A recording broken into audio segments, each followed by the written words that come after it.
Alright, we are back. Had an unceremonious end last time. We were just moving some stuff around. Of course, one does not simply move stuff around in a base this well decorated.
Pretty day this morning.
Why not, right?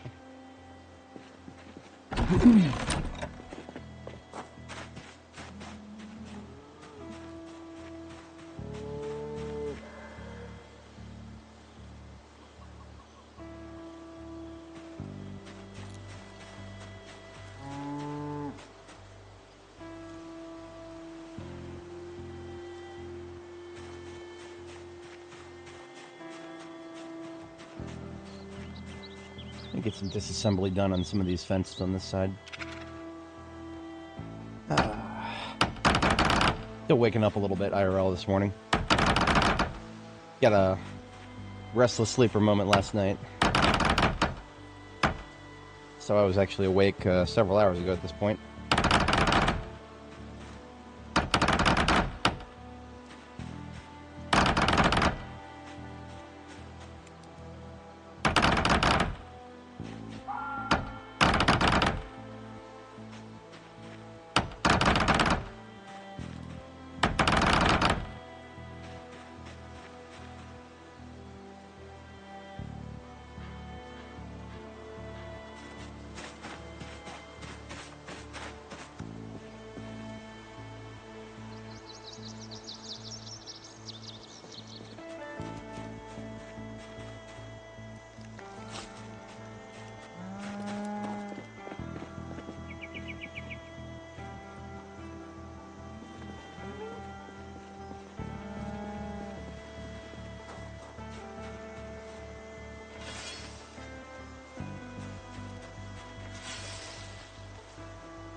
Gonna need a few sacks to move gravel around here.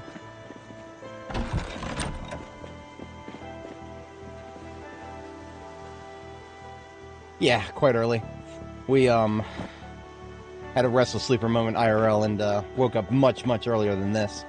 Figured I might as well get about an hour early start today. Earlier than I was intending, but yeah, we'll get some stuff done here. Figured I'd get a slower start, work things into it. I don't have a shovel. Fix that.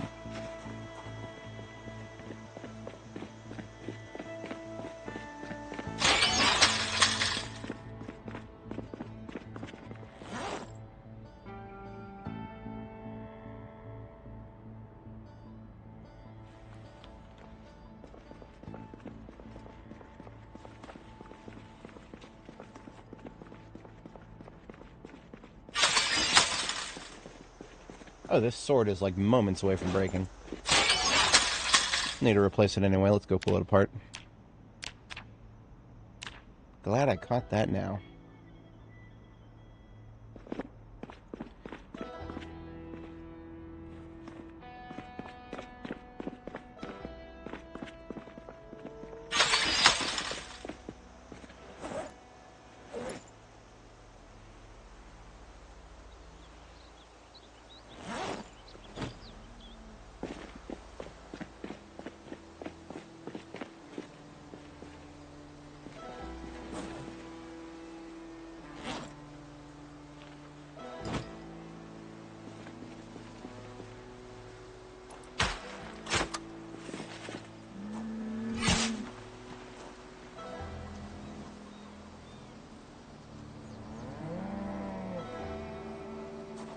Music is already double playing.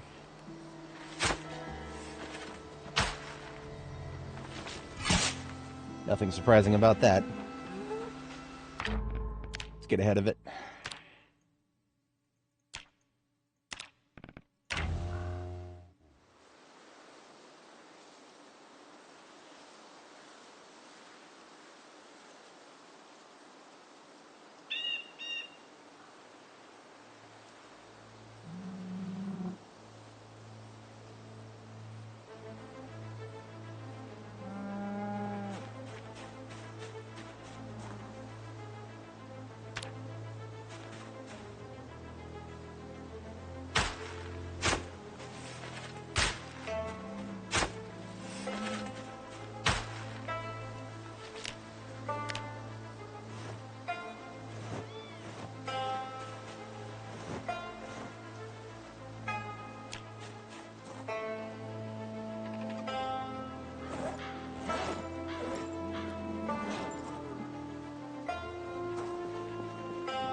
Definitely gonna need to go get more gravel later.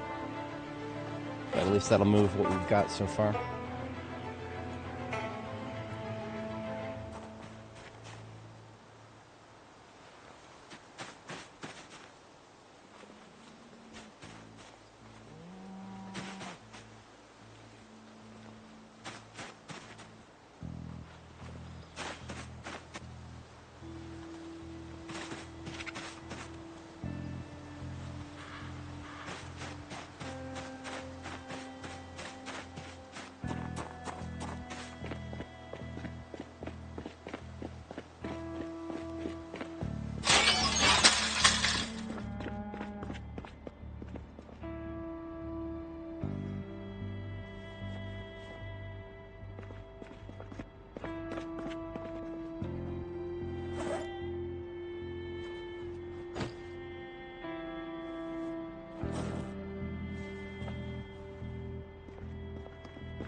Used up the available planks. We'll get some more, but we're gonna get a bite to eat first.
Doing a lot of base work this morning. I'm going to go ahead and put the heavy weapons down for now, to make things a little easier.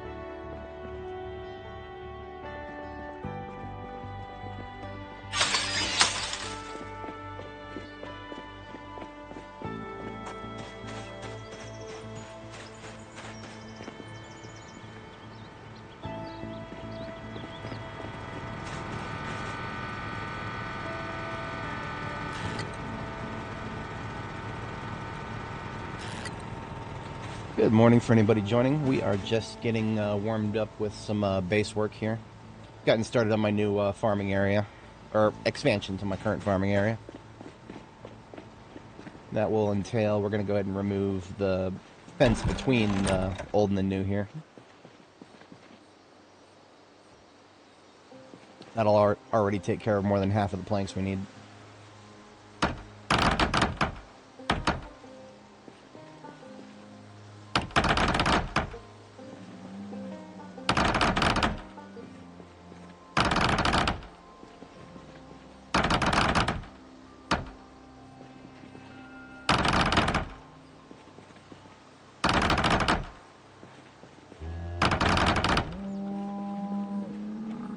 I messed up the corner, look at that. Nice. We can actually fix that. We gotta build a pole, though. Wooden pole. I don't usually like doing this. It might block... I think it actually blocks your pathing. Yeah, I might remove that. We'll see. I might be able to tolerate it. It's just a Not a corner I'll be traversing too often. See, whenever you make walls and then a corner, it automatically creates one of these poles in the corner to fill it in. But if you're removing walls in a corner, it actually doesn't fill it in automatically. There is an item duplication glitch technically with that. If you know what you're doing, you can actually farm infinite planks by doing that. I don't recommend it. It's probably going to get patched.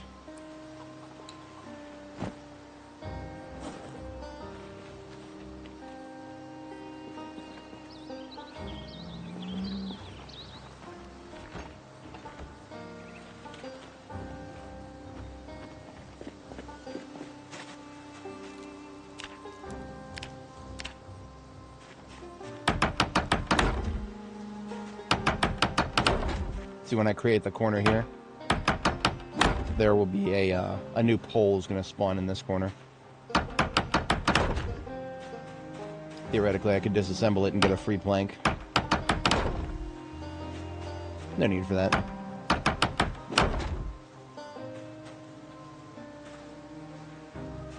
Come out here with a couple more runs of planks, I suppose.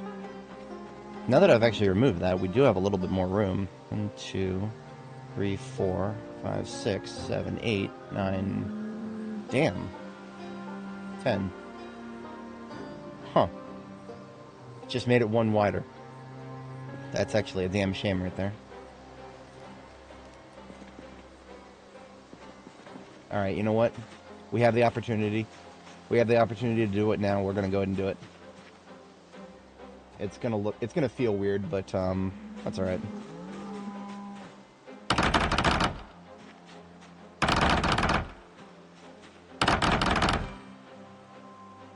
Oh, it didn't spawn a corner. Look at that. I was wrong.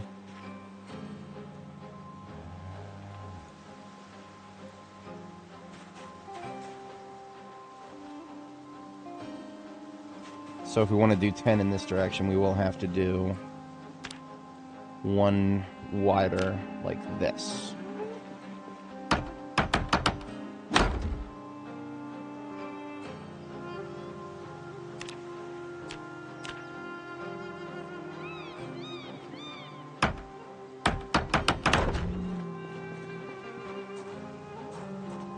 Which means I need to move the gravel up one movement here.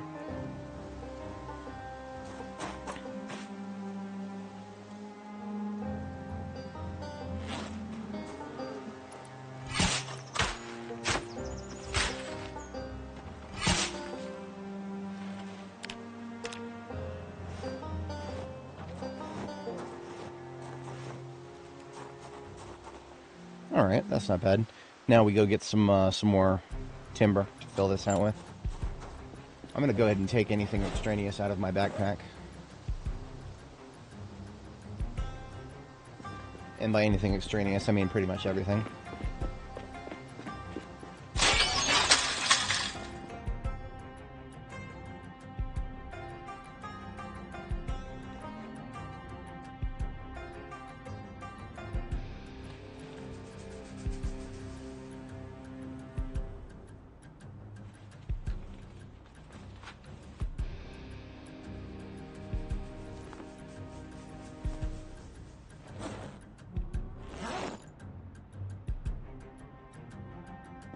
So with an empty backpack on my back, and one in each hand, I can carry a total of 36 planks. Just got to saw those up now.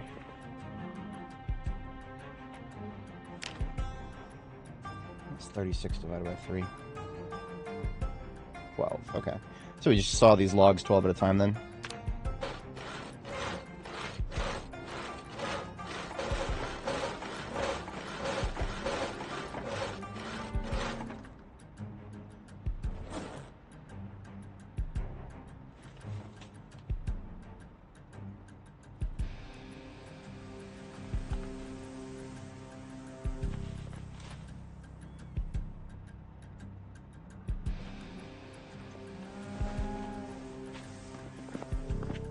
And even though there's something in both my hands, I can still build. Doesn't stop me from building.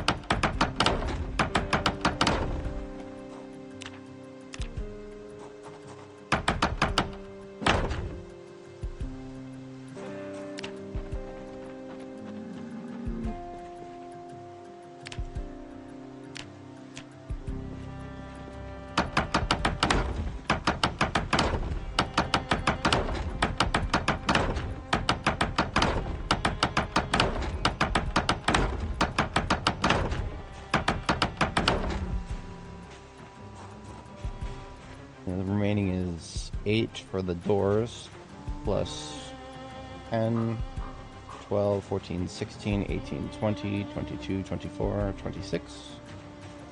So we'll do another 12 logs, and then we will have a few left over. We'll need 2 knobs and 4 hinges.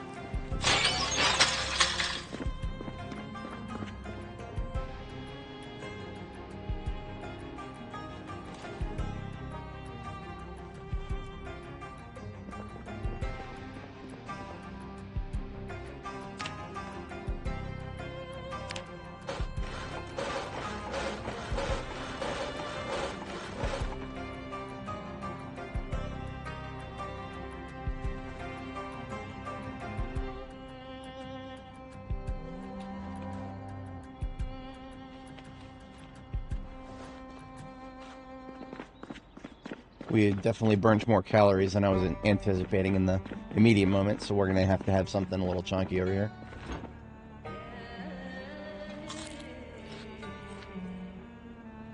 Kale is hardly chunky, but we're at least maintaining weight for now.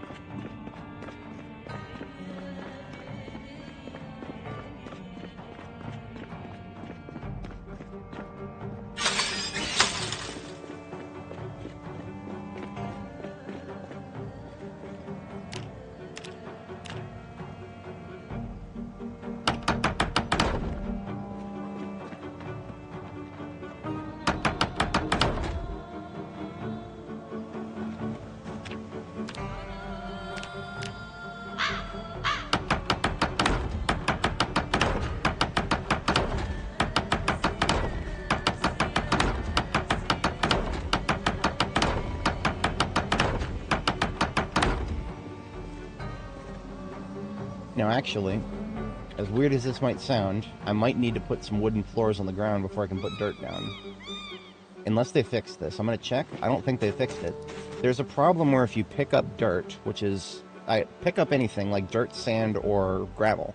The tile that is left behind, these tiles right here, these are tiles that are formerly gravel. The tiles that are left behind, you cannot put dirt back down on top of them. I mean, now these tiles are, you know, they're supposed to be empty. There's no dirt or anything on them, even though they look identical to dirt. But you can't actually put dirt back on top of them. So what we might have to do is get, whatchamacallit, just put some wood floors down first and then put the dirt on top of the wood floors, as stupid as it sounds. If that is still a problem. I don't know if they fixed it. About to find out. Dirt floor.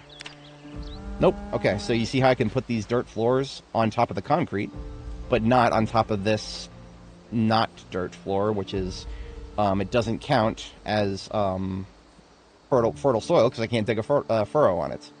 So there's nothing here. It's not dirt, even though it looks like dirt, and I can't put dirt on it, but I need to if I want to do my crops. So it's... Anyway, 1, 2, 3, 4, 5, 6, 7, 8, 9, 10... because we're doing horizontal now. So I'm just going to use the dirt that I have on me to start marking these tiles.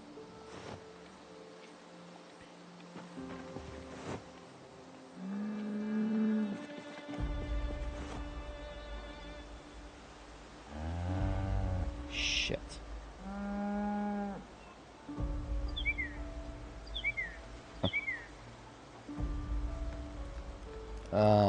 That's not good. Well.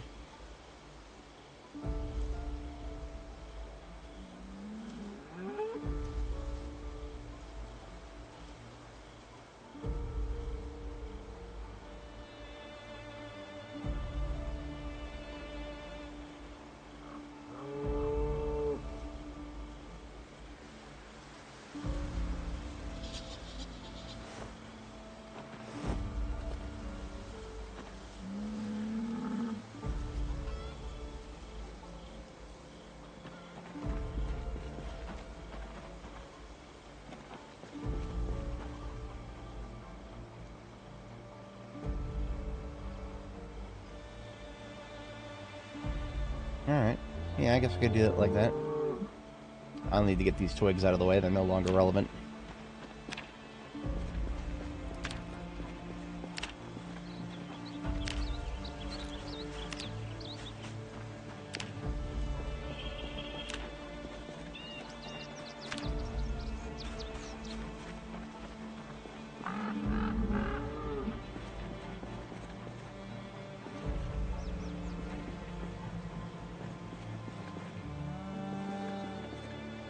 So I expanded it for no reason.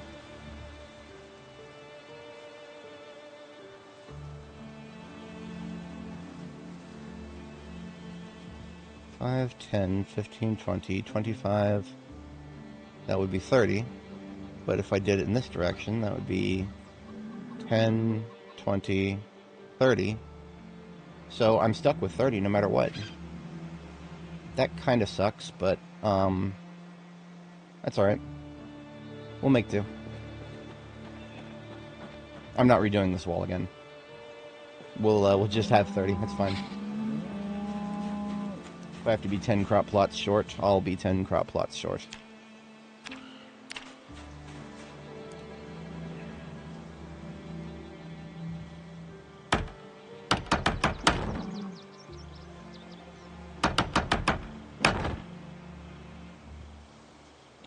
Oh, I've run out of planks. Okay. Or run out of nails, sorry.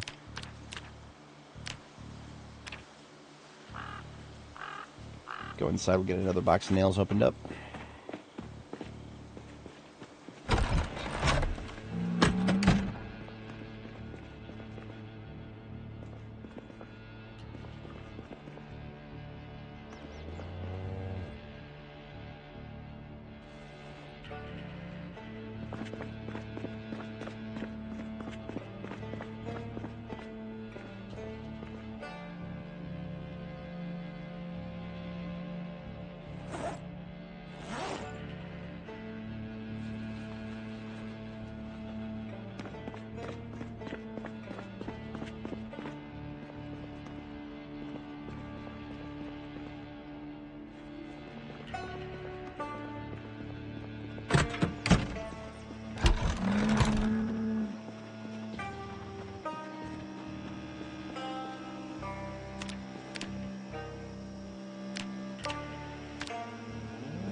Alright. That should enable me to put dirt where I need to put it.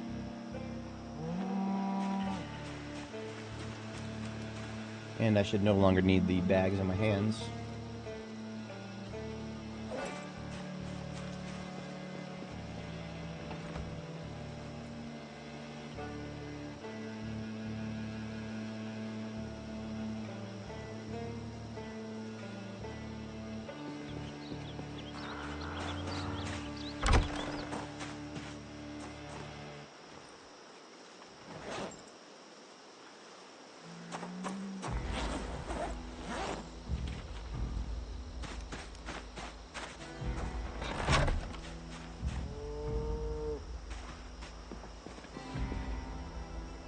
Alright, so we're going to want something around 25 tiles of dirt total.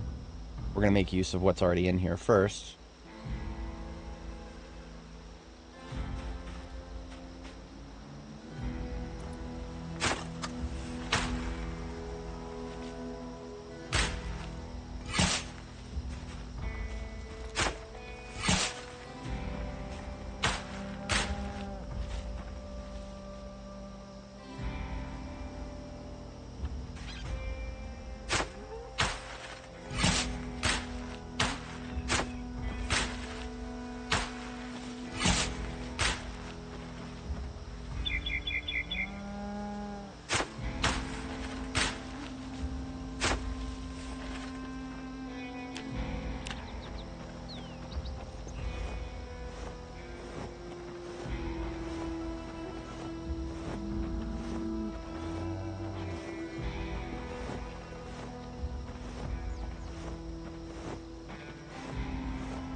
Perfect.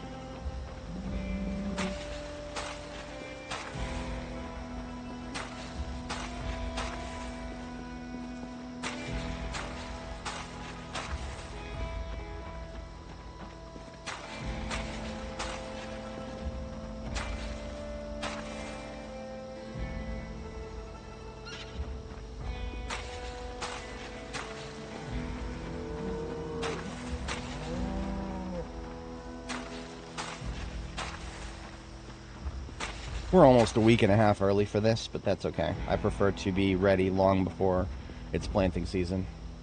In the past, I've had to do this at the last minute, and that's no fun. Do I have any dirt left? I do have a little bit of dirt left. Just fill it out here. And now I can address the problem of this. This freezer is in an unusual spot now that the walls have moved.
Okay, freezer has been moved. Everything's back in the freezer. 7 planks left.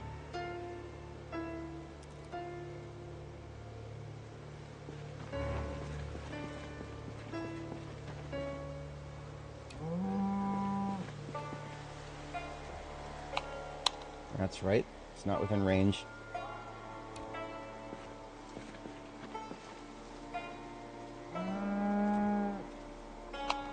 That's more like it.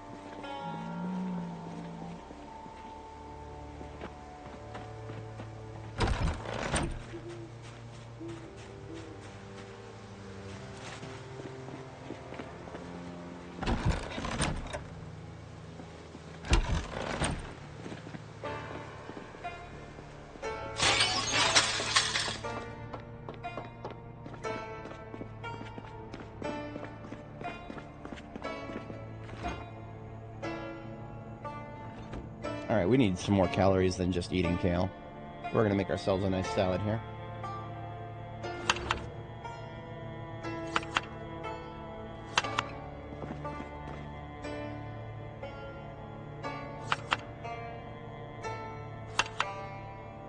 Kale salad with veggie oil and olive oil. That got us a few calories. In fact, that was so good, I'm going to do another one of those.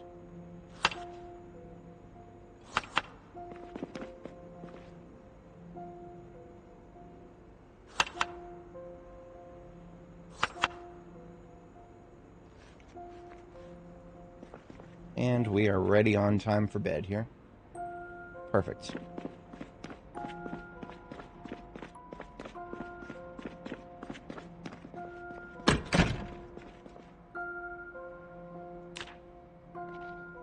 Still gaining weight, just barely.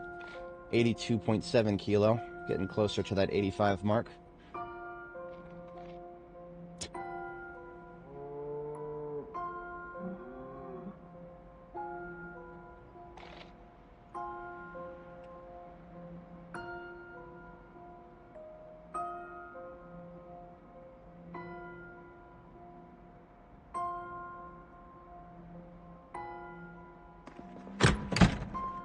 So just to step away briefly, IRL, probably just about a minute and a half here.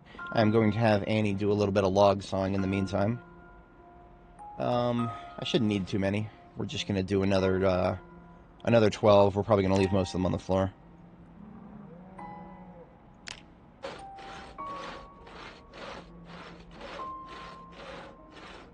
Alright, and I shall be back momentarily.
Alright, we are back. Getting a few logs sawed here. Go ahead and fast forward now that we're back.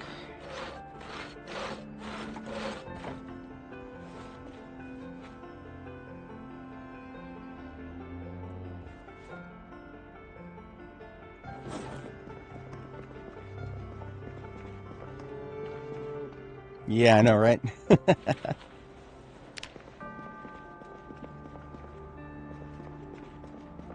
Now the question of whether to plaster the outer walls has crossed my mind. I think I'm gonna avoid it. I think I'll be fine. I do have the plaster for it, but I don't. If I plastered the walls, I would have to. I'd have to change the doors to metal doors because I hate the way the wooden doors look compared to the plaster. So now that we've got our garden prepped for September, I think we're going to resume our commute, more like logistical works here. So we are currently located at Jericho Base right here. We need to transfer a lot of stuff from Butch Base up here.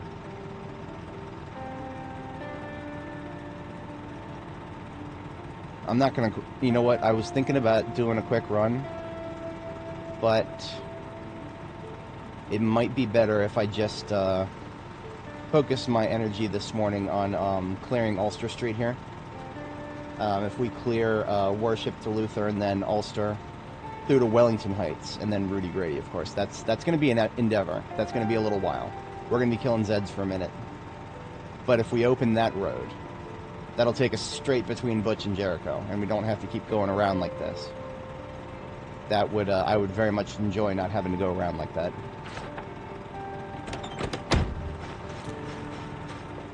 So what that means we're going to do is we're going to gear up for a fight.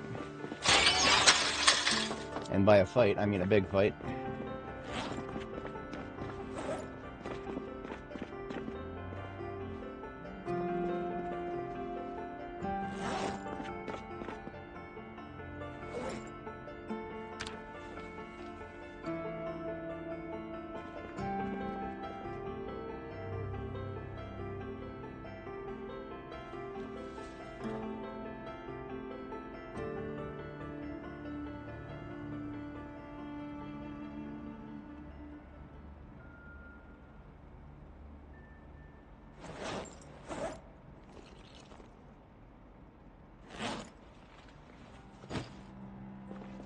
Now we're geared up.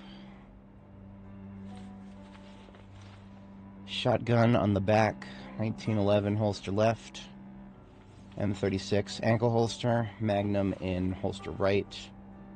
We might swap out the Magnum. As much as I enjoy the Magnum is for smaller population fights to take convenient shots with. We're definitely going to be getting into a big fight here, which means I'm going to go straight to putting the M9 on my belt.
Alright, we're more or less geared up.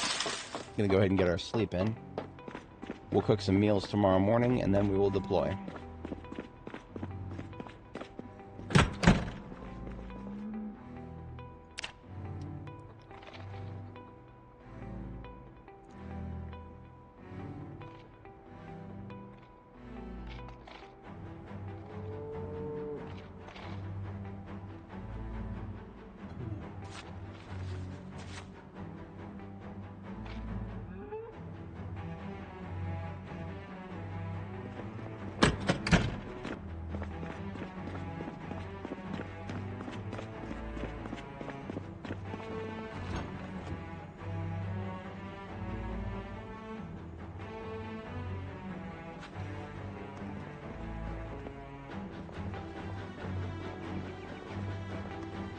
How is it that I only have one pot here, one cooking pot?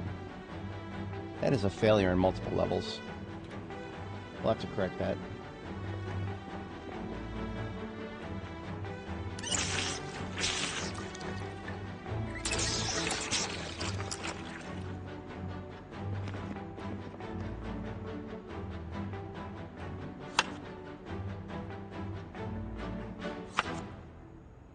We're going to do macaroni, kale, and eggs.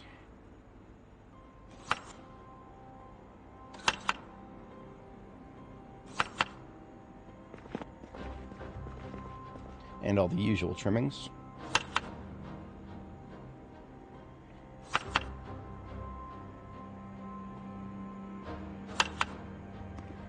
That one's going to come out very chunky.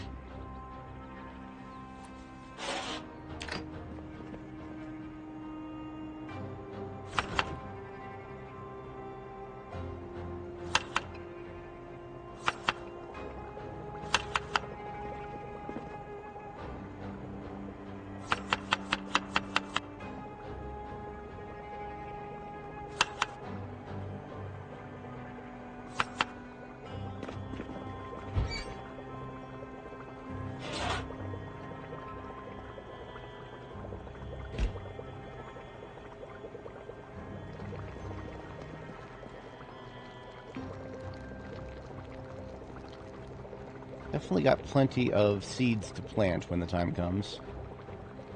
I don't even think I'm going to be doing wheat this year, but it's there.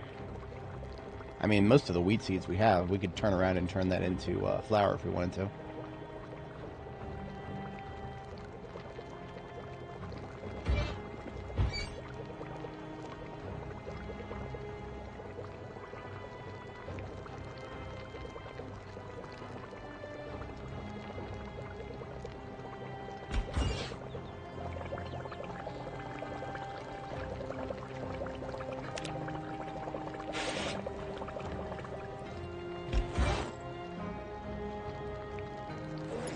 We're short by a coffee. I can make a coffee while we're waiting for that to finish.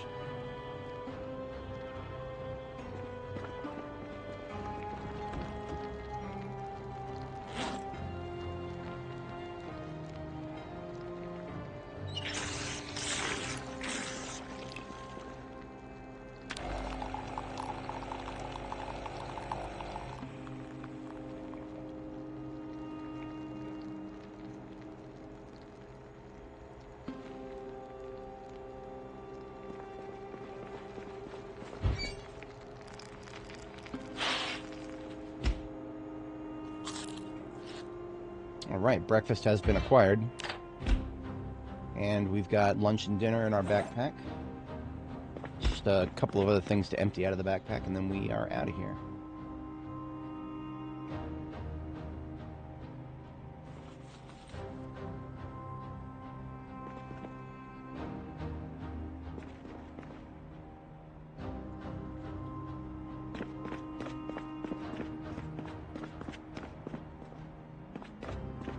Looks like we got fog today. That's very unfortunate. That is very unfortunate. Light fog, but fog nonetheless. I like to call fog no shooty gas. Yeah, that's good to... I mean, that was me too. I woke up at like, almost 4 a.m., something like that. It was way too early for a weekend. Way too early. But we'll make the best of it, I suppose.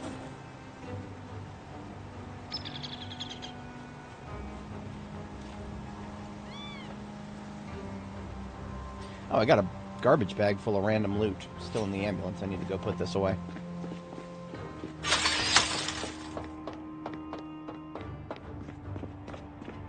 That explains what happens to the rest of the dye.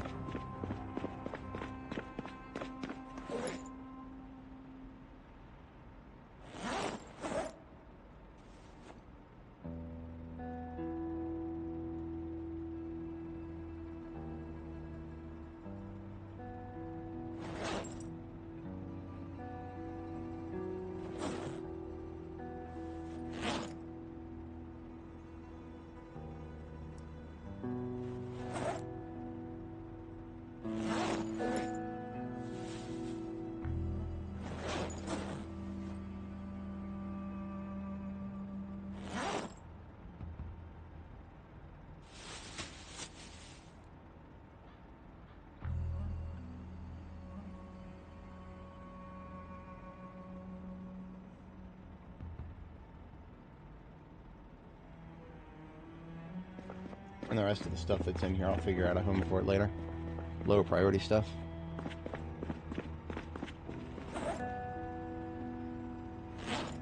A new sword would be nice. I don't think I have any ready on the assembly line, but there's like 3 or 4 in the ambulance, so grab one out of there.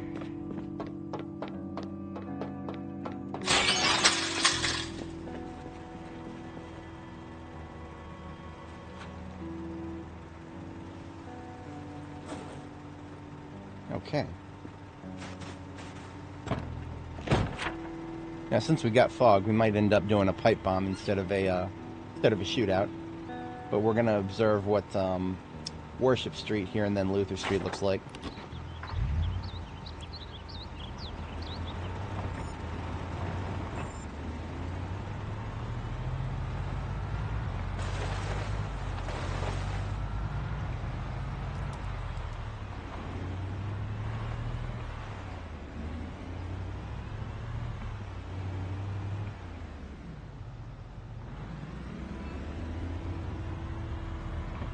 Oh, that's some frame rates right there. That is some substantial frame rate drops. I might close and reopen the game. It's a little early for that. It's a little early to be getting frame rate drops. We've only been at this for an hour. I'll kill this zombie and then we'll close and reopen the game. See, it's dangerous to fight like this. Half a second frame drop, sometimes that's all it takes. Alright, here we go. Be right back. My CPU fans have been spinning up since I launched the game, so that's unusual, but it's probably just Jericho. We have too many decorations. Too many decorations. That's the only thing that comes to mind.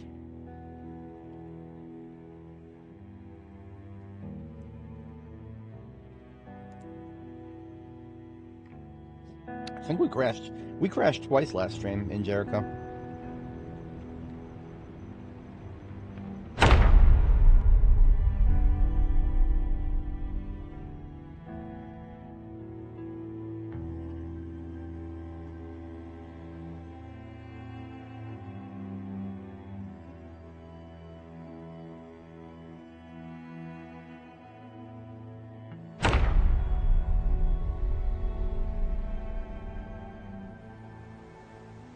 Alright, so we're back.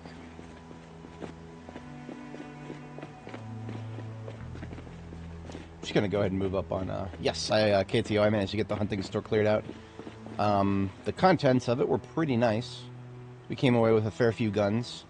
Unfortunately, nothing M16 related, but, well, it's a hunting store.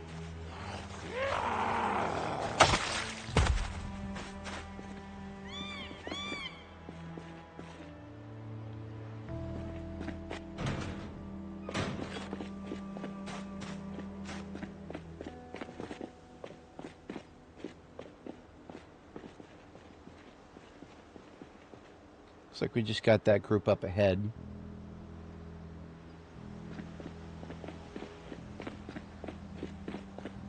Could be an unknown amount between the trees. But we are still a little too close to Jericho to be making too much noise. Both the siren and gunshots at this close range, that would spook the animals. We've got to get out a little further outside of the red circle.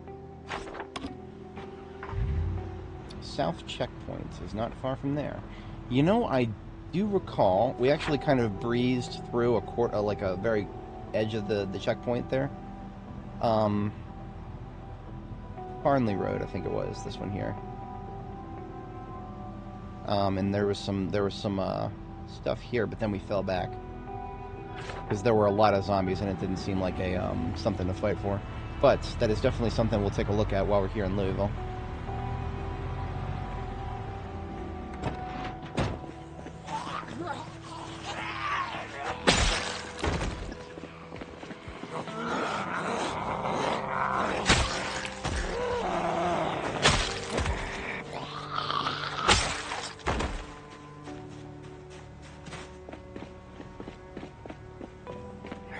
Yeah, so look at that. We got backfill here. We got backfill, and that's because I didn't make enough noise. If I had made enough noise, we would have known these guys were here.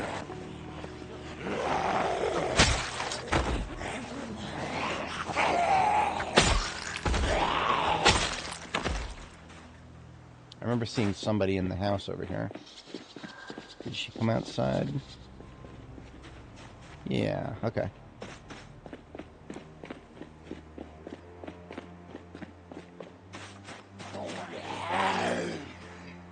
What's up, loser? Hello! Okay. You're not gonna throw that at me and not have me use the shotgun. We may have been right at the edge of the red zone there for the animals, but they'll survive 2 shots. We're gonna move up a little further before we engage beyond that.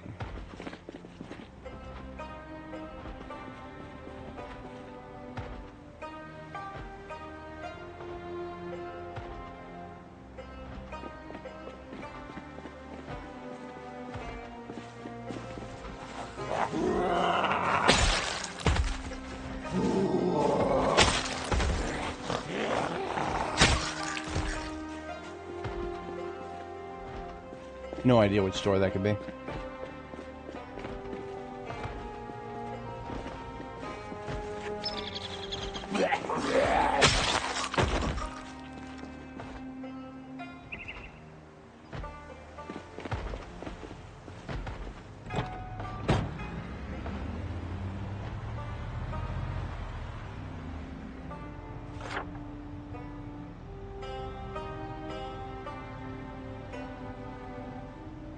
So Center Street up here should have minimal Zeds on it because it's close enough to the other road we've been using.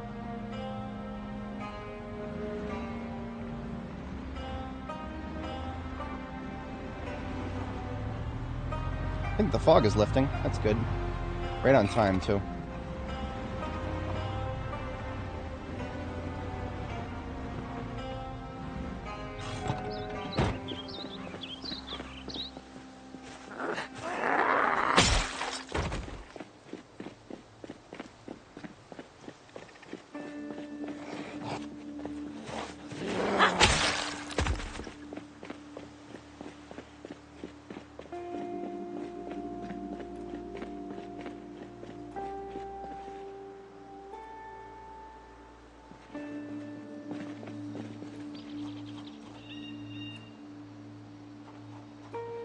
Okay.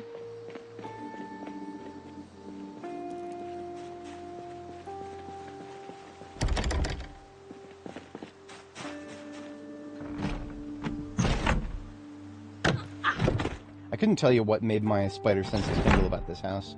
It is at the edge of the street. The last one before we get to the train yard there. And it's got a pillow, with a bed with a pillow, rather. And a cardboard box. What do we got? Nothing? 0.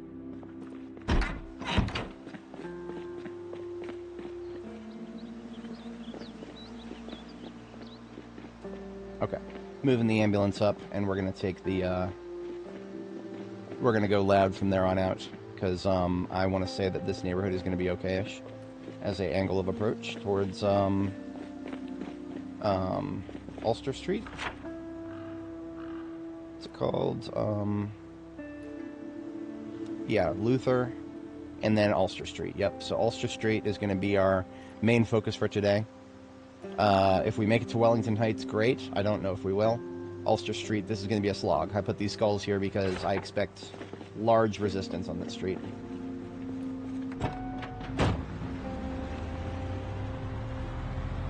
We're going to go ahead and open up another box of shotgun now. We were going to do it. Let's do 2 for good measure. Didn't want to equip that.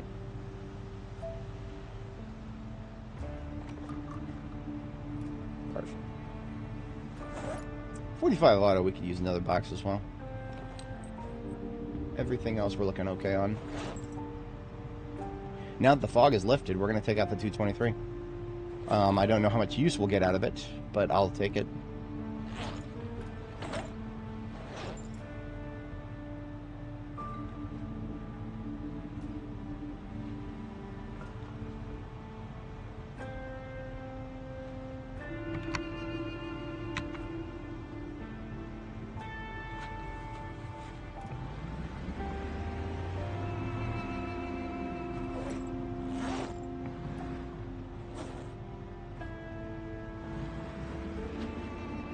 So I do predict we'll have a nice shooting gallery here on this road. But as soon as we get to Ulster, Ulster is going to be interesting. Ulster, I predict we may actually run into quite a bit of interference from the other side of the fence here. Because the other side of the fence is the rail yard. And the rail yard, we've cleared one corner of it. But it is a big place, and its average spawn density is near similar to the military checkpoint on 31 West, so...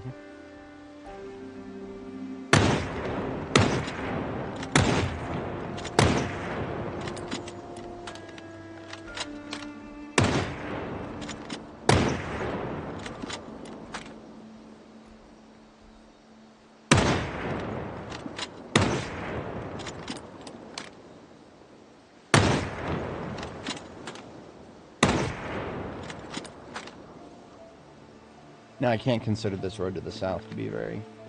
I do need to be checking it.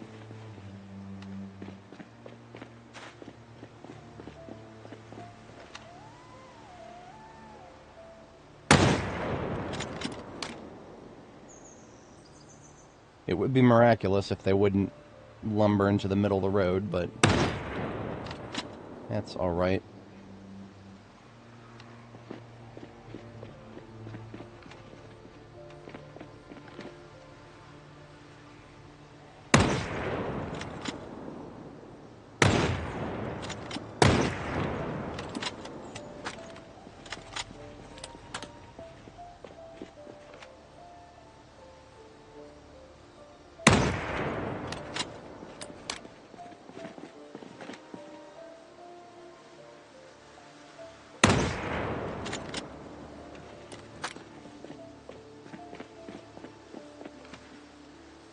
Yeah, see this guy? He just wants to be in the middle of the road.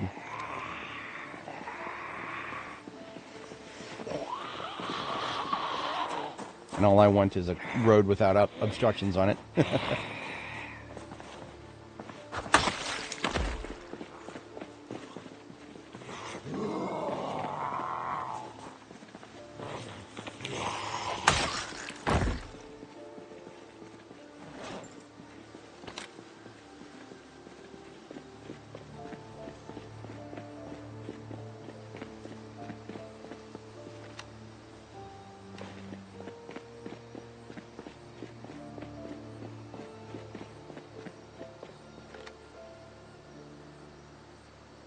We're going to get interference from both directions here. Because I have, I don't know if I've ever initially cleared this road to the south here. So our destination is Ulster, that's to the north here, but then this road to the south here, we're going to get incoming from that.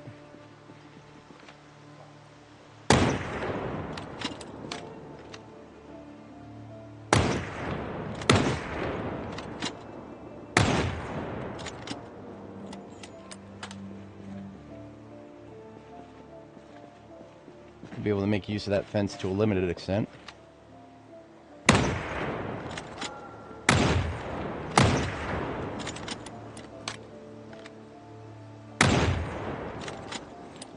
But thanks to the trees, we won't be able to catch some of them.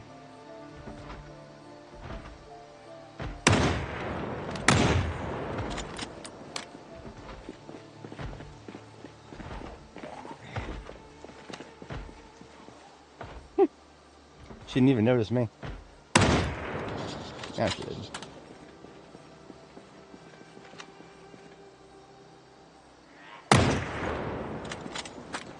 Alright, so the rifle is no longer convenient. I'm going to put it away for now. Put it away for now. Also coming out of the... Yep. This is why we attack and fall back quickly. Because these trees are making my life nice and annoying.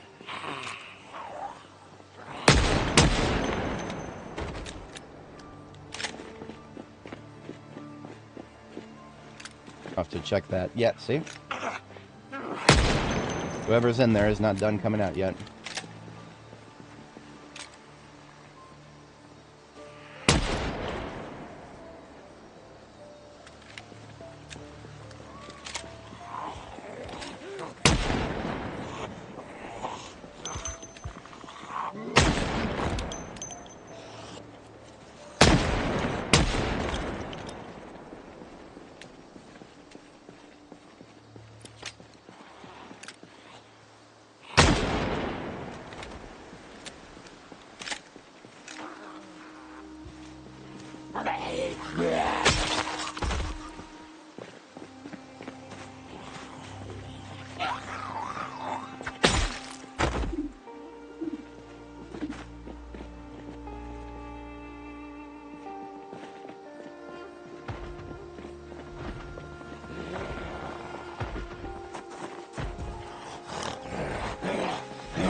Alright, we got fence thumpers.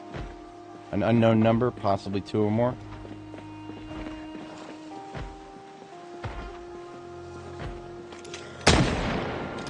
Too far.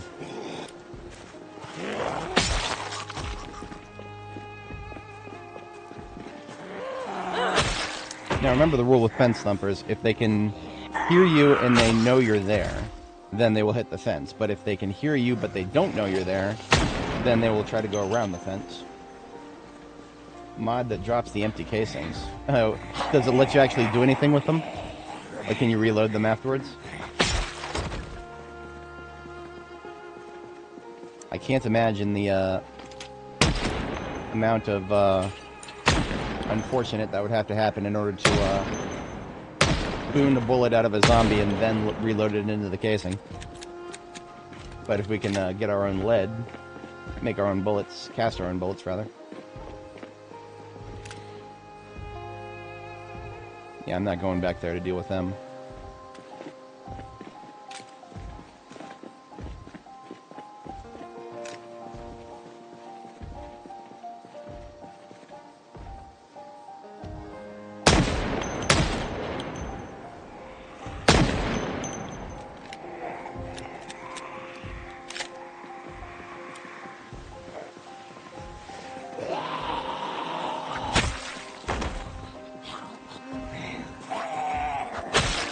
would definitely be cool if it works.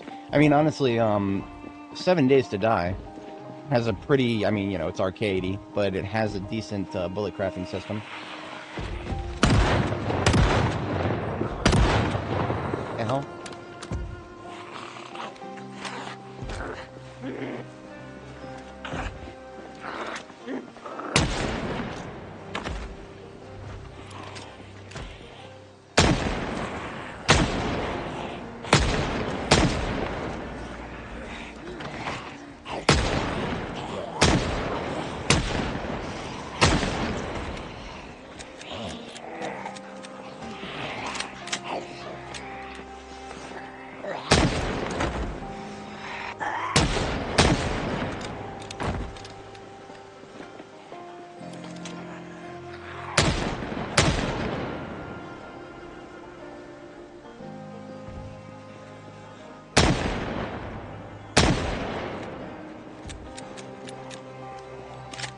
Yeah, that'd be really cool.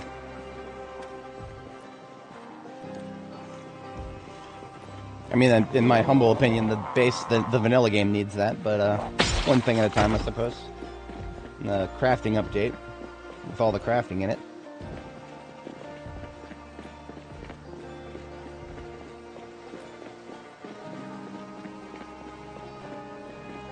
Yep, that it is. And we're a little bit over halfway. Actually, no, we are 4,300 experience out of 7,500. So we're well over halfway there.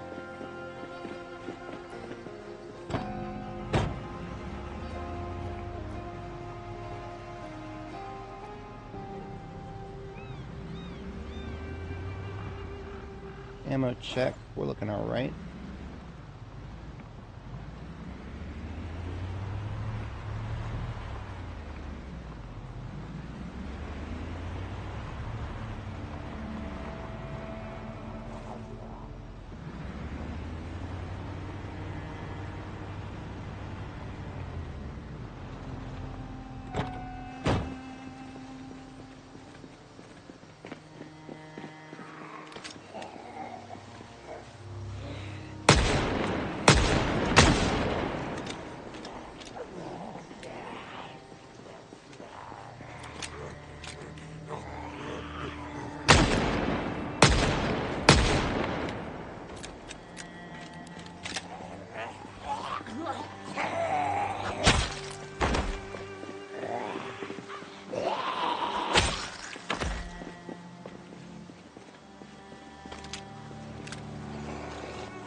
Killed this guy a little too close to the corner there.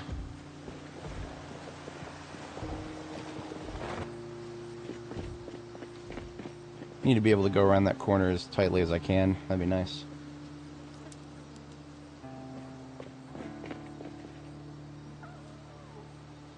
Yeah, put the mask on. A lot of corpsey. Lots and lots of corpsey here.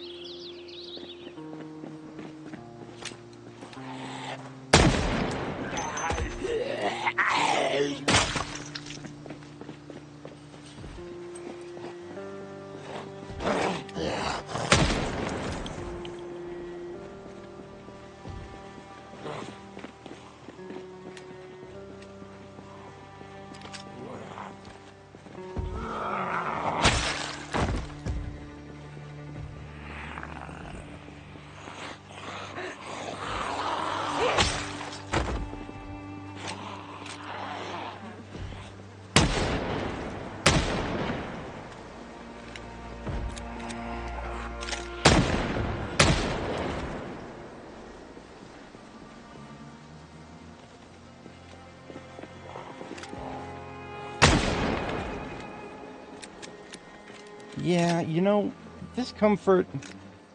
I understand how it works, and I don't like how it works. Or I mean, like I don't. If how it works right now is a baseline, it's perfectly fine. But I do very much agree that the baseline there should be like ways of getting used to your armor.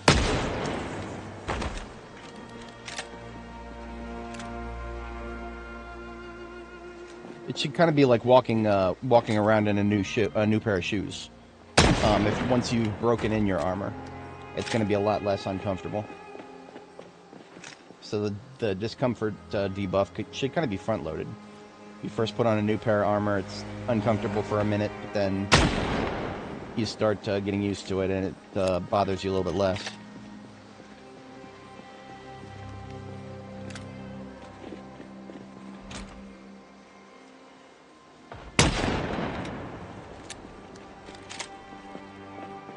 Alright, ulster up here. As the further down we go, the thicker it's going to get. This was just the prelude to our progression down Ulster Street there.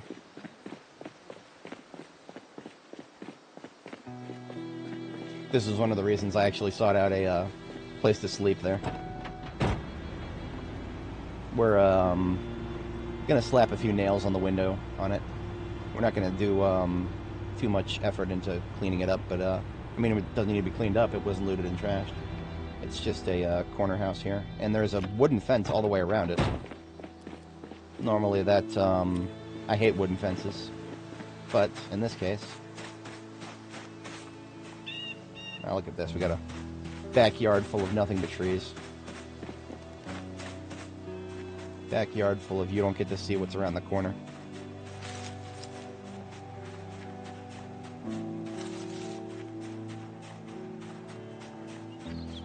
Alright, we're looking good back here.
Alright, that is a safe place to sleep. I can mark this with a red S with a blue circle around it. This one over here with the red S with the regular circle around it is a weaker place to sleep. Because it doesn't have any barricades, it's just a behind a door on the second floor. But this one's actually got barricades, so it will it's technically safer.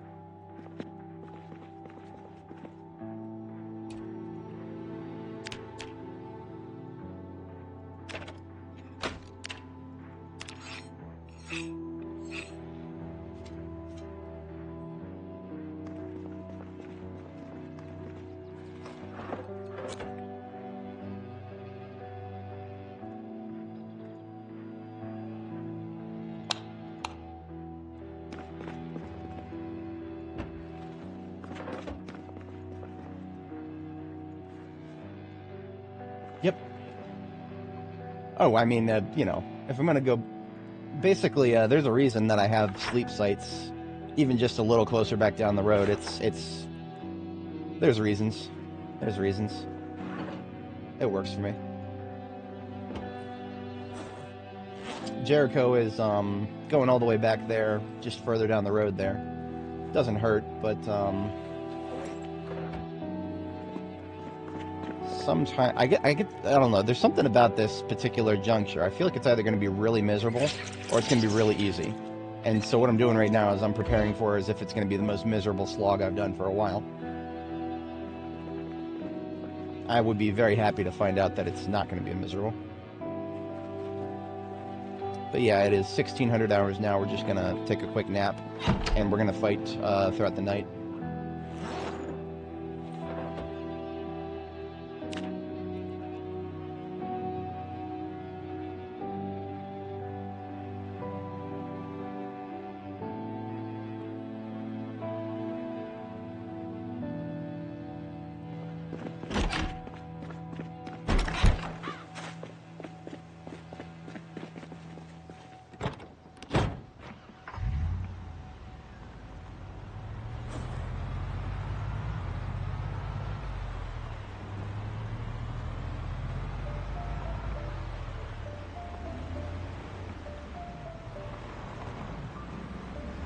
Alright, so let's see how ugly this looks.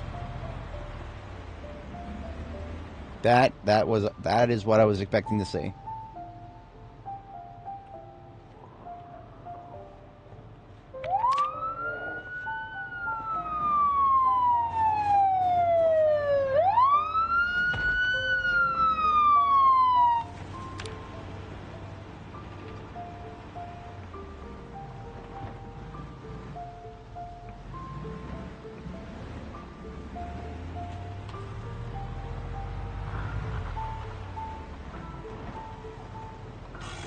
The new lighting around the map, yeah, that's it's a shame that they added so many interesting new effects for the street lights, but then they never actually made it so that we can see those after the power goes out.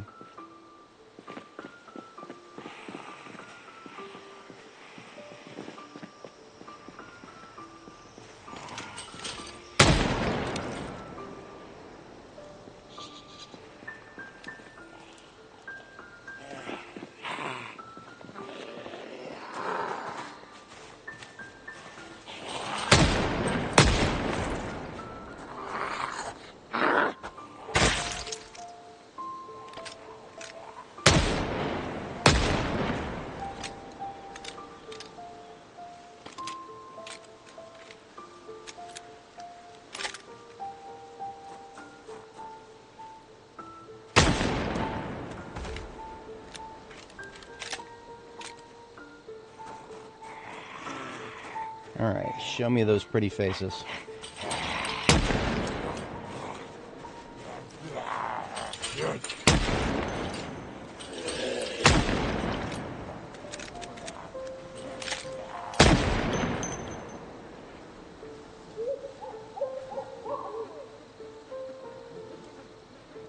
That's it? No, there's definitely more. It's just the fast ones are probably the only ones that made it this far to start hearing the whatchamacallit, the gunshots from this distance.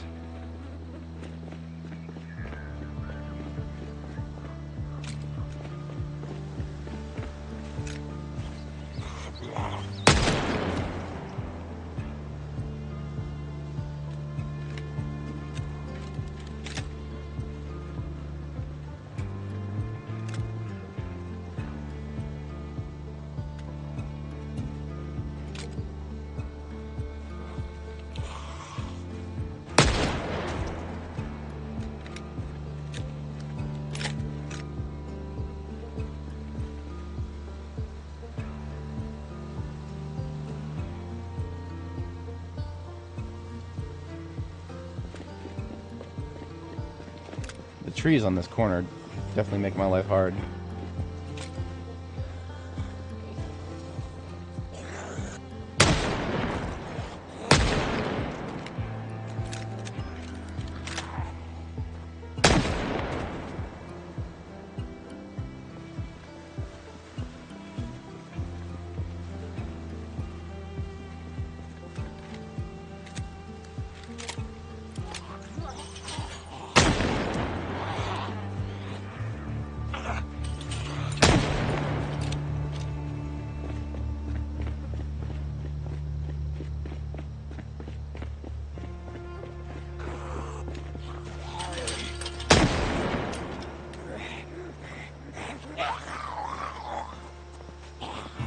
I saw one on the left there. Probably more than one.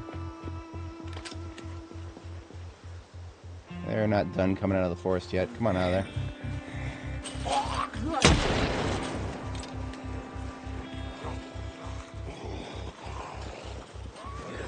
You shan't make the mistake of fighting too close to that fence.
Alright, block at least 3 to the south.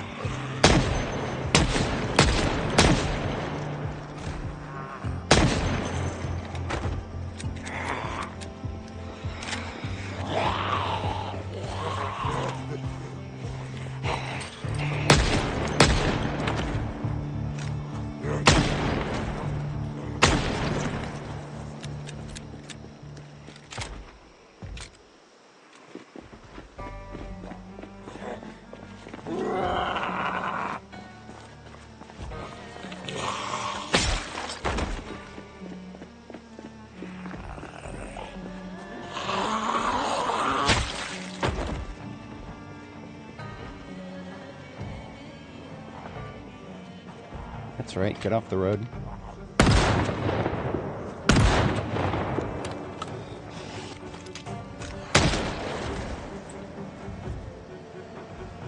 This one doesn't want to.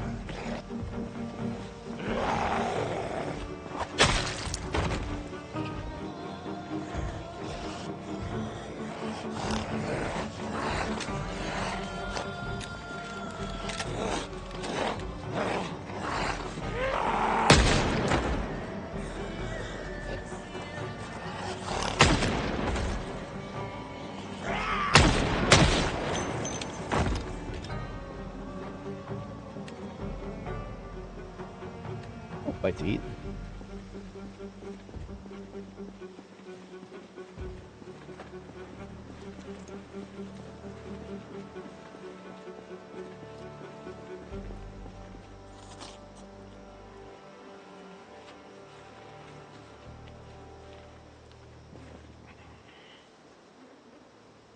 Okay. We're making okay progress here.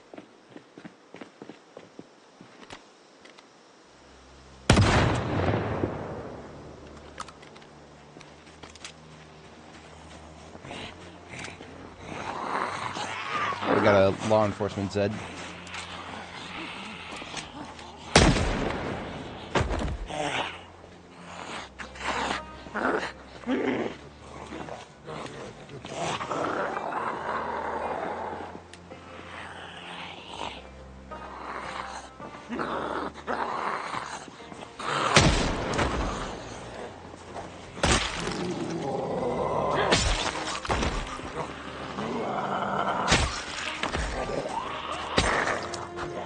Hello.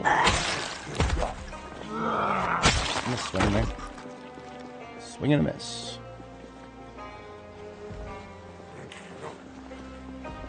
Let's see how many of these guys we can keep the attention of if we go over here.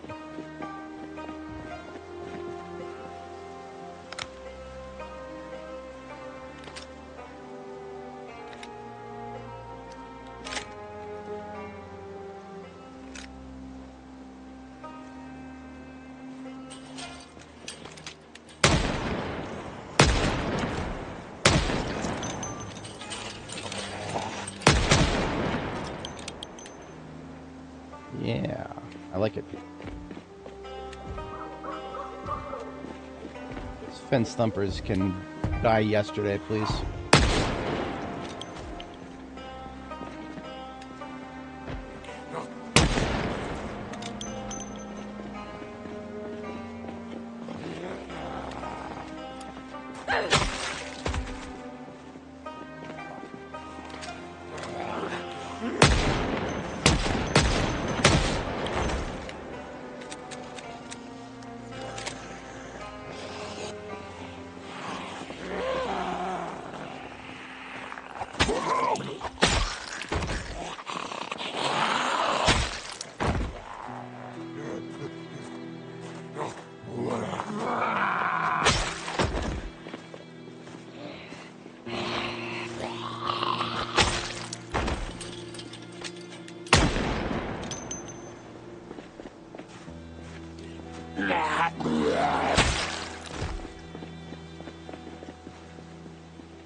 For anybody joining, welcome. As a quick recap, we're hurtling our way up a, this is the bottom of Ulster Street here.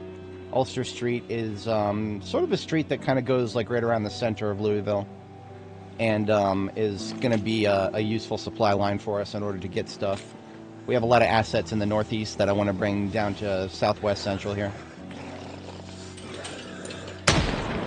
I do have an open supply line if I go all the way around, but I much prefer to just take a more direct route, which is going to be possible once we clear out all this infestation here.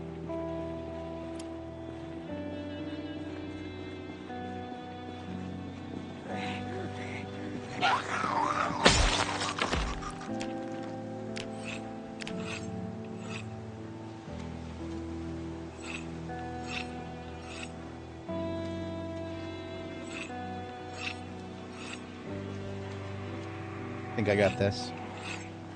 Yeah.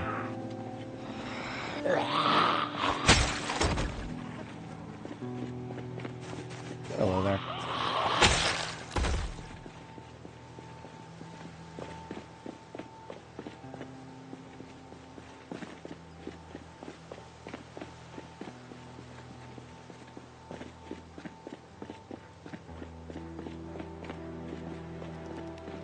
So we had to kill a lot of them, but we've made great progress there.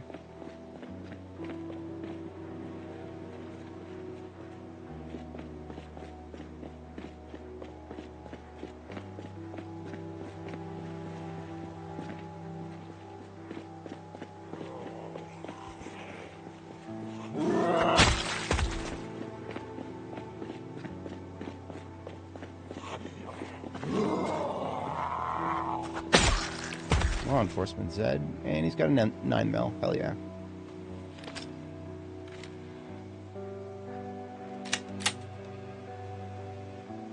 Thank you for your badge, thank you for your gun. Have a nice afterlife.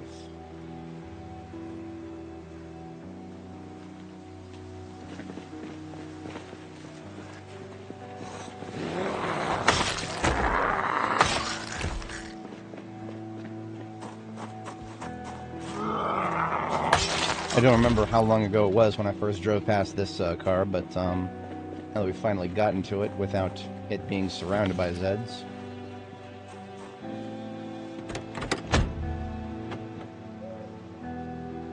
Box of 9mm.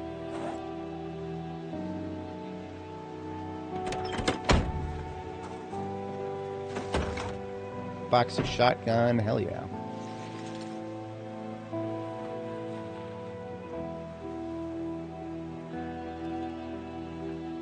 No room for anything else at the moment, that's fine. Now, we might actually use the light bar of this for a pipe bombing later. Because this is just a vehicle that I could afford to throw away.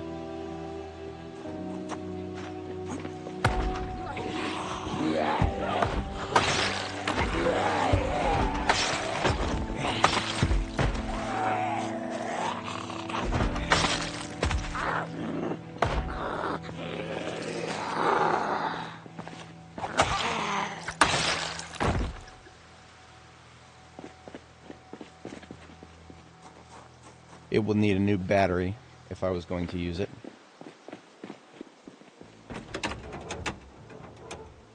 There is gas in the tank, though.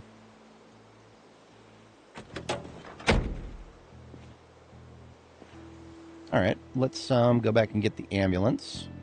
So here's what I might do. Hang on.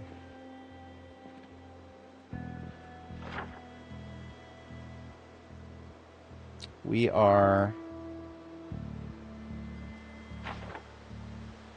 Okay, so that still is the train station on the... Or the... Yeah, that's the rail depot on the other side of that fence there. Okay.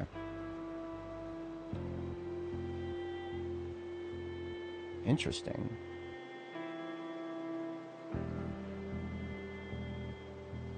Very interesting. I need to get an idea of what we might see on the other side of this fence. Because if there are a billion Zeds over there, we're going to want to know that.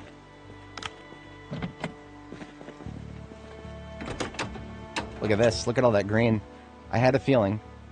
And I was correct. So this is actually, this is a fantastic heavy-duty vehicle here. Check the house for keys. Very rarely do I ever actually have the opportunity to look for keys for a vehicle like this, but, well, I got a moment, and the house is right here.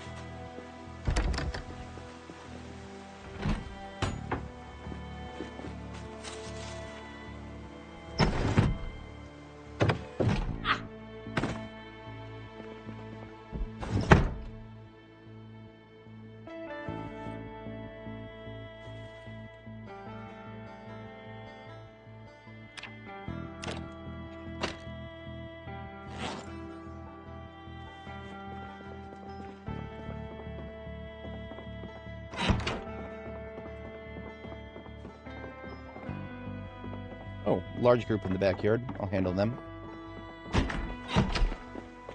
Unlike other backyards, this one's actually got some room in it. One of these Zeds might actually have the key.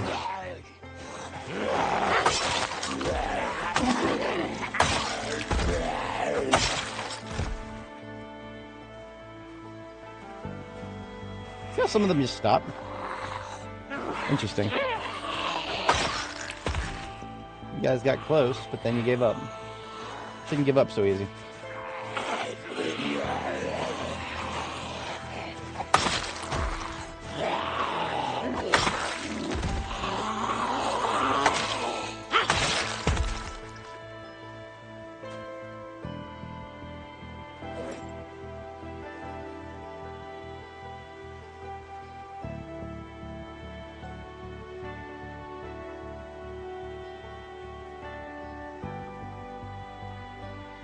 Alright, nobody in this pile had the keys.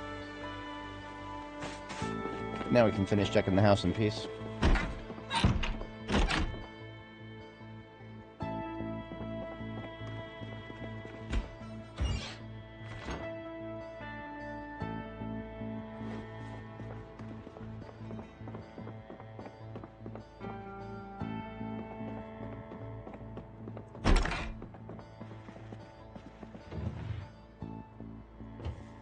Doesn't look like we're going to get the keys. That's okay. That's why we can just break in.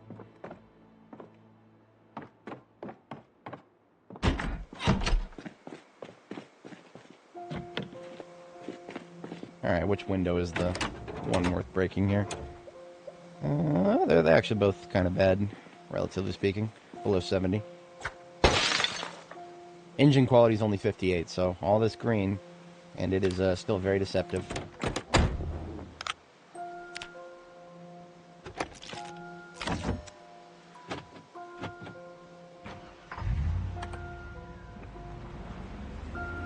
Now all the beautiful green parts on this means I'm probably not going to use it as a throwaway vehicle. But I can use it, I was actually planning on using it to tow that police car first.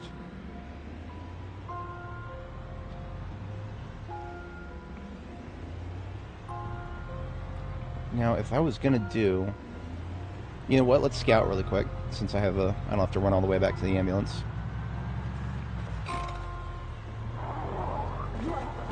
Ooh, hello. Okay, I see. I see what's going on here.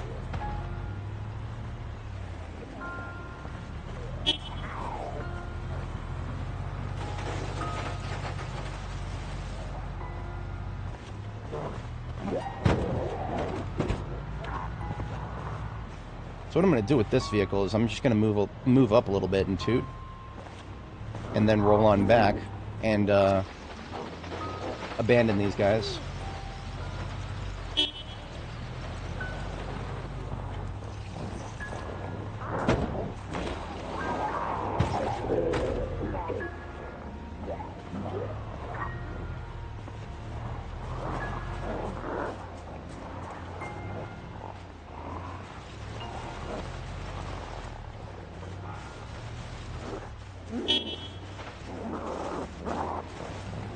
I want to kind of see if I can abandon them within bidding distance of that cop car, so that when I start using the cop car's light bar, I can get a... I foresee a potentially very good pipe bomb opportunity there.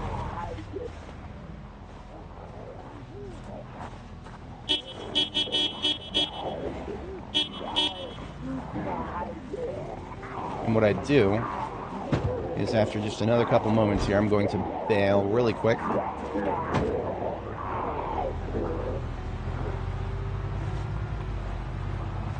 Because I have not yet actually positioned the cop car where I want it to be.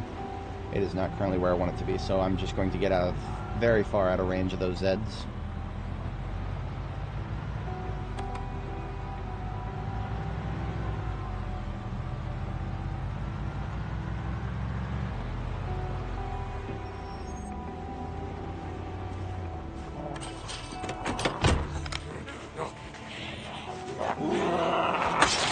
Backfill is not allowed.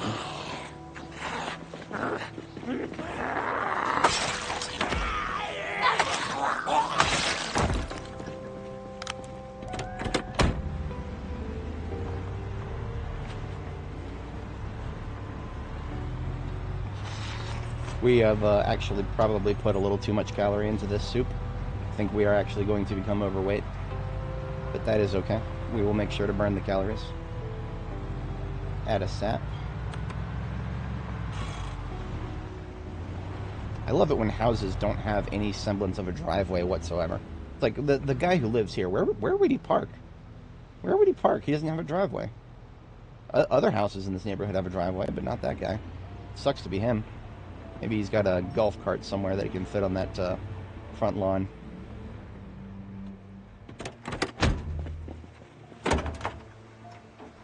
Interesting. A little bit of everything back here. I'll come back for this. Yes, I will come back for this. There's that's some stuff, some stuff in there I want, but it's gonna be too heavy.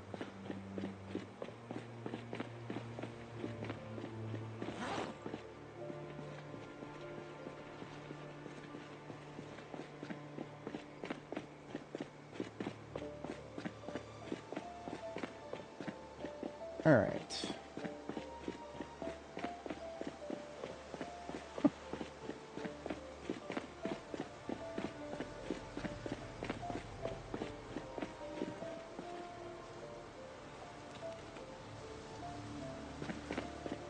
Now, I don't necessarily need to do this for combat reasons. I'm actually just gonna... There's a couple trees here that I'm gonna get rid of, and this is actually purely just for driving purposes. I'm gonna be driving around this corner a lot, so I want to be able to not have as few obstructions as possible.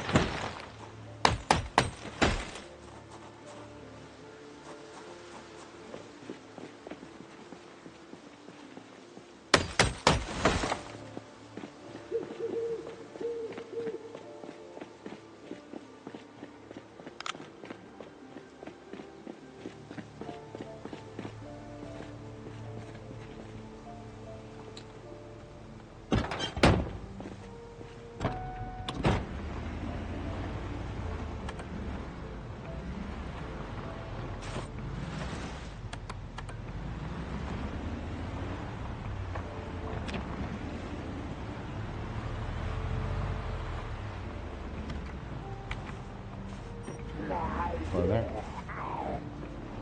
This guy's probably an expat from around the other side of the fence, because the positioning tells me that it was somebody who was on the other side of the fence, and then maybe even went to thump it. But then when he lost track of us, he actually went around it.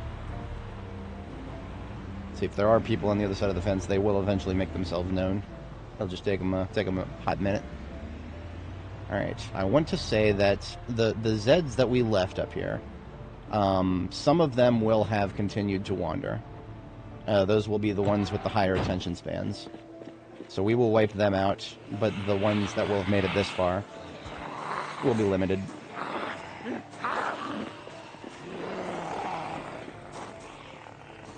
Now I have a plan for this pipe bombing activity that I have in mind. And it's going to necessitate a little bit of tree removal. Just a little bit.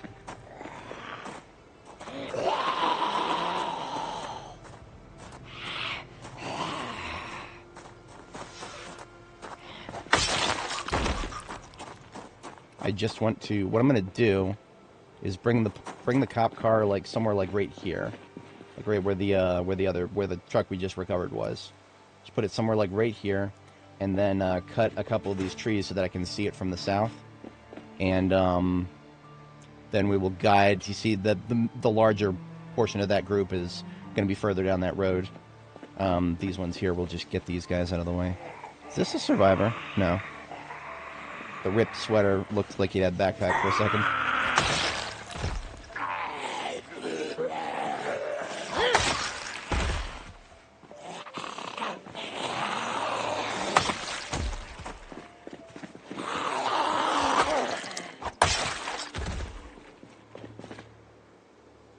Okay, so now we get a couple of the trees removed. We'll get the police car into place.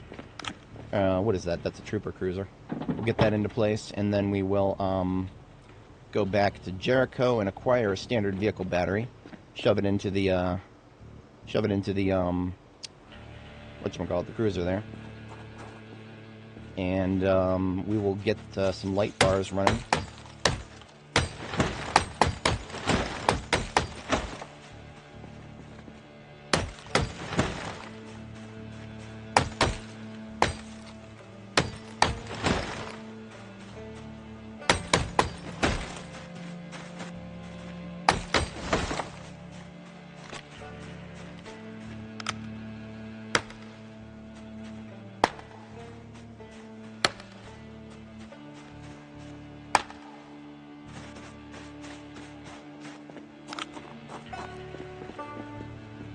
I think I'm going to put down the pipe bomb first, actually. I'll put down the pipe bomb first and then tow the vehicle over top of it. So we got remote pipe bomb right here. And we're going to pair it to channel 90K here. Alright.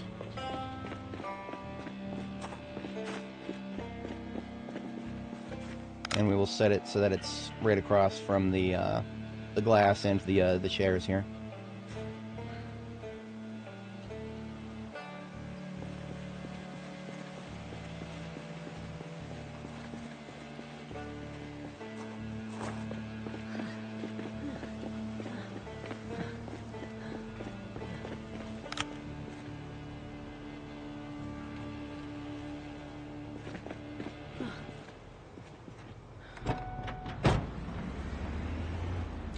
Alright, so I want to make it so that the driver's seat is easy to access, so I need to pull it this way to make it parallel with the fence.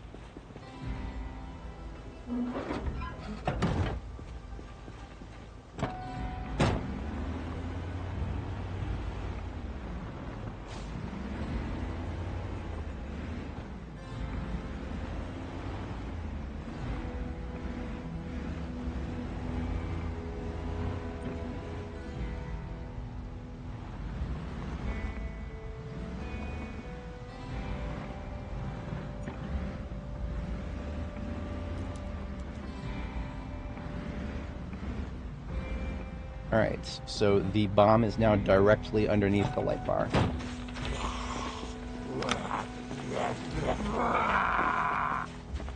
The act of towing made a lot of noise. Therefore, we have to kill this guy and maybe even a couple of others.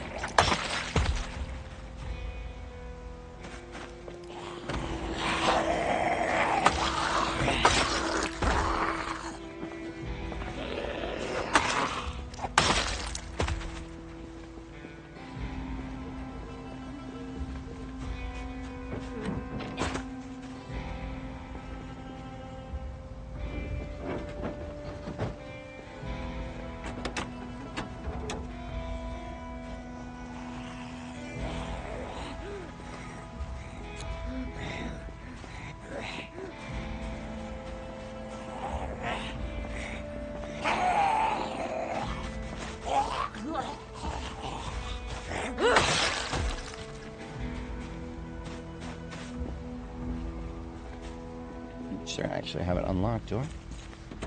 Yeah, okay. I've already gotten what I want out of it.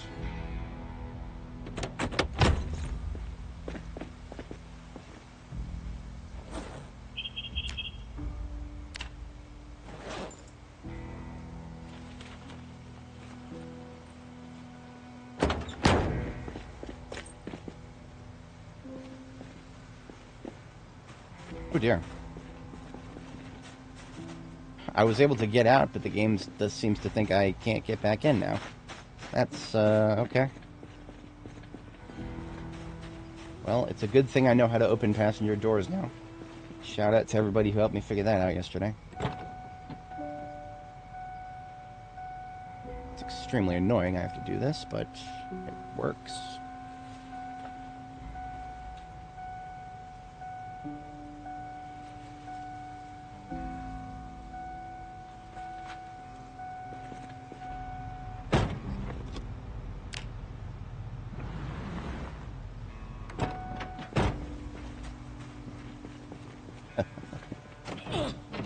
It's kind of silly that I was able to get back. I was able to get out, but I couldn't get back in. Whatever.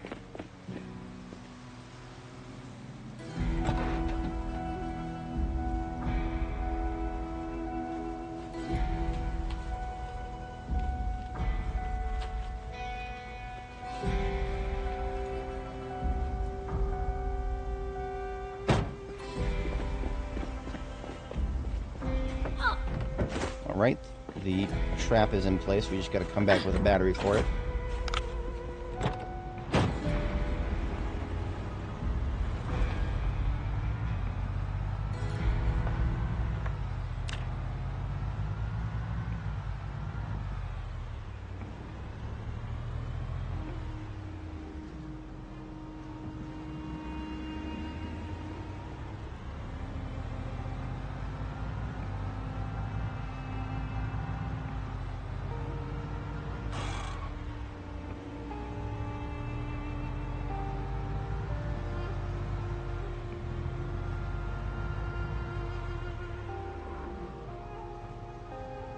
I'll deal with her tomorrow.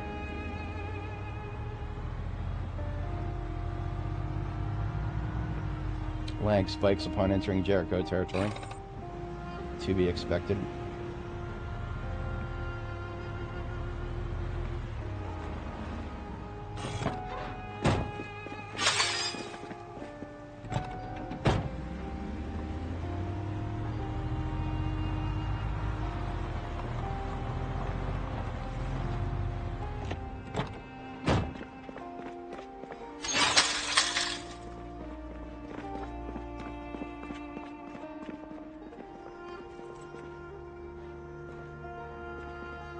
Another shotgun for the shotgun god. Oh, are we crashing again? Oh, boys, I think we might have too many decorations. This is sad. It really is. I mean, they gave us the 3D placement system, but if we use it too much, this happens. Hey. I'm used to it at this point. It happened twice in a row last stream. And the sad thing is we closed and reopened the game recently, too.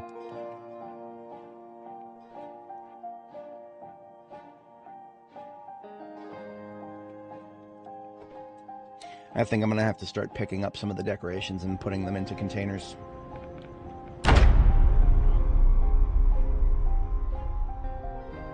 I am very, very, very grateful that the devs have improved crash recovery. It's been improved a lot. It used to be so much worse than it is now. Now, the worst thing I have to worry about is if I recently modified the inventory of a vehicle, which I haven't. I haven't actually taken anything in or out of the ambulance itself anytime, Well, okay, we're checking the passenger seat to be sure. I think, yeah, the passenger seat's fine because that was long enough before the crash occurred. But yeah, what this means is we need to go get another crate.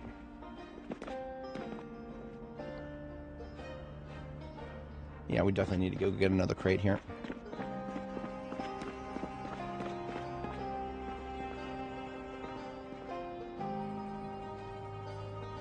All of these crates have stuff in them. So looks like we're going to build another crate.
So we have filled up a 4th crate with shotguns now. And when I say filled, I mean 100%. So there is still one shotgun that we cannot actually put anywhere but on that surface for now. But with all the shotguns picked up, we have at least removed a number of 3D model items. We'll have to remove some more shortly here after we get a sleep in. I mean, now that I think about it, there's literally thousands of objects on screen right now. We can do stuff. We can clean some of that shit up.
lot of these tools that don't need to be visible can all go into the trauma bag here.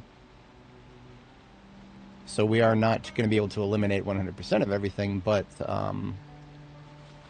definitely get a good chunk of it.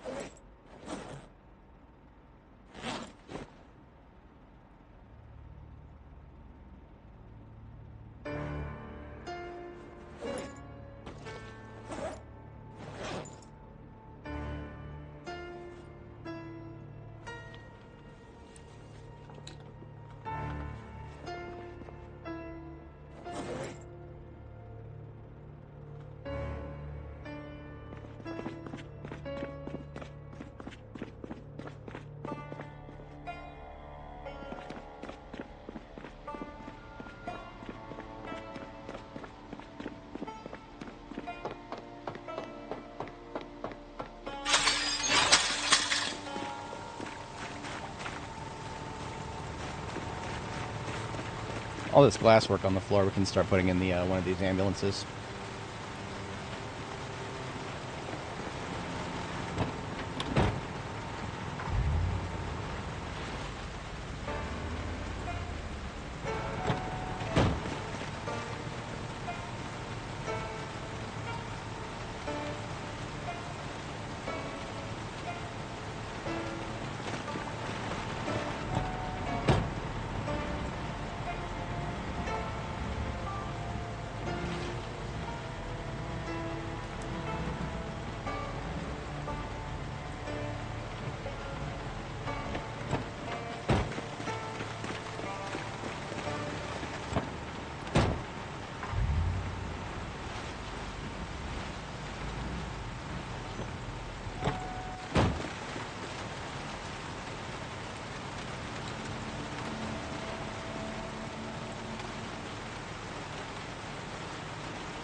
If anybody is not familiar, we just actually had a crash, and my suspicion is that the crash was affected by the number of 3D objects we've left laying around on the ground. And if that is the case, then putting stuff into containers instead of just leaving it on the ground is going to potentially contribute to better stability. I'm hoping. This could all be cope right here. This could all be cope. But I would like to hope rather than cope. Or at least that's what I would like to call it.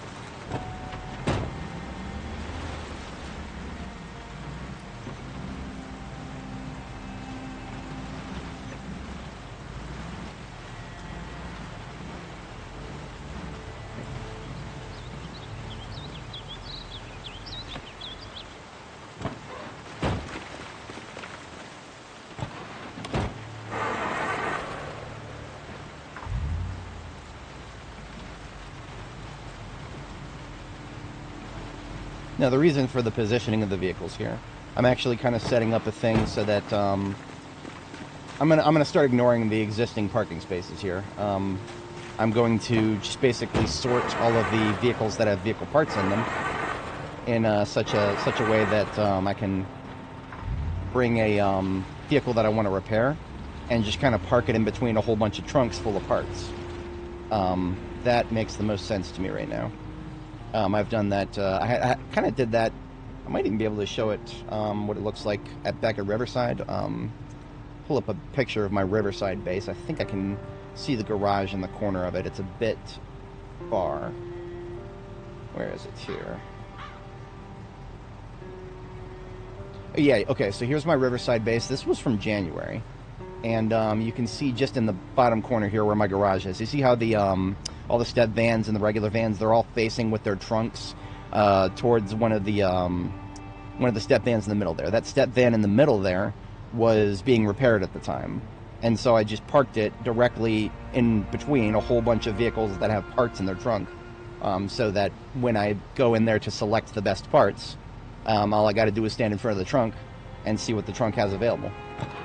So I'm just kind of setting that up now, because down there at on the other side of the map, where I need to bring some stuff back, we've got 3 other vehicles currently with vehicle parts in them. So we're just going to do the exact same thing here. We'll probably end up putting down some gravel here to make it easier to walk or to drive on this particular spot, but otherwise that's the current goal. And I think I've left enough room to sneak by the north face if I need to. Let me double check that. It's tight. It's really tight. The street light is not helping. But yeah, that works. Okay.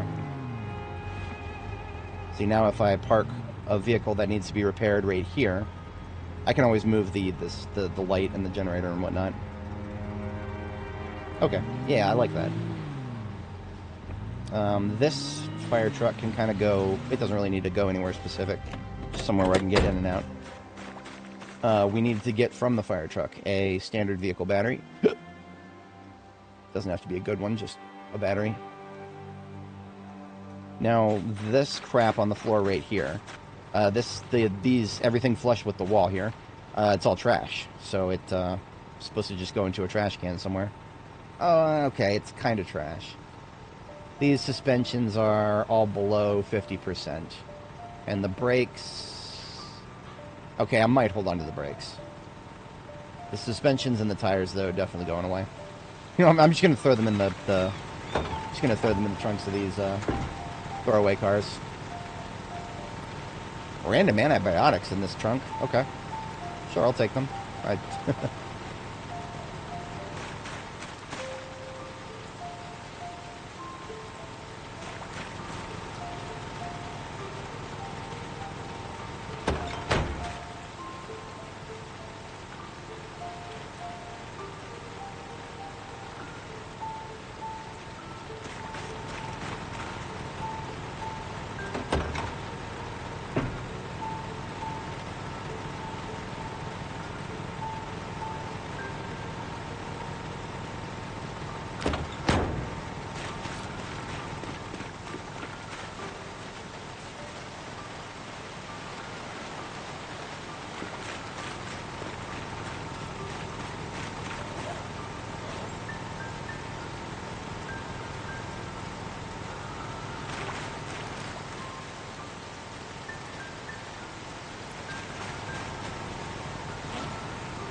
Alright.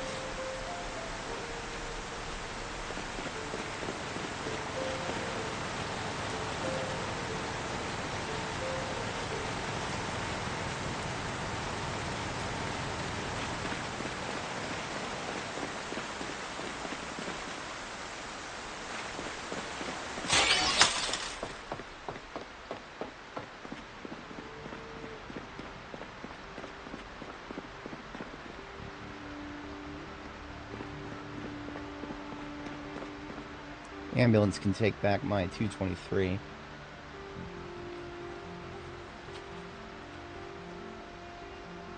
I don't even have any spare rounds of 223 left. I put it away at the perfect time.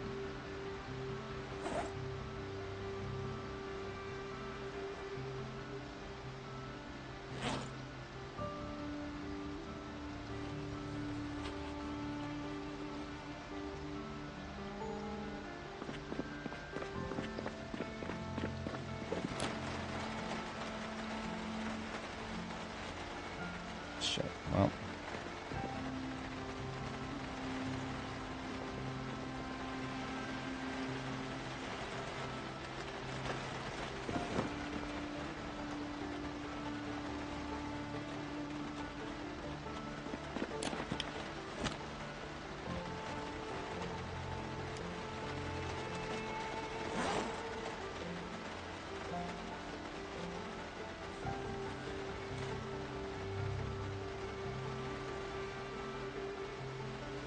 Okay, we are definitely need of some food.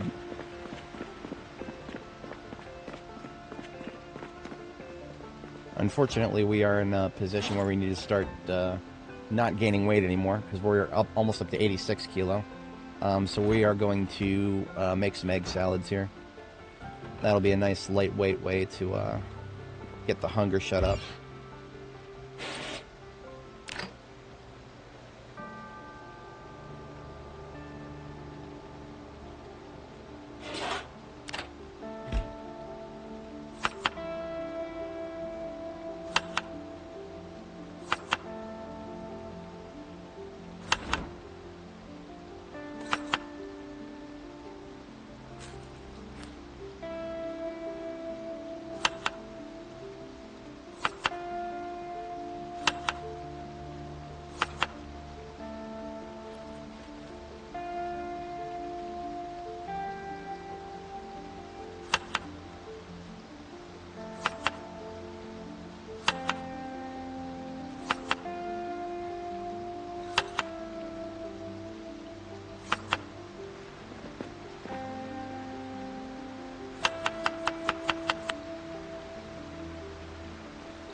Alright, building materials consolidated over here now.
I couldn't store these logs anywhere if I wanted to. That's 522 encumbrance of stuff. The logs will have to stay. Much as I would love to get those cleaned up. I don't know if I want to build with them or turn them into charcoal. The whole point of leaving them there was so that I could do either.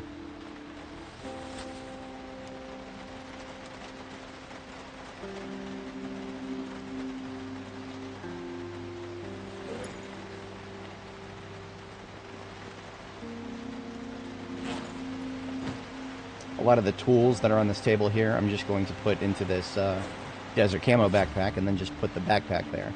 So the backpack will still make the tools available to me, but they just won't be sitting out in the open anymore.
Alright, got all that crap cleaned up. The metal is going to be a little harder because there's a lot of that outside too.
Alright, now all that metal, some of it was supposed to go into the trunk of one of the fire trucks.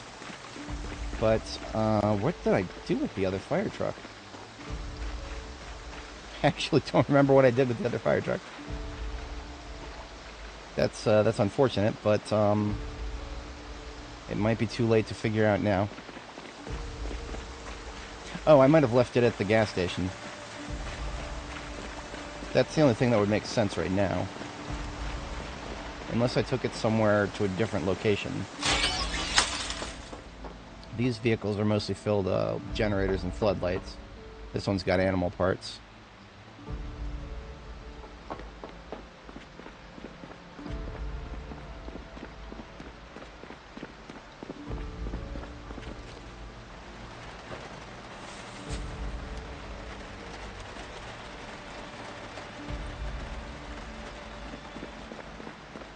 I've made a bit of a dent, but the biggest reduction will come when I can do something about the metal up there.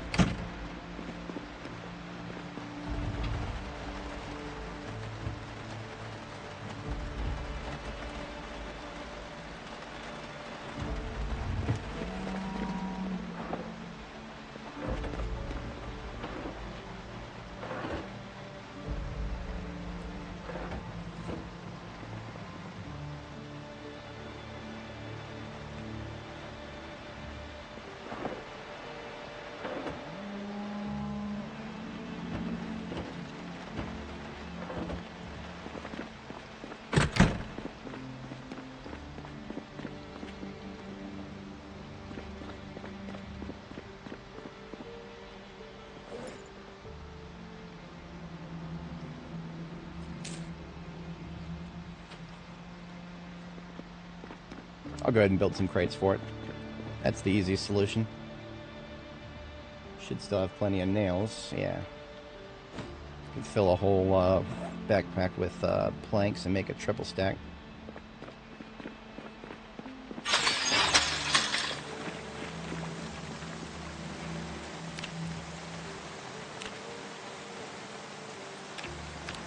Now look at that. This stupid street light isn't going anywhere. I'll just put a crate right on top of it. Didn't know I could do that. Actually kind of cool.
Might be able to fit everything that's left into the trunk. It's going to be a tight fit, but it's close. This will reduce the number of garbage things on the ground by an order of magnitude.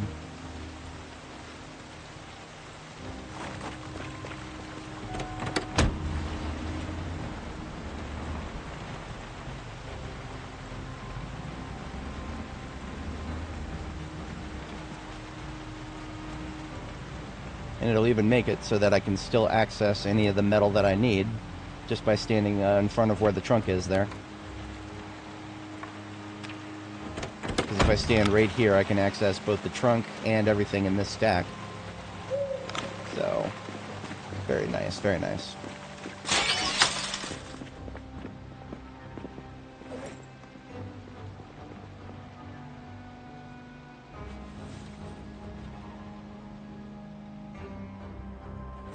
And we are late for bed, but we are ready for bed.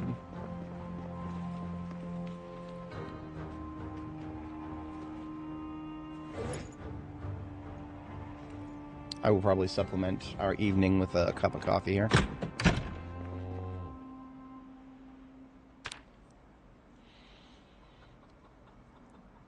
After all, she is quite tired. Didn't get a very solid night's sleep the other night.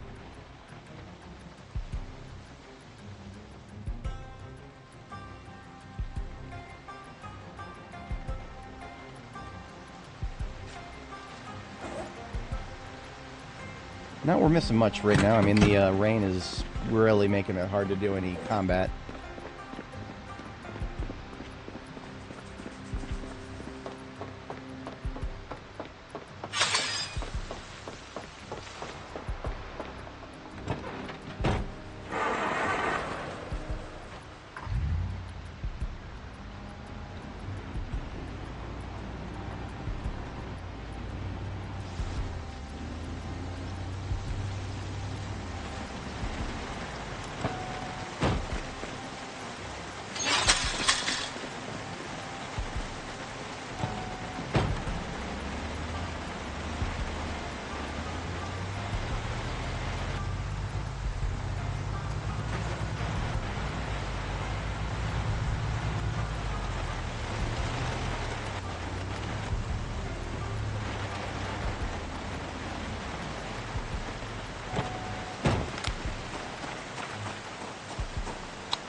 Not too close.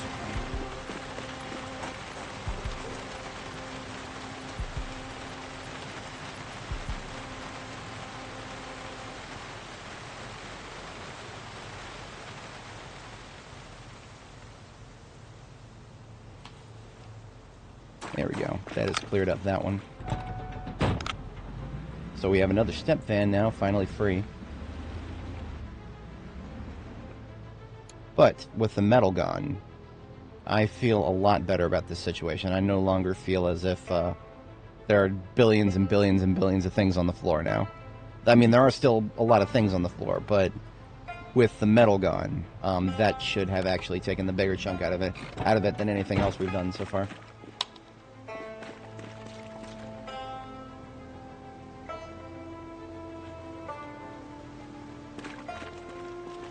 If anybody joining is unfamiliar, welcome.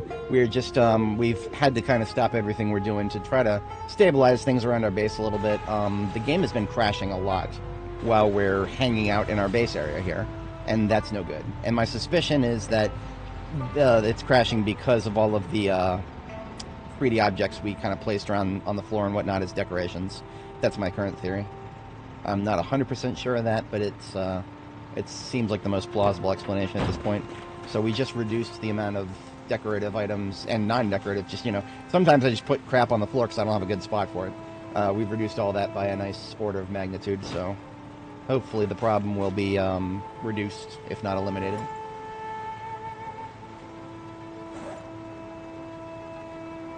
And once we get another sleep here, we can get back to what we were trying to do.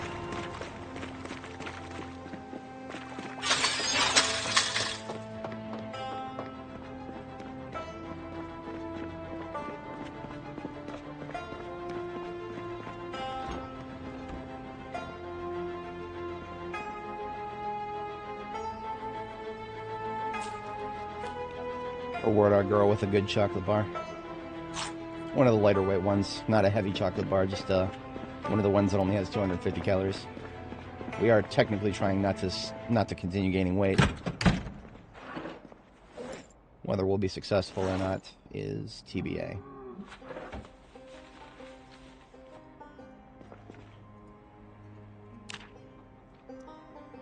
Now, if it was going to still be raining after we wake up, I might do another sleep, because we need to have good weather if we're going to be going out there and fighting. Even though we're going to be using a pipe bomb, and pipe bombs are not necessarily going to be affected by the weather. After the pipe bomb, we've got cleanup to do, and I'd like to be able to shoot. And rain is not conducive to that effort. It actually does make it harder to shoot in this game. A little bit of water falling from the sky, and suddenly you can't land those kill shots.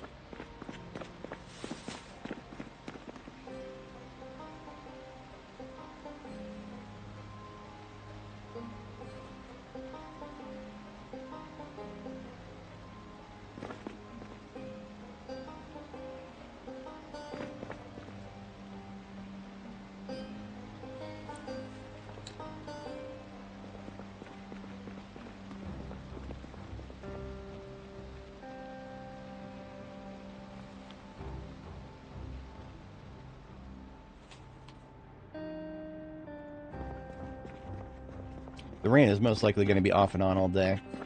That's my current prediction.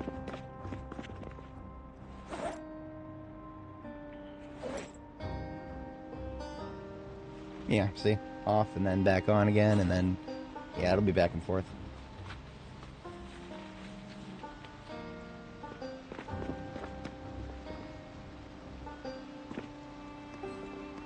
Four more planks, that's enough for one more crate somewhere. Definitely could use another in the stack over here somewhere.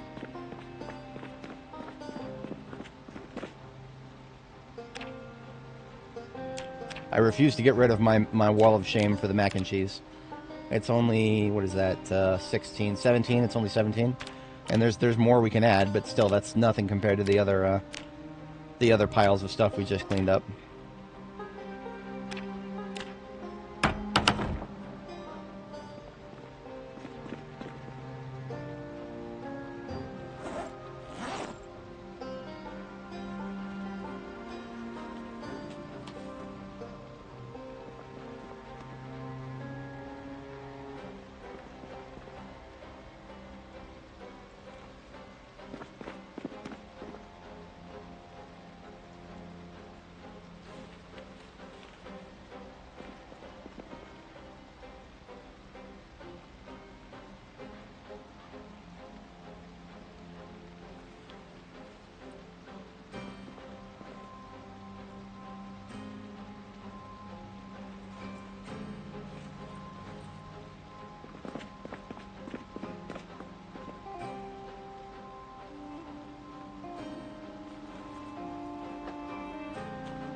Still lots of loot bags, but thankfully those are all just individual bags full of loot. The loot in them is not going to contribute to the instability. So we're going to have something to drink here and a half plate to eat, and then we are going to try to sleep one more time. Now we can't. Fatigue is at 28, so we cannot sleep yet.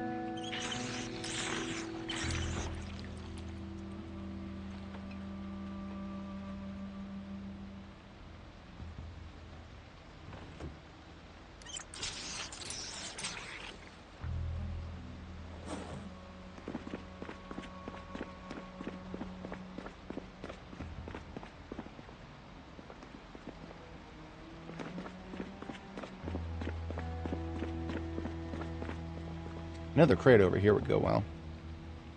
I might move one of these crates.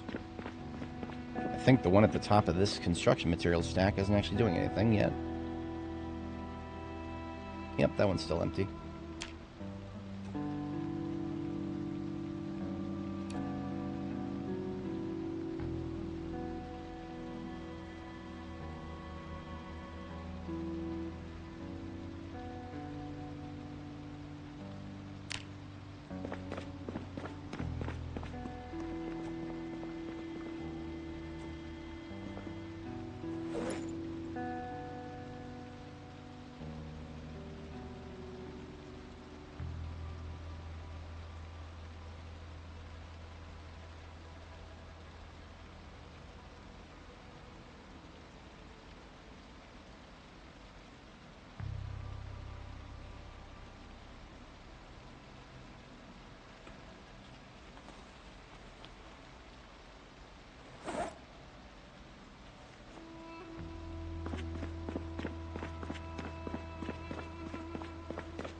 Oh, I was supposed to do a load of laundry over here.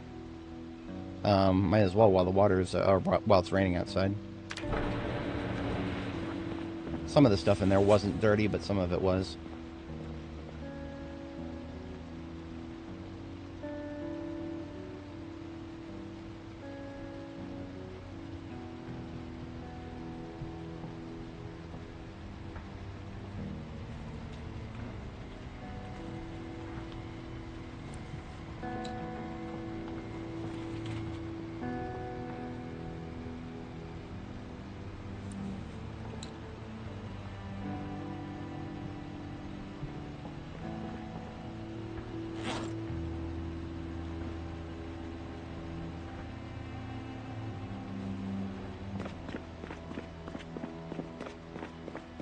Yeah, it's a niche scenario that I would ever want to use one.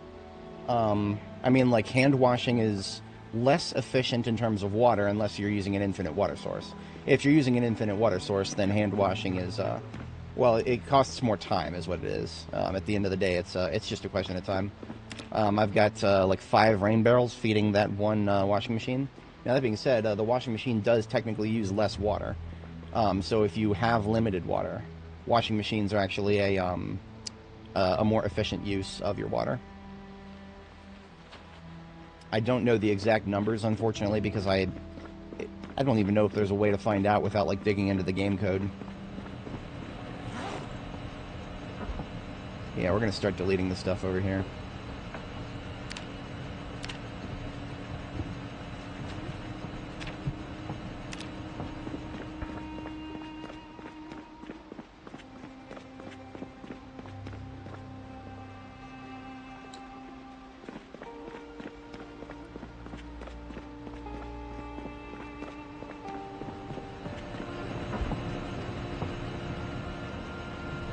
Yep. So I think a full load of laundry, as in what I mean by a full load, but like everything you can fit into a laundry machine, assuming that it is all dirty.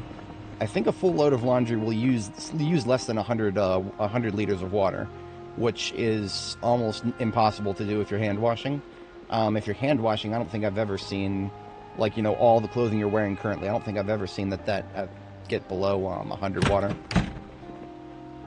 Yeah, no, that is so silly. I mean, especially because some of the survivor houses I've been in even recently, I've seen people put dirty rags in the washing machine, and I'm just like, that's funny. That's funny. The devs actually set that up. They would have had to orchestrate that, which means that one of the devs who just does the loot table must think it's actually possible to wash rags in the washing machine, except it's not. We all know that's not, but well, who knows? Maybe maybe that was just a tongue-in-cheek reference. Who knows? Couldn't tell you guys.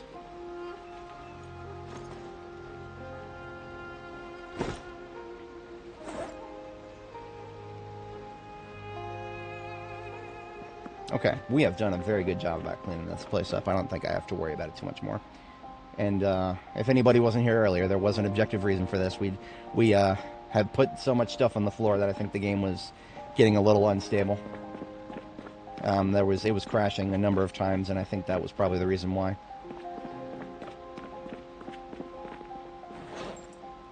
Might actually be able to get some use out of one of these lockers here. I know, right? Congratulations, I solved the problem that I created for myself.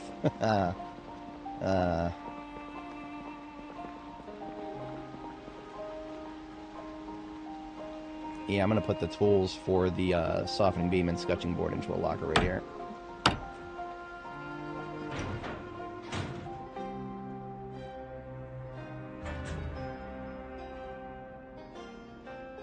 Perfect, okay.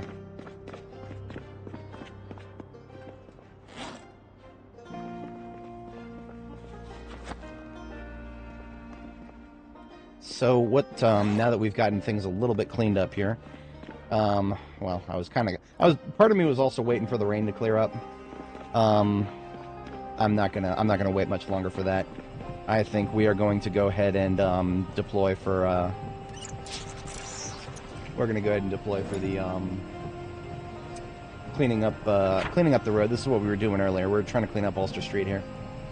And, well, I can delete some of these, we got rid of everything beyond, everything south of Mourner's Lane has been mostly dealt with. But everything up north on this side of Ulster, there's still a lot of Zeds up here where these skulls are.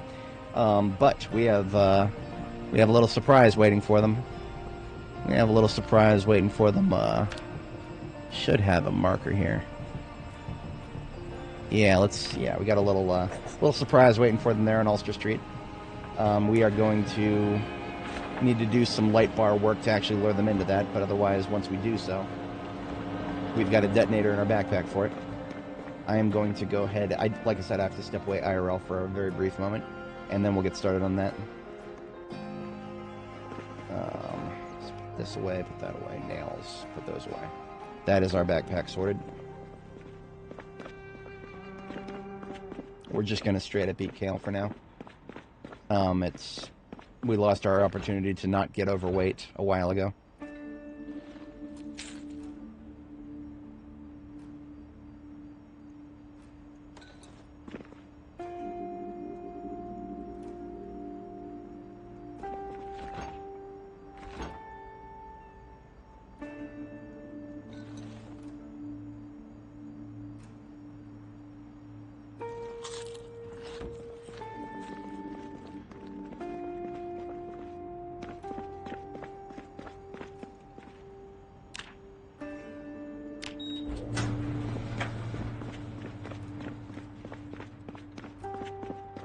Alright, it should just be about a minute and a half here. One moment.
Alright, so I am back. I appreciate everybody's patience. We are deploying to finish cleaning up Ulster Street now.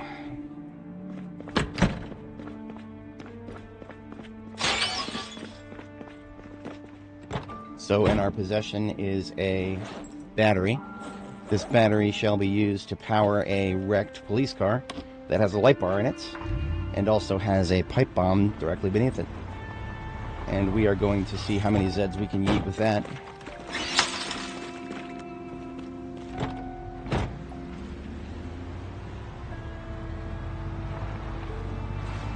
I think we had a guest that's going to be on the the right side up here. I remember hearing some snarling somewhere.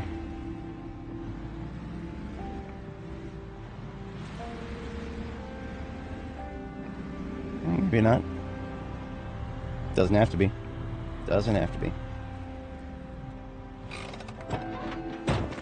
This was a vehicle that we recovered. You know what? I'll take the gasoline can from it. I don't. It hasn't. Last time we did it, it didn't do that.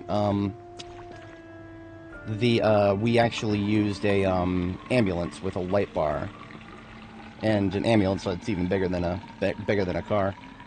Now that being said, we also placed the bomb slightly in front of the ambulance, so I couldn't even tell you for 100% certainty. I would say probably 80% certain.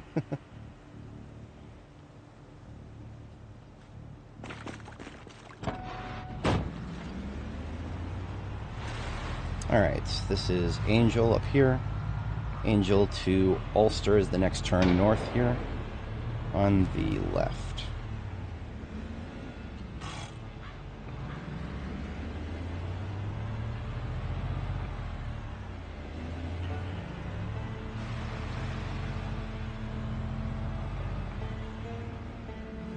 And here is our trap.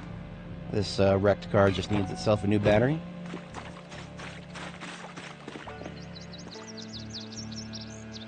Which is what we brought with us. Now there are 7 liters of gas in there. I feel like I should siphon a couple liters out. Unfortunately, the gas does not add to the explosive effect.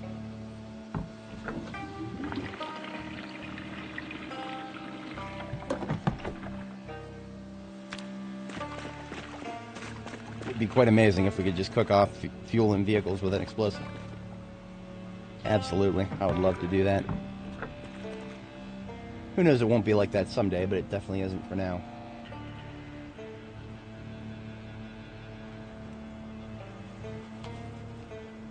Alright. Am I prepped for this? Let's do an ammo check. Let's open 2 boxes of that for 45 auto. I love that. Love the cartridge. 45 auto. I've been getting a lot of use out of it.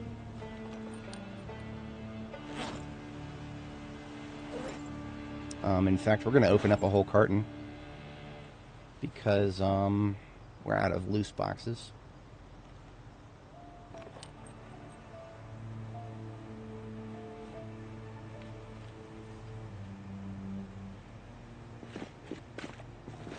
Alrighty then. Now the bomb is almost directly underneath the driver's seat here.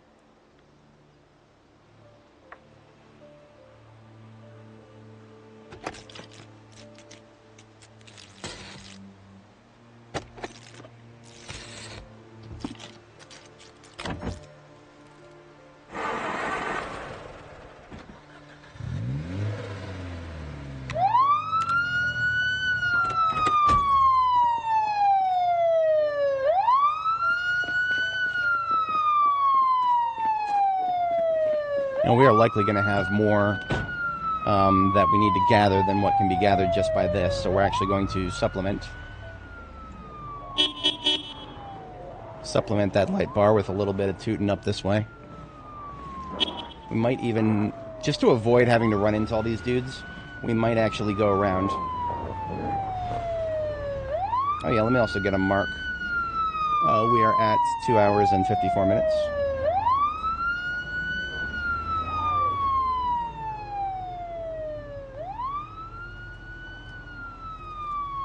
25400.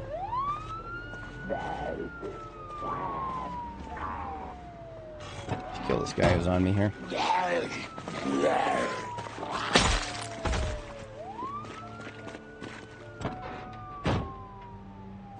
Now, my understanding is they do actually, there is criteria that will cause them to attack and destroy the light bar. I have had it where they've never been able to attack it. I've had that happen once, but then I've also had them destroy it for reasons that I'm not sure. Now, when they destroyed it, they also destroyed the door. And when they didn't destroy it, there was no door. So I don't really know what was going on there. But we're just going to kind of stay within range here and let them continue to mosey.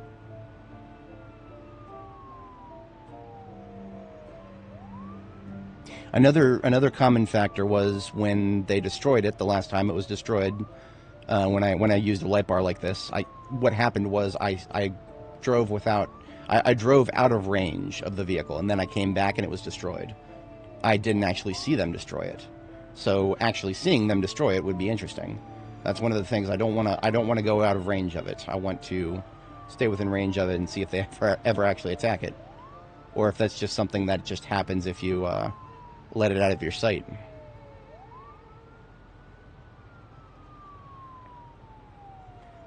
It's the number of them that are coming from the north that I find to be the most egregious. This is a very small road, but it's also right next to the train yard, so that explains that for the most part.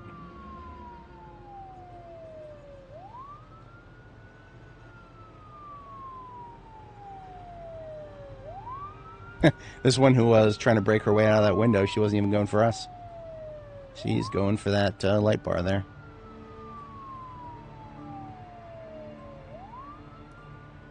Here's something I might do. If I about face, I can have Annie read a book or something while we wait for these guys to show up.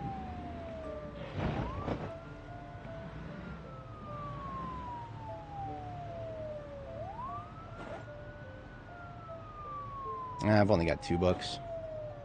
Not the best of ideas.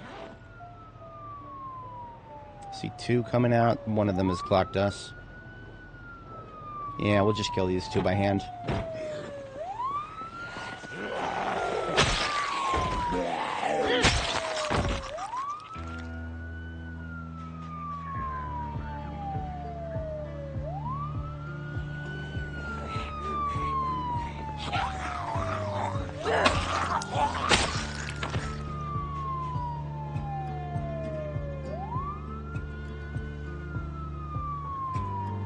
Okay, it looks like they're no longer coming in from the north. I think that means we're set. So, I mean, this is using a light bar vehicle that we don't care about makes this really easy. Because, I mean, we just got the remote controller here. All we got to do is run up and make sure we don't get so close that we start pulling them away. So I've got my UI shrunk a little bit here. Maybe I'll give that one who spilled out. Hang on. My 6? Yes, times 1.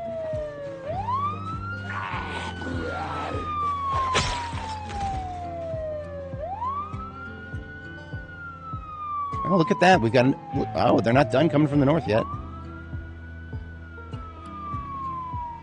We'll give them a moment.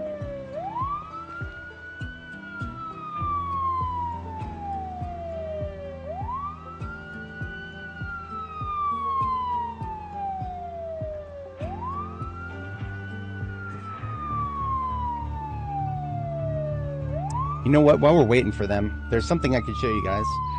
There's a tactic I used in Build 41 that I found very funny. Where's my,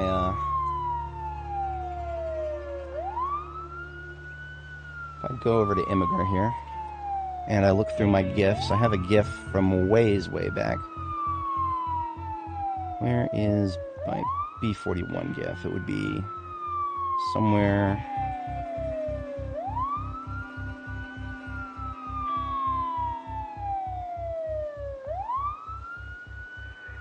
Lots and lots of memes. Somewhere in my memes. Wait a minute, I have a meme for this. It was a, basically it's just a GIF of what I used to do with ambulances back in the day. Is this one of them? No.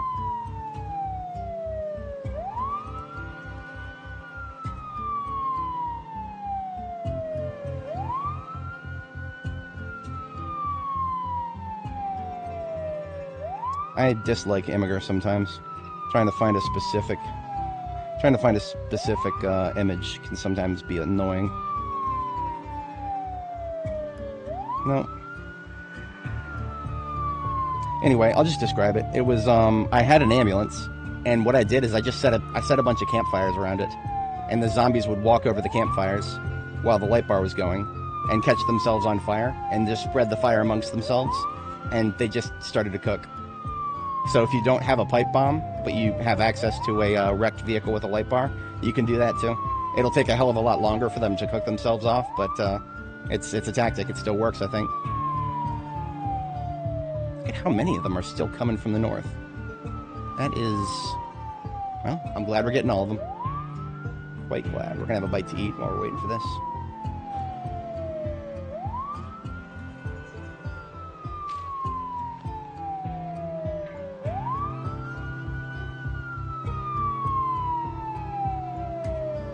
Okay, I think we're good.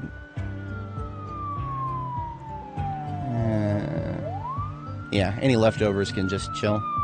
We'll kill them by hand. So we're in sneak mode, and we've got the detonator right here. Right click, and oh yeah, good morning, Naughty. We are just about to.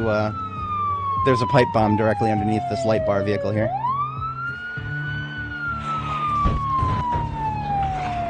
Very nice, very nice. And they never even got to attack the light bar.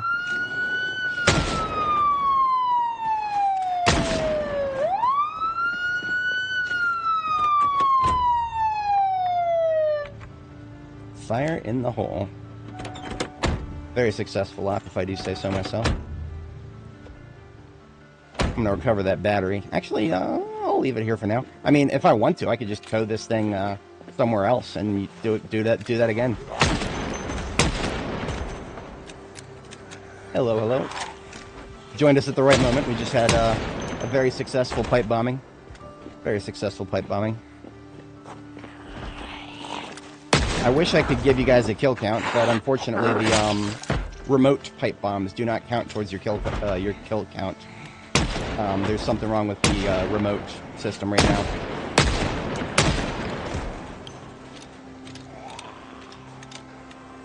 Yeah, I can't keep moving forward. I gotta fall back a little bit. These sides are not fully clear yet.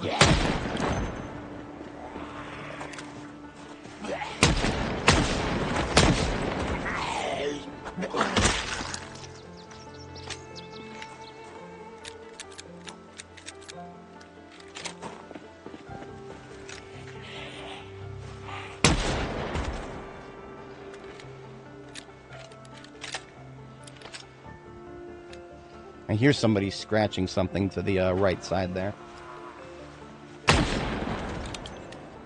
Now, the thing that made it confusing at first was because thrown bombs, if you throw the bomb by hand, that actually does count towards your kill total, but the remote pipe bombs don't.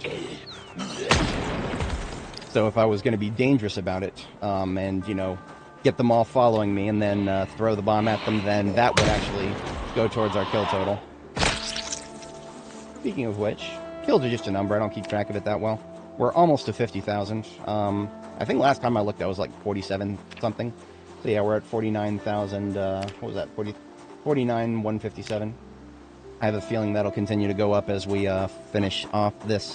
This is Ulster Street in the east side of central Louisville.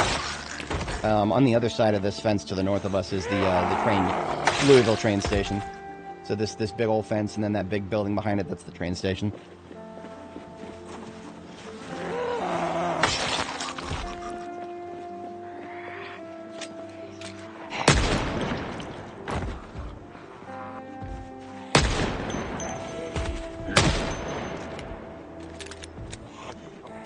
And we're trying to keep them from dying in the road, because we actually want to drive on this road. That's the whole point of this operation. We have a clean road to drive on as we get some logistical movements from our... We have an outpost in the northeast that has a lot of stuff I need to get commuted down here to the southwest, where my main base for Louisville is.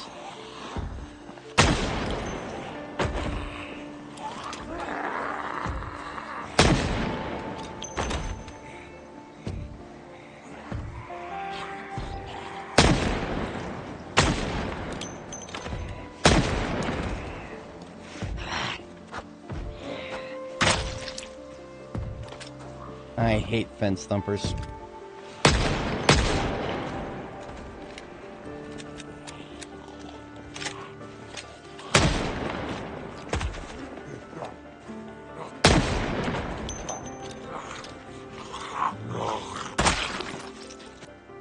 Memorable close calls. Okay, so we have had, what I like to do, and I guess this is a good time to go over my, I like to classify mistakes as class 1, 2, 3, or 4 mistakes.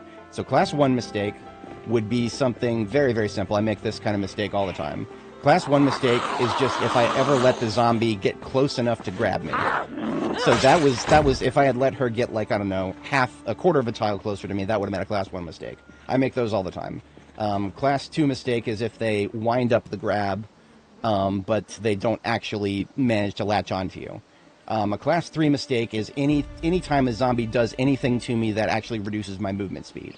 So whatever form that might take, whether there's a living zombie on the ground that I accidentally trip over because I'm trying to run past it and I didn't realize it's not dead yet, or if a zombie actually winds up a grab and I successfully push them back or something like that, that's a class 3 mistake. Class 4 mistake is actually taking damage, and that damage can come in, drawing blood, for example. We have made one class 4 mistake on this character, and it only resulted in a scratch, thankfully. Scratches have something like a 7% chance to cause an infection, and we were fine. We did not get an infection, so a bullet whizzed by our ear by that measure, but we ended up all right. Now, why did that happen? It was a little bit of bullshit. I'm not going to lie to you guys.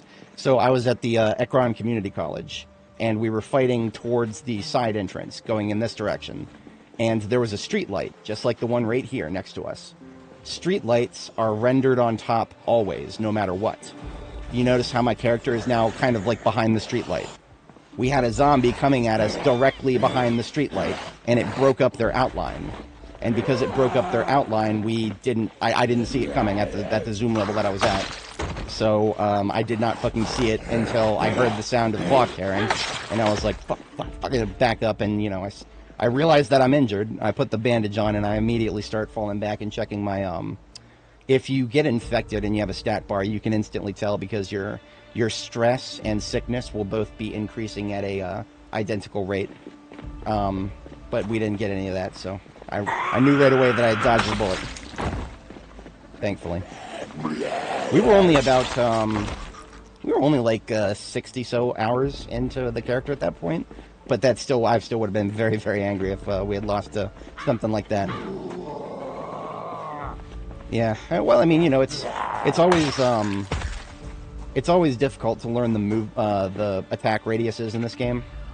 The attack radiuses are very, very important. Learn how far away you can swing, and learn how far away they can swing. But then also, situational awareness is probably just as important. I cannot thank enough the game Darktide. Darktide clued me into the glory of having a surround sound set up. If you guys look at my over-the-shoulder cam, this is my surround left and surround right speakers. So if a zombie is behind me, I will literally hear the sound behind me. Cannot stress enough how useful that is. I used to, back in the day, I would rock headphones. But headphones are good. They're not bad. They can simulate sound behind you, but it's nothing like surround sound. Actually hearing it behind you is amazing. And I couldn't even begin to tell you how many times it saved me. Because if someone was coming from the south right now, I would immediately hear them. This guy was too far away. Zombies tend to make actually pretty loud noises once they're pretty close to you. Out of the road, please. Now we've got a lot of okay, look at this. Look at my stress. That's like 5 or 6 zombies on the fence right there. That's like 5 or 6 zombies on the fence right there, and now suddenly I'm at stress tier 3. Unbelievable. But, yeah. Well, there's nothing wrong with shoving. I mean, there's, just like any other melee weapon, shoving has a range. And that range is actually farther away than a zombie can grab you. So if you learn the range of a shove, you're already, it's just as good as learning the range of any other melee weapon. You can shove successfully. There was a YouTuber, and I actually really like his content. What the hell was his name? McSpoons, I think it was. I think I think it was McSpoons. He showed a video, and he was talking about Zomboid's, like it was a video, had something to do with it, how quickly the devs are working on the game, which is not very quickly. But he was showing some footage of himself playing the game, and he was going like point blank with his shoves. He was going point blank in order to shove the zombies, and I was like, dude, you don't have to do that. You don't have to do that. You could be half a tile away. But it's one of those things that, you know, if you don't learn it early on, it's kind of hard to break the habit. All right, we're really stressed right now. There is a little bit of a shortcut to getting rid of stress. If you get a bunch of zombies together and you get out the shotgun, killing a bunch of zombies with multiple zombies with one shot with a shotgun, that will actually get rid of a lot of stress really fast. I used to really hate stress, but now now that I learned that, even regular guns. Now here's the real problem though. As you guys can see, we're at stressed out. That's the stage 3 stress. Look at how wide my crosshair is, and that is because of the stress. That is, unfortunately, stress directly reduces your ability to aim.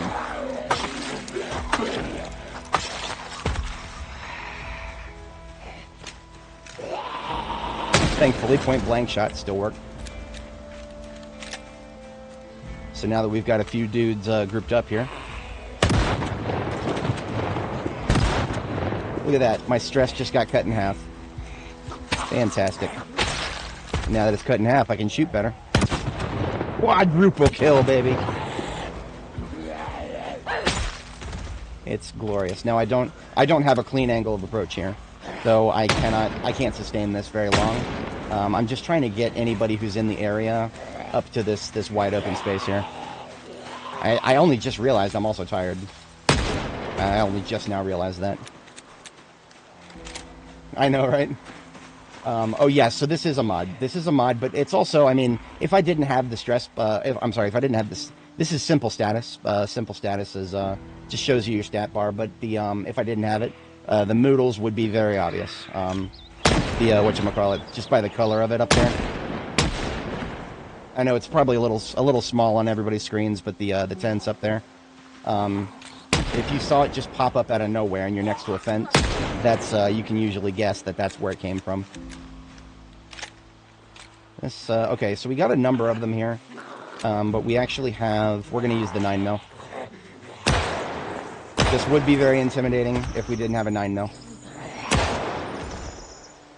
But 9mm when you're aiming level 10, just maintain control.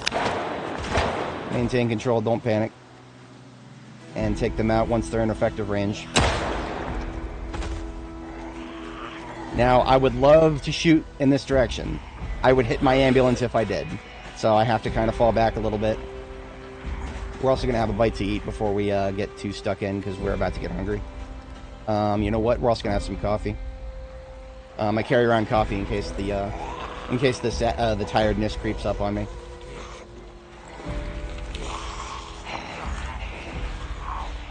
This might seem like a lot of zombies.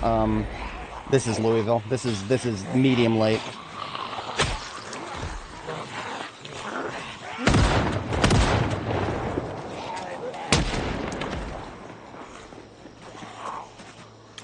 Now I do have to be aware of where I'm pulling them from. Jay's Chicken right here. Okay, so remember when I said before I don't have a clean angle of approach? I actually do. I actually do. If I go in this direction, the Jay's Chickens here are not clear, but anything past them further north here, this is one of my gas stations up here. This gas station, this gas to go right here, this is one of mine. And it is, because of that, it has been very rigorously patrolled for any respawns. So as long as we clean up everything going from this direction, we have finally linked that up with Ulster. So we are, we're in a much better spot here.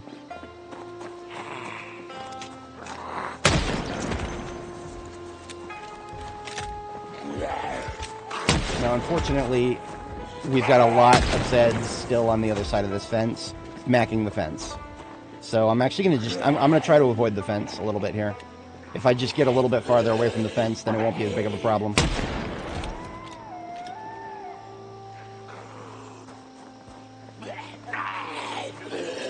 In fact, I could use Jay's Chicken to my advantage here. Oops.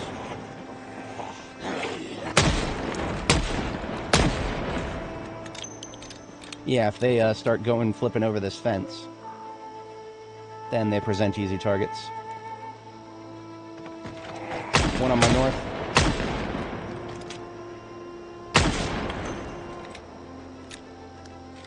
And they're also coming around a corner here.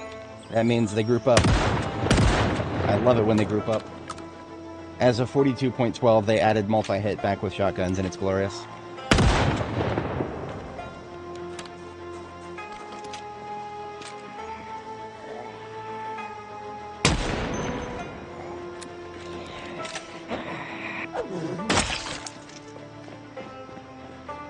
There's nothing wrong with that. In fact, I actually kind of would recommend it. If anybody is getting into this game, I very, very strongly recommend you learn melee and learn it very well before you start doing ranged. If for no other reason than the fact that even if you start, like, say you start as a veteran or a police officer, somebody who starts with a bonus to aiming, that actually doesn't mean much. You are still going to suck with aiming when you first start out, even if you get a bonus to it. Now, the bonus is going to help you level a hell of a lot faster, but you're still going to not be... Nothing of what you guys are seeing me do right now, you're not going to be able to replicate that easily, even if you have a starting bonus. You'll be able to get to this point much faster, but you won't be at this point from the outset. We're at aiming level 10, and there was... we didn't start getting really good, I would say, until we were like 8. I think veteran, specifically just veteran, I think they actually do get a slight baseline increase to their aiming capabilities, like completely separate from the stat. But beyond that, I swear there was one that just flipped over. There you are. Oh, okay, never mind.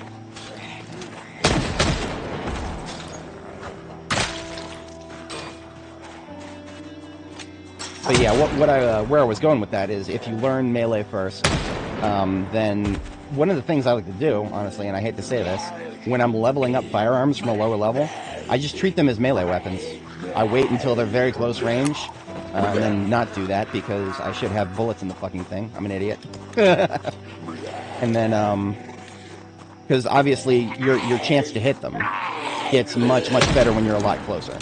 So if you just treat them as melee weapons while you're leveling them, you'll have much better results. Until you get to really high level aim, and then you can actually use them to their max effective range. That might be a little overtuned right now, like the devs might make that so that it's a little bit less of a dramatic change. I feel like you shouldn't need to be aiming level 8 just to start getting ranged kills.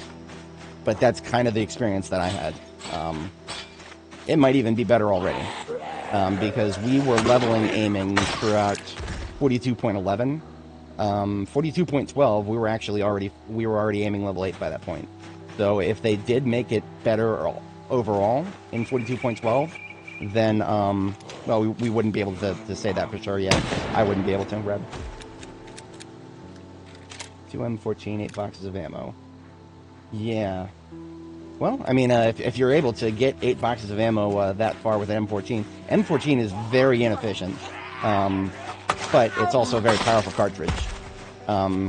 Each box is basically one reload, because a box of 308 is 20 bullets, and you can fit 20 into a magazine.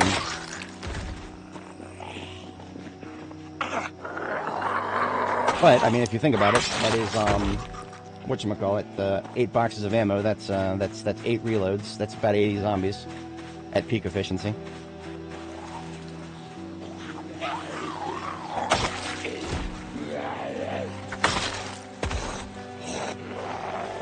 One of the things that I would do early on, and I don't know if it's still relevant, I like to push zombies onto the ground, like this, and then stand on their chest and go for a point-blank shot.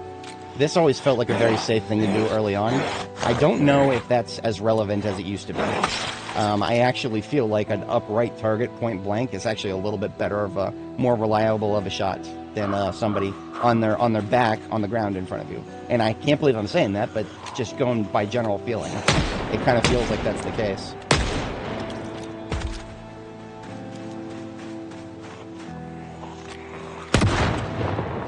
Missed it. Oh, okay, yeah. Was there an M14 and B41? I didn't even know there was one. If it was Vanilla Firearms Expanded, that would be, they definitely added, some VFEs things into B42 vanilla, if I remember right. Alright, once again, we are too close to the fence, which is whatever. Now, here's the thing about that fence. Because it's part of the train yard, we can actually just mosey on over to the other side of the fence, because we have a way around it. It is going to be a bit of a hike. Before we get stuck in on that, I want to see if I can get another pass at clearing out everybody off of the road here. Now, if I don't shoot, if I just melee on this road, I might be able to get... Now, see, I've got him on both sides now. I've got him on this side and on this side. Now, this side, I could go in there with a spear or a knife and poke through the fence. But then there's all these trees. I would never do that in a million years. Because if I were to do that, I wouldn't be able to tell if I'm getting flanked because of the trees. The trees don't only block your line of sight. When there's enough of them, it blocks your... You don't hear very well.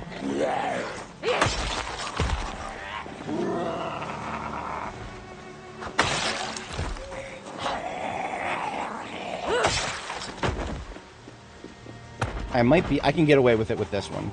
Because there's a nice big open area here. I can poke her with my knife.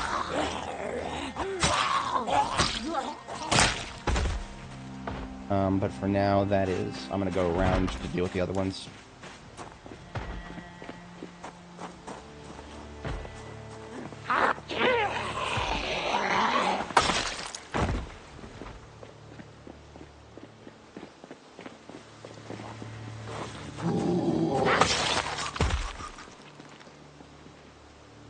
Now, when it comes to these Zeds on the other side of these iron fences, if there was a big enough group of them, I would just throw a... You know what? Look at that.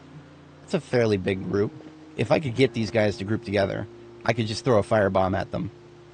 Because fire will go straight through iron fences like these. But... yeah, they won't group up too hard, because if you go hard enough with it, they'll just start going around up at the top there.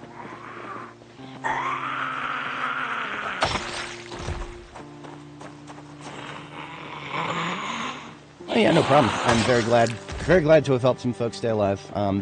This game is, I feel like it's easy when you know how, but learning how is obtuse, very obtuse. The tutorial does not teach you anything about actually lasting longer than this, the first 10 minutes, if that. I feel like an expanded tutorial in this game is just long overdue. But until then, I am always happy to, look at this guy right here. This doesn't look like a normal zombie. This looks like somebody who was a human until just now. But he is still definitively a zombie. R.I.P. It's the cleanliness of the clothes and the skin. Very rare, actually a very rare sight. Oh yeah, look at all them. That's a lot. So the problem is we're getting the not the hospital crowd. That's further north up there. This is basically just a church crowd. Yeah. This game is Mistake Punishing Simulator 2000.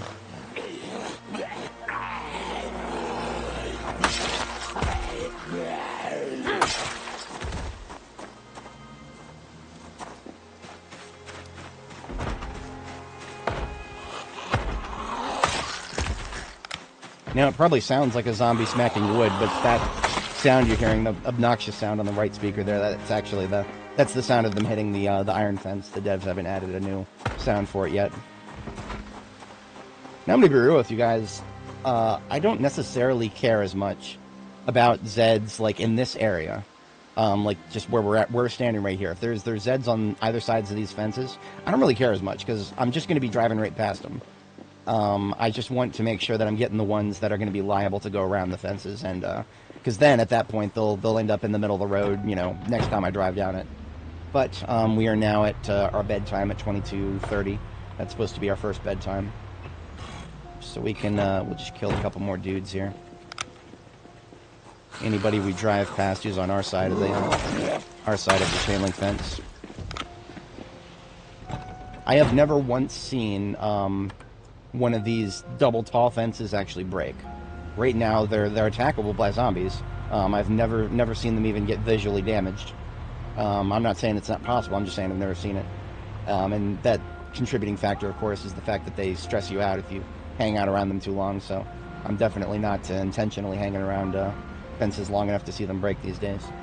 Low fences I have seen break. The bendable fences framework is fully functional for the low fences. But for the big fences, all it looks like is the devs made them attackable. Which is, well, whatever. This is a place that is safe to sleep in. I went ahead and boarded up the bedroom window.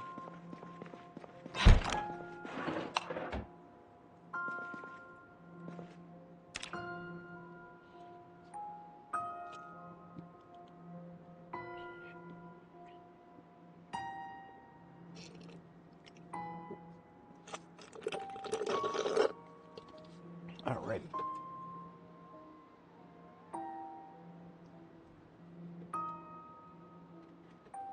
Been drinking extra water these days. I've been feeling like I haven't been drinking enough. Now we might just screw around here for a minute and then go back to sleep because we are we're shortly whatchamacallit, we're going to sleep again at 4 a.m. Oh, I know something that I could do as an overnight activity. All I've got to do is whatchamacallit, the truck that we drove past on the way up here. There's a truck right here. I'm gonna drive it. I'm gonna tow it back with me because it is it's got really good parts on it, really high condition parts. The vehicle itself is actually kind of shit, but the whenever it has good parts, a vehicle full of good parts, I'll just bring it back with me, harvest them at the garage. Whenever I'm towing at night, I like to tow backwards and turn the headlights on for both vehicles.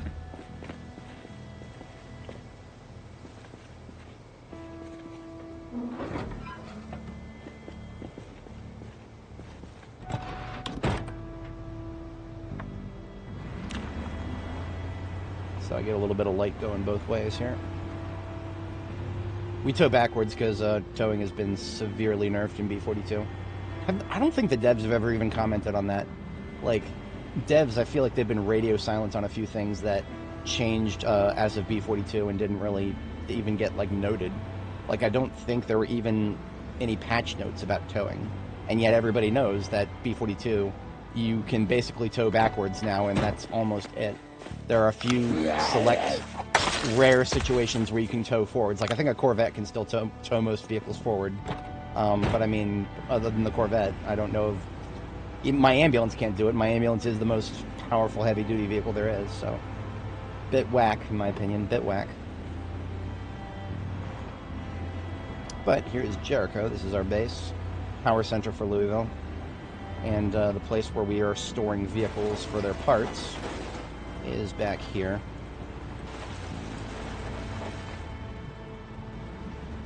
And this vehicle is capable of driving itself, so I don't have to thread the needle here. I'm just gonna put it where it needs to go.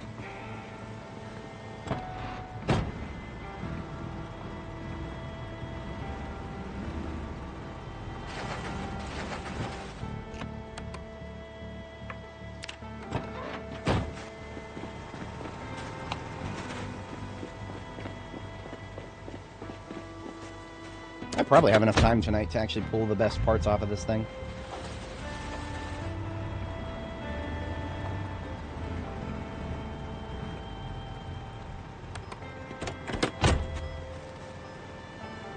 Start with the glass work.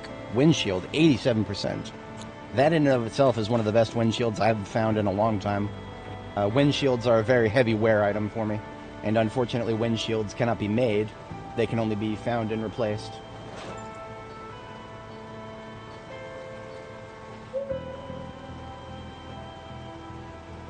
That is it for the glasswork. The seats are pretty good. Both the seats are 89%. I think these might be some of the best seats I have in the area, too.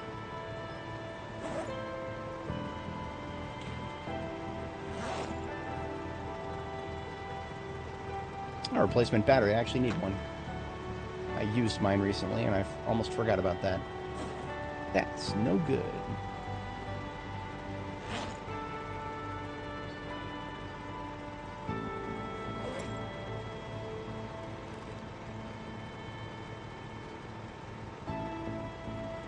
Now I can remove the seats.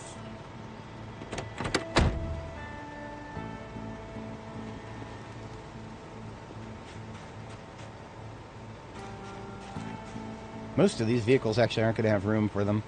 I suppose I could fit... Yeah, I can fit the seats in this one.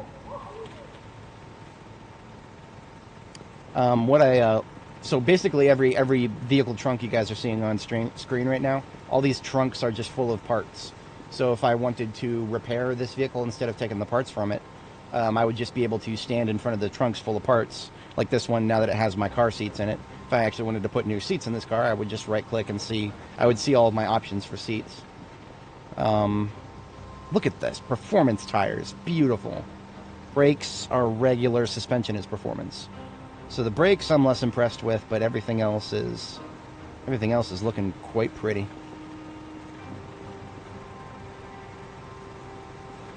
%, battery.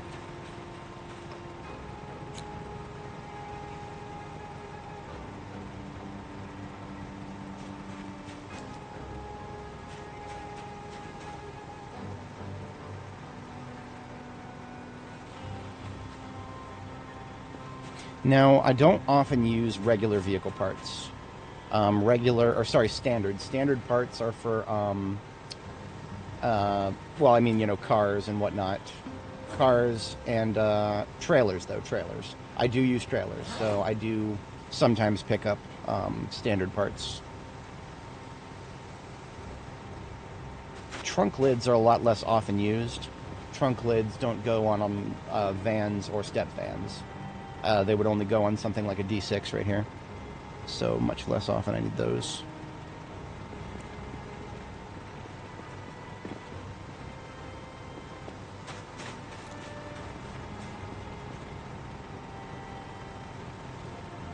The door that is slightly lower condition I will not bother putting anywhere, but the higher condition one can go into this step van here.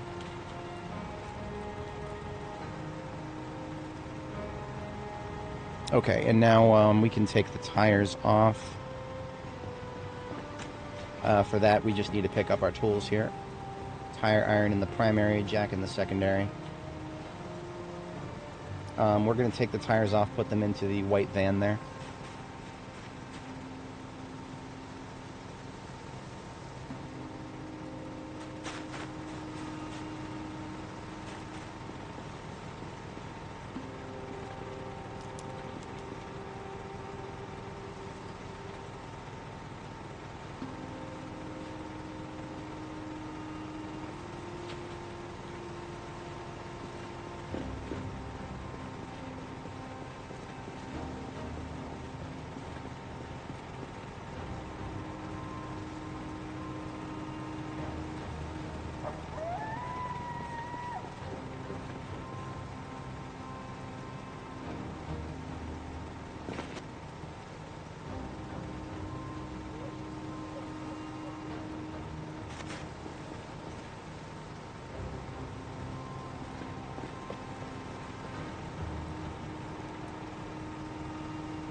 Alright, and that's all the useful parts.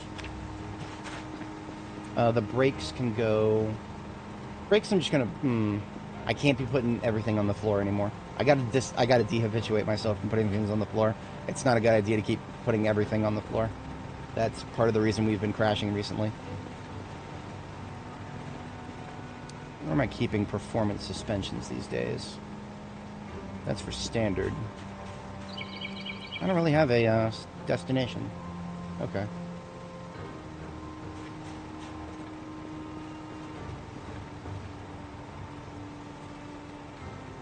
Alright, we can put away the jack and the tire iron. Handy knife. That radio we'll disassemble it later. We need a new machete.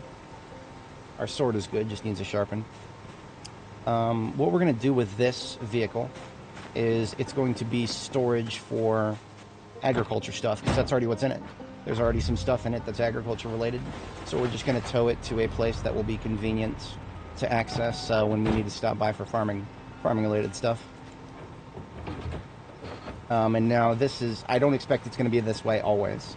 But if you take the tires off of a vehicle, it actually becomes extremely easy to tow. Like twice as easy as it is to tow with tires. I feel like that's just a bug that's going to get, yeah. And remember, it makes the game easier, so the devs are probably on a priority fix for this. Where do I want to put this?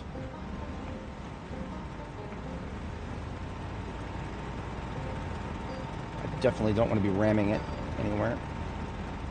I have, if anybody is even thinking about this, yes, I have tried using a vehicle, towed vehicle, as a battering ram because of how easy it is to tow. It was kind of goofy. There we go. So the trunk of this vehicle is now designated agriculture stuff storage. Not the most convenient spot, but it works. And it is a little bit past our bedtime, but we have earned it. We've done a good job. Very productive evening.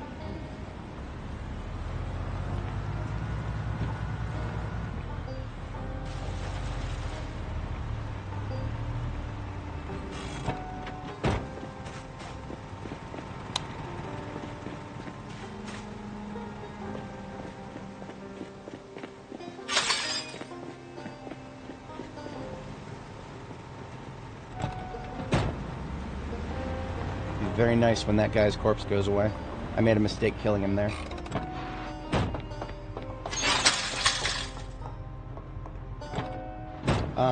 No, okay, so if you want to level maintenance, maintenance requires that you damage your weapons in combat.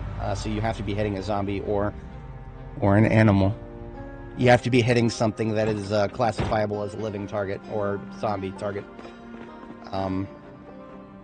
I'm not gonna... Okay, you know what? When it comes to getting experience by hitting things, of course, zombies are the obvious candidate. I have a screenshot that can demonstrate something else that you can hit to get a lot of experience. I'm not going to explain this screenshot. I'm just going to show it to you and let it speak for itself, assuming I can find it. Where did I put this one? Where did I put this one? I take too many screenshots sometimes.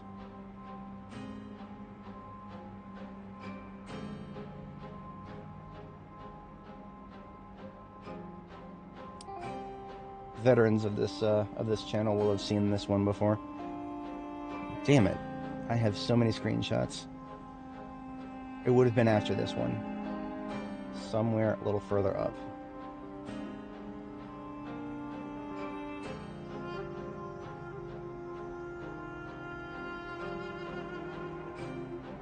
We're getting closer. We're getting closer.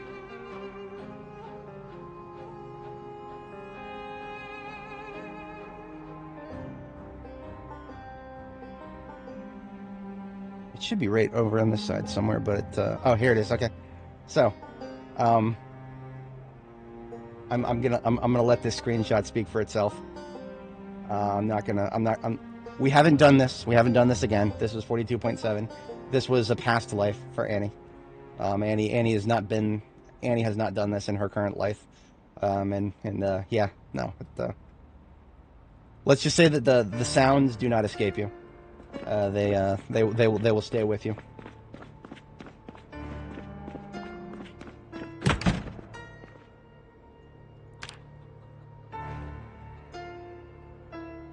I'm still not a big fan of rabbits, but I no longer do that to them.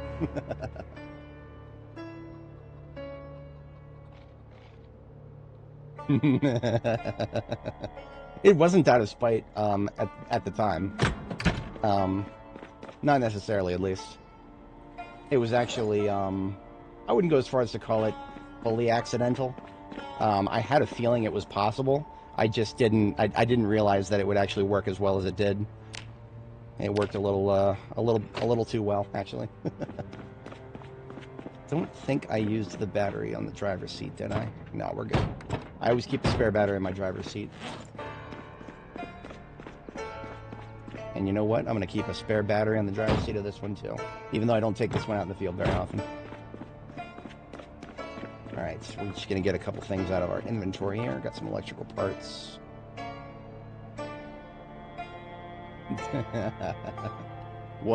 Big was.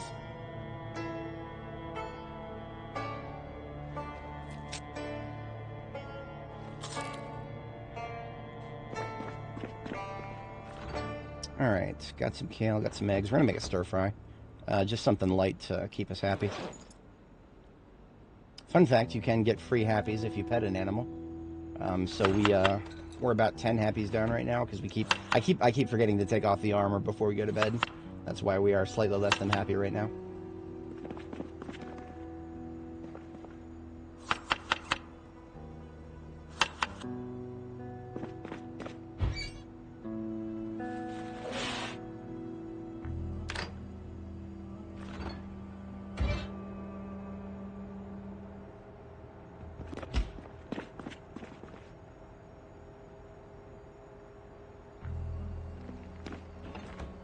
Now, all of the clothing that was in here, one of the reasons it was in here is not just because it needed to get washed, but also because I didn't have a home for it.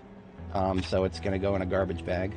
But at least this garbage bag is one that only has clothing in it, so I know it's not full of stuff that has to be sorted. We have fog this morning, so it's not good fighting weather. However, I'm confident that we have made we've made good enough progress down the road that we can continue to scout out. We may hit a brick wall, but if we do, then we'll at least know where we stand. So we're still going to scout out even though we got fog. If anybody's not familiar, I often refer to fog as no shooty juice because you go outside, or no shooty gas. You go outside, you try to shoot, and your ability to shoot is cut down to like 1/3 of what it normally would be.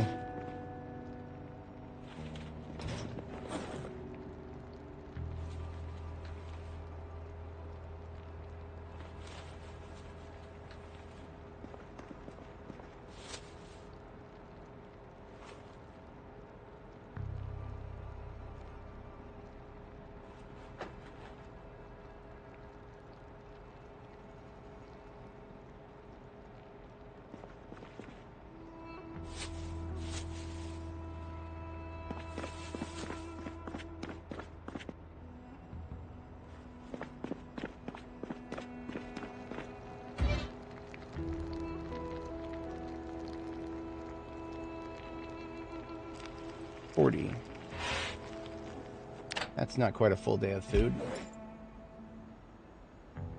I feel like this is the second day in a row we've had fog. I am not very impressed by that. But what are we going to do about it? Not much we can do.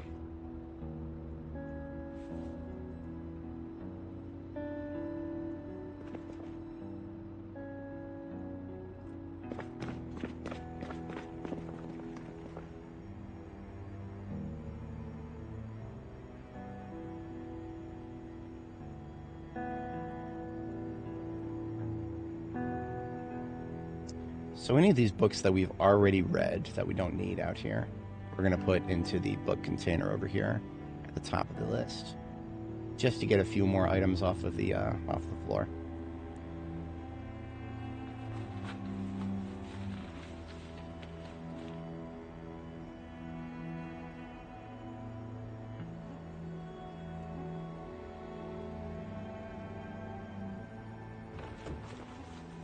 Now this dye over here is actually, if I'm not mistaken, this bottle of dye is actually specifically a color of dye that is a perfect match for desert camo, which means it should be in my duffel bag over here, which is full of desert camo stuff.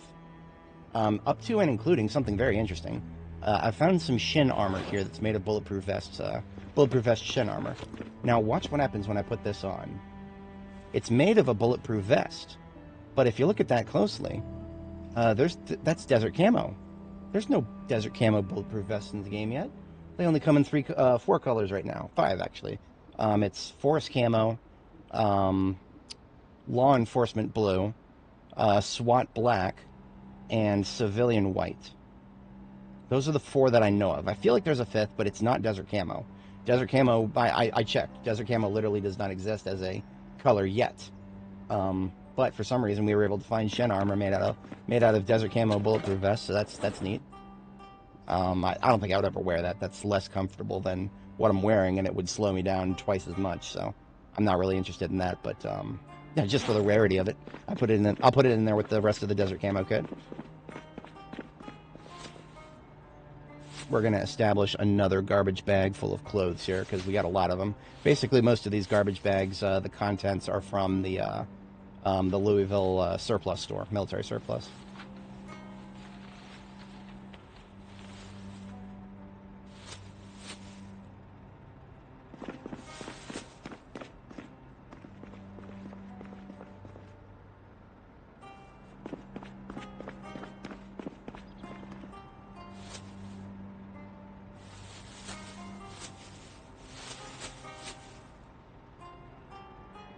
Damn it. Get that out first, then I can put it back in. Okay. Separate the clothes from everything else. That will be that'll be something accomplished.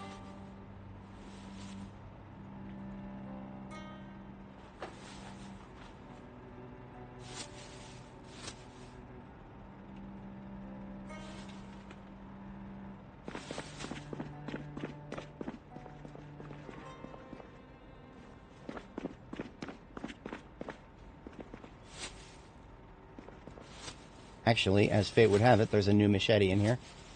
Here it is. Yep, a new machete.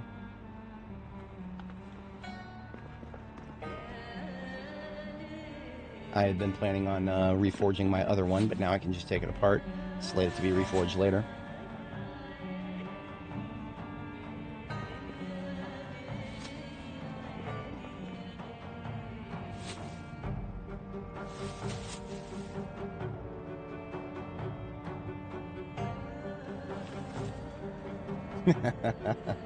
Yeah, they really shouldn't be made of steel, because that's silly. But it's something that inconveniences the player, so what is the rush to get it fixed, am I right?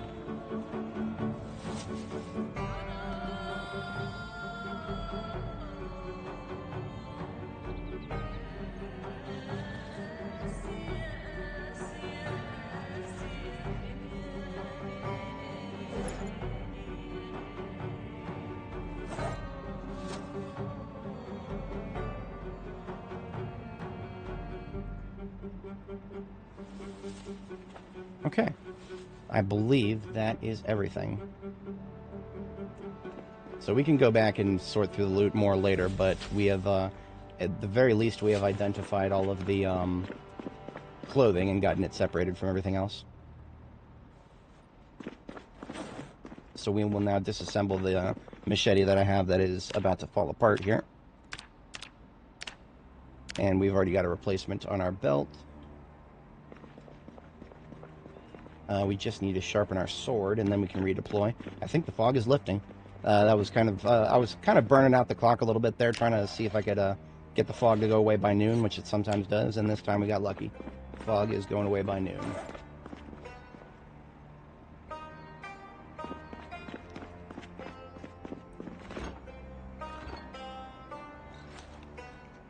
Is it still worth switching up?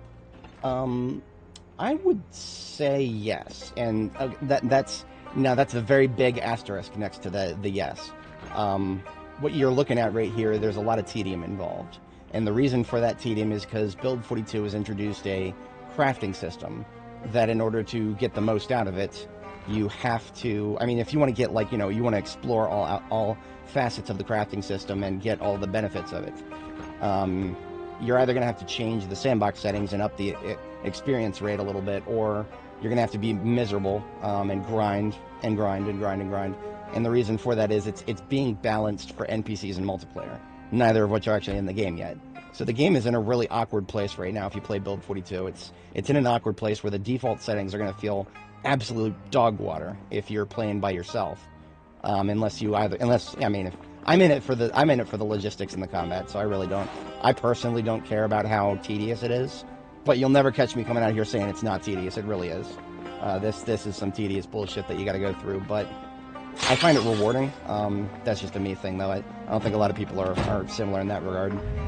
But yeah, if you have a high tolerance for just a lot of logistics and tedium, and you can deal with the fact that it's being balanced for multiple people, then yeah, it's going to be a lot of fun, probably.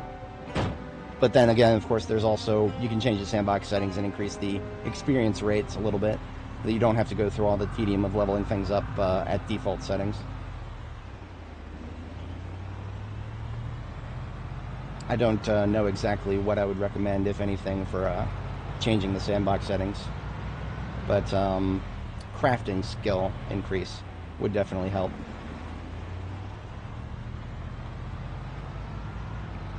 Now that we've finally gotten rid of the fog, and it's a nice day, and we're going to be getting rid of stragglers, I'm going to put the MSR 700 in both hands here, and I'm going to pull out my 223, except I don't have any. I mentioned that before. Because I don't have any 223, I'm going to open up another, let's do 2 boxes here. 2 boxes of 223. This is my rifle cartridge. And this will enable us to shoot very long distance, as it were. So if we see a zombie while we're driving, and we don't feel like getting all the way up to melee range, we can blink them. Now this, unfortunately, this guy. We can always do this as well, even though it's got an 8-time scope on it. Close enough, most guns can function as a melee weapon. Oh, look at that, we got a Teresa out here.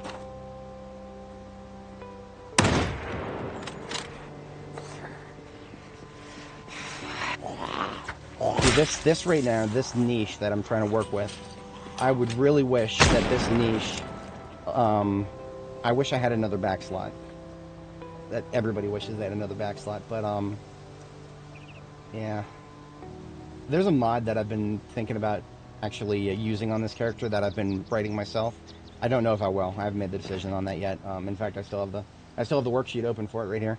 What this does is, this is not the final form of the mod. This just is a Lua script that will, you could fire it on launch, and what it will do is redefine the hotbar attachment definitions as a runtime monkey wrench fix. So it doesn't modify any game files, that's my standard for mods right now. Something that doesn't modify any game files at all, doesn't override anything that the save game would get corrupted by. So it does meet all of my standards, but also, you know, we have a history of not doing any mods here that actually modify gameplay objectively. So that would be a break from tradition. I haven't decided whether I actually want to do that or not. What this does, though, is it makes your bedroll slot, the slot 9, which is right now possibly one of the most useless things in the game. Like, sure, it's cool that I can attach a bedroll to it, but that's not what you're supposed to do with a fucking hotbar. Hotbars are supposed to be things that you can click on, you know, in combat to switch to. Who the fuck is gonna switch to their bedroll in combat? What the fuck? No, that was the stupidest thing that they could have ever added to the game, in my humble opinion. Sure, make it so that you can attach a bedroll to a backpack externally, but you don't need to waste a slot for that. Give me a slot that actually does something. But yeah, that's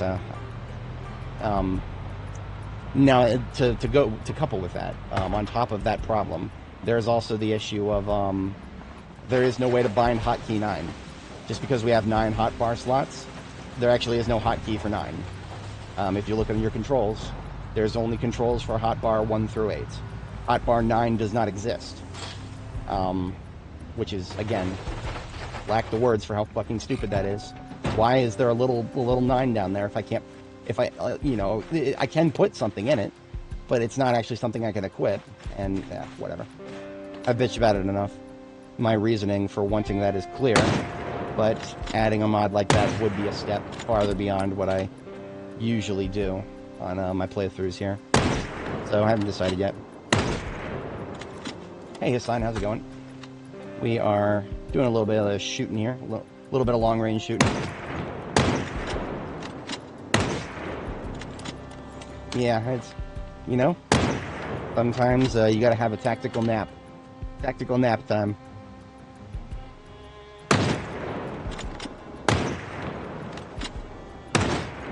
We're not getting good shots here. We really aren't getting good shots. It should not be taking more than one shot to kill these guys.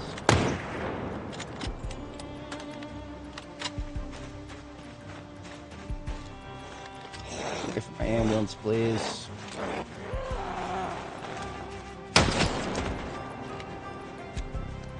Oh, we're stressed. I'm an idiot. I can't. Okay. So, we're not getting good shots. I didn't even notice. See, we're outside of auditory range of the stupid fucking fence. But that doesn't matter. Just because we can't hear the sound doesn't mean that they're not actually hitting the fucking fence close enough to cause trouble. So, god damn it. We're stage 2 stress now, and it's not going up anymore, so now we're far enough away, but damage is done. We're going to need to get rid of that stress. We could do it with a shotgun. That means I need to switch my back slot now. So, switching off the rifle. Shotgun coming out. We'll get out, we'll kill Chuck here. We need to open a box of 2 boxes, 38 special here.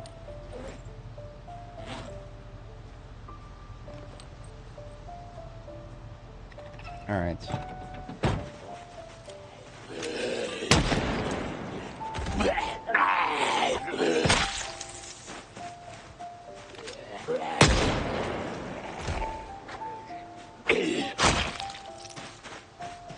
So now that we have the shotgun, all these idiots in the corner here, we can actually erase them pretty quickly. And right along with them, we've erased a lot of our stress.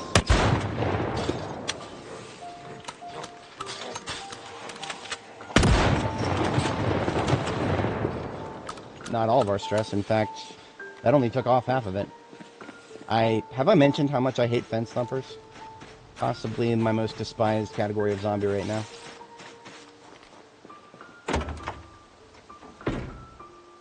I'm actually looking around for a magazine.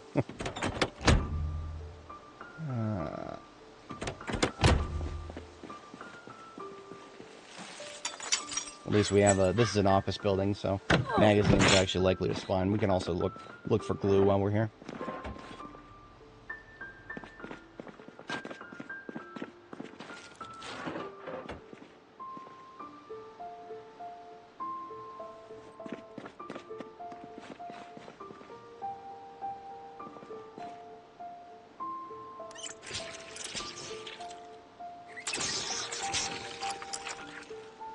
For a ord roasting? No, I wish. There's not enough for that.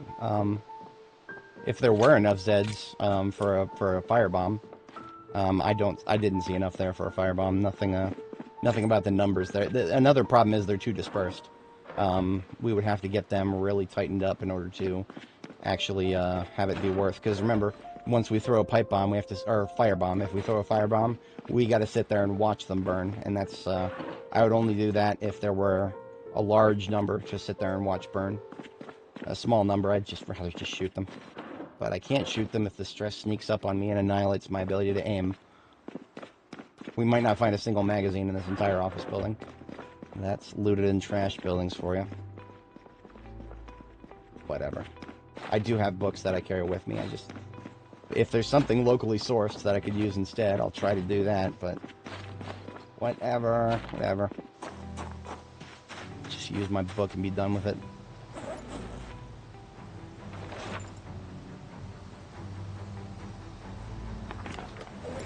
Alright, stress has been eliminated far enough that we can now snipe again.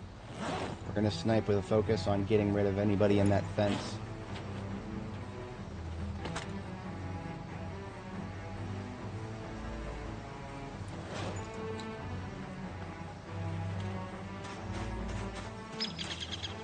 Wow, okay. Now you show me all those. You know what? All that shit I just said about there not being enough for a burn, I take it all back. We got a firebomb right here. I'm going to equip that in my primary hand. And we're going to throw that. This is what I think about your stress thumping. Burn. Now that's going to bring a lot more Zeds to the party. So we're just going to fall back a little bit and see what kind of movement that creates.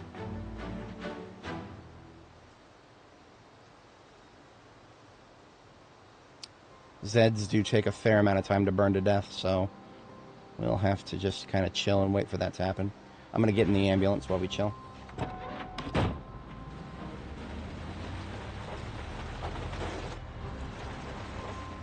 Face the correct direction. Maybe I'll put on the AC as well.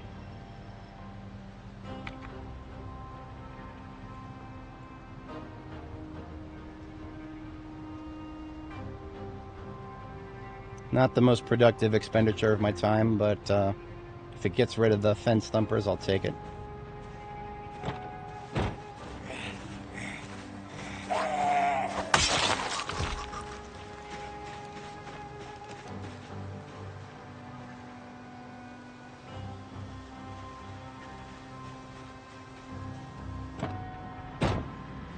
Maybe there's some others. There might be some other Zeds I can hand fight while we're waiting for them to cook.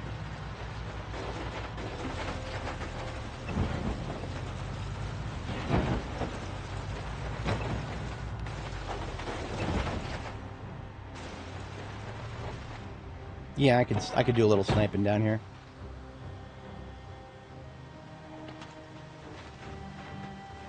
We're gonna have to watch our stress very carefully though, because now we're gonna be shooting next to this fence.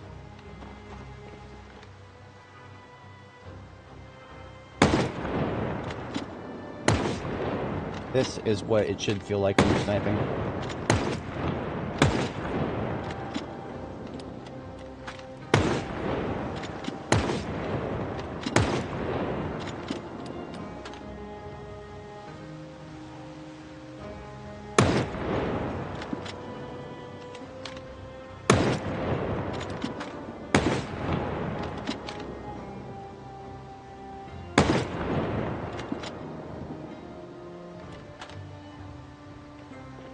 Pulling back just a little bit to make sure that the, okay, yeah, everybody up here is still cooking. We are getting a little bit of stress buildup, I think. That could be because of the wooden fence there, but I'm not sure.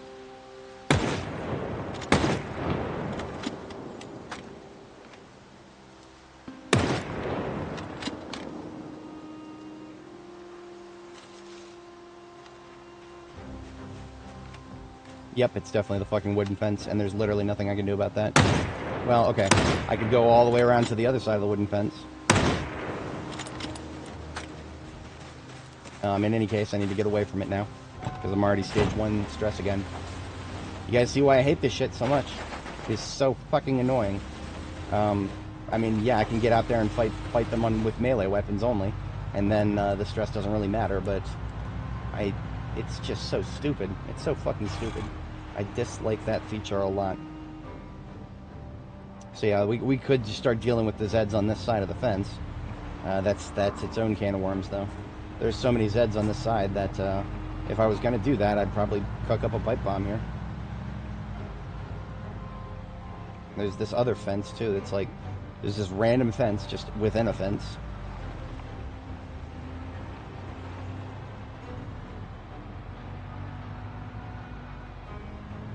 TP USA? I don't really have any strong opinions. I mean, I do think anybody who says that Charlie Kirk was TP USA, I think they're 100% correct. Now that he's gone, he's the organization, whatever it used to be. I don't think it is anymore. It's kind of like with James O'Keefe and Project Veritas. Like they kicked O'Keefe out of Veritas, and they're like, yeah, now we still have Project Veritas. No, you don't. He literally was the project, and the fucking Pfizer did a little corporate coup and got him off the board. That's what you get for making it a non-profit. Lesson learned, James. Don't ever fucking do anything that can be subject to a hostile takeover. Because someone with the assets to do it will do it. And look what happened. So all these fuckers right here. If we were to start blowing the ambulance siren, we could probably pull them away from that. Yeah.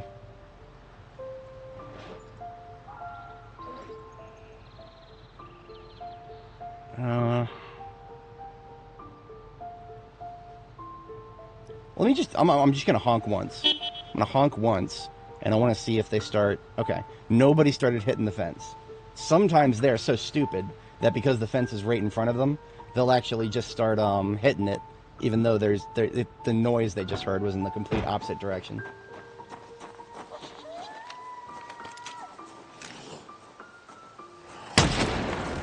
But we're only going to get a limited number of shots like that before we start getting Zeds from behind us. We do not have a clean angle of approach. This is a heavily populated area. Just because there's none immediately visible behind us doesn't mean we won't be getting flanked very soon here. I have the other side, the far, far other side, like far beyond our current render distance. The other side of the train yard I do have cleaned. But we're just so far away from that it's basically irrelevant at the current juncture.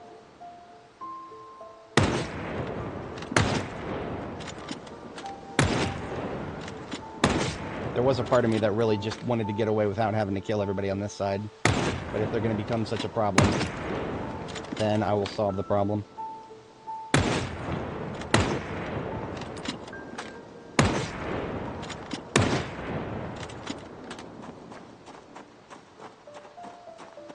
Nothing but slow ones left. Nothing but slow ones left.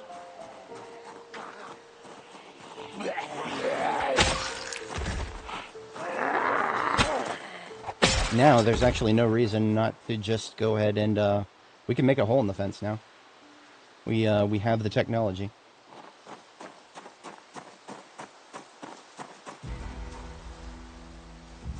Now, as always, when you're disassembling a double tall fence in a dubious area, there may be one right on the other side. I'm going to turn and run as soon as this finishes. I know there's one on the other side. I can hear the footsteps. I'm not even going to challenge that. If there is one over there, they know how to get in now. That's all they need. In a perfect world, I would do like four tiles of that. 4 tiles of that would give me a way to drive in and out easily.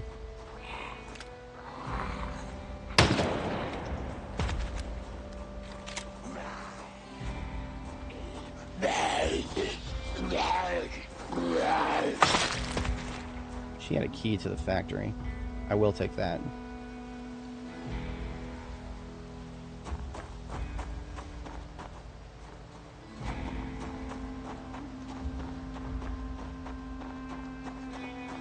Now, I know I heard a mouth breather on this side. There you are. Get over here. There's also another thumper.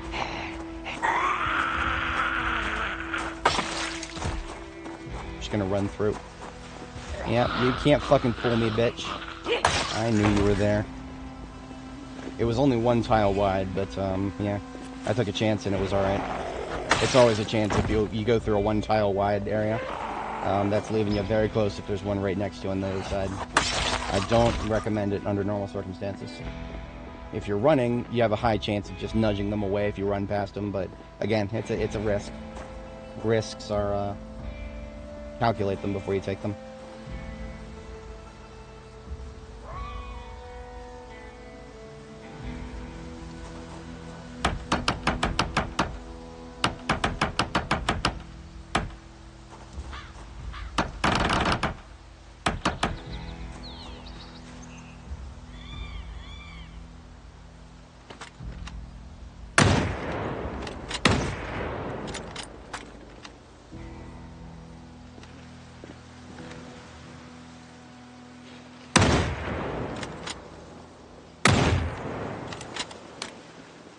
We might have gotten too far away for the cooking to finish, but it looks like the fire is gone.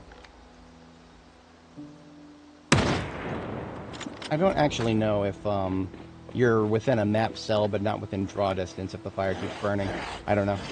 I've never really tested that.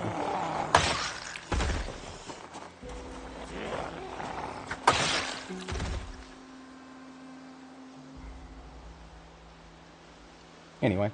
I want to say that we've still got a fair few here. See, what's going on is a lot of these ones that we're killing now are ones that were stuck on the iron fence to the south. But because we started making noise where they couldn't directly see us, when they can't directly see us, they somehow remember how to go around fences. I don't know how that works. It's, some black magic going on there. But at least it gets them out here in the open where I can plink them. Let's do an ammo check. We got 35 more shots with the 223 here.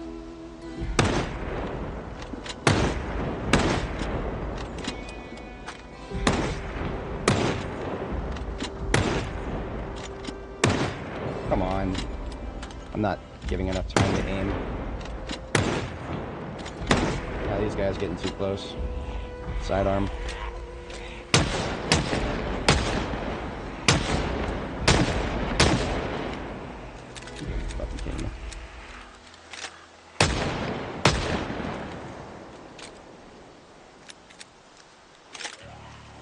This is the niche where I would use the 44 Magnum. If I had the 44 Magnum, that would be the niche right there. It's a small niche, but it checks out.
Come on. There we go.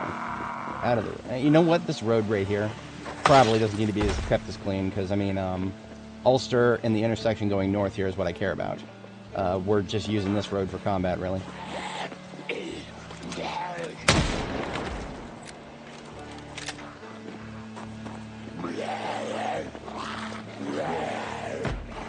Alright, now we're getting close to the fence again.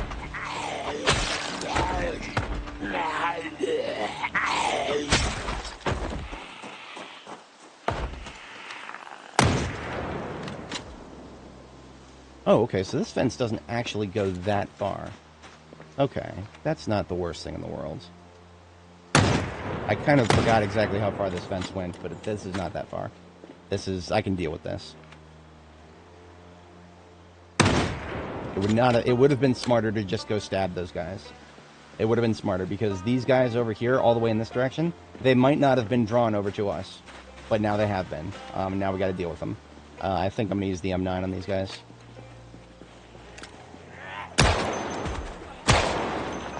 Thankfully, we do not have to have corpse discipline here. This is a fucking golf course. I ain't coming here to drive around.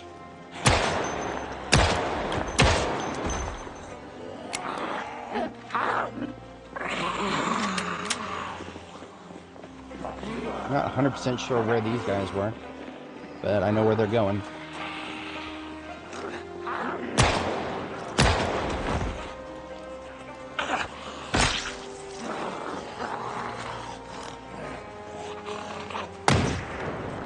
Oh shit, I literally forgot that I don't have the shotgun. That's why I don't like changing what weapon I have on my back. I'm used to hitting one and having the shotgun. And that's with my muscle memory here.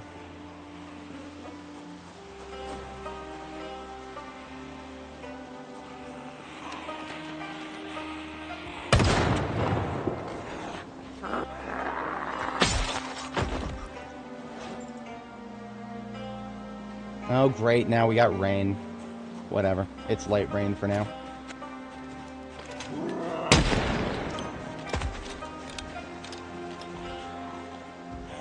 And now we got fence thumpers again. It can't be that many.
Oh, he's on this side. Interesting.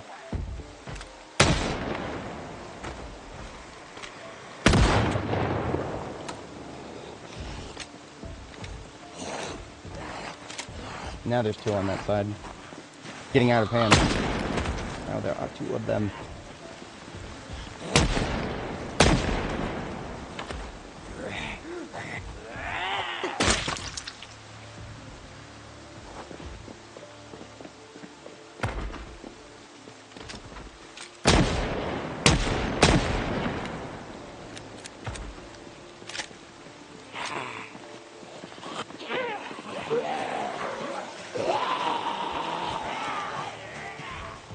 That's right, line yourselves up.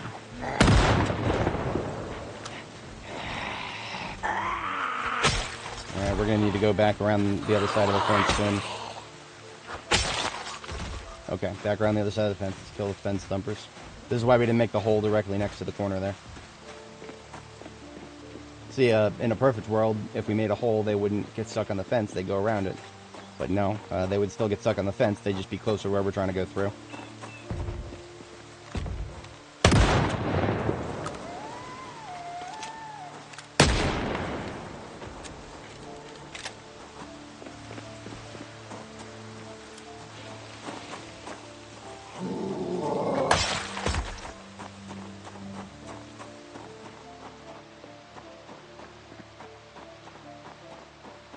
And fatigue is about to hit. We're already at 1900 hours. We're not going to have a lot of action economy left, even if we drink a coffee. So when it hits, we're going to take the L and get out of here. Made a little bit of progress, but I mean, it's not like we got farther. We were here yesterday, and we were killing people here yesterday. We are probably going to be killing people here tomorrow. This is one of those corners in Louisville.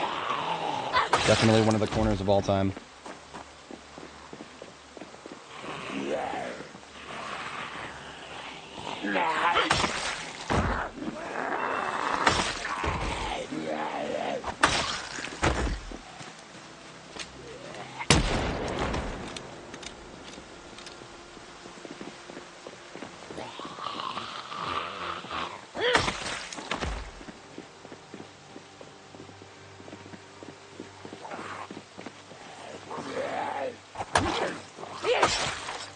There's the fatigue.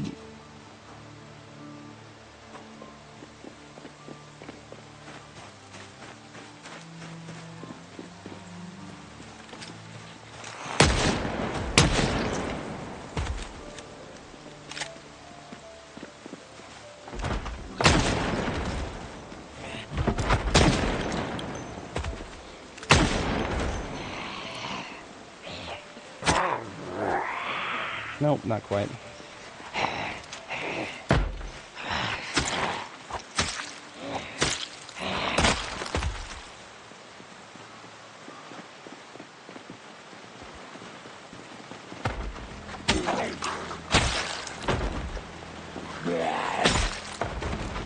Now, unfortunately, all these Zeds right here, we're going to have to drive past them eventually anyway.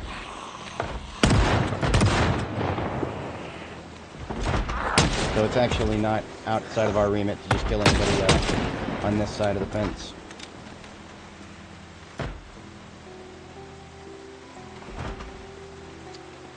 Let's play where are they hiding behind the bushes.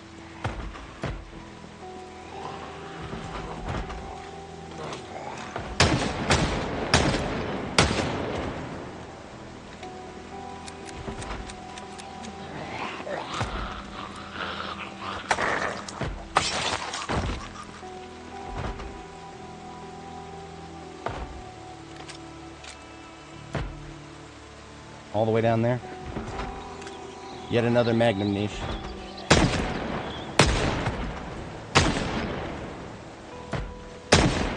You know, for light rain, we're actually making some pretty good shots here.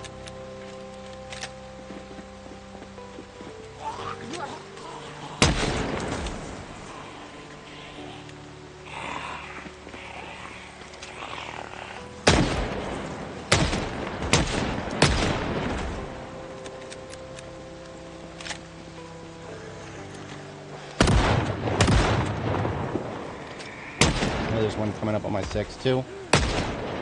Possibly fast. No, all three of those are slow. These guys over here are grouped up nice. Come here. All y'all come here.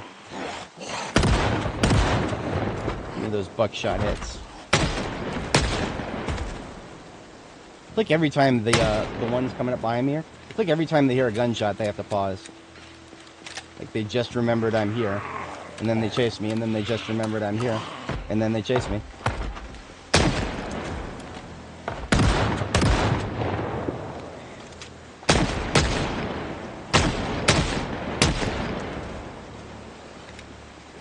We're starting to get really inefficient shots.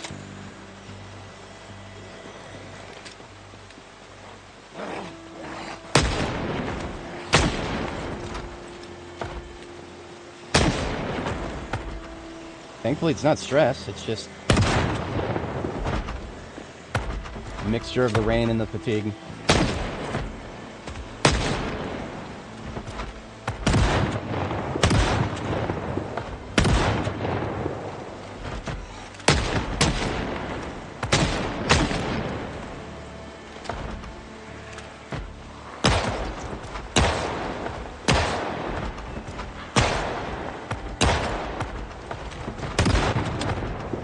Damn it, reload.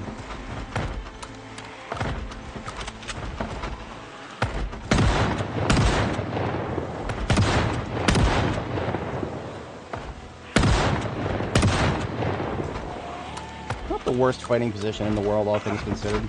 We're at least staying ahead of the stress. That's really all I care about right now.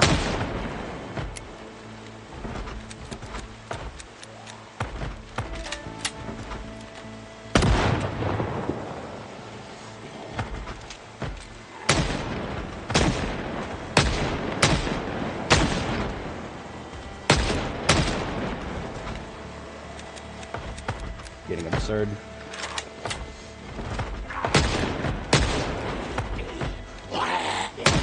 Fuck, you are still alive.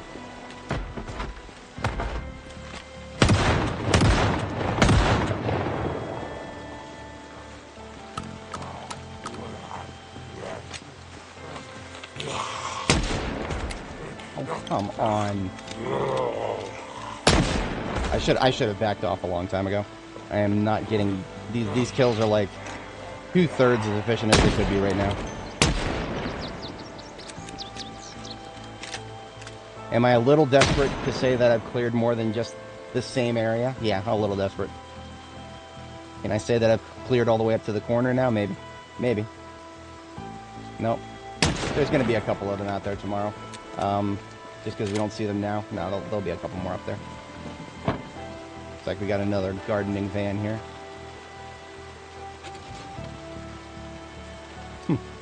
More kale seeds. Lovely. Oh, look. More losers on this side. I mean, like, literally anybody we kill who's coming up to the fence here, anybody who comes up to this fence will have eventually come up to us if we try to drive on this road. So, none of these kills are wasted. They're just inefficient right now because of the rain and the fatigue. We do need to fall back, unfortunately. Yeah, we're out of here. I have expended a lot of ammunition, and I probably could have expended less to accomplish this. That's always something I should be thinking about. Just because I have hit a windfall and got more ammo doesn't mean I won't need it later. If I remember right, our ambulance is actually all the way on the inside of the lumberyard still. Bit of an oopsie.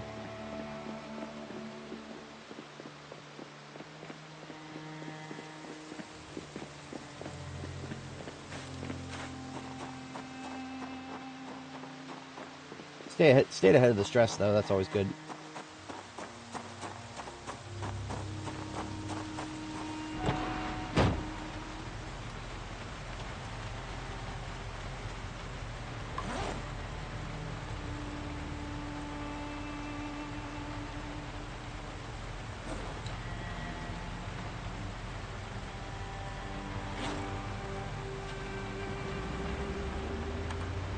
Alright, so this rail yard, I would like to at least see what's going on here. I have actually never seen this particular area of it. Aside from when I just drove past it real fast there. We may have actually cleared a good chunk of this place at this point. Just by proximity.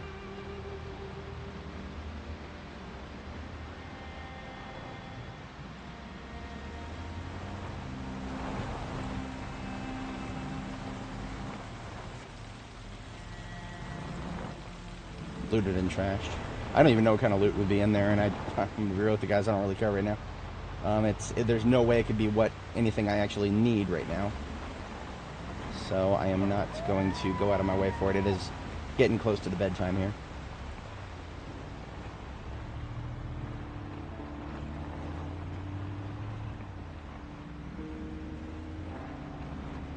I'll just sleep. You know what? I'm also gonna give her a bath. We have a free water source here. Strategic note about Southwest Louisville. Southwest doesn't have a lot of water sources. However, you got Iroquois Park all the way there in the middle of all those fucking trees. And about that. And the Ohio River all the way down there. But then you got this tiny little sliver of free water right here next to the corner of that residential area and the train yard.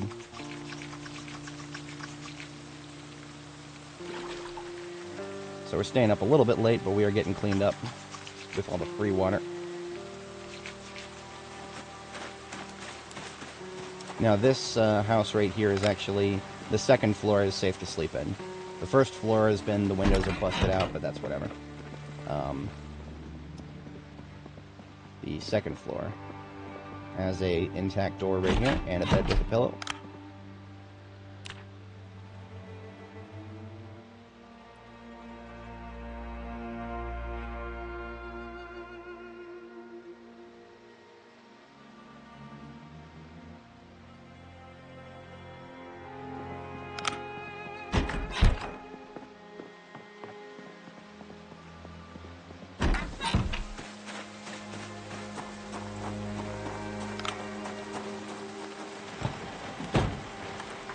Doesn't look like this rain's easing up anytime soon. See, at this point, I would actually say rain is a little bit more annoying than fog. Because at least with fog, I can say, okay, it's probably going to clear up by noon, or maybe it'll clear up by 6 p.m. at the absolute latest. But rain could go on for like 3 days straight. There is no upper limit to rain. And in fact, at one point, we had rain for like 20 out of 30 days for a month. It was kind of absurd. It was 1 September. I don't remember which character it was. But we spent a September pretty much under a freaking great deluge.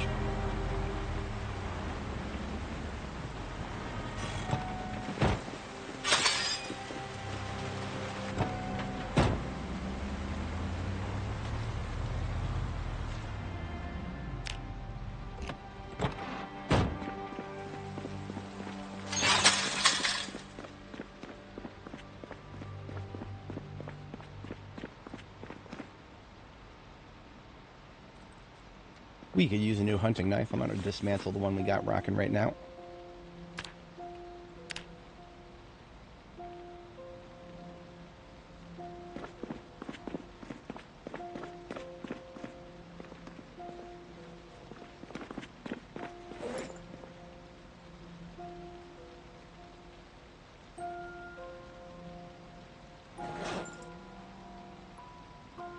Rain makes flax. Yeah, eventually it will. Eventually.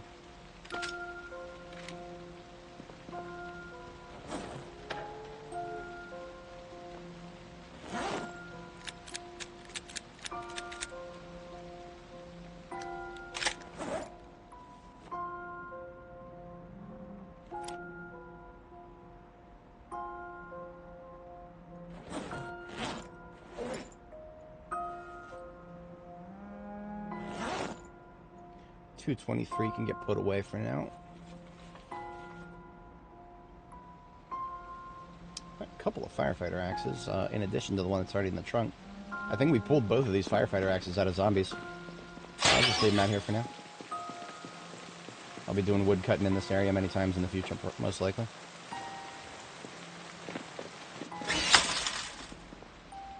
Same to gas cans. They can go out here with the other empties.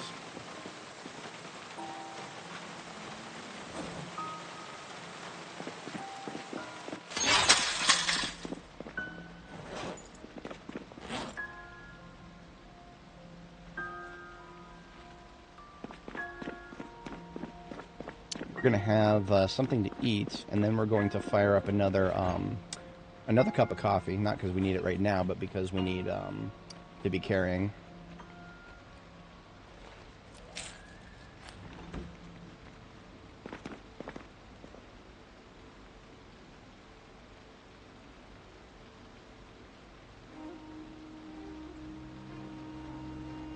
Two boxes of 45 auto should be open soon.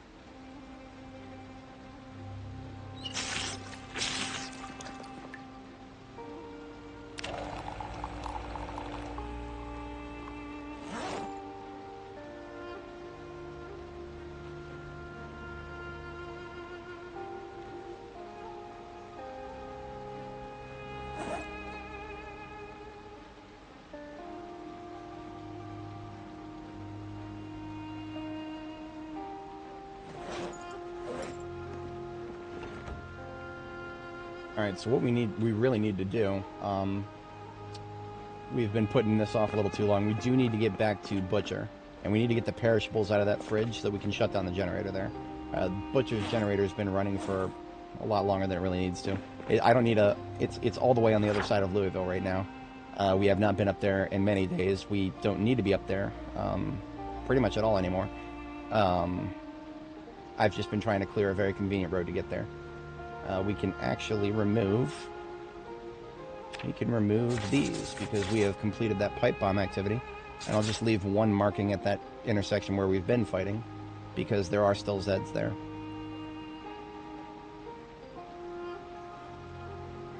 But yeah, this was the turn. So this is the gate where we were doing the fighting.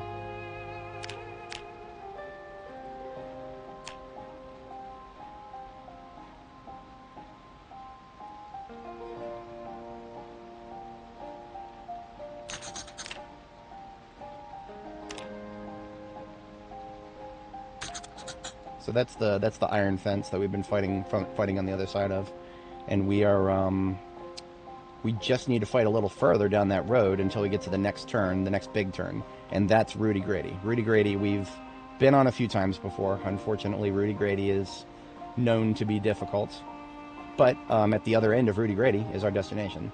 So we're well over the halfway points. Yeah, all right. Got about 10 minutes before we go to sleep again. I will remember to take off the silly forearm armor. As good as it is at keeping me alive without too many other costs, it does definitely keep us sad if we go to sleep with it on.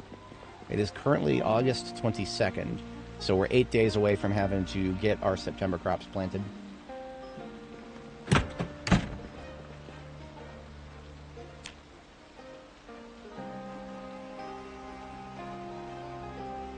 I just had an epiphany. There's some ham radios that need to go on this side of the base. In fact, I could put one... Oh, look at that, we had a nightmare. So when you have a nightmare, but you're at your base, just go pet a cow. I'm a big enjoyer of petting cows while stressed, because that removes stress. And it also removes unhappiness. I pet my rooster, and all the stress goes away. Now, we did get woken up a little early. So actually, I'm going to drink one of these coffees. Drink one of these coffees so that I get them to stack properly. This mug is stupid. This mug, for some stupid reason, is it changes colors, and I don't like that. In fact, I'm going to throw it out. I'm literally going to throw it out because I don't like the fact that it changes colors. It's supposed to be one of the white mugs, so that it stacks properly with the other white mug. There we go. And if it doesn't stack properly, then it takes up more space in my... more visual space in my backpack, and it gets distracting.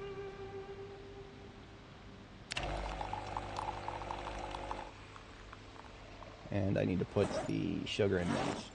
So sugar goes in first. Then mint. Now it should stack. Which it does. Good. Problem solved.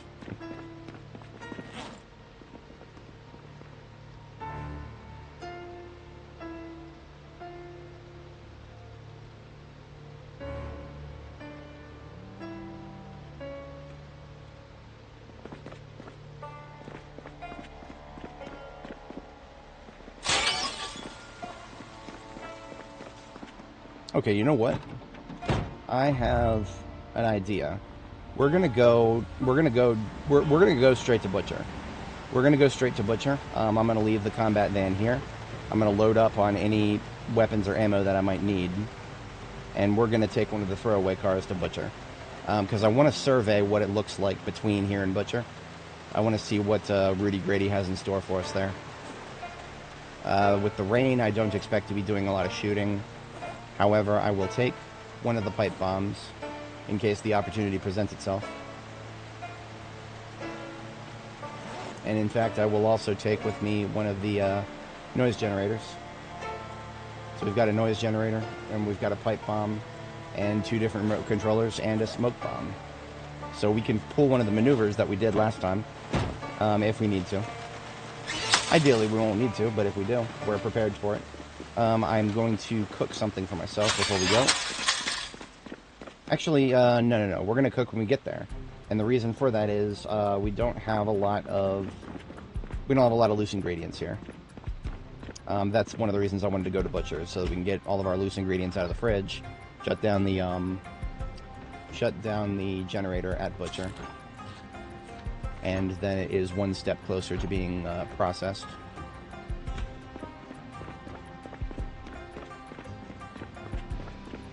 I will also pick up some of the eggs that the chickens have left for me.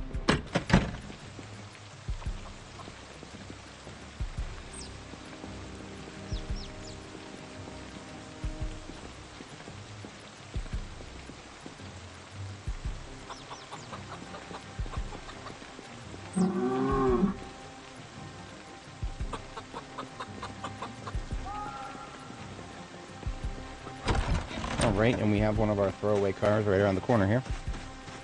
I'll take the ugliest one first.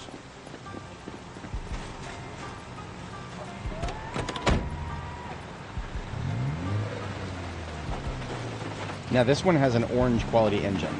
What that tells me is that it actually may have a very low chance of cutting out on me randomly.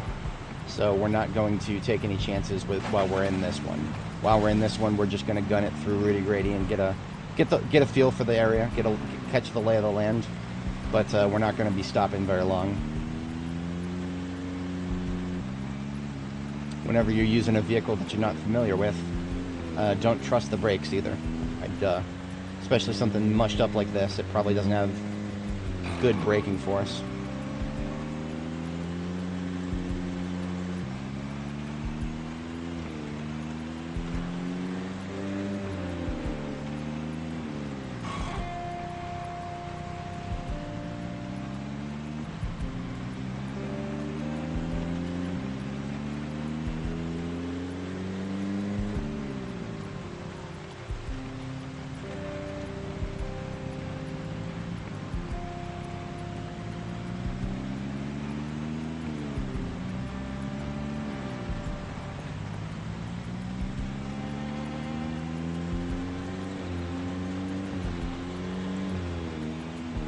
Right, now passing where we were last night. I can't see very much through those trees, so I'm not sure exactly how ugly it is there. I did forget we have a fossil oil right here that we're going to be going past. I mean, I have a spare blue generator. Would not hurt to leave one there, but that's a future concern. Did I go too far? No, I didn't go far enough. This is not our turn. Our turn is the next turn.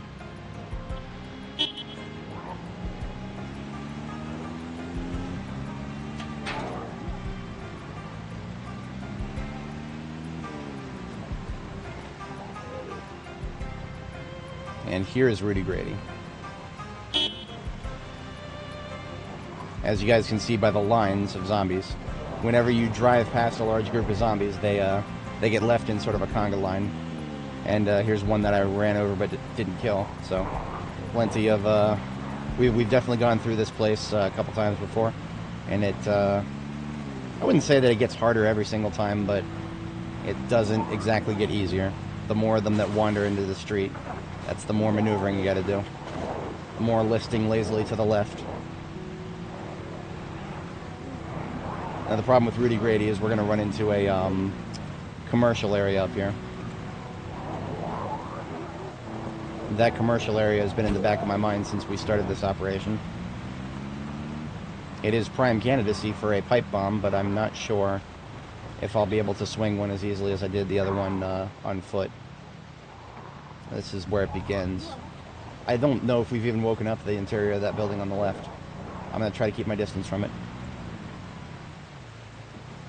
There's butchers, there's art supplies, bar, coffee, office, clothing, for lease, another bar, cafe, real estate, haircut.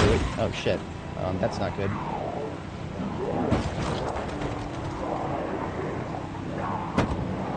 Thankfully this is a throwaway car.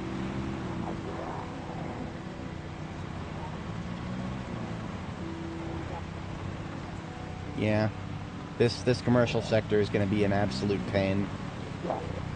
But I mean, if we clear it, I mean that's just that's another major swathe of Louisville annihilated.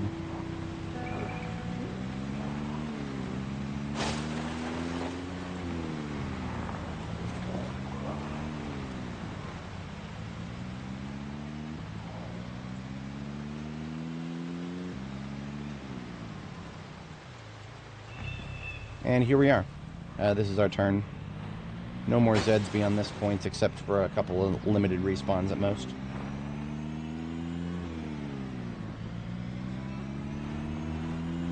Like this guy.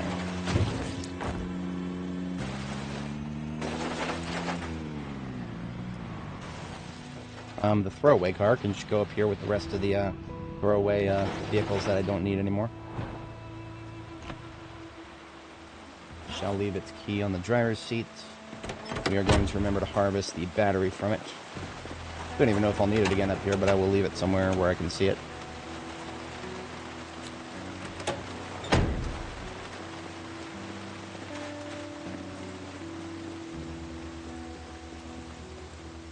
Alright, generator is still running. We didn't run out the clock on it. I will refuel and repair it because there's no reason not to. But this may be the last time I need to do that here. Oh, empty gas can. Go figure.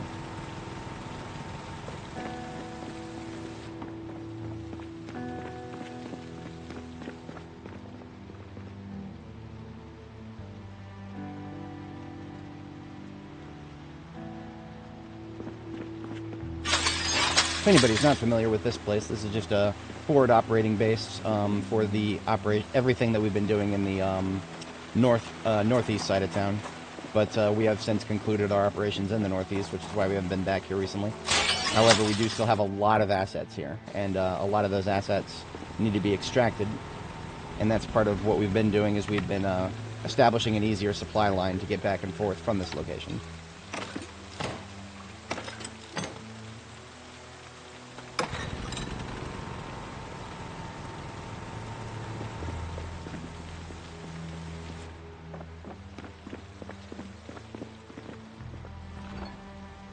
There's still a stir fry in here.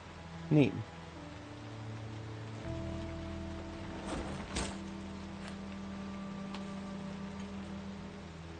Now that being said, it's probably going to go stale pretty quick here. So I'm not even going to take it out of the fridge.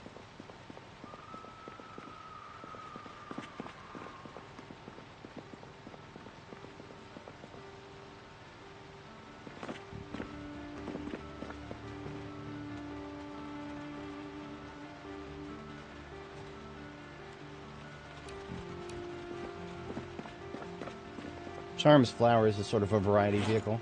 I like to think of it as a construction vehicle, but there's a little bit of everything in there, more than just construction. Construction lights would fit. Probably all the rest of those sharpening stones. We'll leave one sharpening stone here. I kind of want to, I mean, now that I have spare sharpening stones that I picked up out in the field, I kind of want to leave one at all of my different field outposts. I've already got one at Reed, and I think I've got one at French Bread. But if we happen to go in that direction.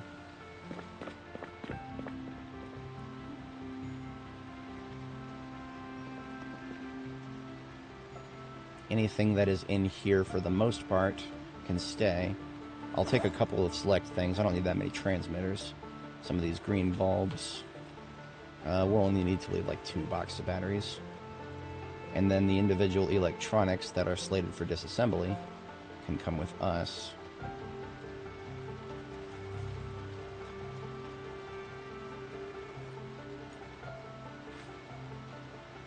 Or we'll just disassemble them now. I mean, it's raining outside, so it would be it would behoove me to just do something like that for the moment.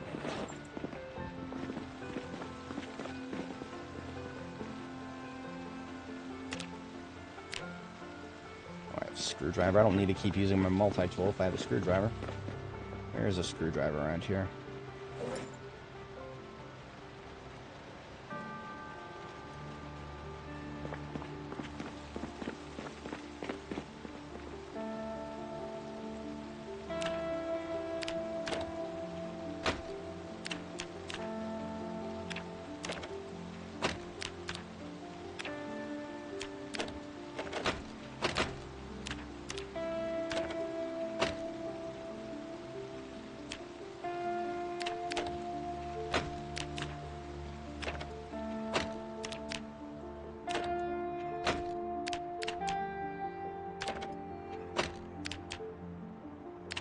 Now, it feels heretical to dismantle angle-headed flashlights that are in the correct color.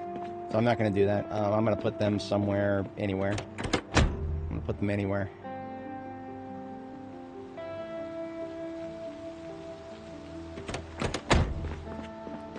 I will literally just put them in the glove compartment of Charm's flowers before I dismantle them for no reason. Just because they're so rare. And I can't build them. Who knows what kind of wacky circumstance could come up where I would need a replacement. Pen light is fine. Pen lights fill that niche where you don't have a convenient flashlight, but you need to have need to carry one around. Pen lights are very, very lightweight, so you can carry those around very easily.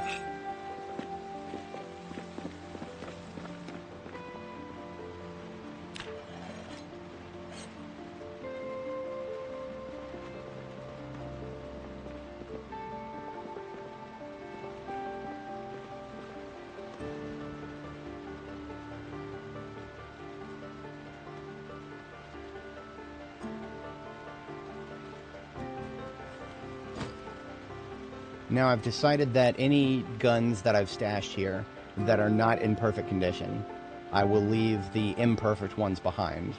And I can leave these shotguns, too. I've just got so many shotguns at Jericho, it's not even funny.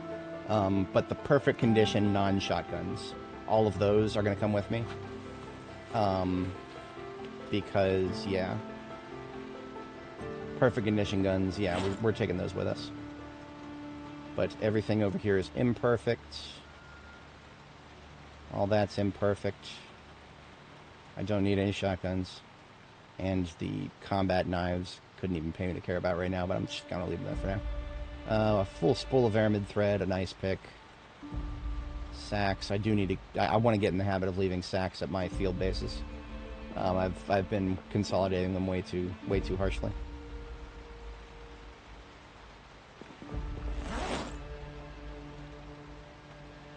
Entire boxes of medical supplies can come with me. But small individual bits of medical supplies don't need to go anywhere. Box, give me a box. I can still box a couple things here.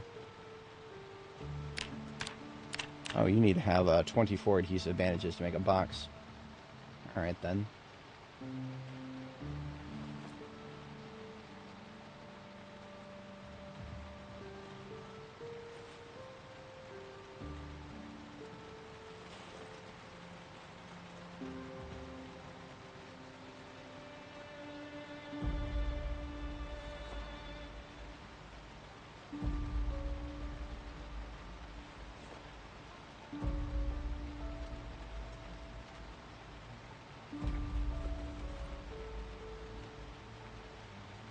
Smoking pipe. Nothing I would ever be able to smoke with it, but yeah, there's a pipe there. Iron pipes need to come with me as well, but that is going to be for a different shipment.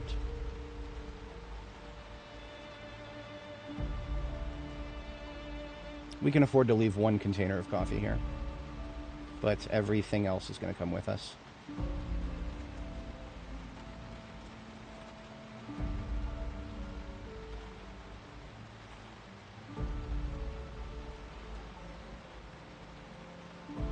Scrap metal, we've got 1 billion scrap metal back at Jericho. We are not taking any scrap metal.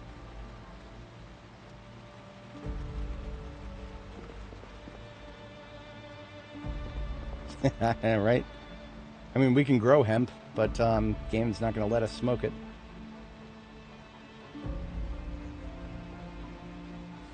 Rare books coming with me. I'm going to sorting through the food is another. Once again, that's a different trip. There's a lot of food here, non-perishable food. The perishable food we can take back with us, and that will be easy enough.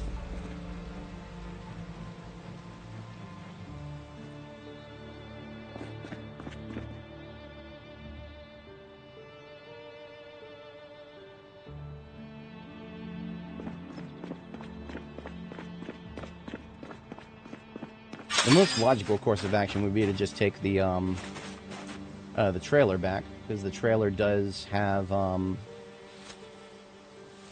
Or sorry, the hauler with the trailer, because we can fit a lot in here. Yeah, we can fit a lot in here still. There's this. It's only halfway full. So everything I just boxed up in here can actually go into a garbage bag.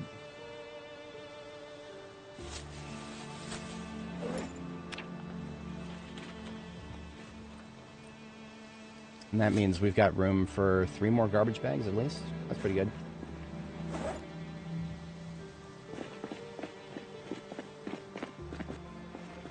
We're going to do an entire garbage bag of iron iron pipes.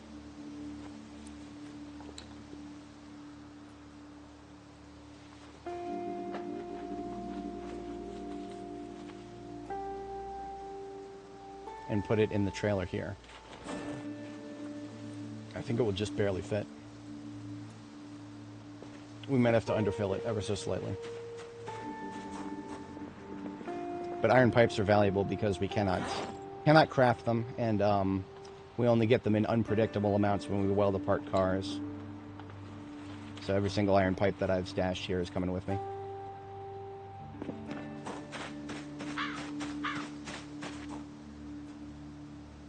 Too full for that. Let's take out just a couple things then.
Okay, the trailer is completely full now, and I like that distribution. But that trailer will come back with us on a different trip.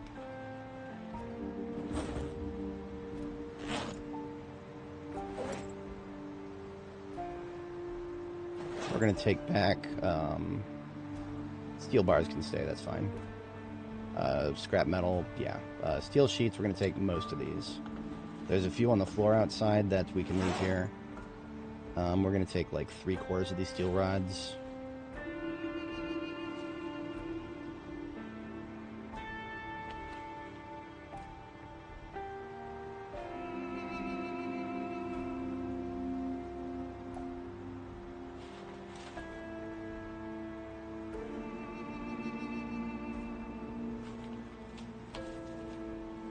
We will leave one welding torch behind, just one.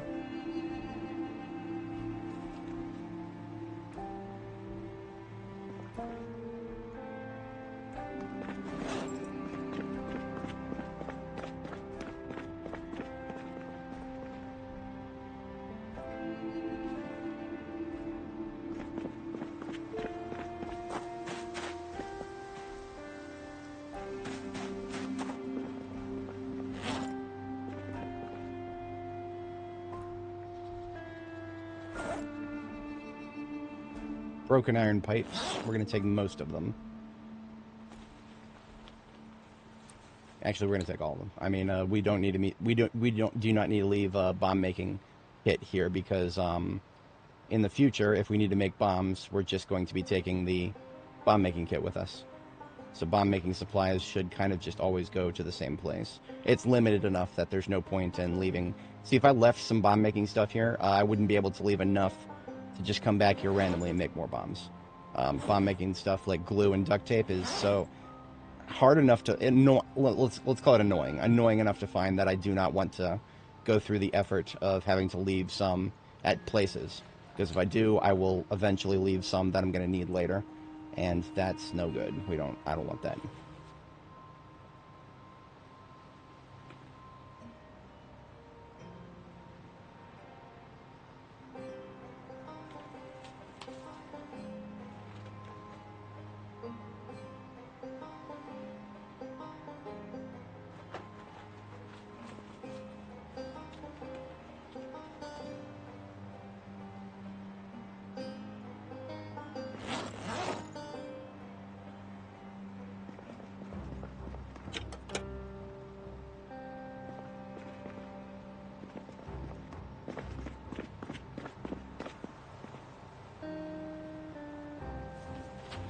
Actually, that pickaxe should go in Charms.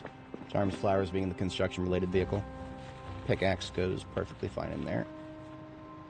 Seeing as it doesn't have a fire axe, we can always leave one there too. So we have one right over here.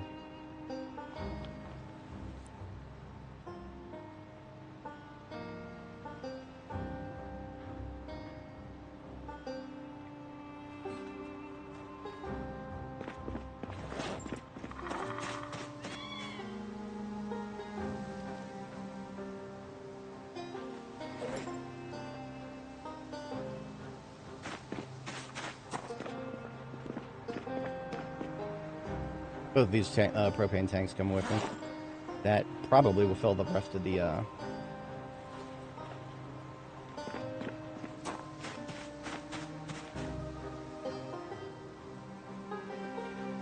Close. We got about 10 left. Not any more of those propane tanks, do we? Oh, we should not be leaving a military radio here. No, just a regular civilian ham radio. Because let's just say that if we were leaving NPCs here, we needed communications. A standard, I think, one of those civilian radios with the 6,000 meter communication radius, that should be able to reach other bases here in Louisville. So the military ham radios, they should remain more centralized. So we bring that back with us.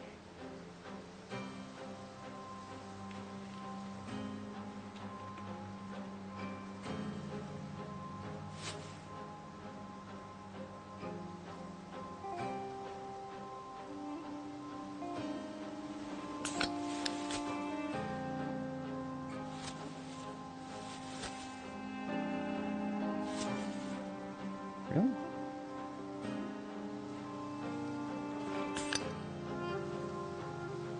Now we got room.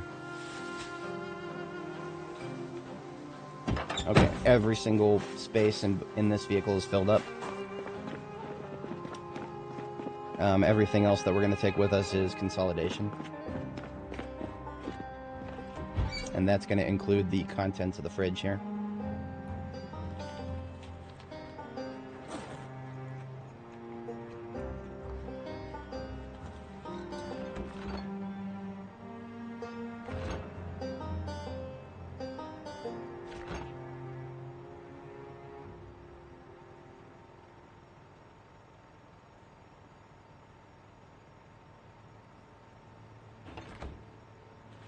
Okay, we're gonna hand carry both garbage bags so that we can empty the fridge.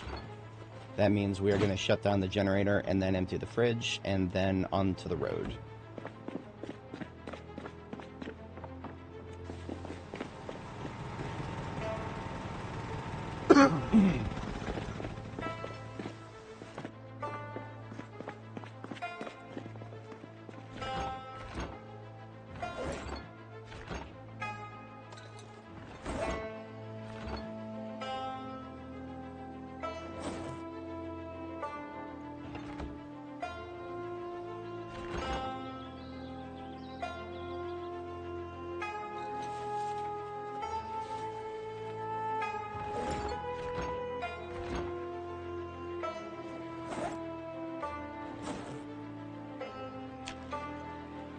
And there we go.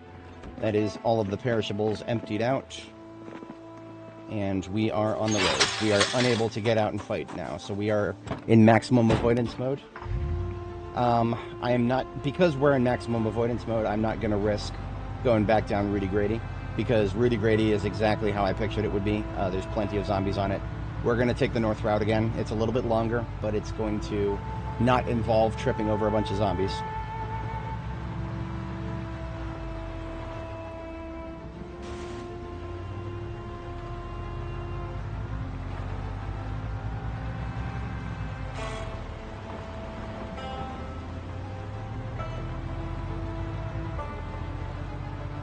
I say that, and there's a couple of zombies. Hopefully that's not a sign of things to come.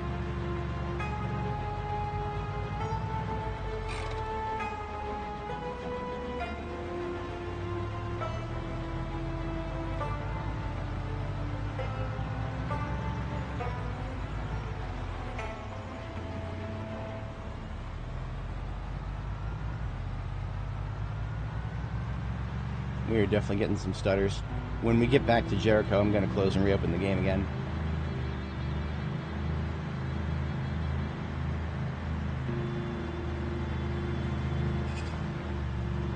That would be like the 4th time I've had to do it this stream. That feels like it might be getting worse. Speaking of bad breaks.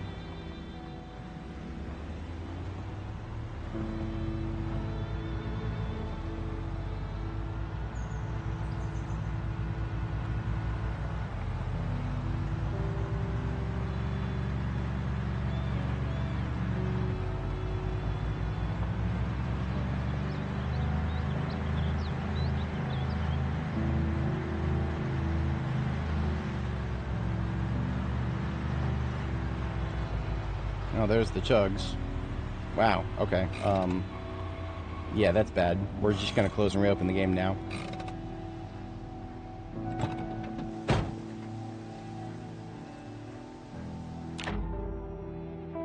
That's definitely getting worse. The game might not even quit properly. What in the absolute hell is it doing? I would really like to know that.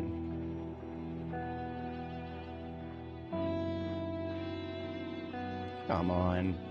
Register the fucking click.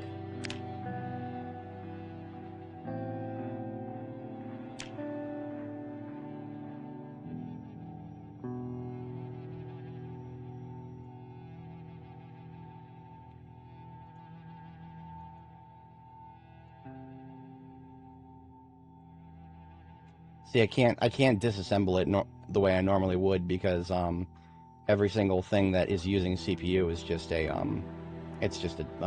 Java interpreter. It's not going to be anything that standard inspection is going to make sense of, unless I went full disassembly, which I'm not doing. But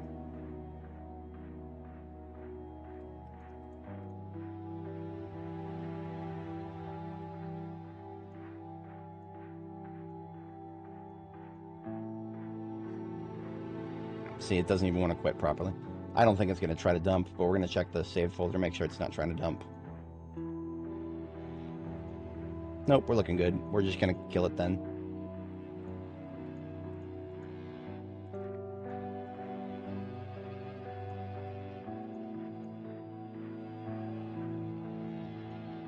Wish we didn't have to do that, but, well. Hey. It could just be that. I wonder if it's the size of our save. That is one thing that has been getting bigger and bigger and bigger and hasn't been stopping.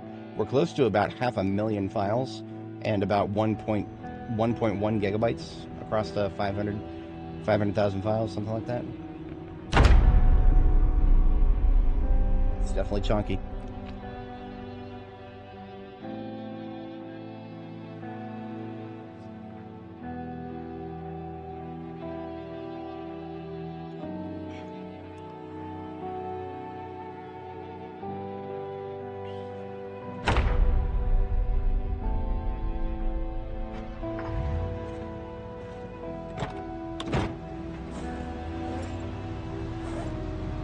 Making sure the stuff that we were carrying around didn't go bad.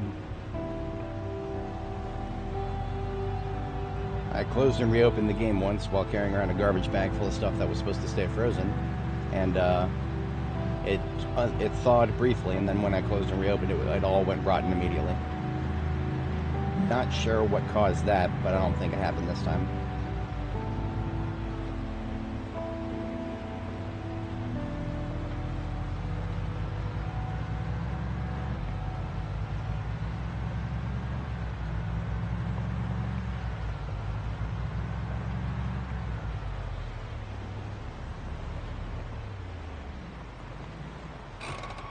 We went right past our turn, but you know what? That's okay. We can take this one. I don't usually go this far south. I usually take my shortcut.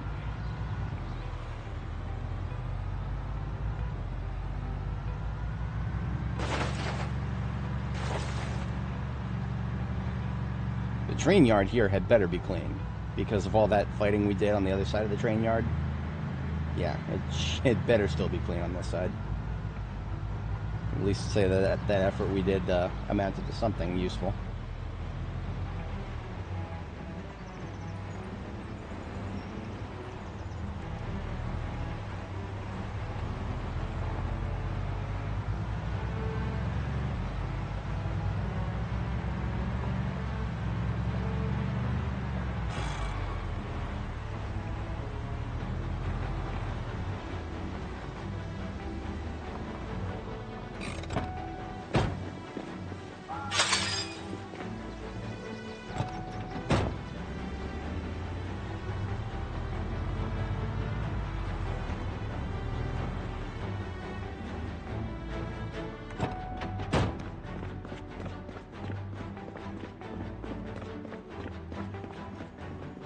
Alright, can into fridge, please.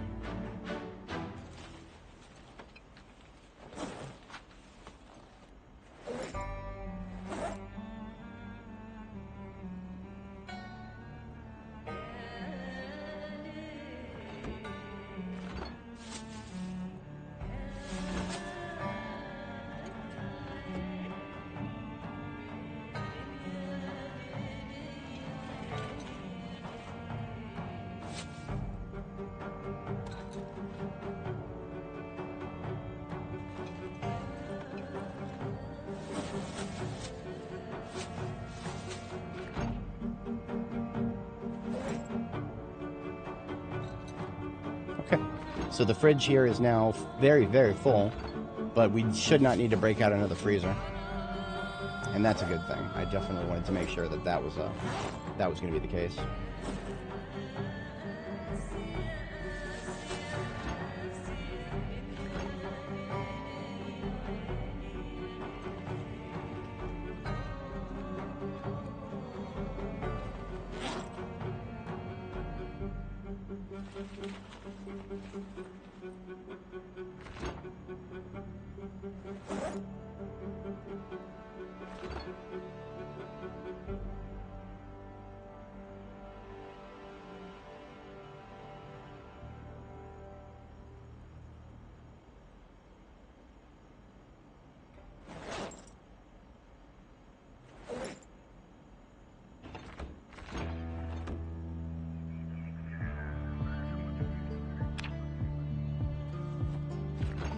Okay.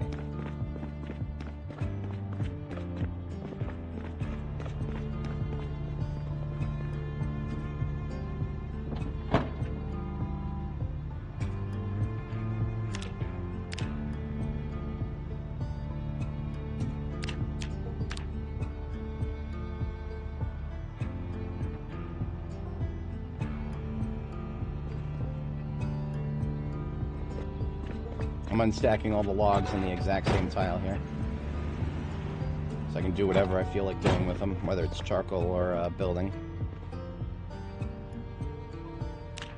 You can limit break how many things can be on a single tile if you unstack logs like this. See, right now in this one tile we've got 112 logs worth 1,008 encumbrance just on this one tile, thanks to that silly little situation there. Might not work like that forever, but I'm gonna enjoy it while it lasts.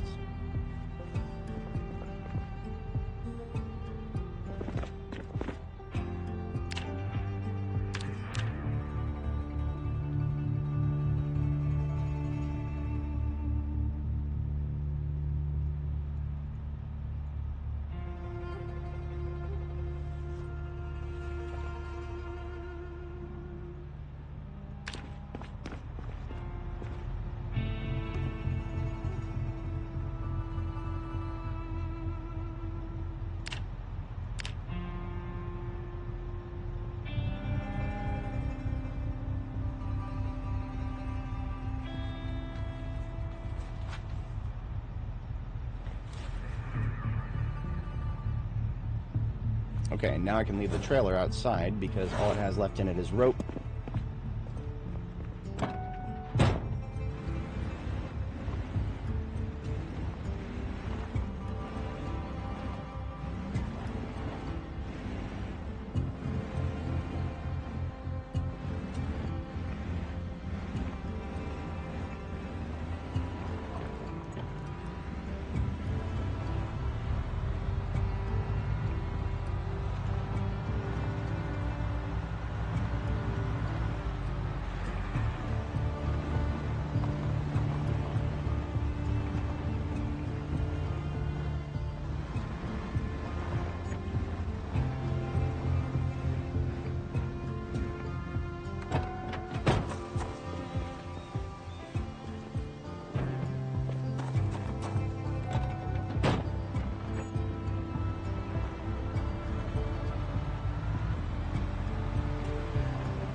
Can deal with this one.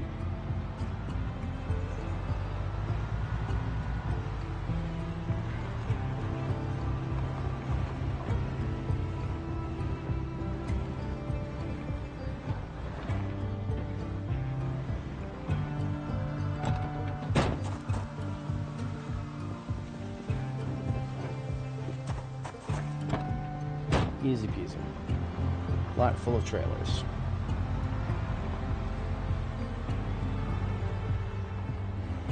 Everything that's in the trunk right now is mostly just assorted loot. There's a couple of targeted things that I'll want to put away.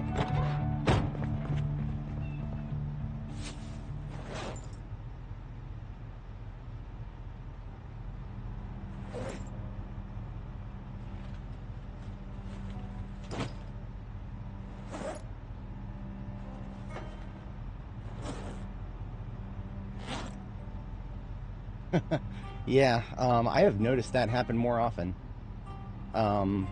Whenever that happens, I've had to kill Firefox with a command line. Because Firefox, I don't know, it's been getting chunkier lately. It's definitely been getting chunkier. I mean, I haven't updated in a minute, but that could be part of it. Alright, trunk of this bad boy is nice and cleaned out. Jorgensen and Sons is now on backup hauler duty because we have enough other vehicles at Butcher that we're just going to bring them back and load them up with things. We do not need to use Jorgensen and Sons again for this particular leg of the logistics journey.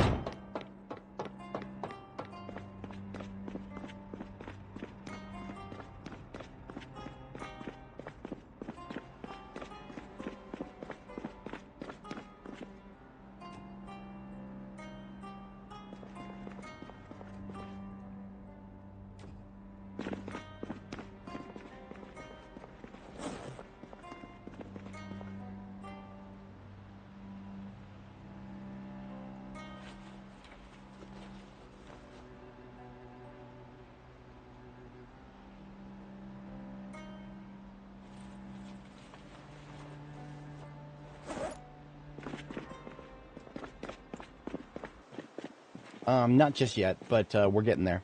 We have started the process. We actually have shut down the generator and extracted all the perishables, so we no longer have have to worry about any inefficient generator usage now.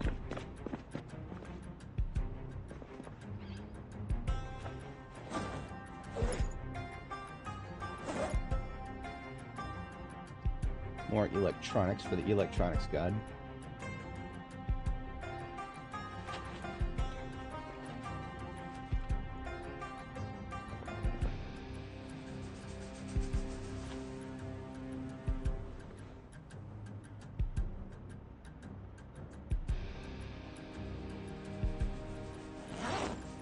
These ham radios right here have a new purpose, one that does not involve blocking my expansion northward on the stacks here.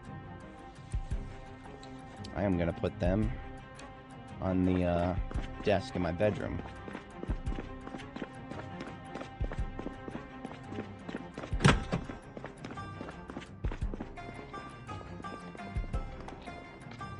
I think it fits.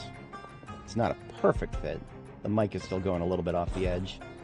Honestly, that's a problem with a lot of surfaces if you would want to put a ham radio on it. There's very few, aside from just a general proper desk. Rotate it. Yeah, that one actually, I'm gonna do that. Yeah, there we go. Now it just needs a PC in the middle. Don't think I brought any PCs back with me. If I did, they would probably be on this wall.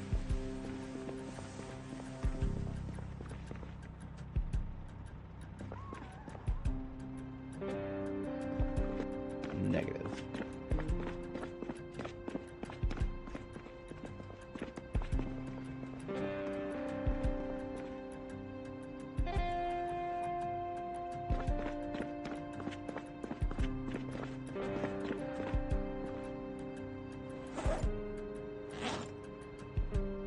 Now, we don't have a lot of daylight left to work with here, so the of the loot that we brought back, we're going to extract the food, because that's easy. I actually have a place for all the food. Place for everything and everything in its place.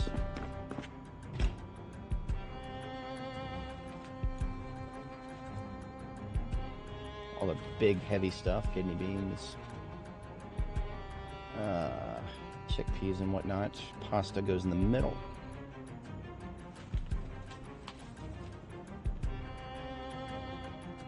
Household here. Household's kind of getting rolled into materials for now. And I need to leave that bucket outside. I always leave my buckets outside to get rainwater. Car wash should be out here too. And this is also where I should put the empty gas can.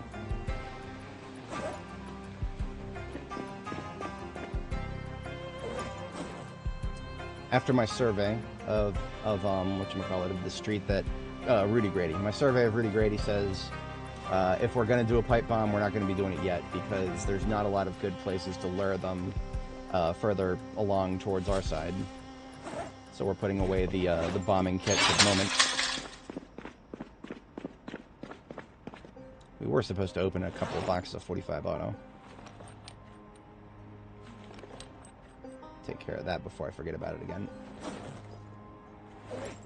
And that's all of our calibers nice and refixed.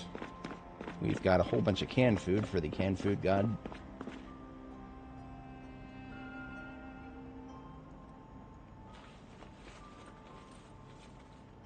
A little bit of soda.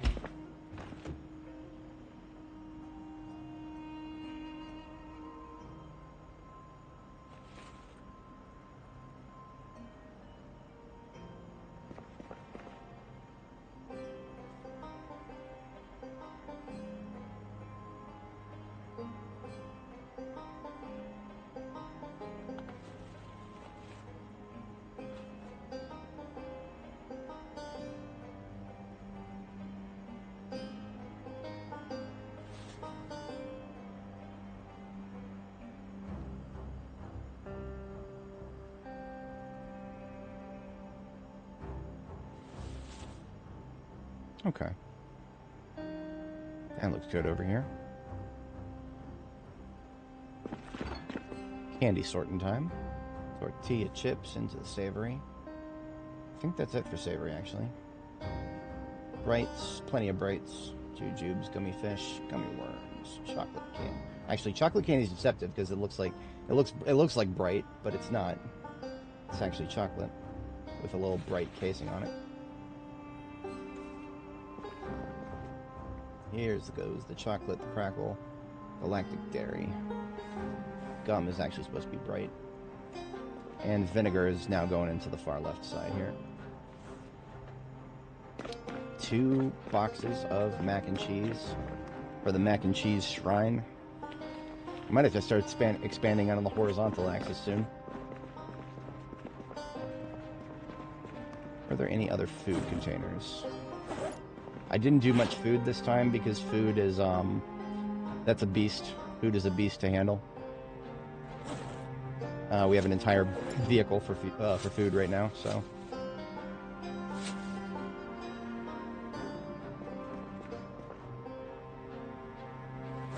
Yeah, basically everything that's on the floor. Either some of it has a container or most of it doesn't have a container. There's a lot of the stuff that's still on the floor here is gonna need some more storage established in order for me to properly clear it out. So it can linger for a minute. It's not gonna. A couple garbage bags aren't gonna hurt me. Actually, this one is pretty much emptied. We can get almost all of this out of here. Memorabilia stuff here. Non-specific memorabilia over here.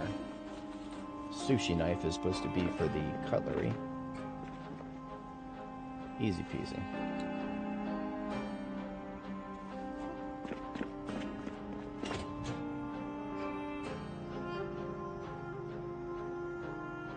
This is basically a fishing kit. Yeah, okay.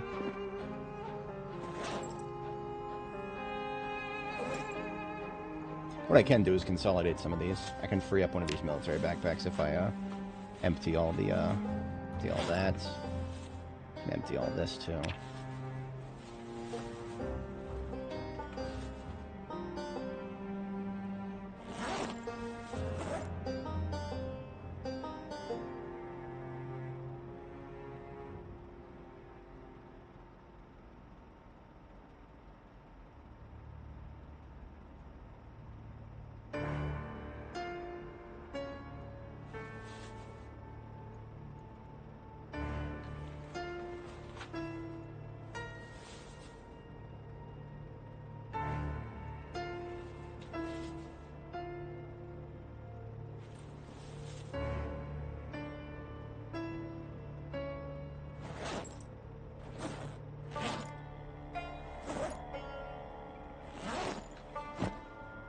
Alright, this will at least free up this one.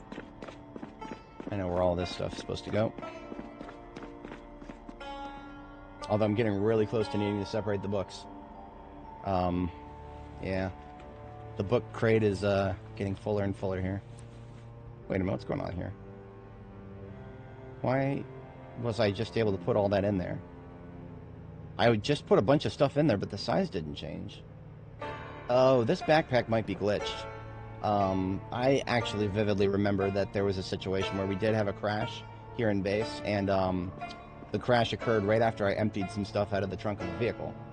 And when that happens, that actually results in item duplication, because vehicle inventories don't get written to disk if you crash like right after changing them. So that actually was the situation where we... And now if you duplicate items, there's a weird thing where items that are non-unique will actually like they'll clone themselves, but then if you put them in the same container, the duplicate will disappear. It's a little bit weird. It's kind of hard to describe, but that's yeah, an obscure glitch. I don't really know the cause other than the it means items are probably not 100% unique, or they are 100% unique and they're identifiable probably with a GUID or something. And if the two items have the same GUID, then they probably can't be put in the same container, or they'll just phase each other out.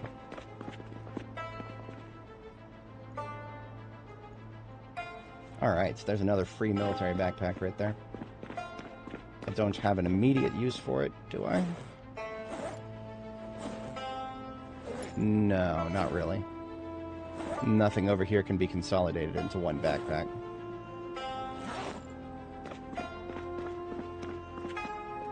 I'll just put it up here for now.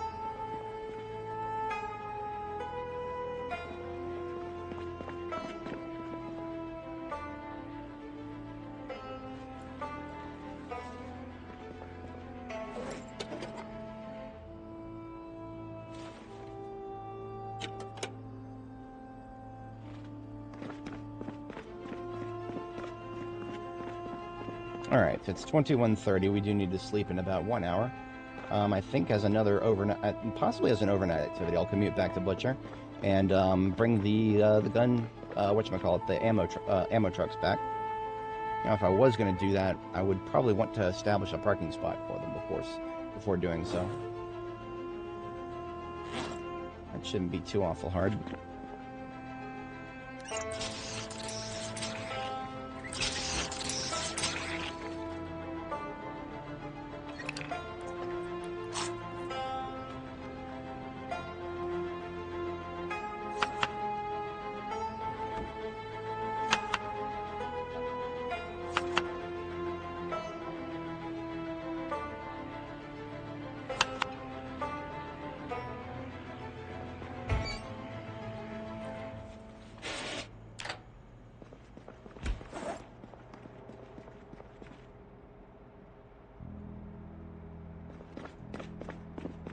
This car battery is long overdue to get out of my inventory.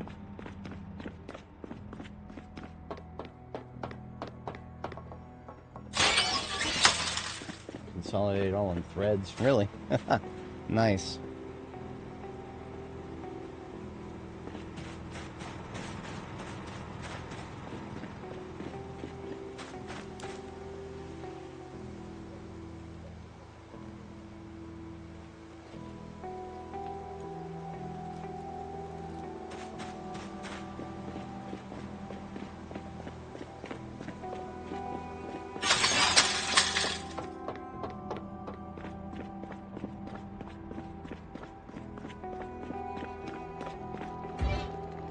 I'm gonna be real with you guys. After surveying Rudy Grady, I'm starting to feel like it is going to be more time efficient to just take the north route.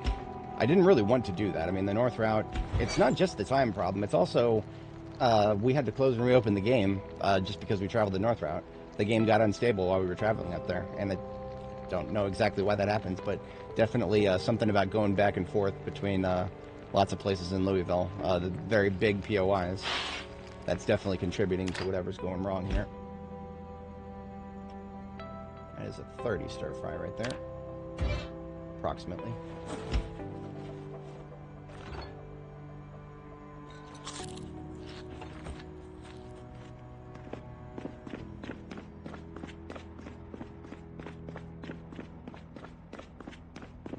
All right, 22:30, bed right on time. I'm gonna put my forearm armor into my backpack since I'm not gonna be getting into big fights in the immediate future. Make it easier to sleep.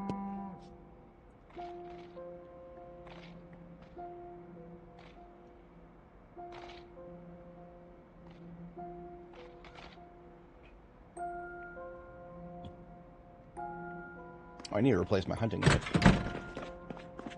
I've got several spares laying around somewhere.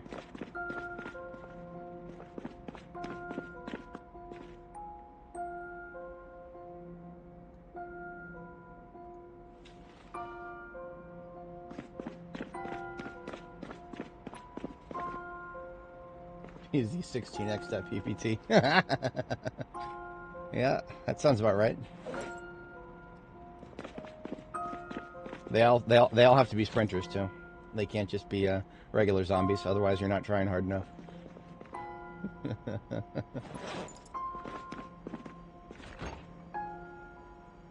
Now, something I've been thinking about, flipping around in the back of my mind, potatoes last so much longer than kale. Like, so much longer than kale. So it actually makes a little bit more sense to me to...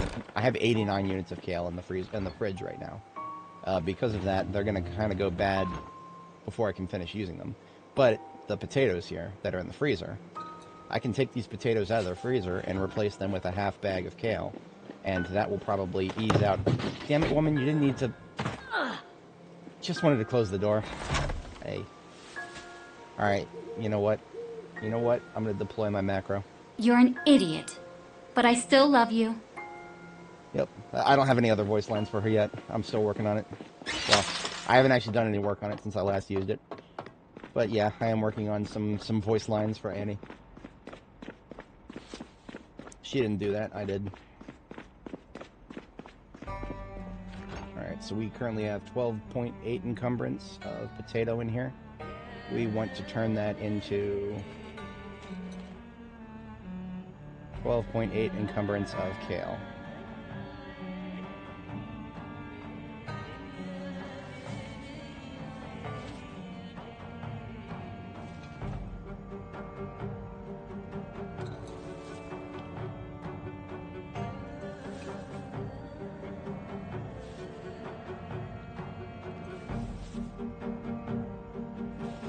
There we go. So these 64 kale, that would be way too difficult to use all this up before it goes bad without freezing a little bit of it. And since all of our other freezers are full, we just cycled out some potatoes, which have an ungodly shelf life. Freezing potatoes is honestly superfluous. If you fridge them or freeze them, they're just going to last forever either way. But now we just made that a little bit better. Don't think we need these planks out here anymore.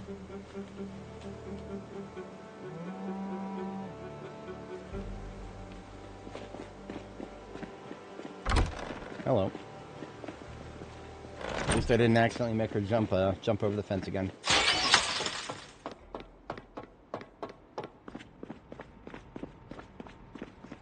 What do we got? We got 7 planks. That's enough for at least 1 crate. We'll need it eventually. But where? Where will we need it? I don't have a destination yet. Deuce moment.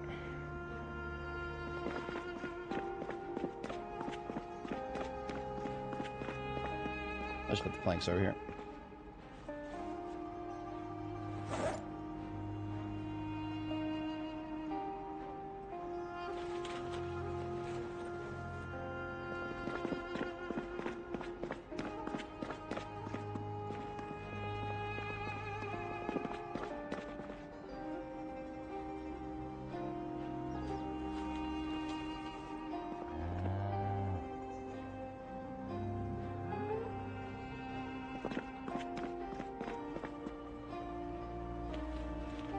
Put this rope out there in the trailer where it should have been.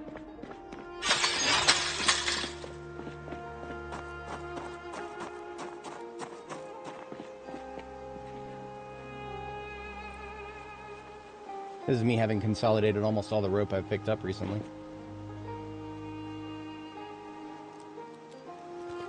Can put some of it into a garbage bag.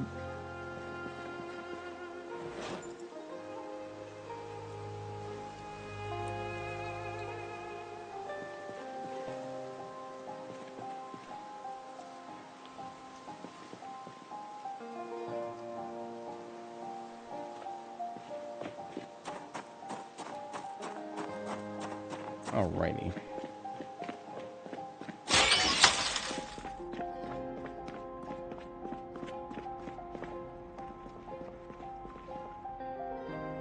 Okay, as an overnight activity, we'll commute back. We do need food, though, so maybe not. Maybe we will cook first.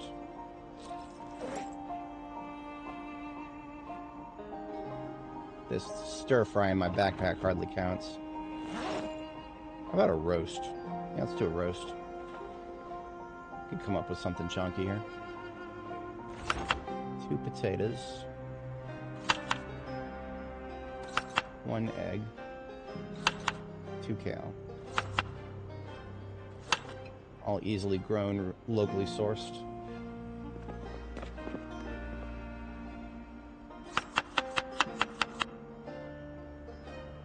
And riverside grown herbs. Go with it. Should come out to be about 60. Here's hoping.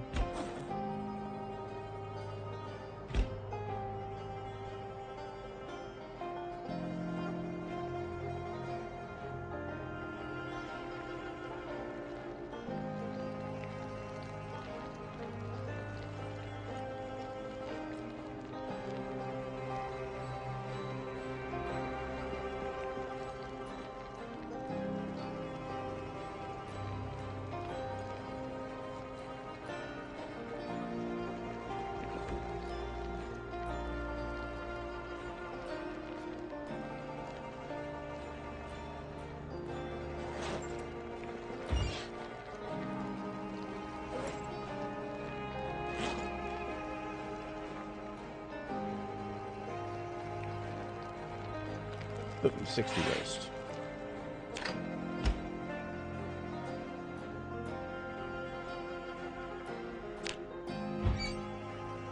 That's food for a day and a half in my backpack there.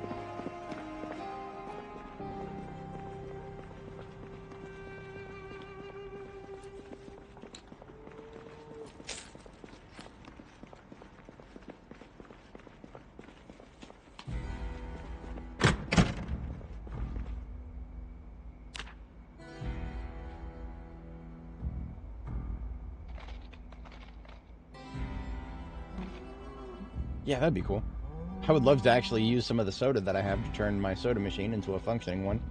I mean, okay, you know what? I could theoretically make a soda machine out of a water dispenser already, which means the functionality is definitely there. I would love for a soda machine just to be a water dispenser that just dispenses faster. That'd be cool.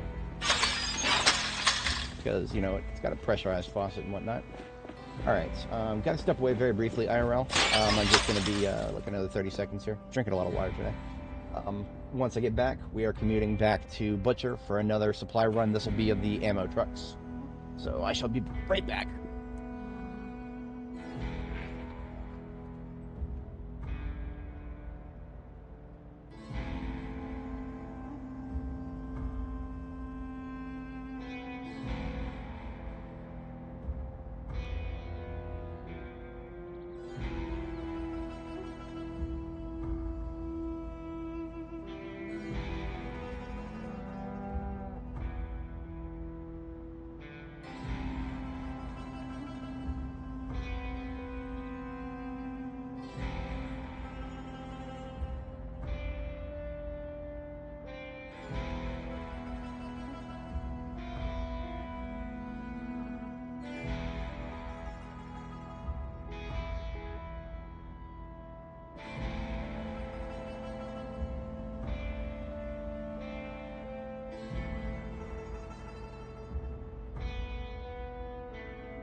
Right, I am back. I appreciate everybody sticking around. We now deploy back to Butcher for a supply run.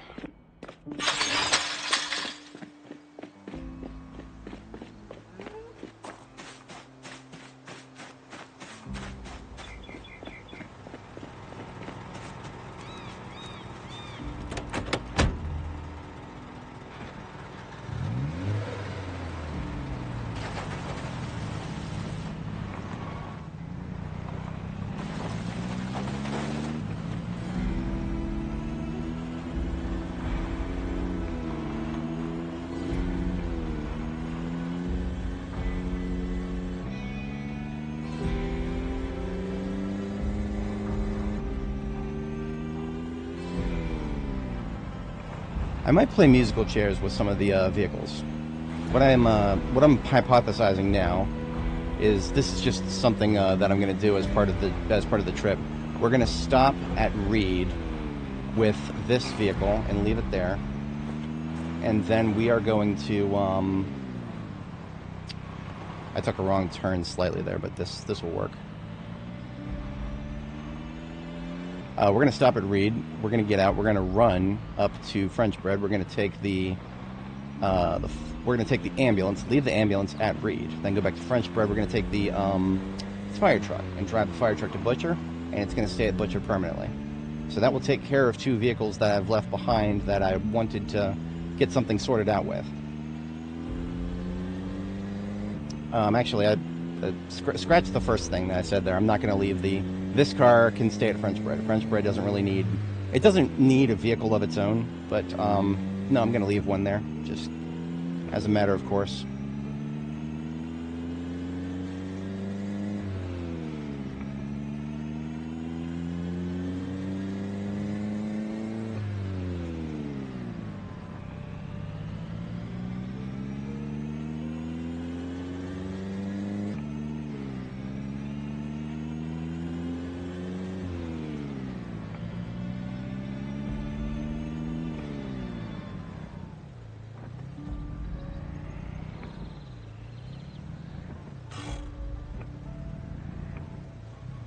So this here's French bread. This is just an outpost that I used at the. It's all the way at the end of the north end of Louisville. That intersection. If we were to keep going north at that intersection, that would take us straight to the Clark Memorial Bridge. Sounds like a homie just died there. R.I.P. Let me make sure that both of these actually have gas and key. This one. I never did anything with this one. But look at that. I got the key to it. Hey, I never even realized that there's a frickin' gun in this. Cool. Glad that I'm getting that now. Better late than never. Free ammo.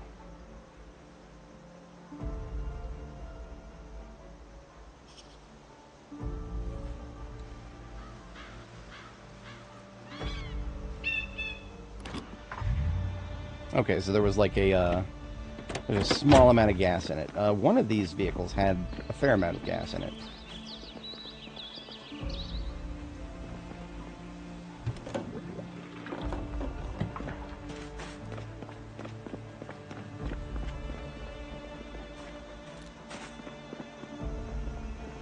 The ambulance is probably full. Ambulance over here.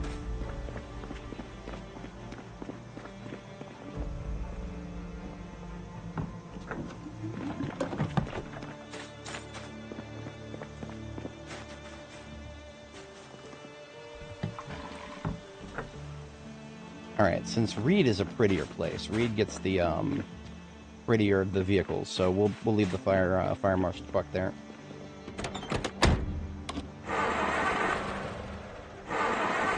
This is why we're not recovering this one. Shit quality engine. When you have a shit engine quality, that it will fail to start very often.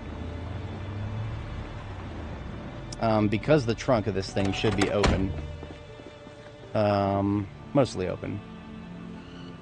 I'll leave the axe, I'll leave the extinguisher, but we're going to take some of this metal that we left on the floor, because Reed does not have a permanent supply of metal the way some of my other sites do. I mean, are we ever going to use it? I don't know, but it's going to be more use. There's a higher chance of it being useful there than on the floor up here. Consolidation is key.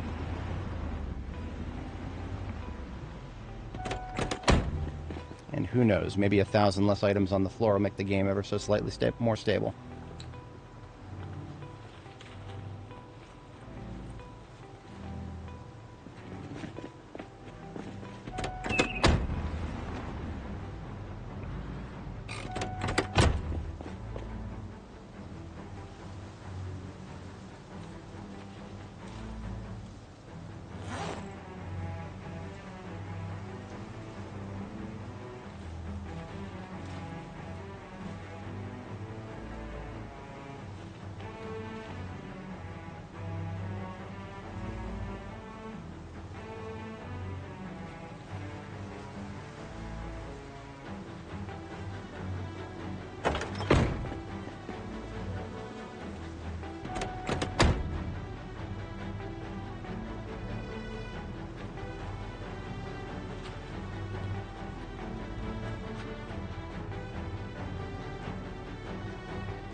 So I think the most expedient thing to do, I'll leave this at Reed and then sprint back up here. That would be actually the fastest course of action at the moment.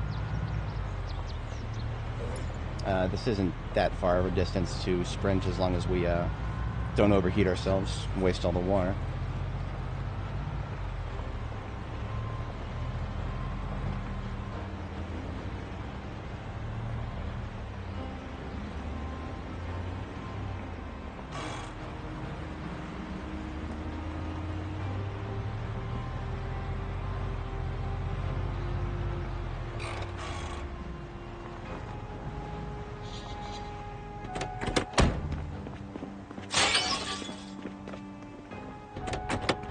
This place has already been mostly mothballed, but I like to be in the habit of keeping everything in perfect working order in case I need to be back here ever.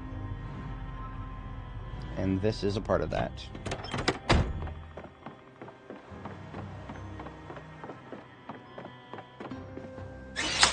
Alright, we are going to be sprinting our way back. That means we're going to take a little bit of stuff off of our person, put it in the backpack so that we're no longer over encumbered.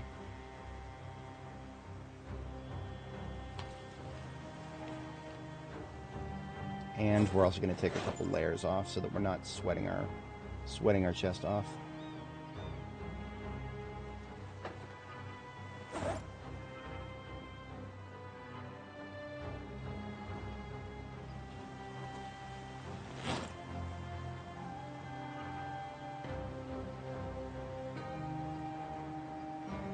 Alright, so that should be an easy sprint.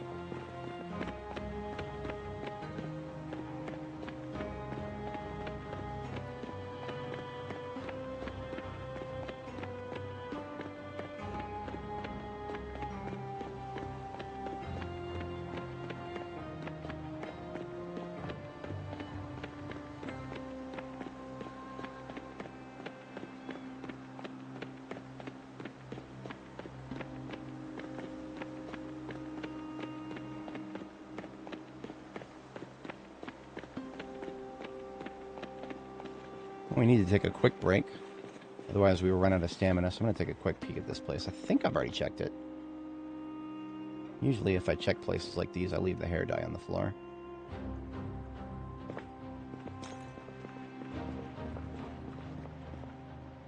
Oh no, there's some black hair dye still.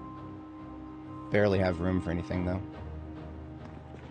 Save any further room for exotic colors, which I do not see.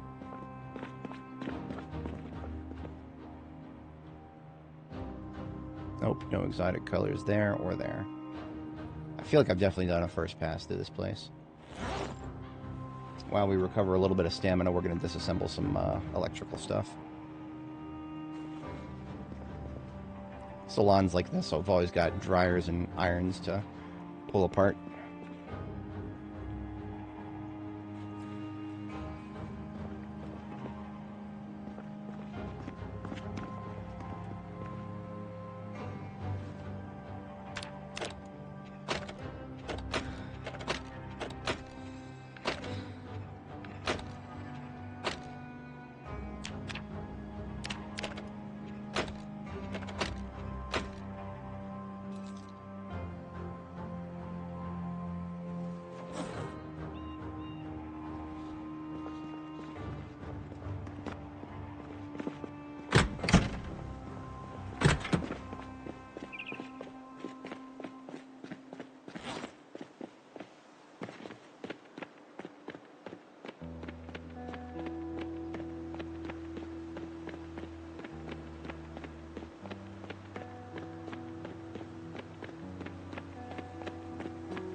You know, I never did even look at this public library. I'm almost 100% sure it's just regular bookshelves. But, as always, I would be doing myself a disservice if I did not confirm. So we will confirm. If only because, I mean, you know, we've killed every single potential zombie in the area already. There's no reason not... Oh, I didn't realize that would... We alright? No injuries? We're good. Sorry about that, Annie. I'm not always that stupid. See, the only thing that we would need to see to confirm whether this is just a normal... If we see a single napping book or a single longblade book, then that means that we should never have ignored this place. But we're not going to. We're not going to because they don't spawn on libraries. I've had a few people question me on this. They literally... Napping and longblade will never spawn in a normal library, ever. At least under the current loot tables. I'm sure maybe in the future that will be... I would hope in the future that might not be the case. It just seems wrong for a library of this size to not have something like that. But, I mean, as you guys can see, we're scrolling through, we're looking at every single one of these. There's not going to be a single napping or longblade. Please prove me wrong. I would love to have a chance at longblade right now. Please prove me wrong. I'm not just trying to confirm my bias here. I would love to be wrong. I would so love to be wrong. It's not happening, though. It's not happening.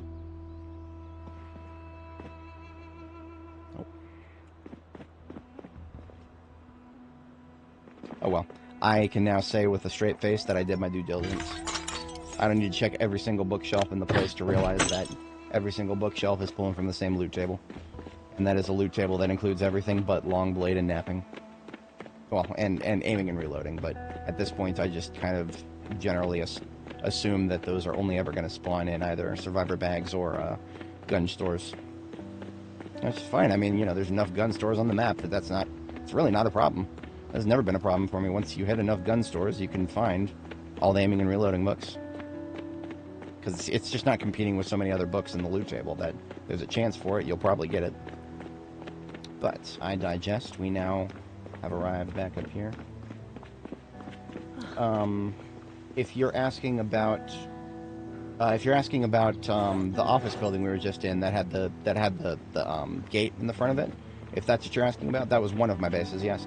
In fact, I could just take a look at the map here and I can show you guys. So our current power center, and has been a power center for a long time, is Jericho here, converted grocery store. These blue arrows indicate our supply line we've been following. We traveled north, past some defensive positions, Zulu and Yankee here. Reed is the last place that I was at that had gates that I left the vehicle at. And since I left that vehicle there, I've been sprinting north. We just passed the library on the corner there, and here we are. I just nicknamed this French Bread. It is a French bakery of some kind. And I'm picking up the last vehicle that I left for myself here. Oh, homie retracted the message. Oops. Oh well. It was worth recapping if anybody else was not familiar with my strategy. We shall move forward with this ambulance. Now this ambulance is a little fucked up. I used this as a forward-luring vehicle, and that involved a lot of smacking into zombies. But the trunk is actually in decent condition, so we can actually pick up a whole bunch of stuff that is still left on the floor here. Not that I really need it, but again, the fewer stuff that's on the floor, I think, is probably the better.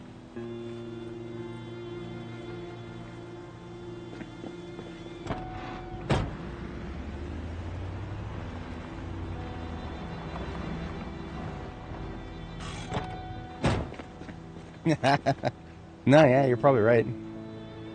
You're probably right. Baguette base. Base get.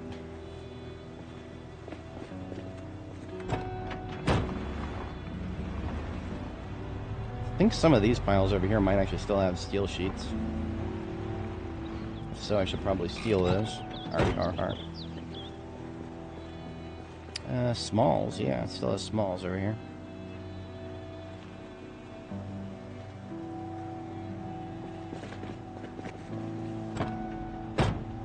Not that I'm doing anything else with this thing. I'm going to go ahead and transfer some of the heel bar quarters into the glove, for example.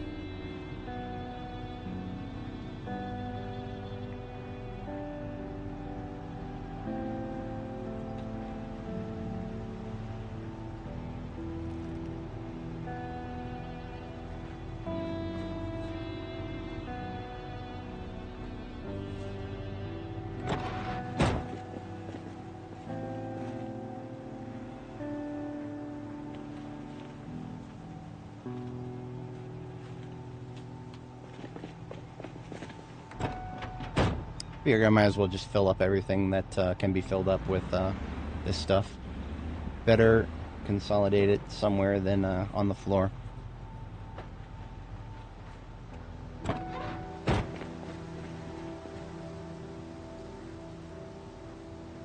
I know I'm not going to be able to fit all this, so we're going to go ahead and prioritize a little bit.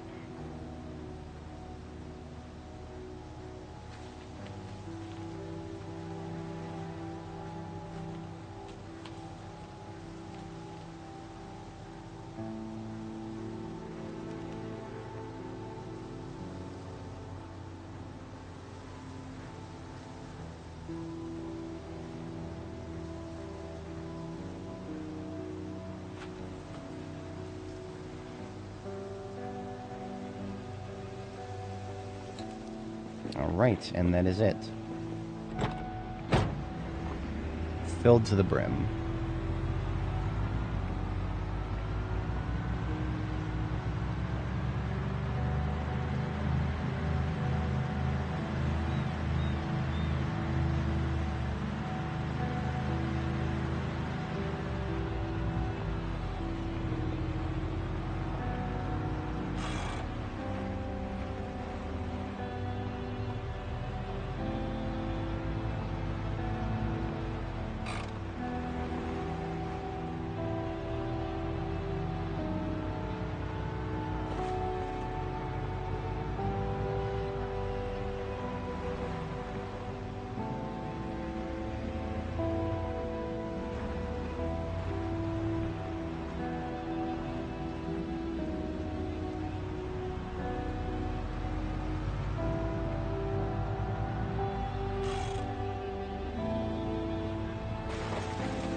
We're going to pull this straight into the vehicle repair lot here. We could probably slap a few repairs on this before we piece it out.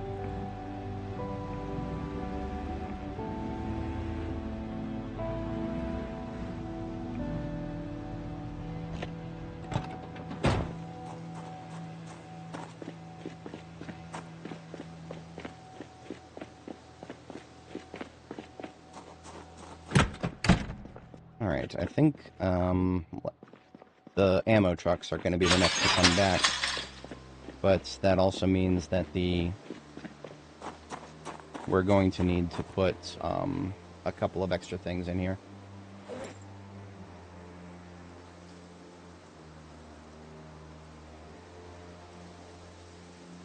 Because otherwise there's a lot of spare space in these still.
Pretty hungry after all that running.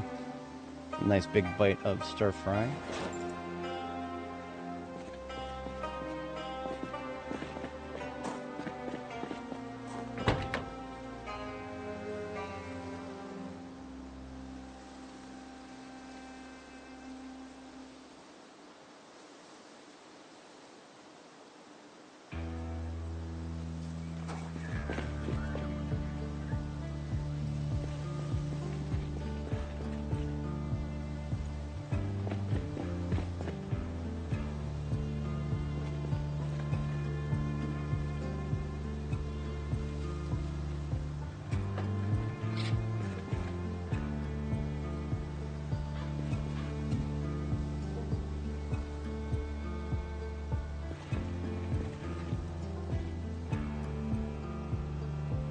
See, this door that was on here has been repaired twice already, but this door on the floor here, despite being shit condition, has never actually been repaired.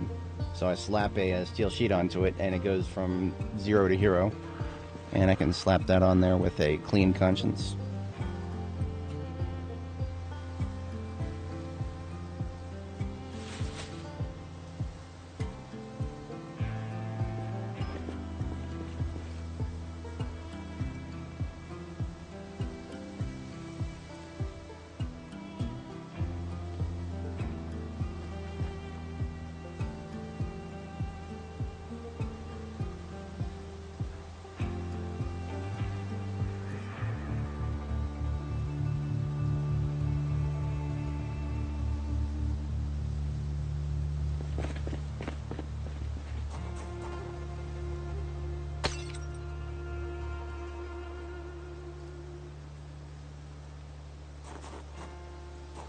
Of course, there's a lot of glasswork here. None of it is a windshield. Windshields are harder to find than I would like to admit.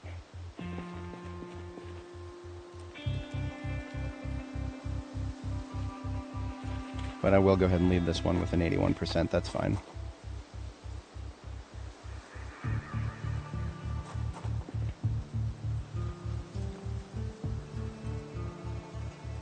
Boom.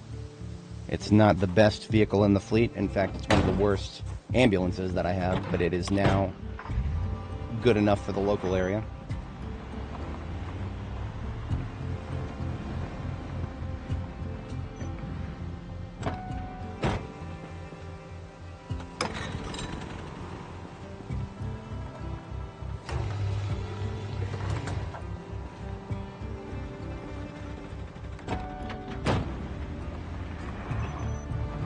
Now, I think we've got 4 spiders ahead of us, if memory serves.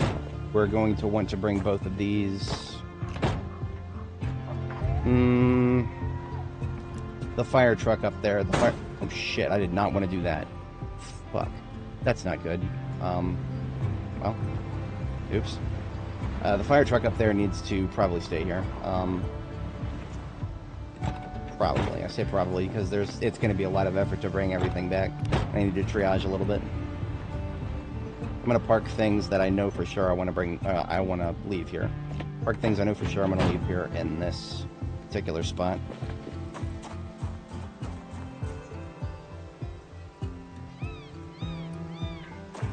This one is, I know for sure, is going to come back with us. So we need to stage this one to be loaded up with stuff.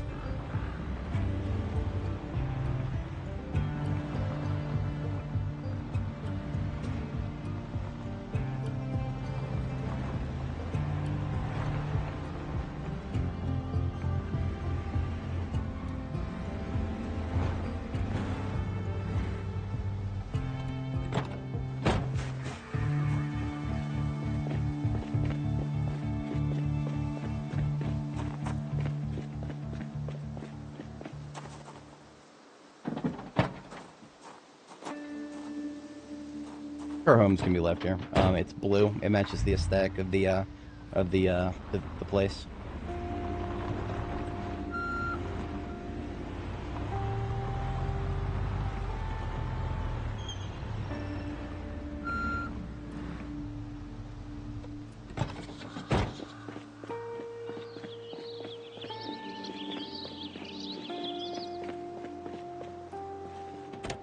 Kentucky Lumber is going to collect some of the parts here, and it's going to have to be a fourth vehicle repair or vehicle part container for now. Well, I might be able to consolidate these. Yeah, I can definitely consolidate these.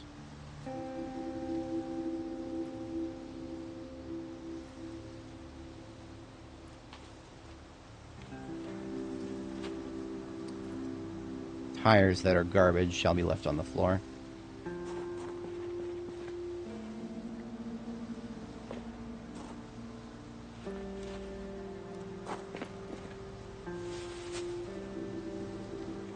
Complete garbage right there.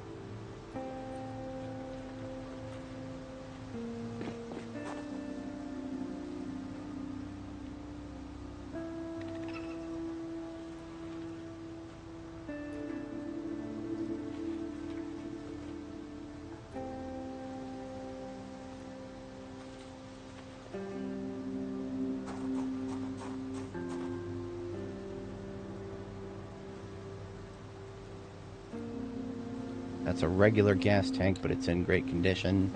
It's definitely coming with us. Old for standard. Everything else on the floor right here is garbage.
Might be able to consolidate everything up here into 2 vehicles. That would be ideal.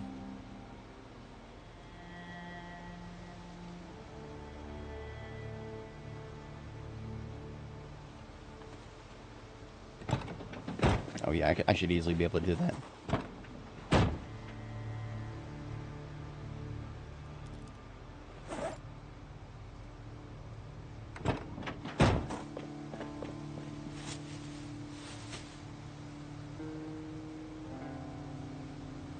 Rename this garbage bag engine parts.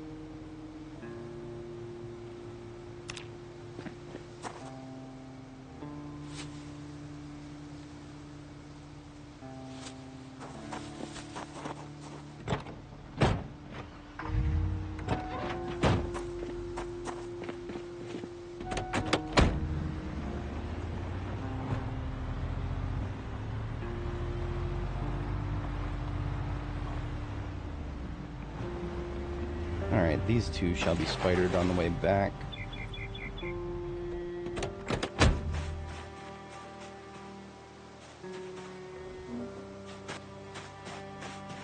However, both of those don't have anything in their trunks yet, so I'm probably going to fill them up mostly with gasoline.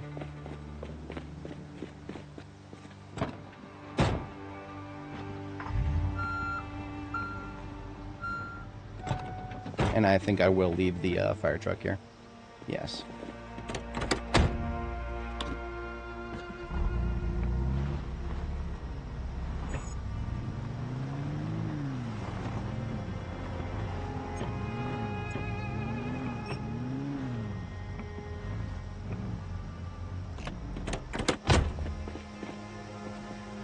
Alright, so these 3 vehicular devices here shall be left here to serve the local apparatus, such that it is. And I think the brew van here as well, because the brew van here, we should be able to get everything out of it.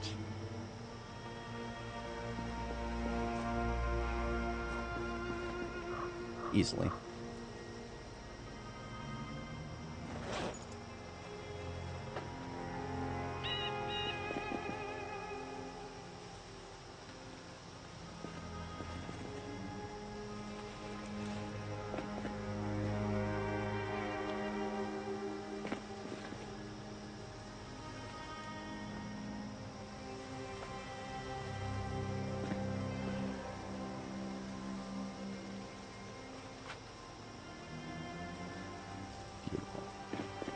I was not, I didn't dare hope that I would be able to consolidate this down to 2 vehicles, but I'm glad to see that.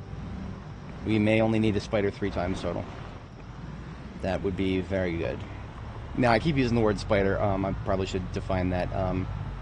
What I mean by that is I'm towing one vehicle with another. Right, so these vehicles are already attached to each other. They're ready to be spidered back. Same thing with this one. Trade Winds Forge, and the other one. You know what? What I probably need to do, I think these ones both have better engines. These ones both have good engines. And when I mean good, I mean horsepower. 400 horsepower on this full driver here, and 490, I think. Yeah, 490 on the ambulance. So the ambulance should tow the step van, and Kentucky Labor should tow the news van. Because both the step van and the news van have very weak engines by comparison. But I also need to load things into these vans. Both of these vans are not very well loaded right now. So it's mostly going to be fuel, because a lot of the stuff that's already here is just going to stay here. The stuff that is inside the base is probably just going to stay there.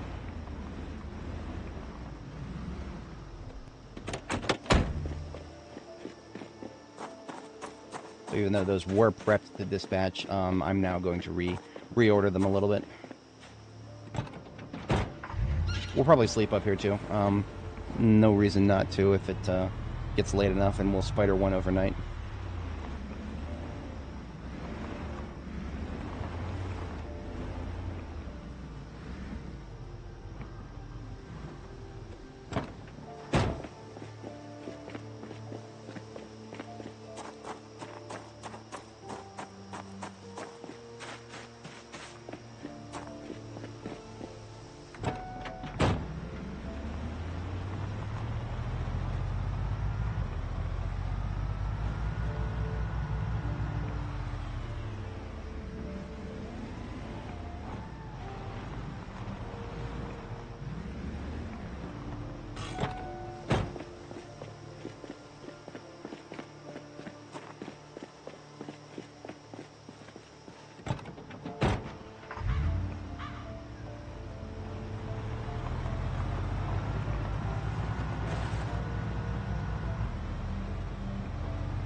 This one has already been refilled. So the gas is already refilled. And all of the seats and containers are already full. So I can just stage this with the ambulance for the tow.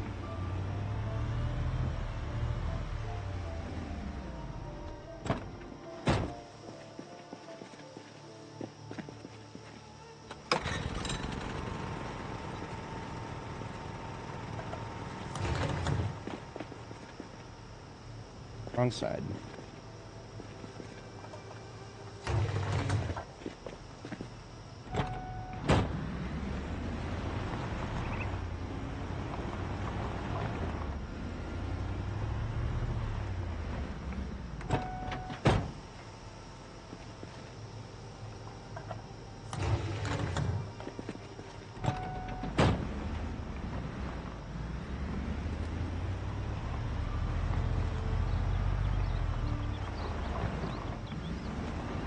Alrighty, and now we've got this one staged for the next...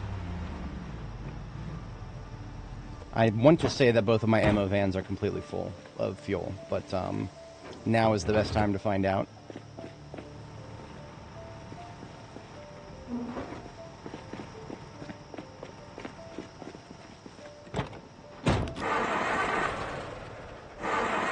Yeah, looks like it. Come on, wake up.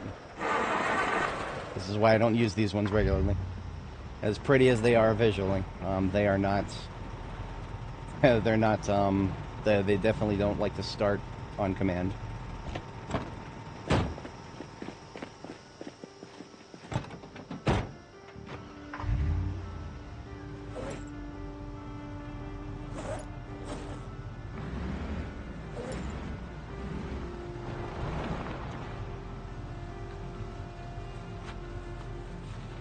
Try to remind myself if I can not forget.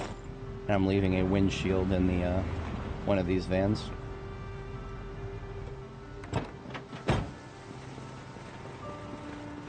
So each one of these is a trip back and forth, towing each other. I do believe that the this one should now be completely empty, but we're going to verify that before we go any further with it. There's a front door and some spare engine parts. Okay. We'll do something with those. There's room elsewhere, I think.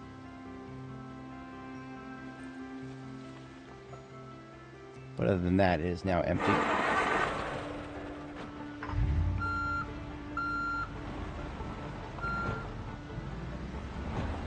I feel morally obligated to top off all of the gas tanks here because we're basically emptying as much of the pumps here as we can. Even if this one's going to stay here.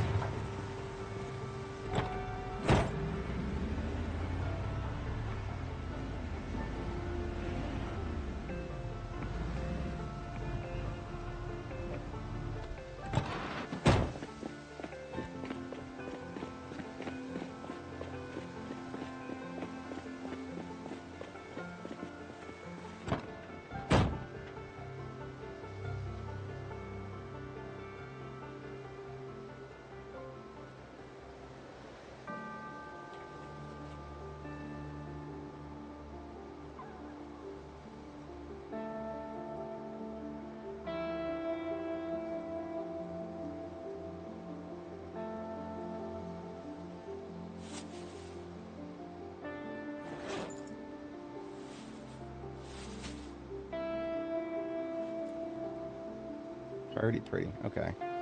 Don't know where I'm going to put this front door just yet. There's probably room in the, somewhere. There's got to be room somewhere. Yes, actually, I can fit a door back here still. Hell yeah. No parts go to waste.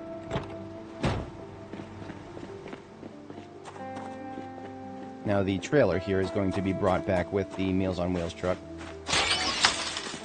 Meals on Wheels truck. Oh, I forgot about Charms Flowers. In that case, we'll figure that out. Charms Flowers will be last, probably. I don't have to spider every single vehicle. Spidering is a hell of a lot slower than just driving back and forth.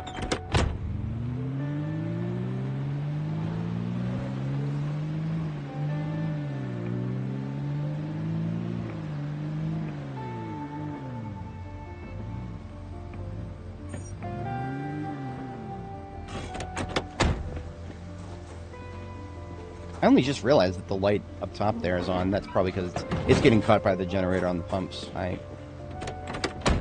should have known as much.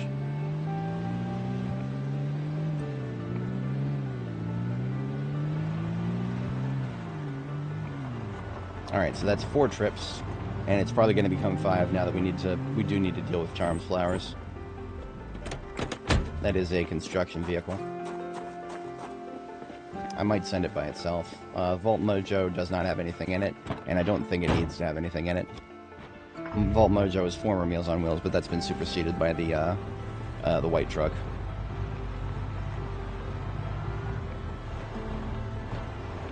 It does feel wrong to leave so many good vehicles in one place, but there's no need to move them around at this point. Some of these vehicles were recovered just because I wanted to, as opposed to actually having a purpose for them. Yeah, it's okay. So I can now leave the key for this one here permanently. Where is Vault Mojo? Onto the driver's seat. And I believe we can shut off the generator for now. Just make sure I did not leave any of these engines running. Nah.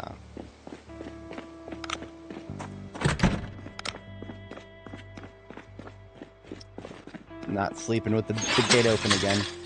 No, we're past that. We're past that. We are going to have a bite to eat before we go to sleep.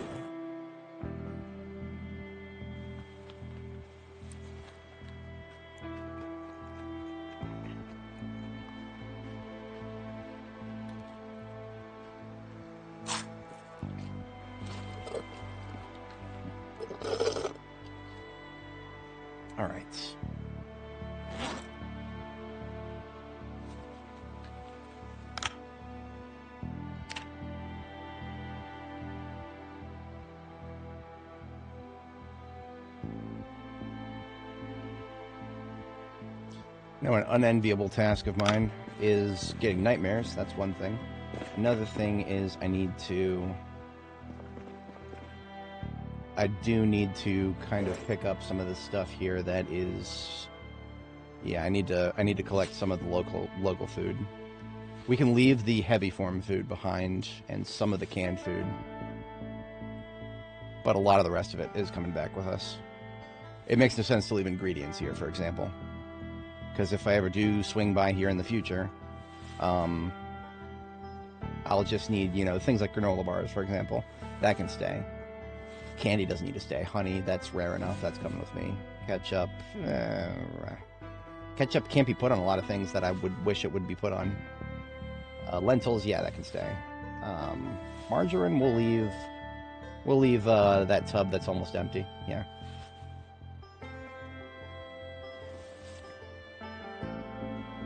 Nacho cheese is rare enough. That's definitely not. Olive oil, yeah, that's coming with us. Onion, we can leave 1 tube. Orange soda, that's almost, let's just drink that. And here's the parsley, I grew that myself, that's coming with me. All the chocolate, the salt.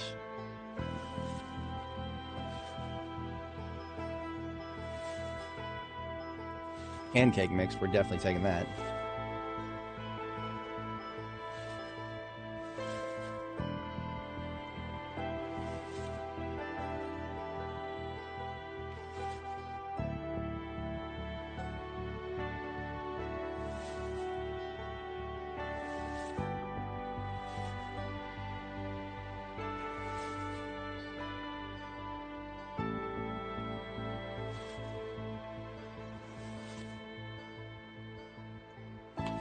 Okay, this is fine for a field site right here. That's enough food that will sustain me for quite a long time.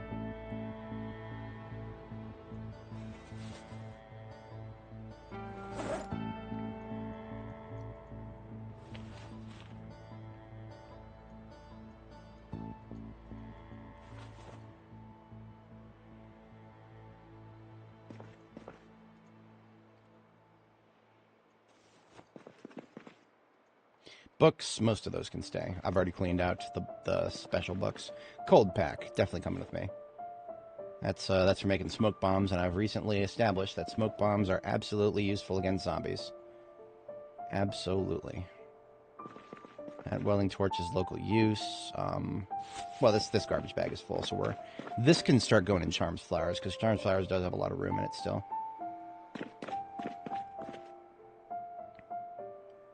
I did establish that we're going to leave one coffee behind. Actually, everything in here can be left behind except for the tea.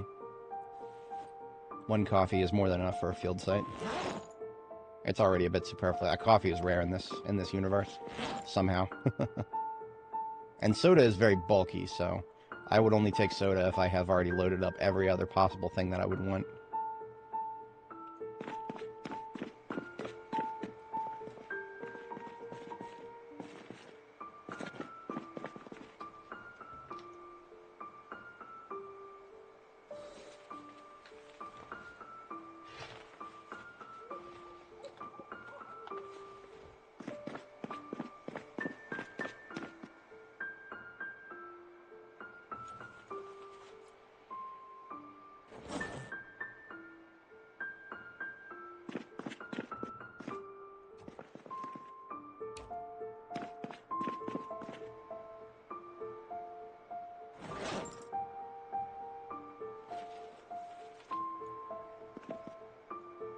Now, we do still have a little bit of room.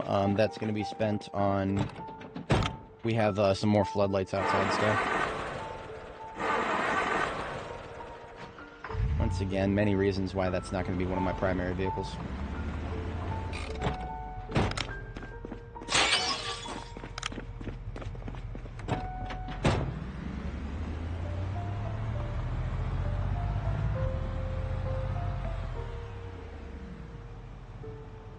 It is looking like we're shaping up for a total of 5 trips here. With Charms Flowers being a solo venture. This is a battery-powered floodlight here. Now, there are floodlights on the roof.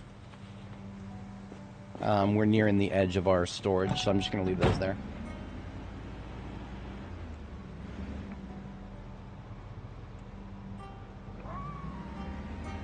Yeah, everything that's on the roof can stay. Okay, well, we've got our staging. We've 5 total trips. 5 total trips with all of these vehicles.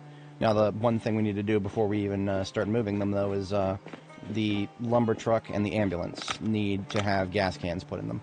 Because since we're not going to be coming back here for most of the rest of our journey, if we ever come back here, it would be a short stint at most. We are going to take some of these here gas cans, and we're going to fill as many as we can and put them into Kentucky Lumber in the ambulance.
and that is all the gas cans that I have in the area, I believe. We will leave,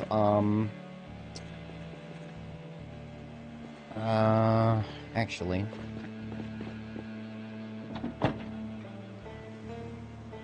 We are gonna... Okay, so we don't need to have both generators here.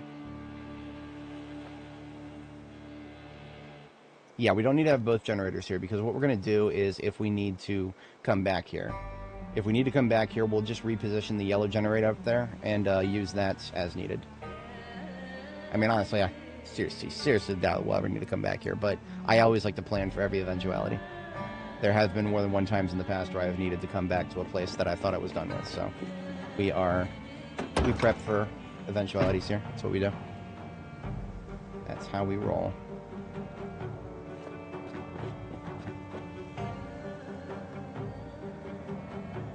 So that means I can take the blue generator then.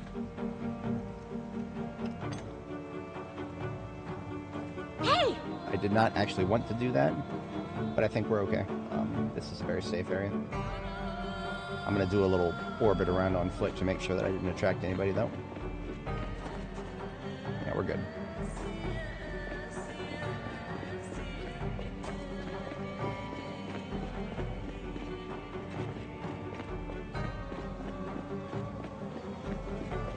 Alright, so let the supply trains begin. As soon as we get asleep here.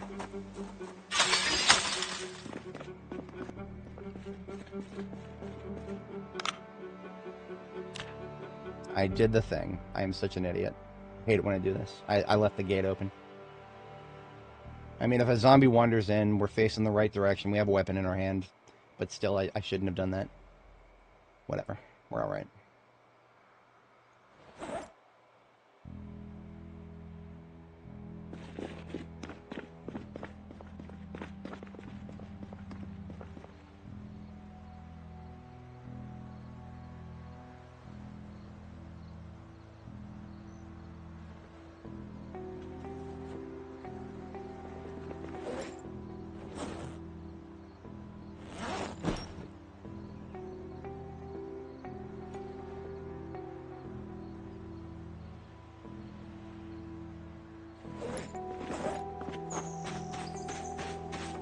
I'm now moving out my explosive construction bags here. Ooh, there's a ham radio in the passenger seat here. That doesn't need to be there. What I can do instead is I can put the ham radio into the news van, because news vans can actually carry ham radios, like in their radio slot. So we're gonna put that in there.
It's too big to pick that up because I'm carrying around the...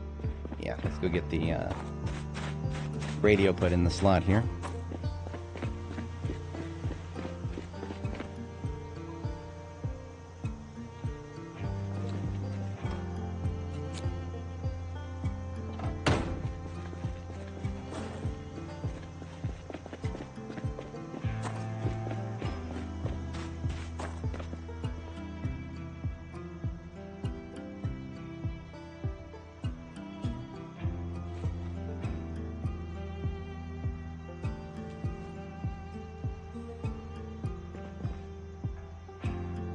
Perfect, okay. Everything that is left here can now stay here. One last pass of the interior.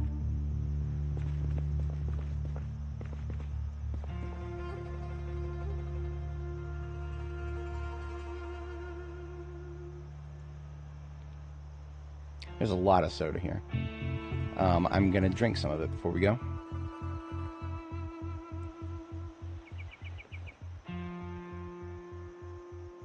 But there's also a literal billion bits of soda back at Jericho, so we are not going anywhere without anything.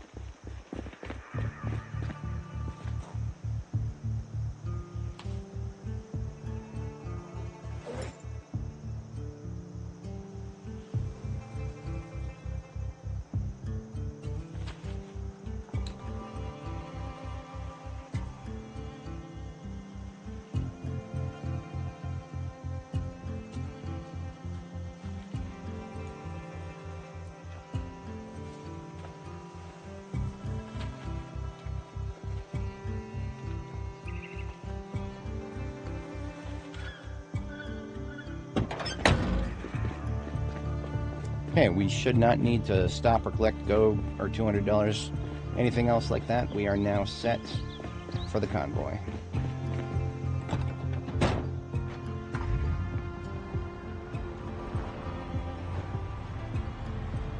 Oh, Charms Flowers has no gas in it.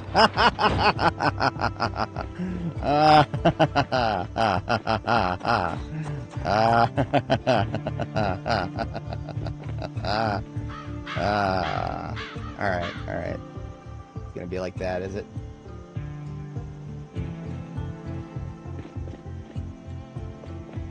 It's gonna be like that.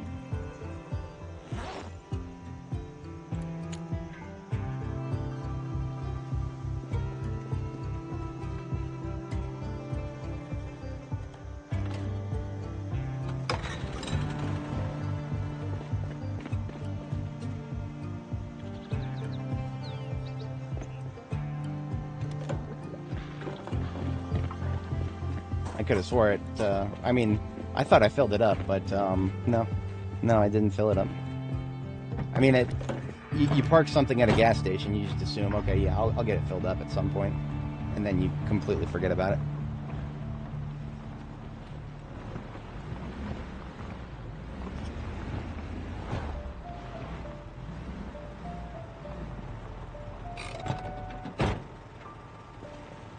No, wrong side.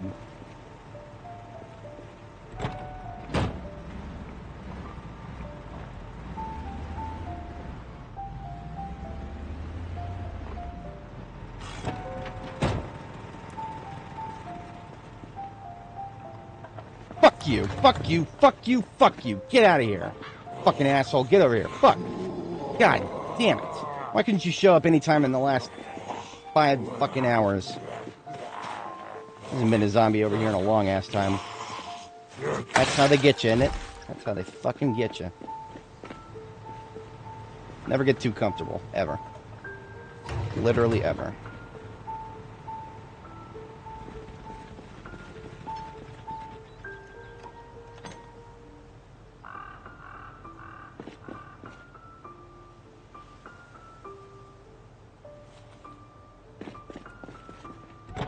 Alright, so where were we? Walk up out of here.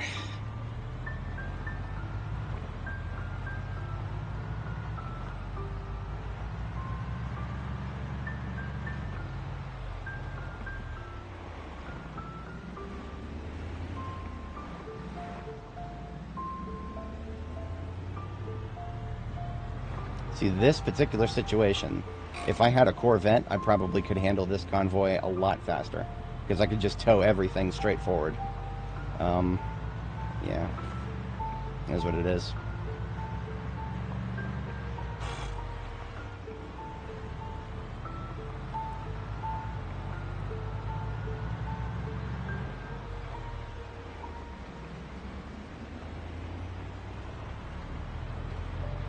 Yeah, they do. All too true.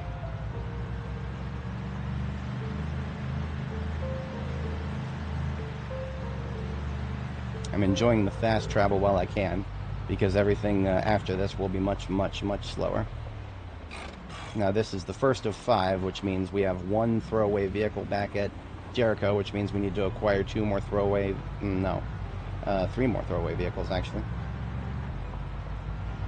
That's what happens when you centralize too much.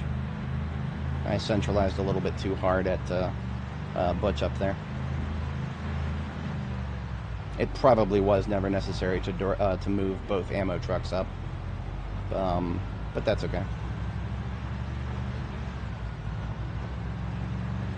We got use out of them, and we will continue to get much use out of them.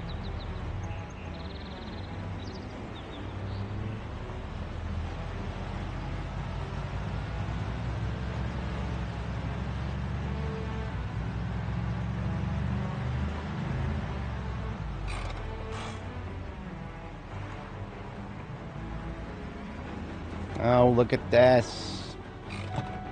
Good thing I decided to not go towing first.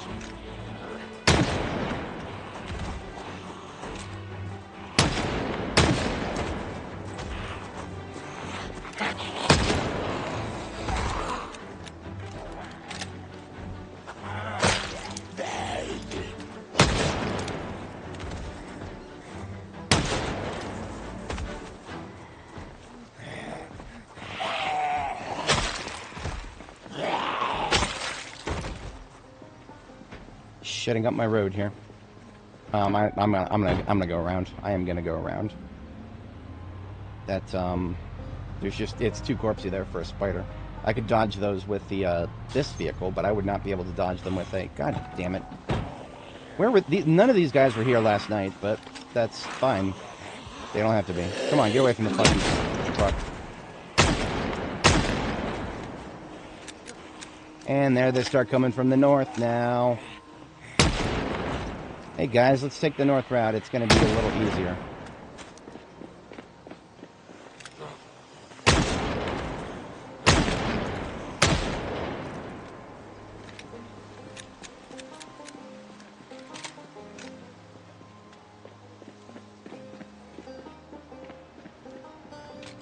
You know what? Keep slowing your slow shambler ass up there. God bless them all. Okay, you know what? Fuck it. There's too many coming down. God damn it. They're all going to be in the middle of the road if I leave them here.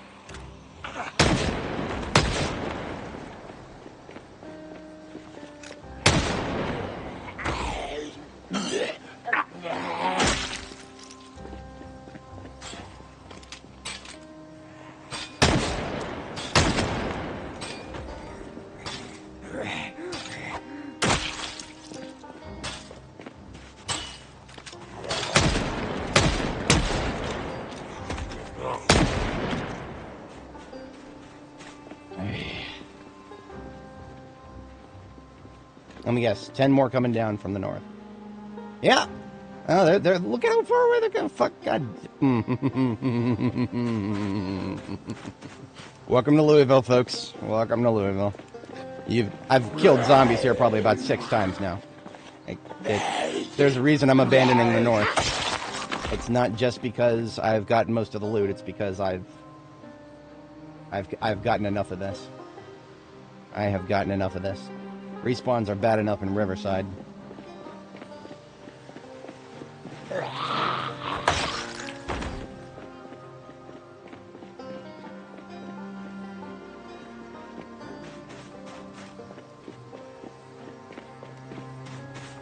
Fuck no, I would never play with sprinters. This is not the game. The devs have not built this game from the ground up to deal with sprinters. Sprinters are for different games. This game is about a very well-refined, well-crafted melee combat system. There's ranged, but I mean, at the end of the day, you're going to be falling back to melee all the time, even if you're good at ranged. If you're trying to play Zomboid as a shooter, or as a tower defense game, or a horde shooter, or something like that, where it's just like everything is coming at you super fast, and you're looking for the swift dopamine kicks, you might be playing the wrong game. Maybe with enough mods you could make it something playable by my standards, but I've not found anything that would make it remotely playable by my standards. If I want to play with sprinters, I've said this before, I want to play with sprinters, I'm just going to play Darktide. Because that is a game that has the necessary mechanics to counter them. This game does not have the necessary mechanics to counter sprinters. Sure, you can turn around and run. Sure, you can push them. Sure, you can kill them before they get to you. But at the end of the day, sprinters are... The whole premise of zombie combat in this game is that there's billions of them, but you can move slightly faster than them as long as you're capable of walking. That's kind of one of the fundamental premises of this game, and sprinters throw that completely off balance. And I mean, you know, you can try to wriggle your way into something more balanced beyond that, but it's just the game wasn't built for that from the ground up, and it's eventually going to come back and bite you, if you pardon the expression. I mean, I remember somebody talking about a I don't even remember if this is a streamer or just somebody who makes videos, but a guy who survived sprinters for a very long time and eventually got grabbed and bitten because of some kind of a glitch, and that didn't surprise me in the slightest, because the sprinters are just not what the devs are balancing for. That's why it's a sandbox setting. If the devs were balancing for sprinters, then they would be enabled by default, maybe to 1%, 5%, whatever. But they're not even trying to balance for that, because there might be reasons for it, but there might be lore reasons for it. There's probably a lot. It's probably a lot more just to the fundamental gameplay design. There's just not the gameplay fundamentals for it. I always fall back to the where's my dodge button. That's probably like fast moving enemies 101. Where's your dodge button? It was something that pissed me off a lot with Sons of the Forest. Sons of the Forest is a great game. I might actually stream it in the not too distant future. Lovely survival crafting game. It's actually got a central story to it, and the survival mechanics outside of the story are still pretty fun. It's kind of a complete casual mode when it comes to loot, because loot respawns if you enter and exit a room. It all respawns, so it's not exactly a hardcore survival mode by default, but it is a lot of fun. But it's an example of there's a lot of fast moving enemies in that game, and your movement mechanics in that game, I hate to say it, they're all shit. You do get a decent choice of weapons in that game, but your movement mechanics are shit. And that's why the combat in the game is really not that much fun. You play that game for the survival elements, maybe for the challenge of the storyline, and there's a couple of other boss encounters and whatnot that are pretty fun and engaging. But at the end of the day, it's the regular enemies that move faster than you are really fucking annoying, because you don't have the movement mechanics to counter them. And what really I think what made me the most upset about that was the fact that there are. So Sons of the Forest is the premise is there's cannibals on the island, and then there's a lot worse than cannibals, but the basic cannibals are the enemies. They're human enemies, and when they attack you, they do all these they zip around, they juke around, they jump around. You take a swing at them, and they'll jump back really quick and dodge your swing. The player can't do any of that shit. That made me really fucking mad when I kind of I got to understand that these cannibals that I'm trying to fight, every single one of them is capable of a snappy dodge to get out of the way of a melee attack that would have annihilated them if it had connected. But no, they can do that. They can dip and dive and duck and counter, but the player can't, and that's fucking bullshit. I mean, if you're gonna give, and it's because it's a basic enemy, right? If it's a boss and they have movement mechanics the player doesn't, sure, that's fine. If it's a special enemy, sure, you know what, that's fine too. But regular, basic bitch-ass enemies having better movement than the player, it's stupid. I don't like it. I really don't like it. Maybe that there's some sort of masochistic appeal to that. I don't get it. It doesn't appeal to me. Sure, being at a disadvantage is fun, but the disadvantage should not necessarily come from something as basic as movement mechanics. Unless there's sufficient counters. I mean, asymmetrical movement mechanics are perfectly fine.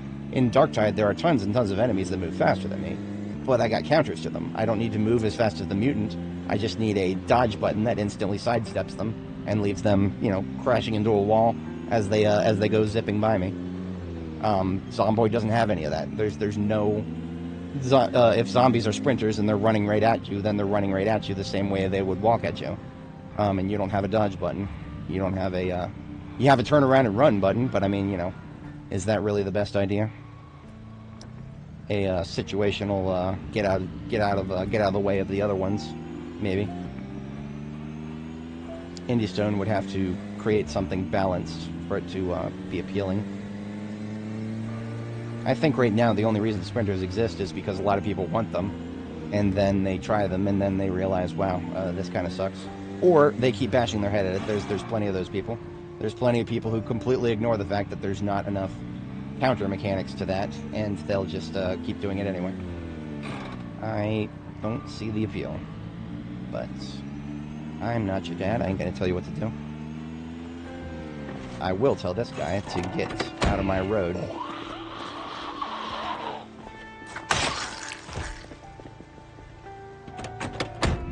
I always felt that this game's the challenge of this game is never making enough mistakes to get yourself killed.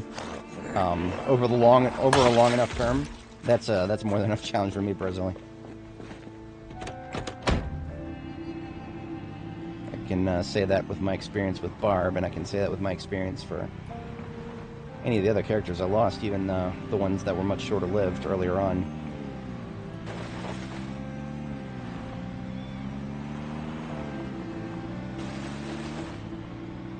Alrighty, we've got another throwaway vehicle. Now this one, it's got really good parts. I'm going to leave it in the closer vicinity instead of in the parking lot over there. Highly, highly doubt I'll ever need it again, but since it is a well cared for vehicle. Where the fuck did she come from? Actual literal fuck did she come from? It's respawns is what it is. It's respawns. And it's stupid, and I hate it, but that's part of the game. I saw another one in the lot over here, too.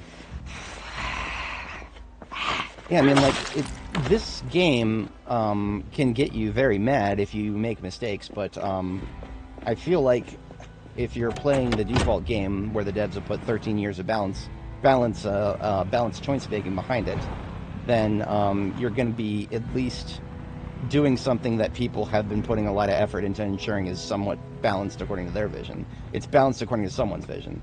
And if that's not enough of a challenge for you, then, I mean, you know, you might be playing the wrong game. But if you try to turn this game into that challenge, you're probably going to be disappointed. It's just my my hot take. Maybe not initially. I mean, obviously, it would be an adrenaline rush if this guy just turned around and ran at me. But then when he got to me, I mean, like, you know, I can only move this fast when I'm sidestepping. That's not fast enough to get out of the way of somebody who's locked on you and running. I mean, you guys see the run speed. And this is my run speed with, like, a, I don't know, 15% slower. If I had taken off all of my gear and I was just wearing regular clothes like most zombies are, I would be probably about 10 to 15% faster than this. Yeah, okay, for PvP, I mean, this game is kind of a laughable joke in PvP. But I mean, for PvP, you've got the counterbalance of there's only so many players. There's only so many players to run into. And once you deal with whatever players are coming at you, then you've dealt with them. The players always can be wild cards. And as long as everybody has the same capabilities as players, then it is what it is. I mean, I've heard people say that PvP melee combat is a nightmare.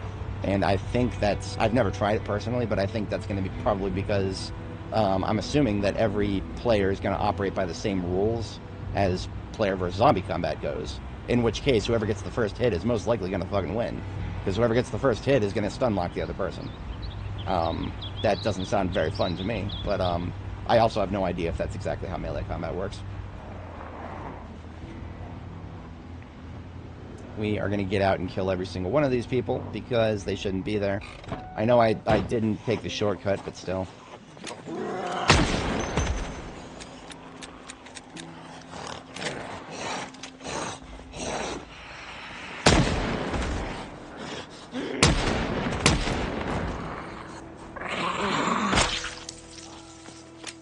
The action economy of sprinters is also another thing. Like, the fact that it takes, you know, it takes time to do anything in this game. Another thing that I would compare it to Darktide to is Darktide weapon switching is instantaneous. Like, literally a 0.2 second downtime between weapon switching.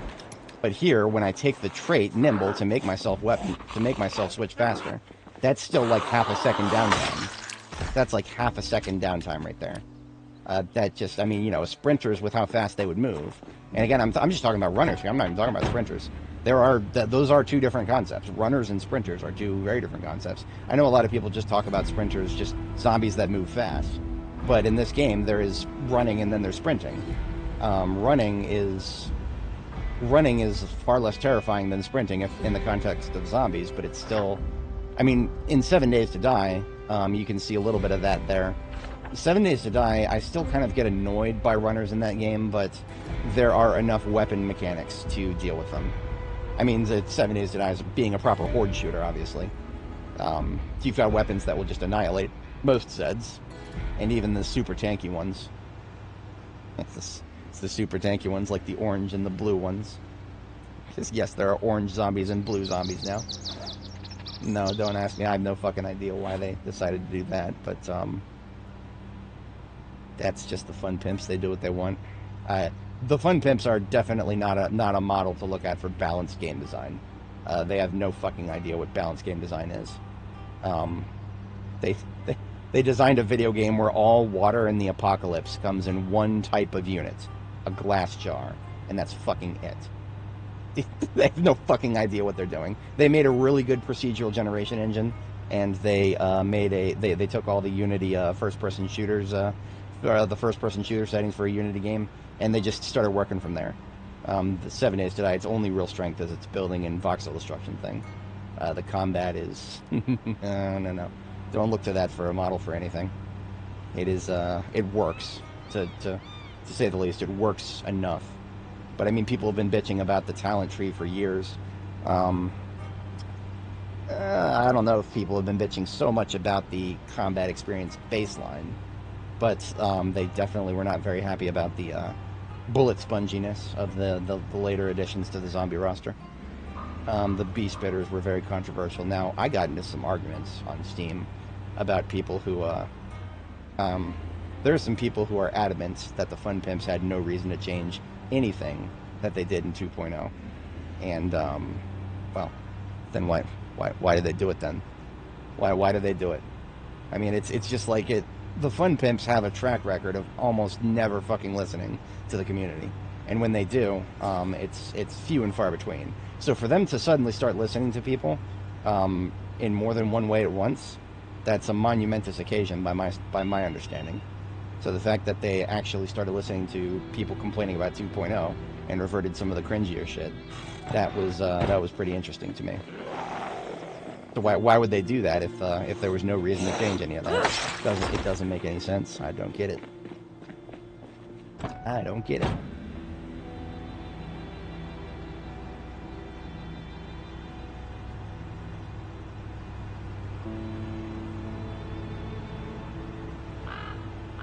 See, in 7 days, sometimes back in the day when I was playing it, I have live streamed it when 2.0 first went unstable. I actually have a long play on my channel of me playing 2.0 unstable, and it was I didn't hate it. I mean, the storms were obviously the worst part. I would care a lot less about the storms if they didn't tank my frame rate so bad that I could barely even live stream anymore.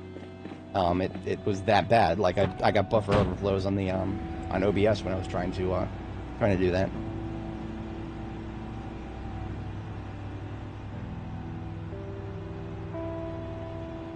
Run out of water. I did. You know what? We're gonna stop at Reed and get a bite to eat really quick. Yeah, there's no reason not to. We're moving pretty slow here, and we're getting pretty hungry. So we're gonna get some food and water.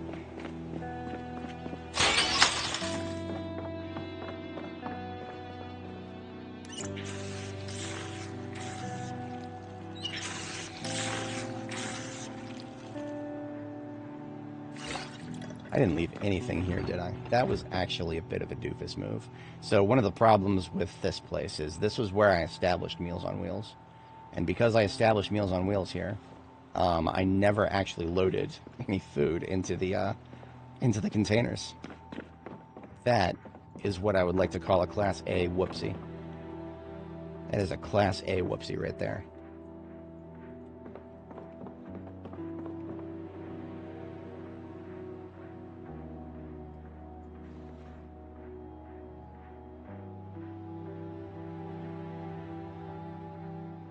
All this is just random crap. Very little of it edible.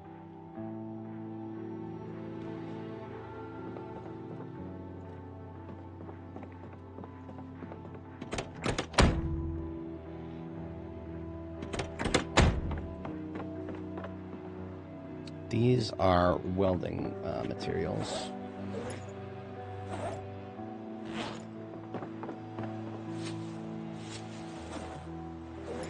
Law enforcement duffels times a million. Yeah, none of this, there's literally nothing edible here. I didn't realize that I had centralized 100% of everything into Meals on Wheels here. Okay. I am, you know what? You know what? You're an idiot, but I still love you. 100%. I am an absolute fucking idiot. I shall bake her a cake when we get back to, Jericho.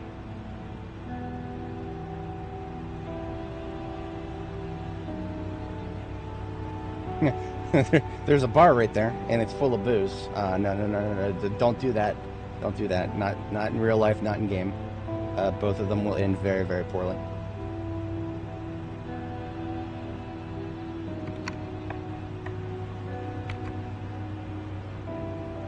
I'm almost 100% certain I have food at Zulu here. I'm gonna laugh really hard if I don't actually have food at Zulu here.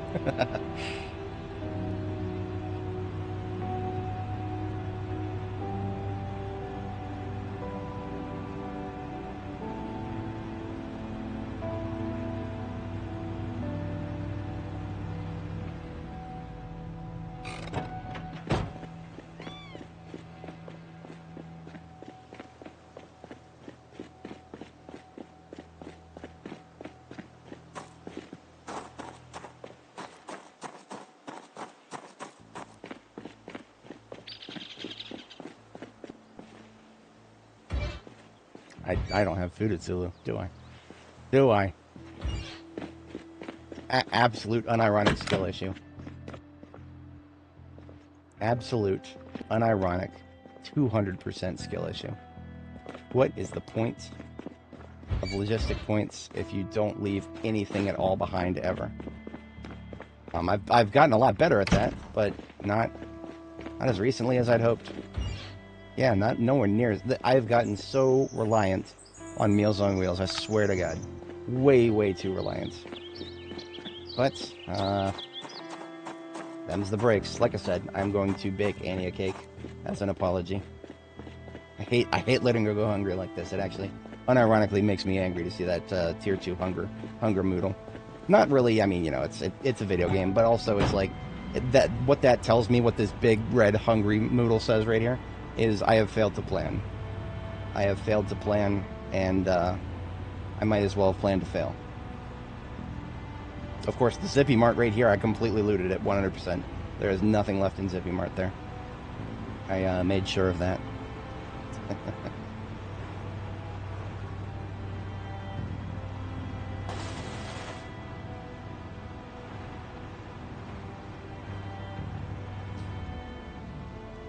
I'm just checking one thing. This actually has nothing to do with food.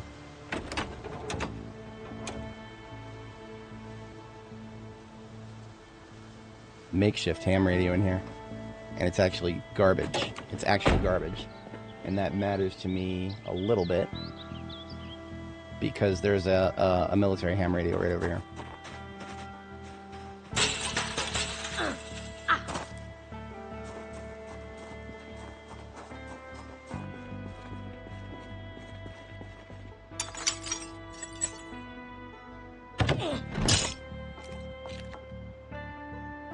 Why does the train station have an army ham radio? I don't know. But the army ham radios are the best. And if I'm going to have a vehicle that I put a lot of good parts into, like the lumber truck there, sure, why not? Slap a good radio into it. I've driven past that. Hold on, what the fuck? What the? Why is there? We just picked up that radio. What? What? Did it just multiply? Am I going insane? Or was that... Did we just duplicate a radio? Okay, I've installed a U.S. Army radio into there, and it looks like there's another one still there. Am I... Chat, is this real? I mean, what the hell? Maybe it was just a double. Maybe, okay, so I have actually seen that before. I have seen that before where the people who design the POIs sometimes accidentally place something double. There's a lamp in Riverside that's actually a double lamp. That's kind of funny. That's kind of funny. Now we have an extra ham radio. Hell yeah. I'm okay with that. I've also, you know, this probably is not that important, but the Kentucky Lumber van has a better... This has a better engine. I should have been using this to do the towing instead of the other way around. That's alright. I'm pretty sure going reverse is going to be mostly the same. Mostly. See, even when we do boring stuff, we sometimes have fun here. Sometimes. Especially when we're not making so many mistakes. I do believe that the lack of sleep that I got last night might be catching up to me. We've been at this for 7 hours already. Holy crap. That is longer than I had suspected. But we are going to finish our logistic run. We're not giving up on it. We are going to finish our logistic run.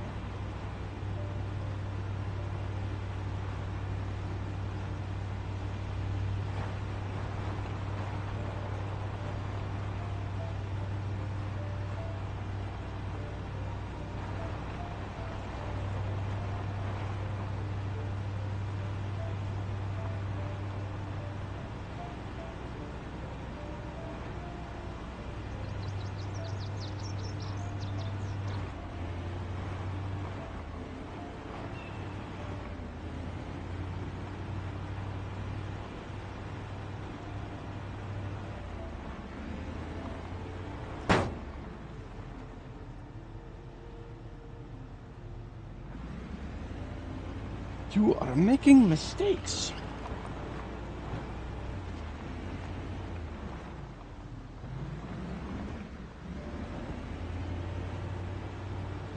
Alright, so Tradewinds Forge, the light blue van that we're doing the towing of, this is got full of vehicle parts. And because of that, it is going in the outdoor garage area around the corner here. Kentucky Lumber is full of pretty much nothing but fuel. So that is kind of just going to get parked somewhere, probably next to all these generators. I mean, why not? That makes the most sense to me right now.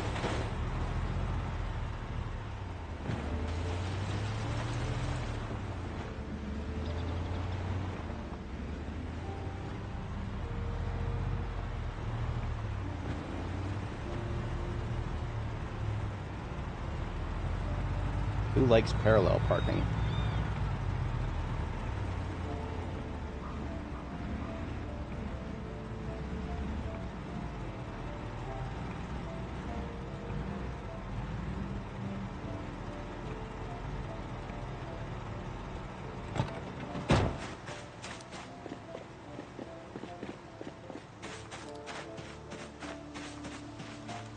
Kentucky Lumber is basically just a refueling vehicle right now. Because of that, all it needs to do is chill near the generators over here.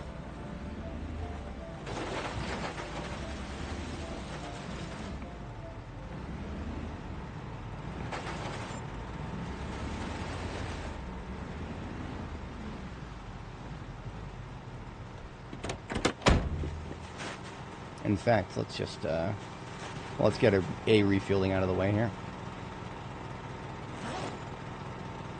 These are only that and a half, but this will at least put away one can.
spare radio can go over here.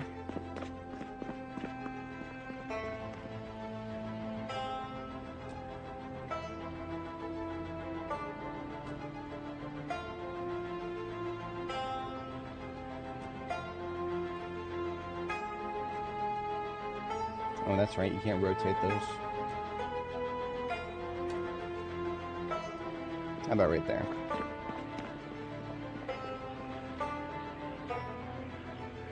Much better.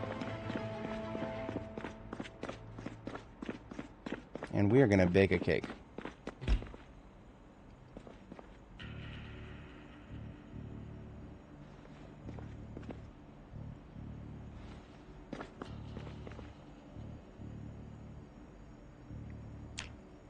Two eggs.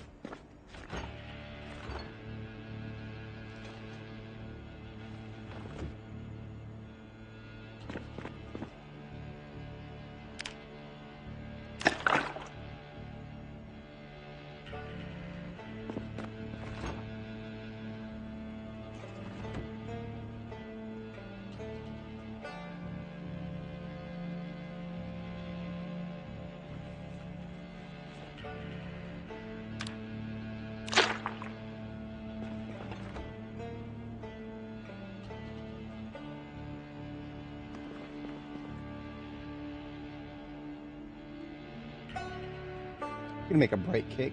2 tubes and jelly beans and Nova Pops and gummy bears.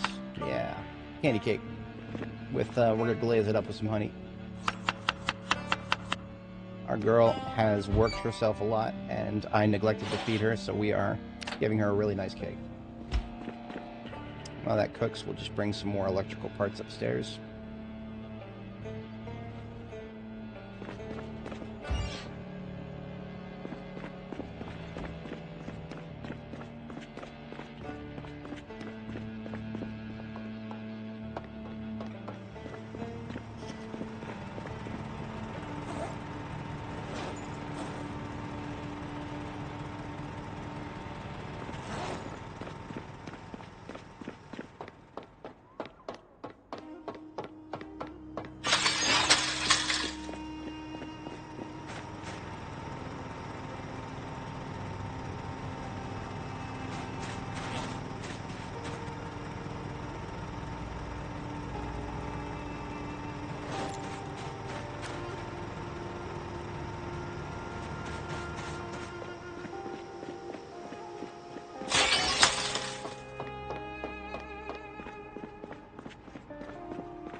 All right, let's have half of that. Shame we can't eat it with a fork like a civilized person, but that's okay.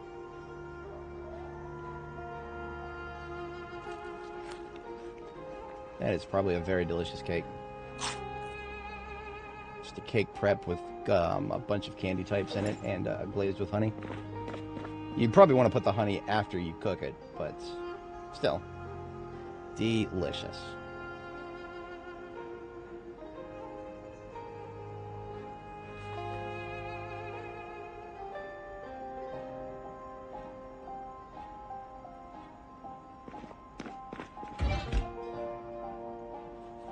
Once we get a sleep in as an overnight activity, we'll go ahead and cook some actual real food.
blue generator can come out of Charms Flowers and go into Louisville Motor Shop.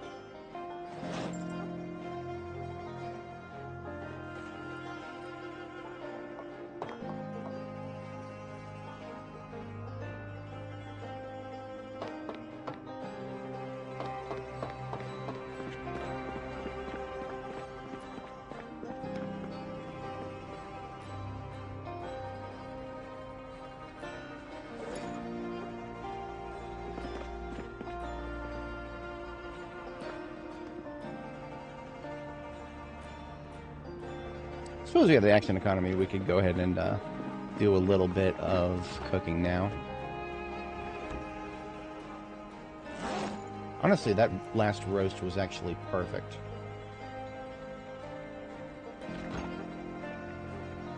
Basically just one egg, one kale, and one potato. But we're actually fitting every bit of it in there.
Oops.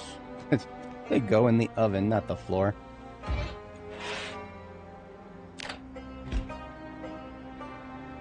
think there's some cookware and charms that can come out of it.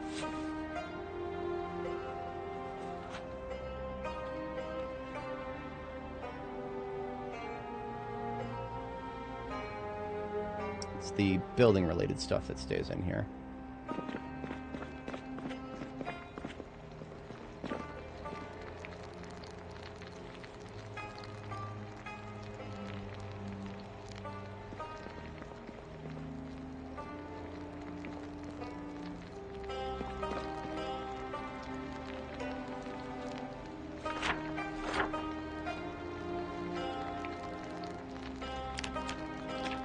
Interesting, we can make muffins rather easily.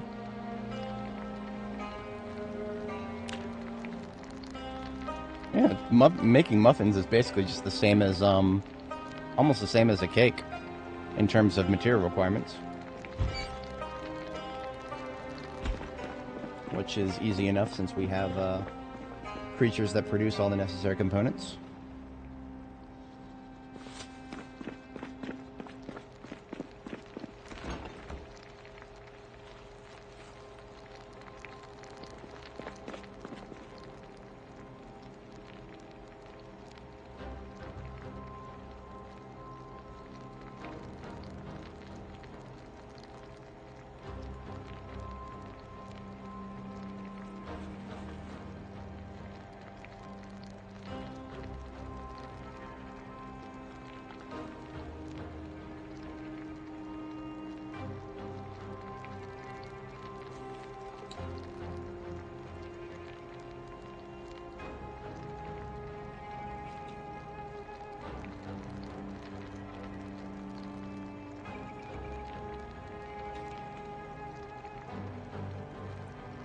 After the move.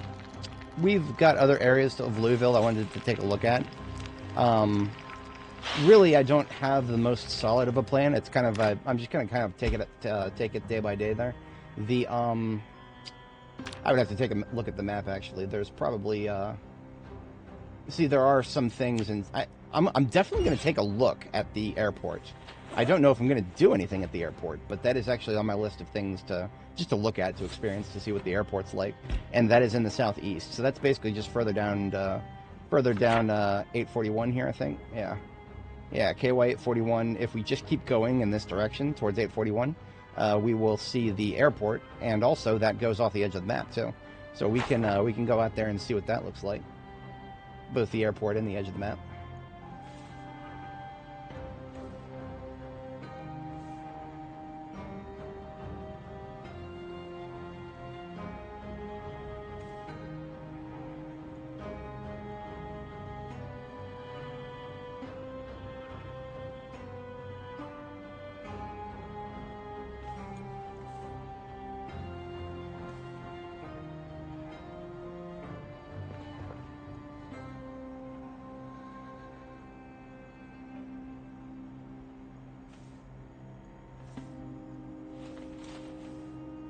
So pork rinds, peanuts. That should be it. We got plenty of savory here. More chips for the chips god.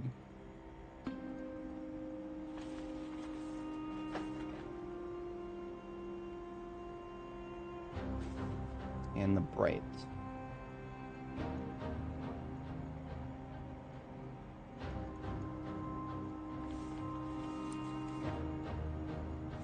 Whole ass candy shop in here. Hells to the yeah.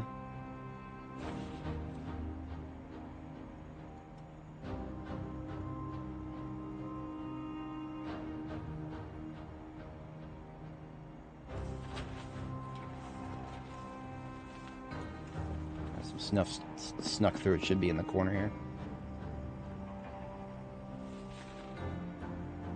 And we ended up with a little bit of booze. Don't actually have a destination for booze that I know of. I'll put it in here.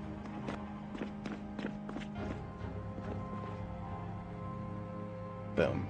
We finished organizing the food bag we brought home, and it is 2200 hours. Now my flashlight battery is very, very, very close to being empty. So I'm just going to leave the flashlight running overnight to kill it off and replace the battery. And then we will probably commute back up north for an overnight activity. Probably. Actually, no, we don't have any more throwaway vehicles. We need to go acquire 3 more? Yeah, we need to go acquire 3 more throwaway vehicles. Easy enough.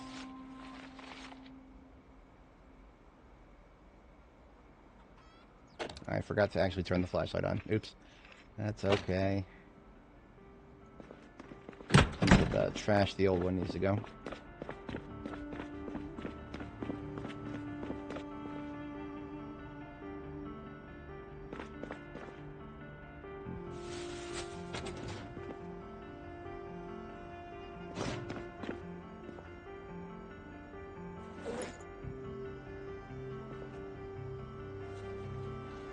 Finish off this cake.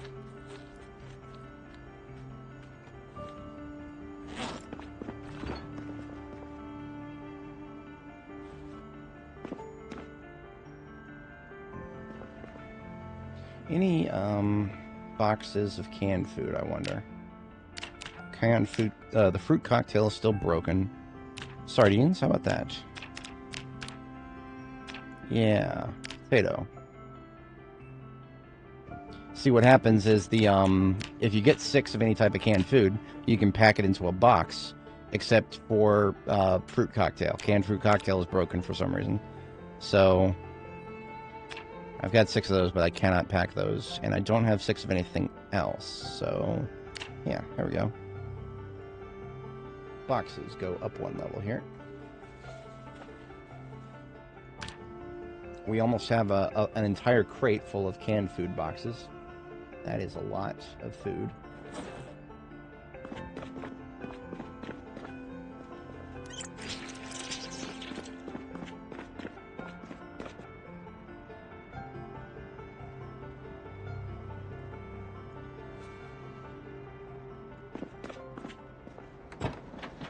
Reestablish my explosives crafting zone.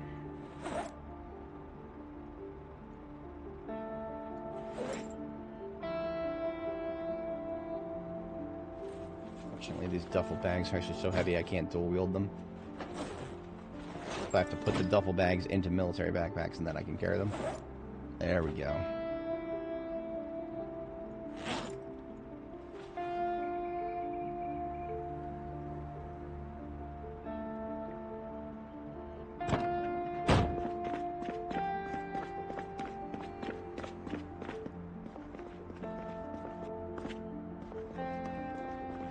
I do not think I will actually need to build any more bases in Louisville.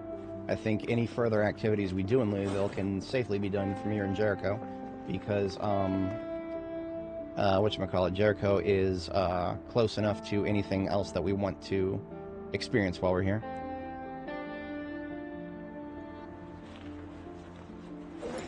So our explosive crafting kit is on the floor in front of the station here. So all of our bomb making stuff of every variety is now accessible in this area. Perfect.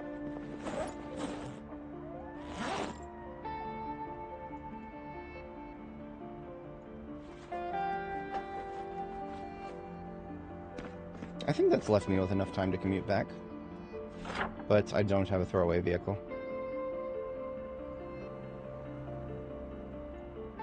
I think we will go acquire one from train station access road up here. Yeah.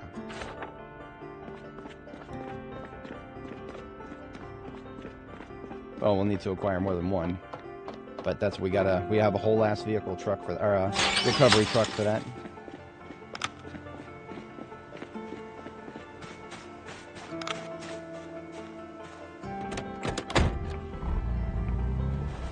All of the batteries that I need should be right here in the trunk of this vehicular device.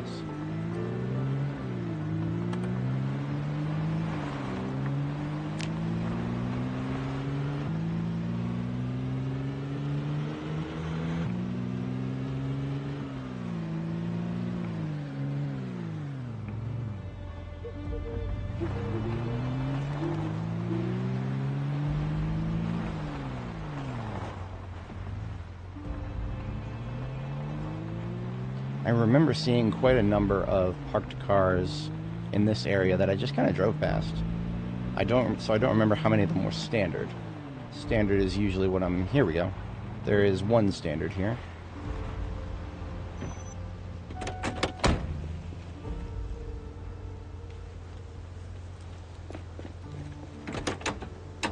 No gas. Battery is obviously trash. The engine is also trash, but I mean, it just needs to get us from A to B.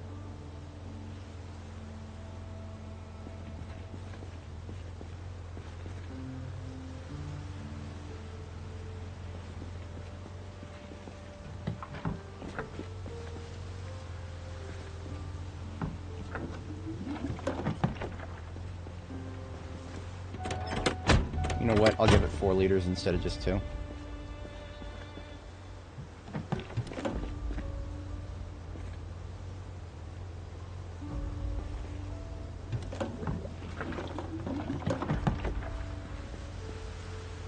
Alright, so we've got one car up here waiting for us. What I'm probably going to do is just, we are just going to leave that there and, run back, I think. Maybe not. Maybe not. I'm gonna get the vehicles fixed first.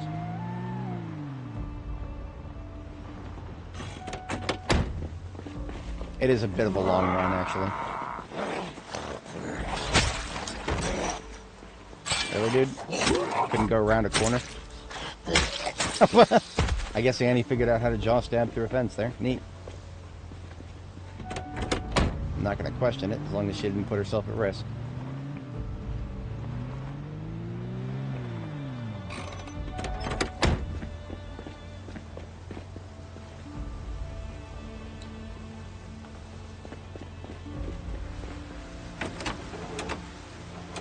Oh, look at this. Another perfect condition one.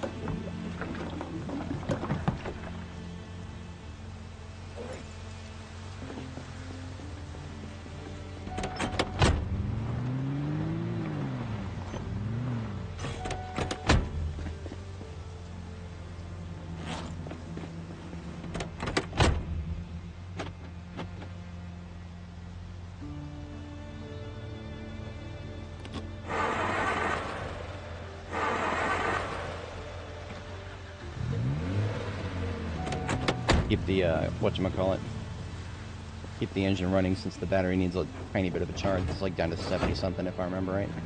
And I'm going to try to see if I can tow this forward. It'd be cool if I could.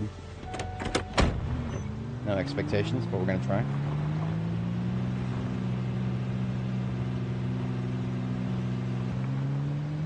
Alright, we're in second gear. And we are bottoming out. Like I said, no expectations. But I did my diligence and I tried.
Alrighty.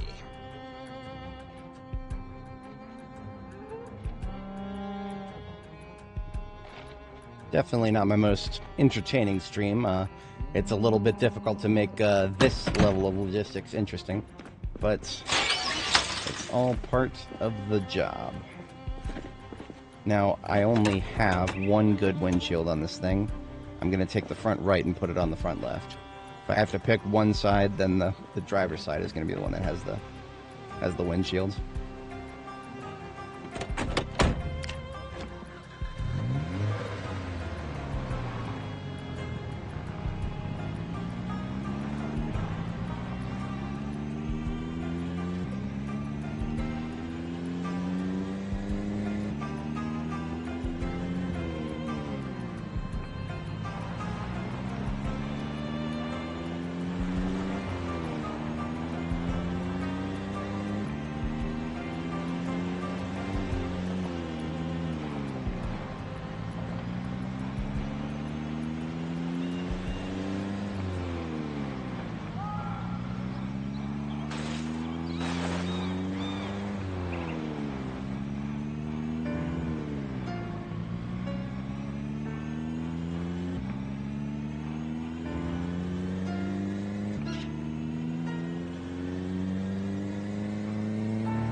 You know, just because this one's in a good condition. There's more metal on the floor that would be better served in the trunk of this thing. I can actually fit it all.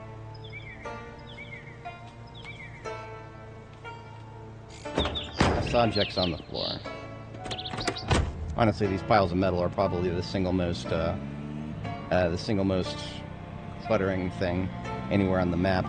And I do know that the game actually, like there's scripts in there that are supposed to remove like low important items like glasses and whatnot, glasses and hats that get knocked off the zombies. Those are supposed to like, there's a script supposed to go through and despawn them. You can add other things to that, I think, in the sandbox settings. Oops, we didn't actually want to get out. I accidentally tapped E. We're good. But yeah, the reason that is there has got to be because too many things on the floor actually cause problems. And I would absolutely believe that we've reached the point of too many things being on the floor, just across the entire map in total. That would not surprise me in the slightest. You are on my road.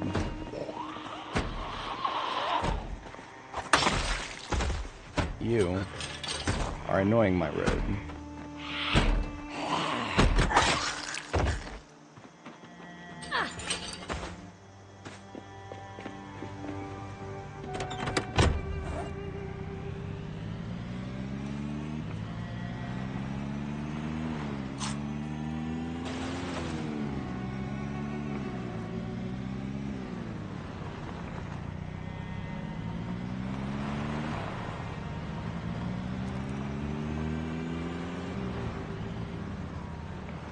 Well, well, well, what have we here?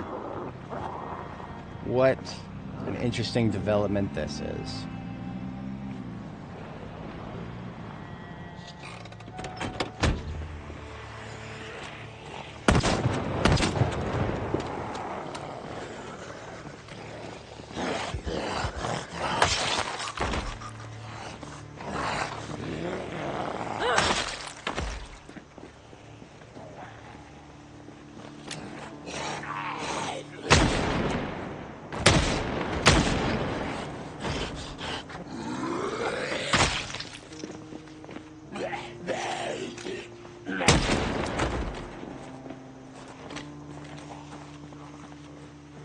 Come on, line up.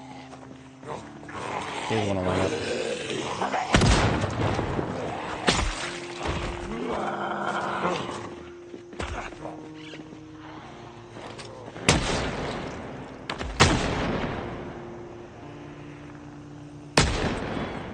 Damn fucking cars.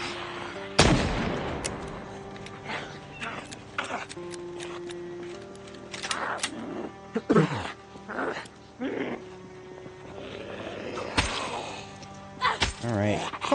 Fuck. How many times do I have to... Probably need to sharpen this bad boy.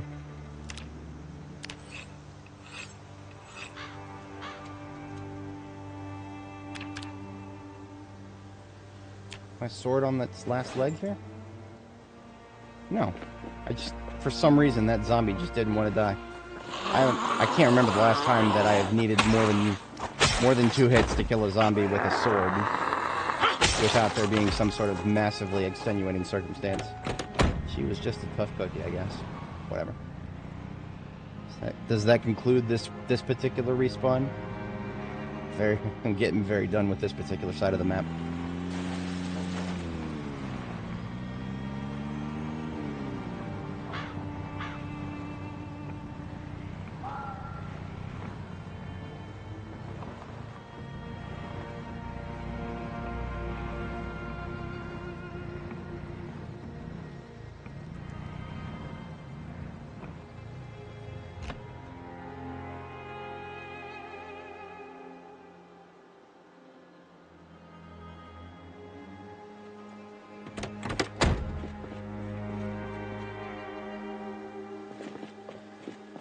Alright, these are the most important to bring back. Might as well get on these.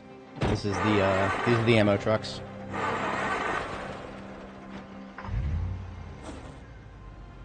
These are the trucks bearing all of my ammo stockpiles.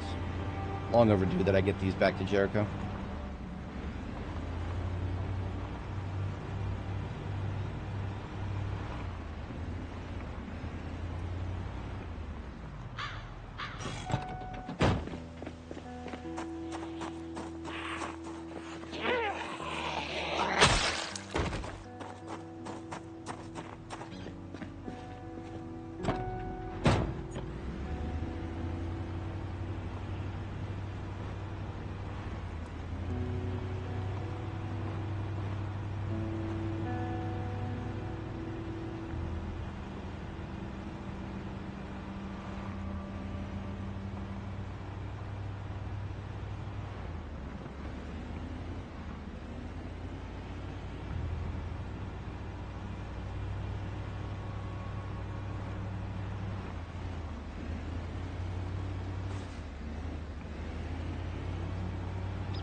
I think theoretically this is actually the most... This is the way to move the most amount of stuff ever in Project Zomboid right here. Is one step van towing another step van. And make sure that they both have their trunks in perfect condition. And the... I guess if you're also hand-carrying a military backpack in each hand and your back. That's peak logistics right there. Would be. But we're not hand-carrying anything. We need our hands free so we can get out and kill respawns, because that's where we're at right now, respawn territory.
That.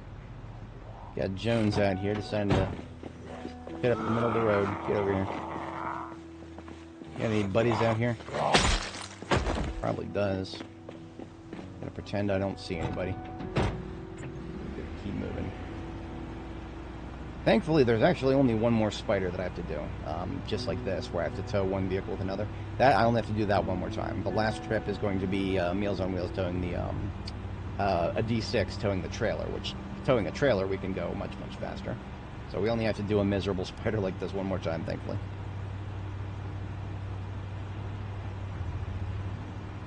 I think my plan for getting the throwaway cars together is going to be I'm going to leave these vans here at Jericho, and then I'm going to sprint down to the train station parking lot where we've got the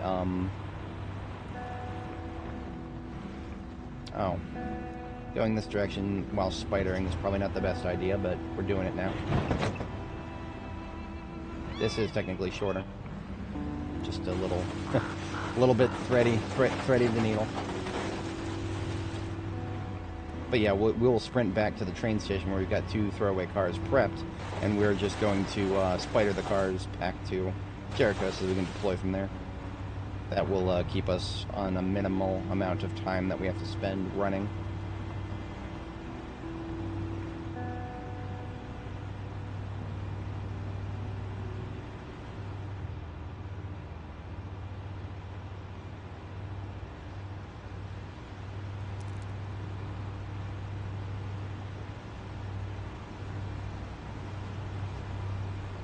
I do look forward to, once we get back, we're going to be able to consolidate our ammo stockpiles into further cartons because we've got a vehicle waiting for us with a bunch of cartons and boxes, and we'll be able to consolidate that with what's already in these vehicles,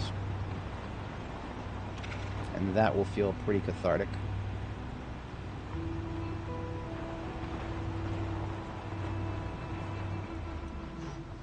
That was close.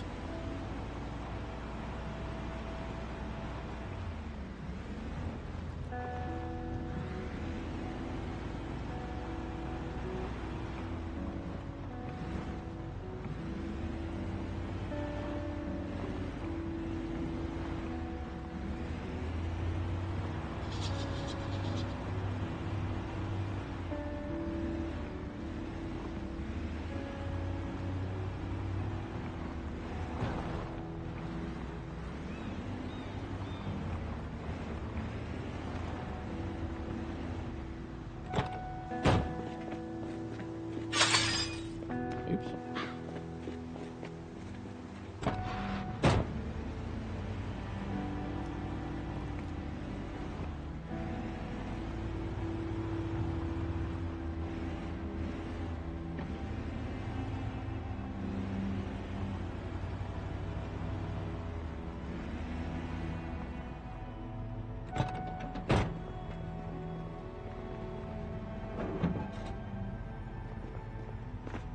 So what I gotta do is do a sort of a trunk trifecta here. I need to back this one up with the USL. Just make all three of them perpendicular to each other,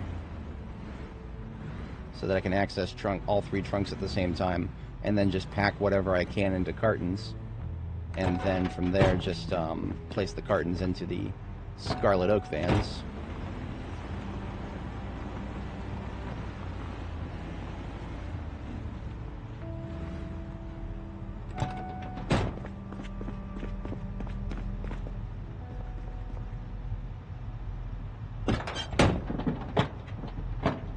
Okay, I can access all three trunks from here. Let us see what kind of cartons we can make. One carton of 308. Is that really it? Okay, that's fine.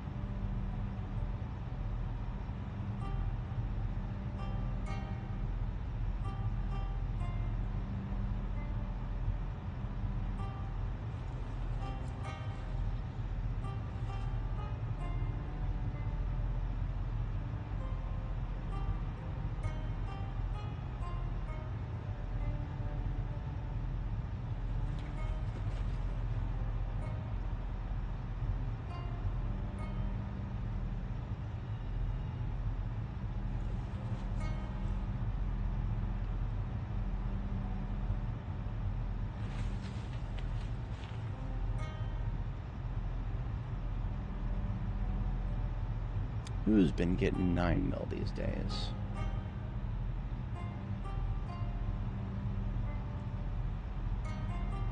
Well, both of these trucks are getting really full. Fuller than I thought, actually.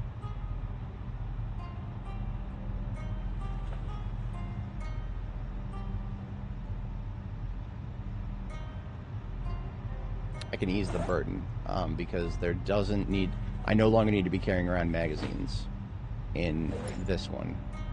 So that can all come out.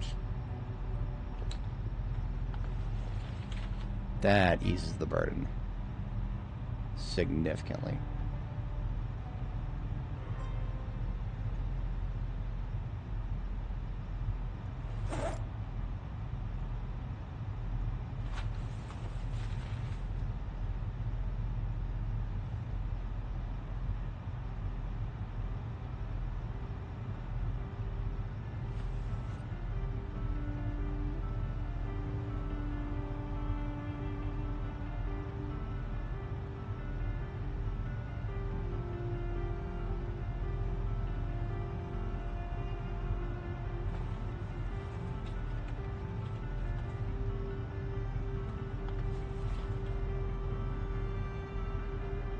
I need to repair both of these things' trunks. At this point, I will take any increase in storage space that I can get.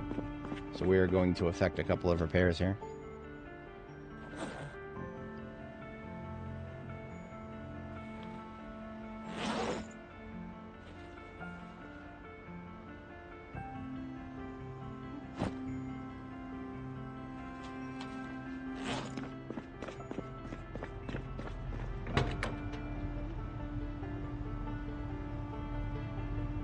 I don't care how many times I've repaired it. I now understand how diminishing returns work, and I no longer fear a repair all the way to the top. Now, that didn't actually buy me that much, but I will, like I said, I will take whatever I can get.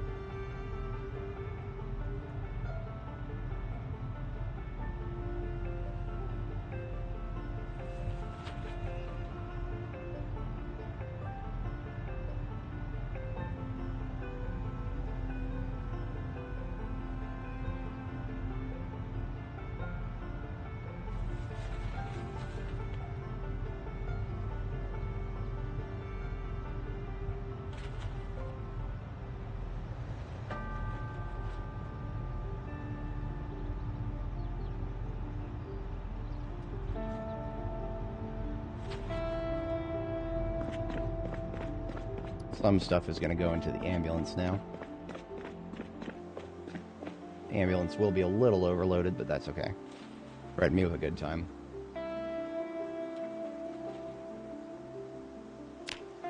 Pack 12 of those shotgun into a carton.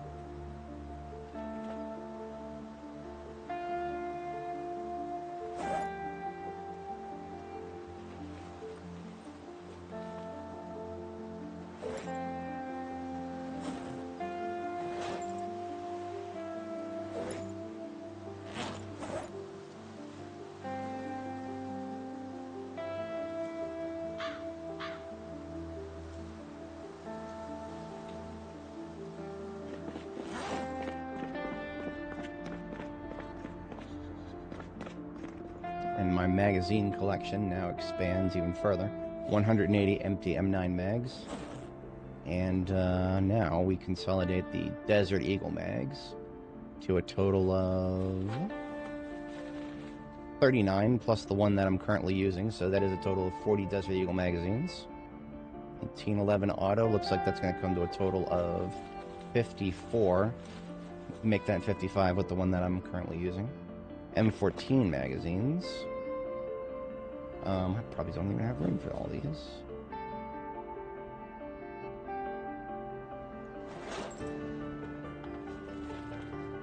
I'm gonna probably just actually repair an M14 here.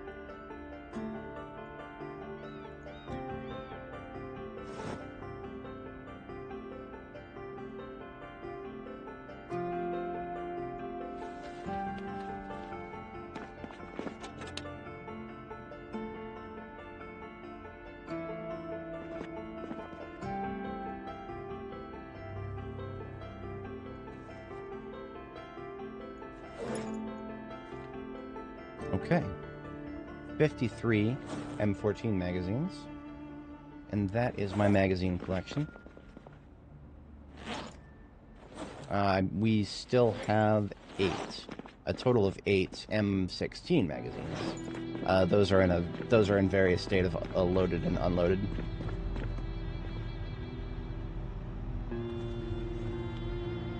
Okay, we have emptied USL. And these 2 ammo vans now contain the entirety of my ammunition fortune, as they should have from the very start, but we had to have USL for a while there after looting that gun store. And not bringing the loot forward. So the ammo vans can stay here in this front of the furniture park there.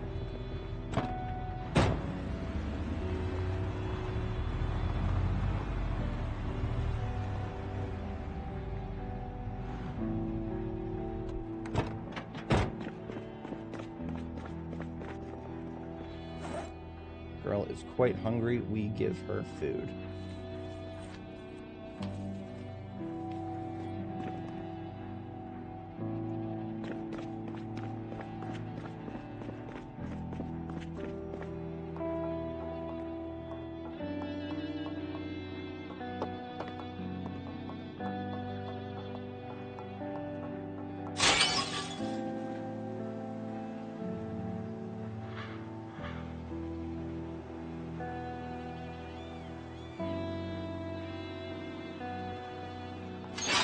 I don't have a new purpose for USL yet, so USL is going to go into the front lot for now.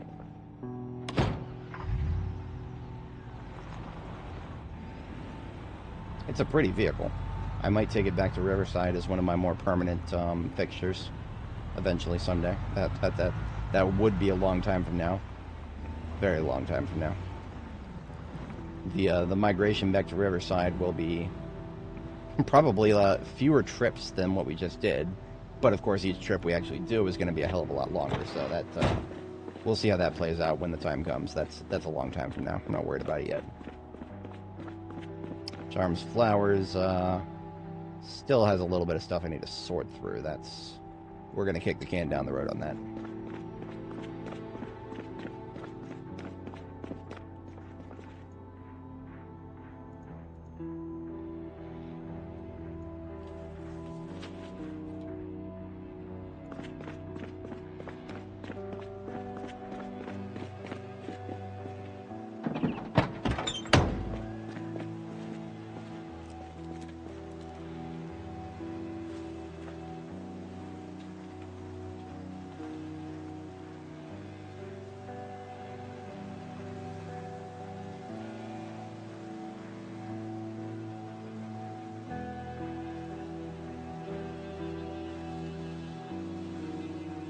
Yeah, okay, looking good back there.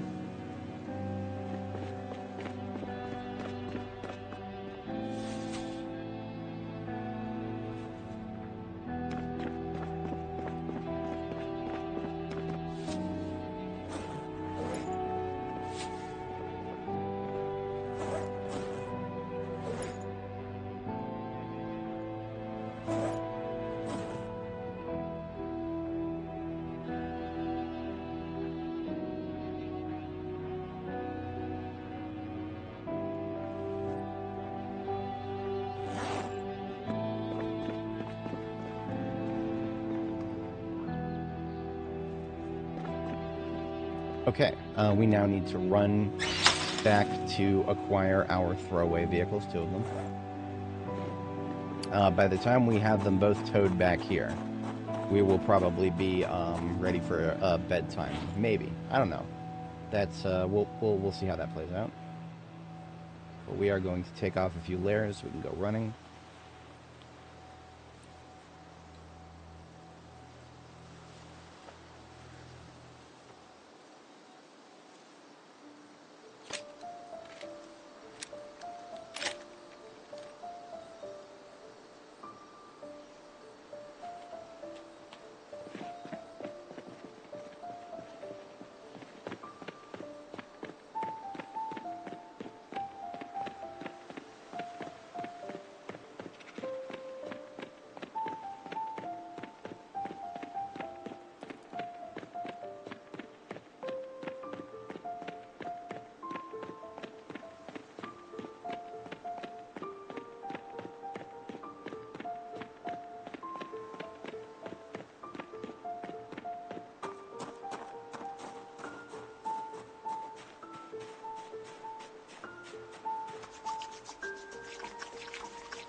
Alright, there's one of the 2 vehicles up here.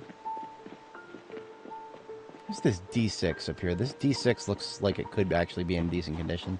I probably should have looked at it, but I never even thought of it. I mean, if it is a survivor vehicle, then it would be easier to tow the throwaway vehicle with this one. It is not. It is deceptively pretty.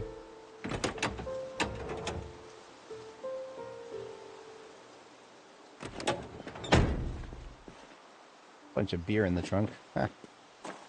You know what? Fine. Give my girl some beer. She's gonna drink it.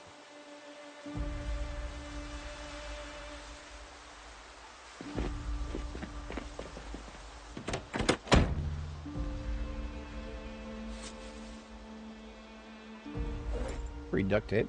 I'll always take duct tape.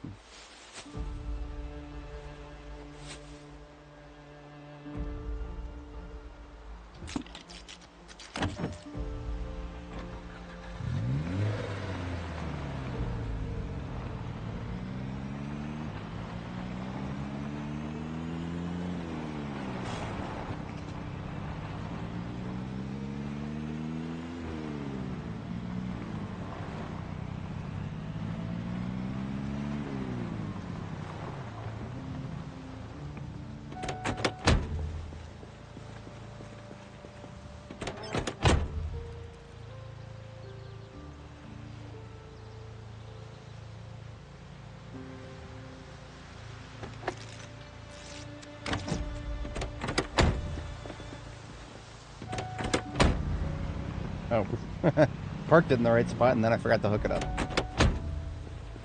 You are making mistakes.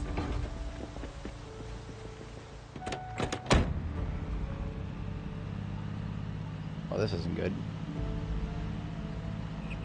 I knew that some of these standard cars were really weak. I didn't realize it was that weak. Shit. I could run faster than this.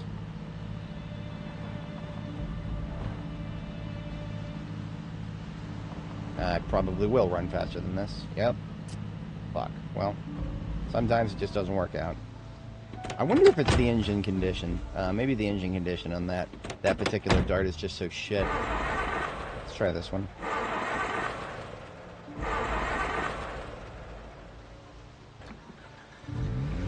See, the engine condition on this one is better. I don't know if that's actually going to mean it has better towing force, though.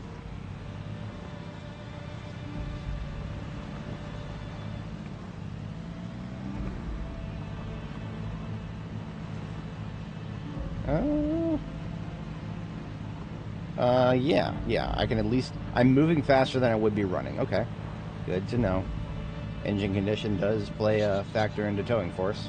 I mean, I wouldn't know, because I don't think I've ever tried to tow a vehicle in recent memory without the engine condition being perfect, because it is my privilege to easily repair engines to their perfect condition.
we can make it back to Butcher with this bad boy before we have to hit the sack.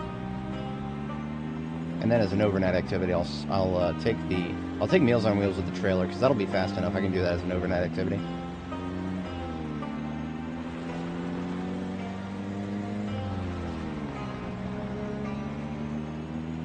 Now these things, these Chevalier darts, they actually go pretty fast.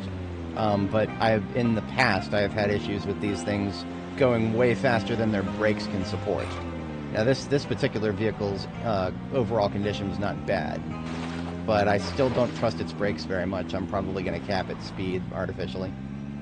I don't think I'm going to be actually going much faster than like 60.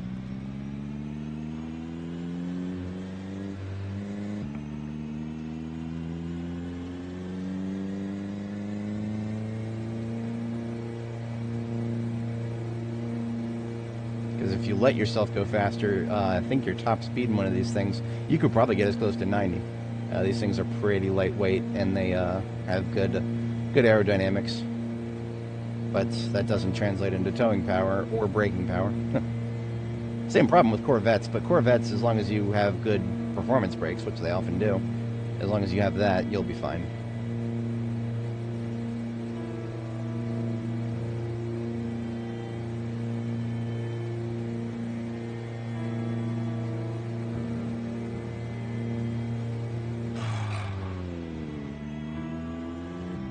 Gotta be careful.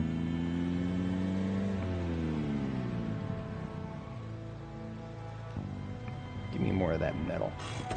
I don't care how much space there is, I'll take it all.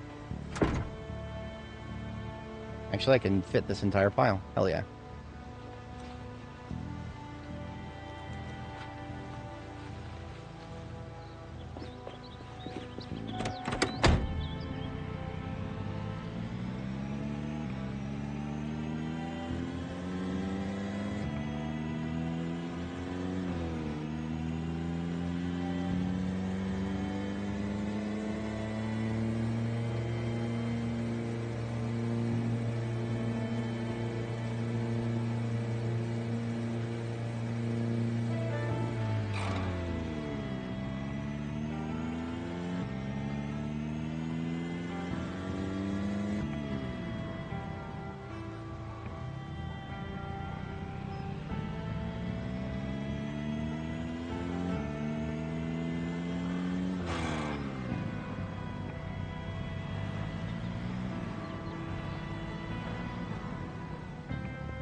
Oh, shit.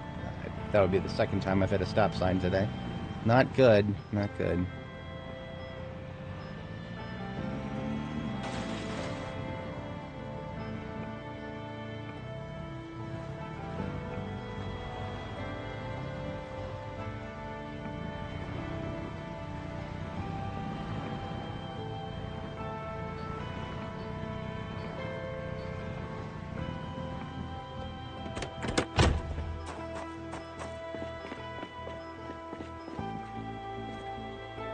Yeah.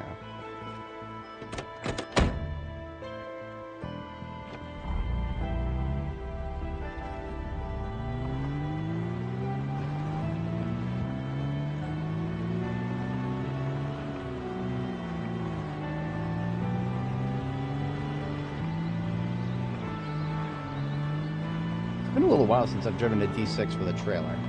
I don't think the handling is going to be too bad, but I do have to be... I'm going to have to learn this. See, the D6 that I'm driving right now has actually got some of the best heavy-duty parts that I've ever put on the vehicle, because this is the only D6 I've ever found with an actual good engine on it. I would say like 9 D6s out of 10. The vast majority of them have absolutely garbage engines. But this one, somehow, despite being a wreck when I found it, had a very good engine, so we took that. And then we put some of our best parts on it. But I'm even with really good parts, I'm not actually familiar with how a D6 is going to handle when towing. So this is a little bit new for me. I feel like it's not going to be that different, but there's always little subtle differences between each of the vehicles. Man, those subtle differences tend to start mattering more when you try to go faster. So.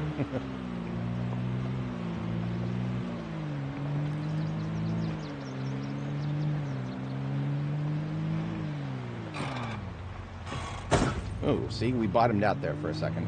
I think that resulted in a front hit, I hope. Bottoming out doesn't really... Like, it's something that happens, but I don't know if it's supposed to happen. Like, I don't know if that's intended functionality or if that's just vehicle physics doing weird things in this game. It's a little hard to say for sure.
Now, if we were to ever move forward a little bit, like, let's just say that we actually do want to take, for some reason, maybe we actually do want to take the Louisville airport.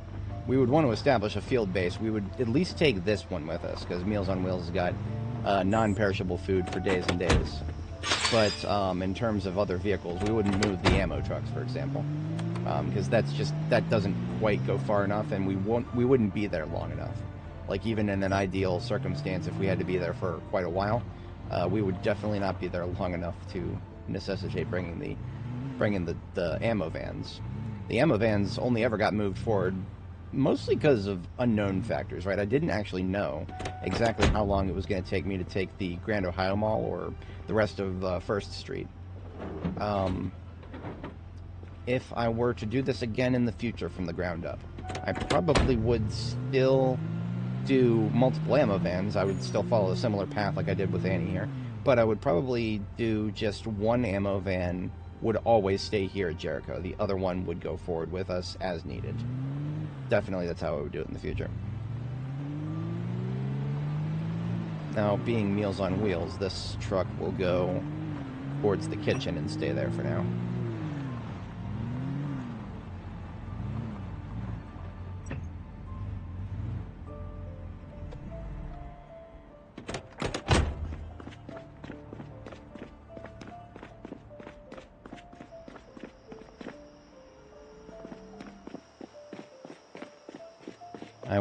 I will effect an engine repair on the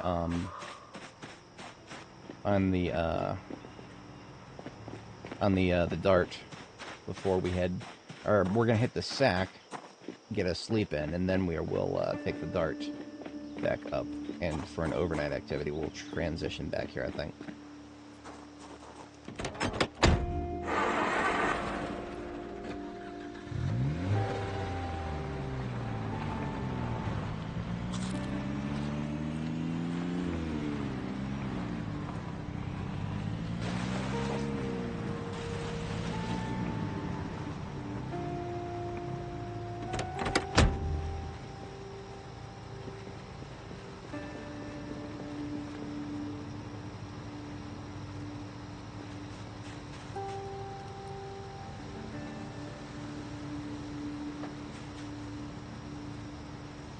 Boom.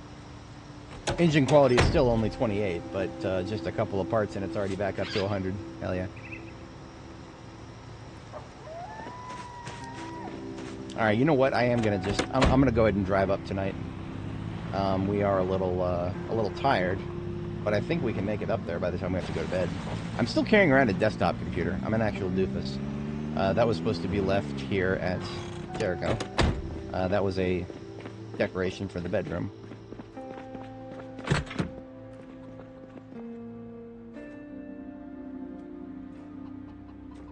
That is what I've had in mind for the bedroom for a long time, is the desktop PC sort of thing with the ham radios next to it.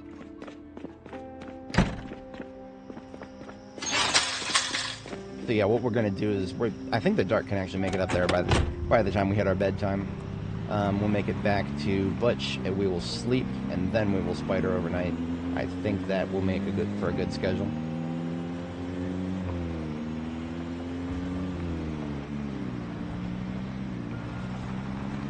And I say that because I'm pretty sure that these darts can actually move fast enough to do that.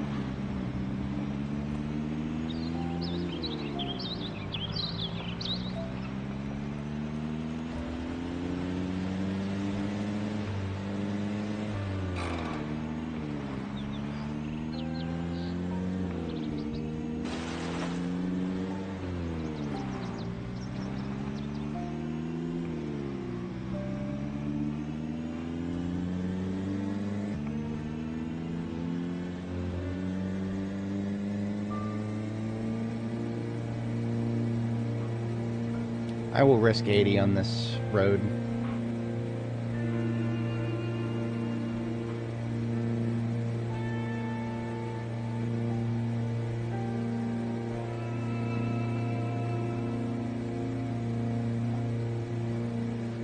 Okay, no, I won't. I'm gonna go slower. And that's not necessarily because I don't trust the car. I don't trust the game right now. The frame drops that I was getting just now, micro course corrections could actually get me killed with frame rate problems right now. Remember, going very fast in a car is actually one of the few ways to just instantly kill yourself in this game if you don't know what you're doing. And even though I would count myself among those who know what they're doing, I'm still very, very wary of this. Very wary.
And I think we're going to be right on time for bed here.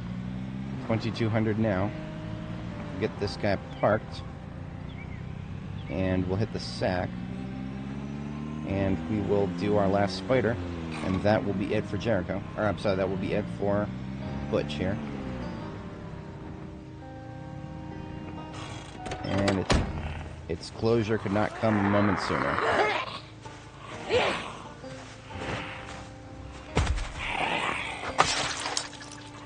Thankfully, once they're on their back, a machete is still a one-shot, even at stage 3 fatigue.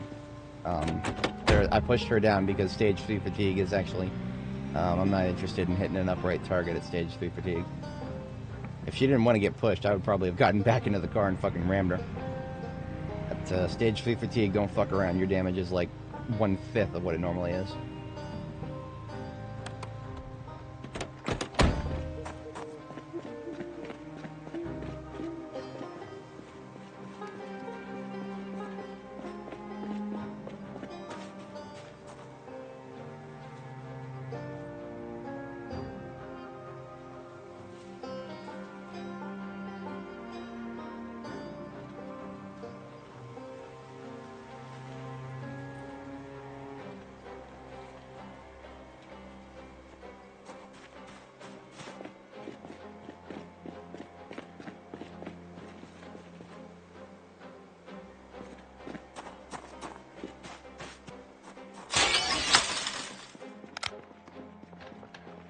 Alright, this place looks good.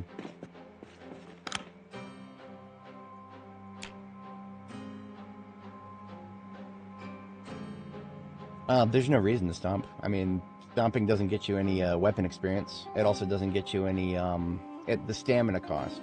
The stamina to damage ratio is terrible. I would always use a weapon over stomping.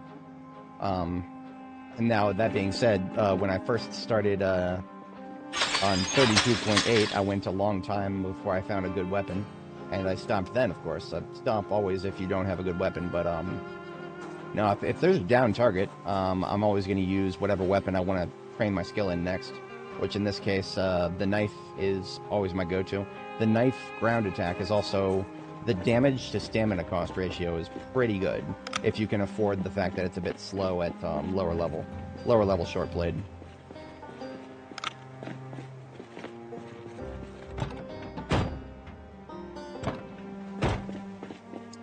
We're not going to be running out of here without no water. We got water. We're going to drink it. We're going to refill everything. Been a little while since I've mothballed the base of this scale, but time waits for none of us.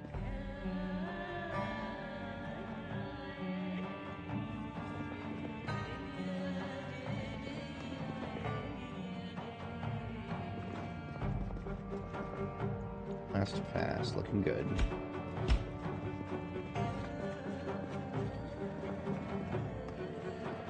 Alright, you know what? I will take the Cabbage Patch doll with me. She does not need to stay here by herself.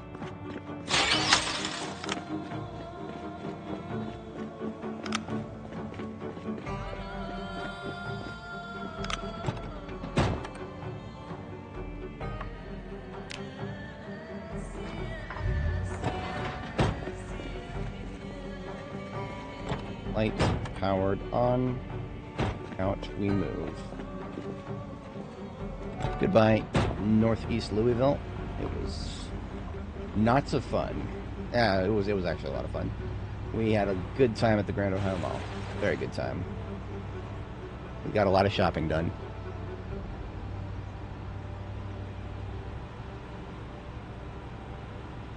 Well, okay, so muscle, I'm assuming by muscle fatigue you mean muscle strain.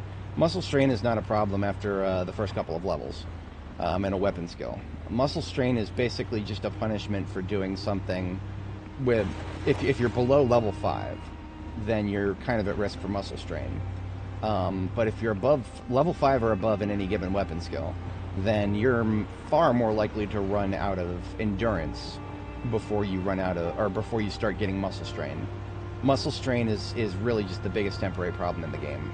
A lot of people complain about it, of course, because what they try to do is they try to just grab a baseball bat at level 0 short blunt and just start whap, whap, whap, whap, whap on zombies all day. And that, of course, is going to be where you get the most punishment. If you're trying to level a weapon up from 0, you can no longer just start going nuts with it right away. That's the long and short of muscle strain right there. Sure, I mean, if you stomp a zombie, you won't get any muscle strain. So that may work with your combat flow early game. But if you're trying to level a weapon, stomping doesn't get you any experience. Personally, my preference would be to put myself in a situation where I can continue using the weapon I'm trying to actually get experience in. And if for some reason I can't get experience in it anymore, then I'm going to fall back. So the stomp, I mean, like, you know, it's always a good option if you are not very well armed. You're not trying to level anything specific. But if you are trying to level anything specific, then all it is just a wasted opportunity because you don't get any experience for it.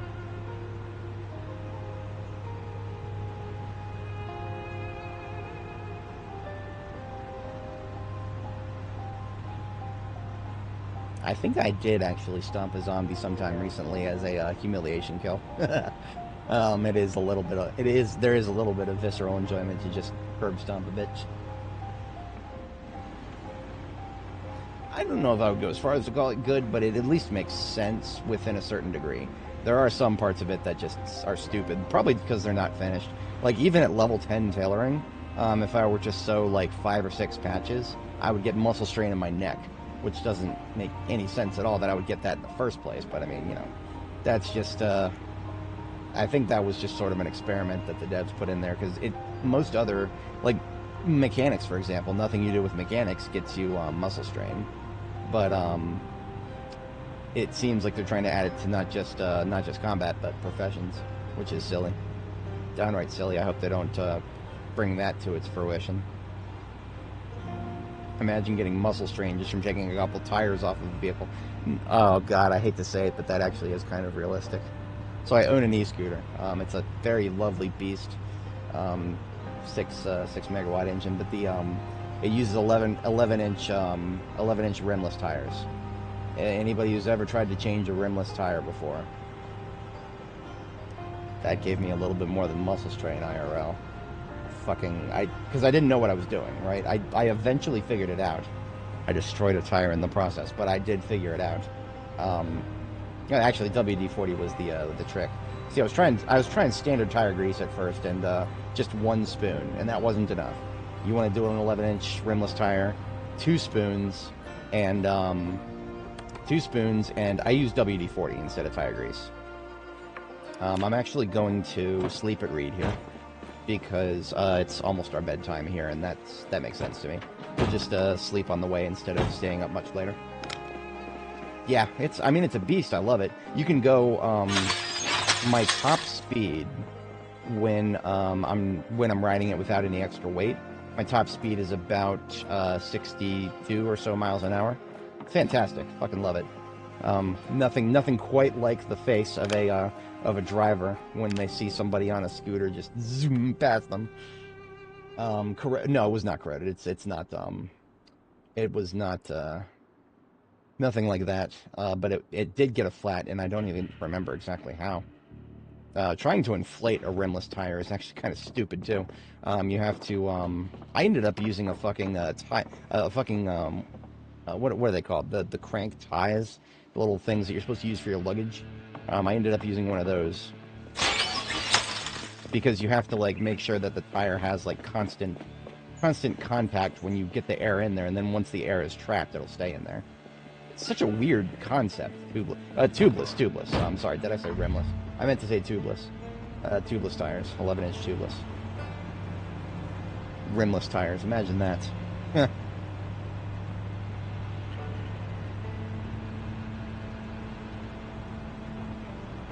think I have an unlisted, I wish I could cruise control in reverse. I have an unlisted video on my channel of me doing some wheel repairs. Separate from the tire, but wheel repairs. I had to, I took a bit of a fall on the W&OD trail this is a couple of years ago now, actually. Early 24. A little, so like a year and a half or so, but took a really nasty spill, and I skidded a little bit, and the side of the back side of the I guess the little mount for the tires. It's where the command and control wires were, and the power lines. So both of those got skidded across the asphalt, pinched between the asphalt and the weight of myself plus the scooter. So like that's like 400 pounds almost collectively, because the scooter is about 120 something, and I am in the 220s at my best, probably closer to 230, 240 at my lower times here. So it is the total load of the scooter is somewhere around getting close to 400, not quite there. But if I wear a backpack, actually, it does probably come close to, if not exceeding 400, because sometimes I will actually wear a backpack and scooter down to the. We have a park nearby, and I'll do a little hike every once in a while.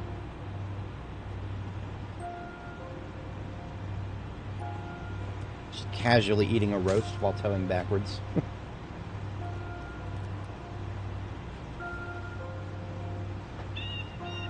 Honestly, doing this right here, towing backwards this far, this would get you neck muscle strain. Because I'd be looking over my shoulder the whole time. I would not be using the rear view mirror. I would be looking over my shoulder for full visibility. I would hate to say it, but I would accept muscle strain of the neck if this was happening.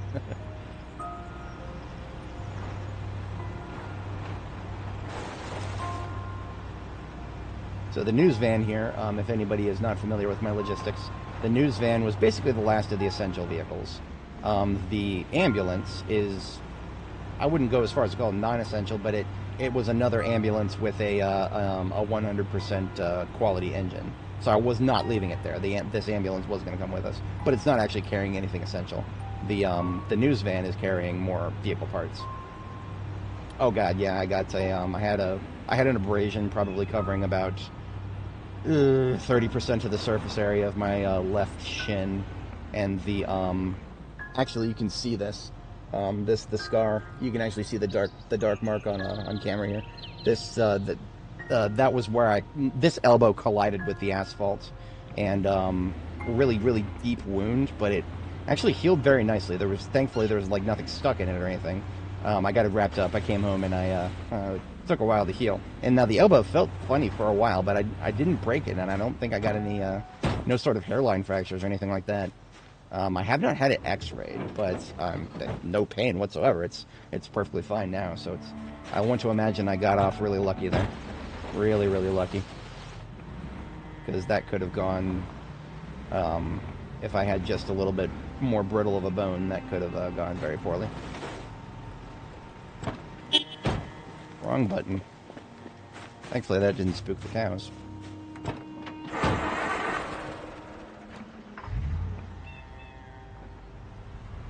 See, this is how weak these news vans are. It can barely lift its own weight if you're in the grass. These things are frickin' turtles. And of course, the one spot left for vehicle parts is in the grass. That's a bit of a doof on my part. I forgot how weak these things are in the grass. But mission accomplished. All 6 of our containers of vehicle parts are right here. So if we want to repair a vehicle, we just drive it through here and park it here, and open the hood, and then just stand in front of the trunks, and we'll see what options we've got for the best of our parts if we want to do repairs. Great, good shit. I love it. All right, that concludes all of our logistic operations. We no longer have to go back and forth between Butcher. Butcher is mothballed now. And what that means is I can finally edit the color of my markings here. These markings are going to get edited to red, which means they were, once upon a time, cleared roads. Now they are liable to have respawns, and I'm not going to be patrolling them often enough to control the respawns. Therefore, it is still a valid supply route, but it is no longer secure.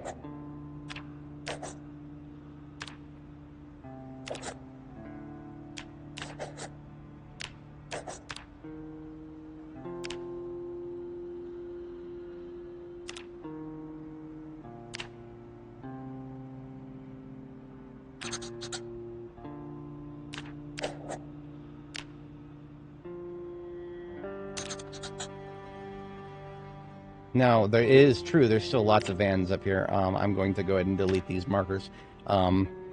We are not in any sort of concern for vehicle parts at this point. We have collected quite a few.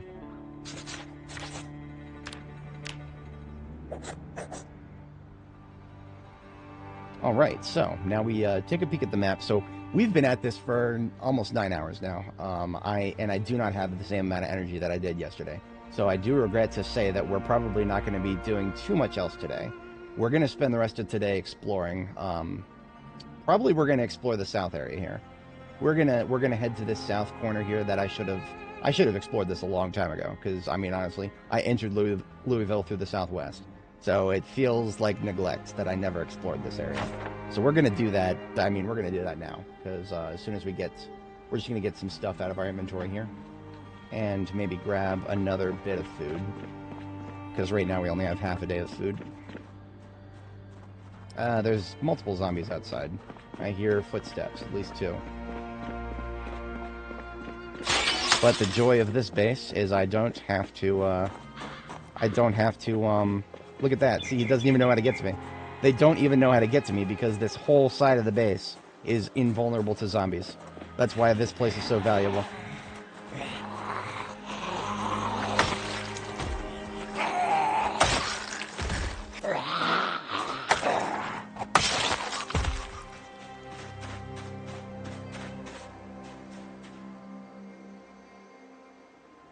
but I'm not sure where they came from, but they're gone now.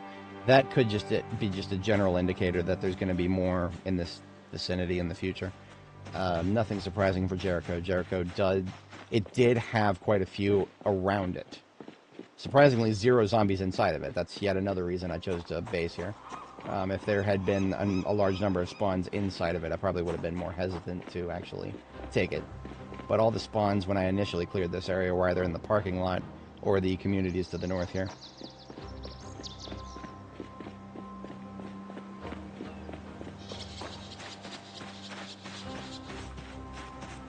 I'm actually done down here. My ambulance is what we need now. These steel sheets and broken iron pipes go to my bomb making kit over here.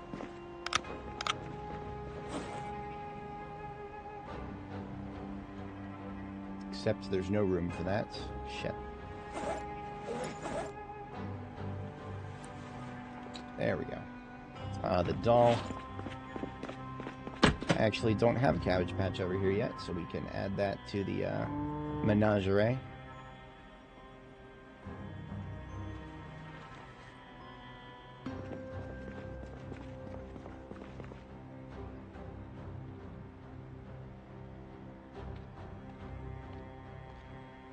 I assert that if we have some of the rarer dolls, like the big Spiffo, I have a big Spiffo back at Riverside. If we have a big Spiffo, that should increase the comfort of our sleeping in the bed.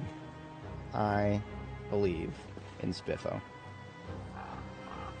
I mean, Spiffo might be behind the apocalypse, but you know, I still believe in Spiffo.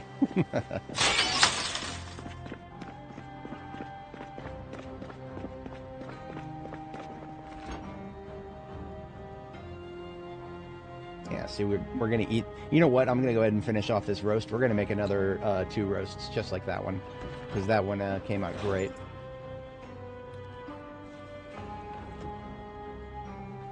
I enjoyed that roast in particular.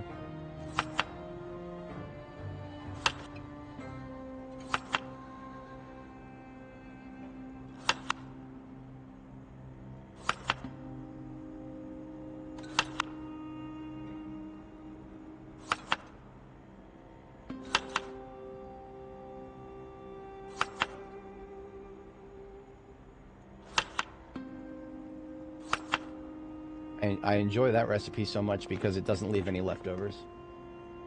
And it gets me it produces something that reduces 60 hunger. 60 hunger equals 1 full day of food.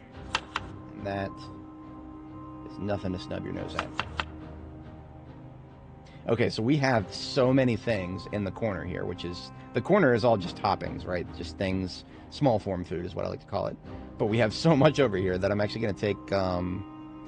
I think I'm going to take some of the parsley and, what did I do with it all? Parsley and thyme. Yeah, we're going to take some of the parsley and thyme, just like a handful of it, and move it to, closer to the, actual cooking area. Because these, I have the most of, because I grew it myself. That'll make it easier to actually utilize. So I don't have to keep scrolling through the list of all the ingredients. Even in a 4K monitor, sometimes that can become a problem.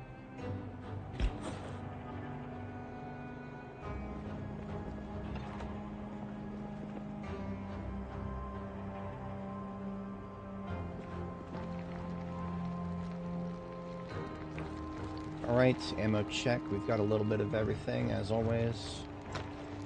We could use another full M9 mag.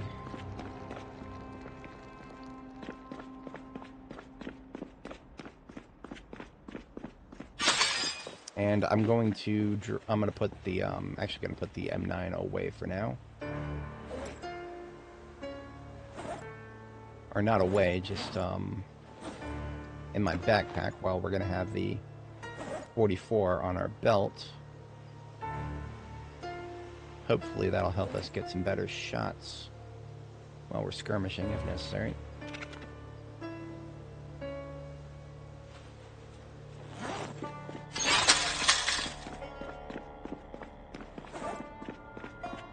Maybe I'll open a box of, 44. I'm not expending it too quickly, so I can afford that.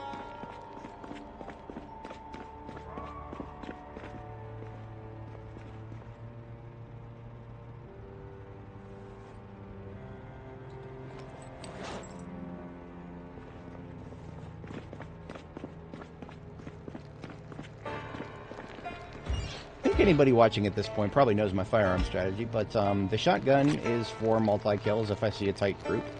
The the M36 is the shortest range. This is for anything within a few tiles to point blank.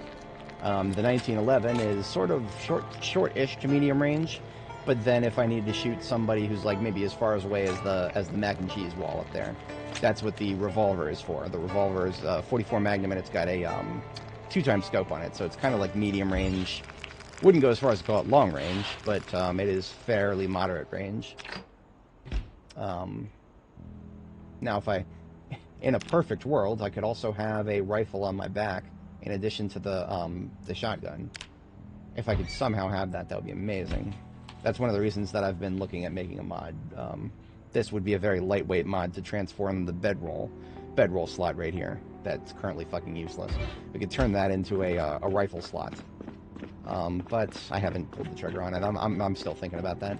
I'm gonna be thinking about it for a while because obviously it would constitute a substantial change to my approach to Zomboid streams. Because right now every mod that I have is strictly non-functional, or it does not change the game mechanics as we have them. It does not change like a stat bar and then the recolors. That's all we have. That does not actually change anything functional. That's the right word. It does not change anything functional.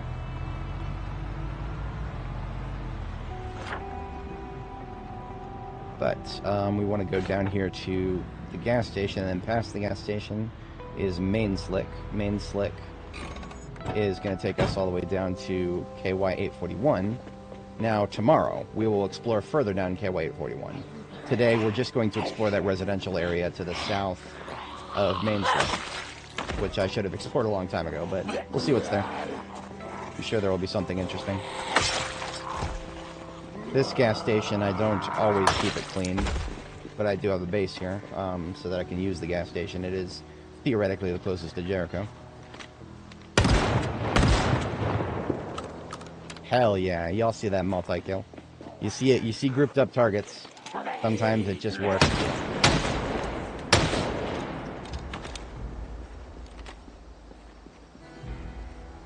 Reload. Yeah.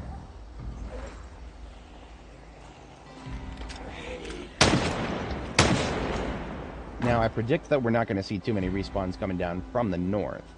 It's just basically everybody coming from the south here, and the south is the direction we're going. Yeah, we'll see how this plays out.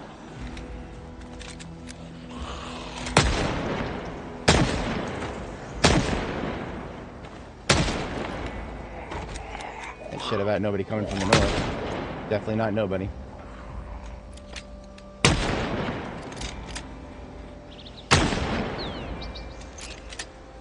But I did clear this area when I started considering my run through Rudy Grady, which is why we should have very limited approach here.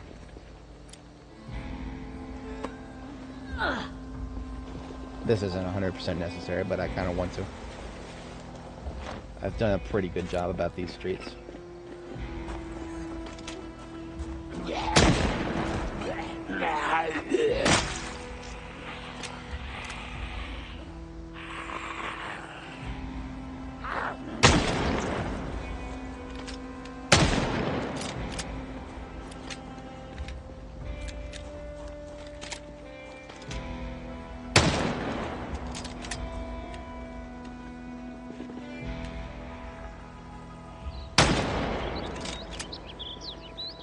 Like one left.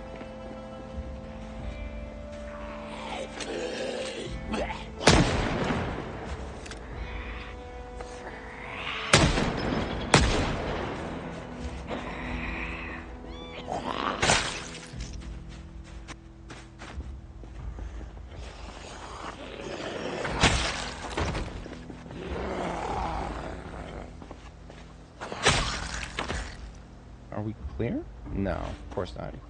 This is Louisville. We're never clear.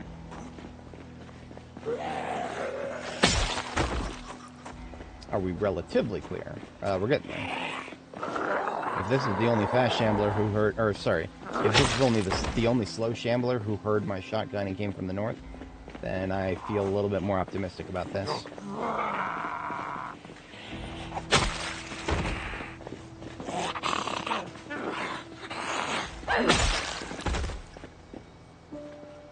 Not bad.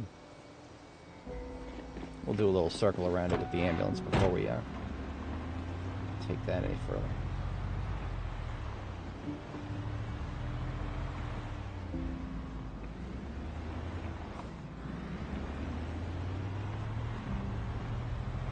So our destination is, we go down here now. Honestly, the school right down here. School would not be a bad target right now. What do I want out of a school? When you're lower level and you still need a lot of skill books, schools have got good skill books, chances for volume 1 through 3 skill books. But that's not what we're after. We've got every copy of those times 100. What we're looking for now, though, is glue. If you look in the student desks, one of the things that is the most useful you'll find in a student desk is glue. Glue equals more remote detonators. Remote detonators equals more bombs. And I don't know about you guys, but I love me some bombs. Especially the remote kind that I don't have to throw by hand. Surprised at the lack of broken windows. That tells me that the interior of the school probably all flooded out this way. But we are going to keel these guys. We're going to keel haul them. Throw them overboard.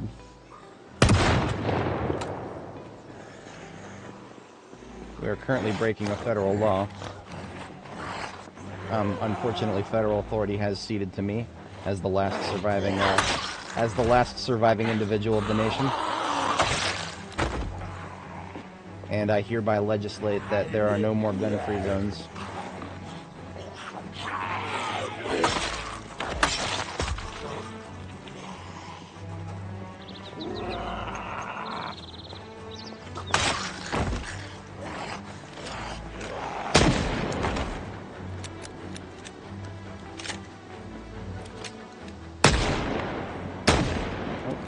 The car intercepted that shot.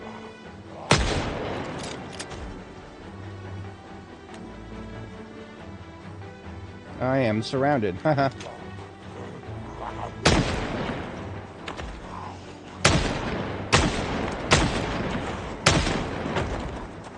Alright, falling back. I wasn't expecting a big fight, but we may have to put on the combat music. Okay, wake up. Wake up, and let's get a mark. 8 hours and 55 minutes. Alright, here goes nothing.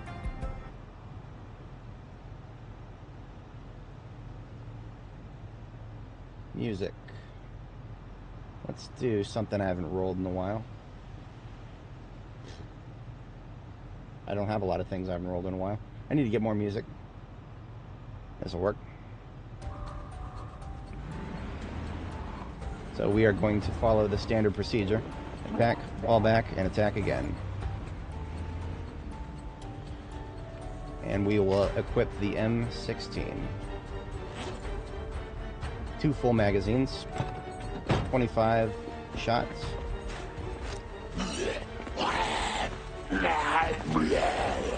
And we're going to make use of this fence copiously.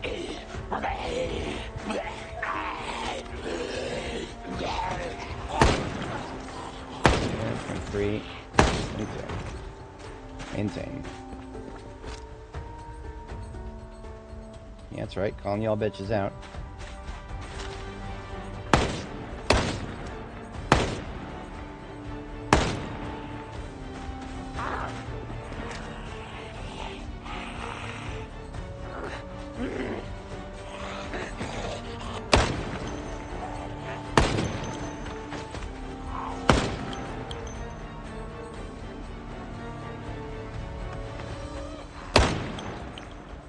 Block 1 north.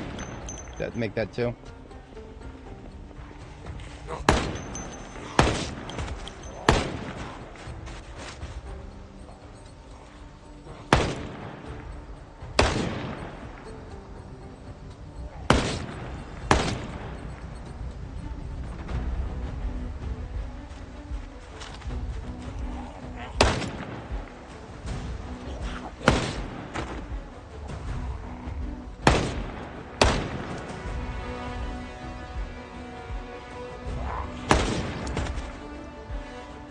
Lost track. Skill issue. 1 round left.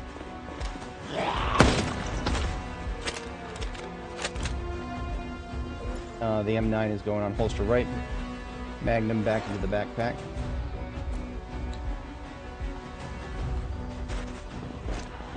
One coming around the ambulance.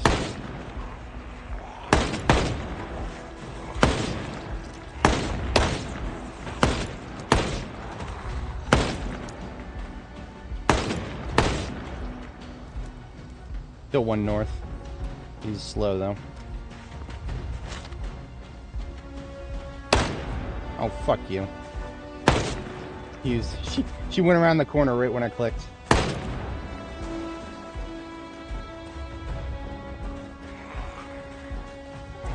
$16.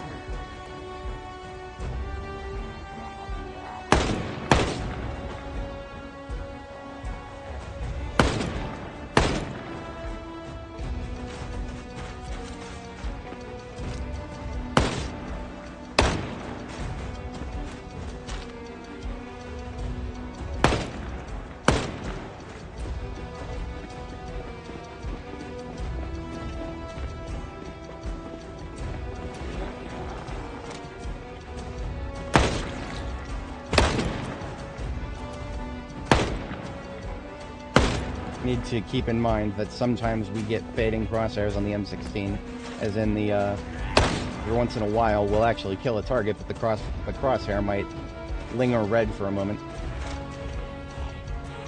We're down to half integrity on the M16, and 2 rounds.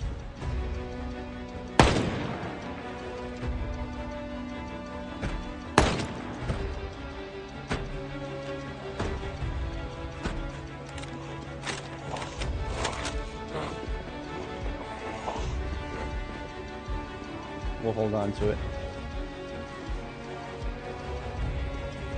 We don't have any more loaded mags.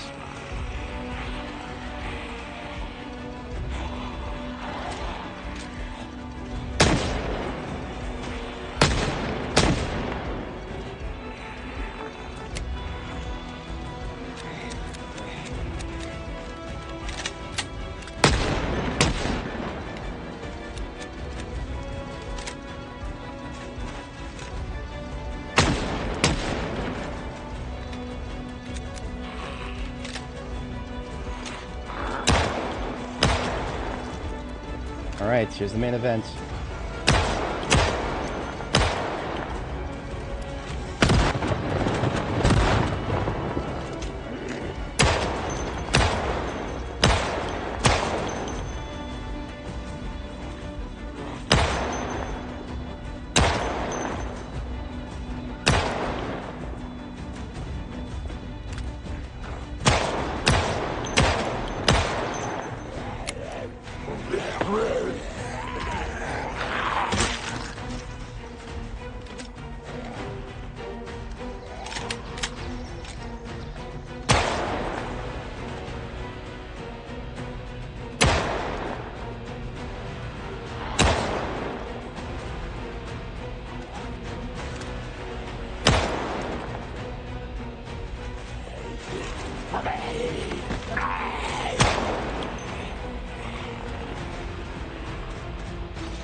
Lock 1 to the right. This guy flip over the fence. Come on.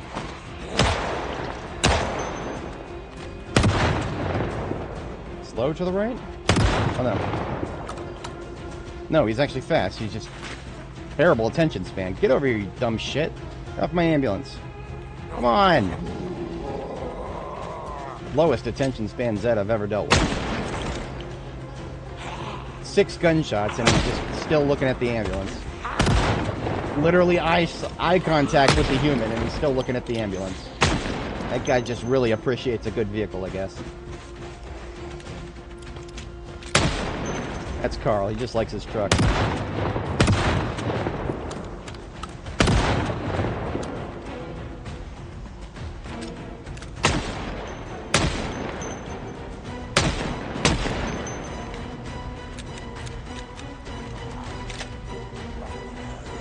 That sucks.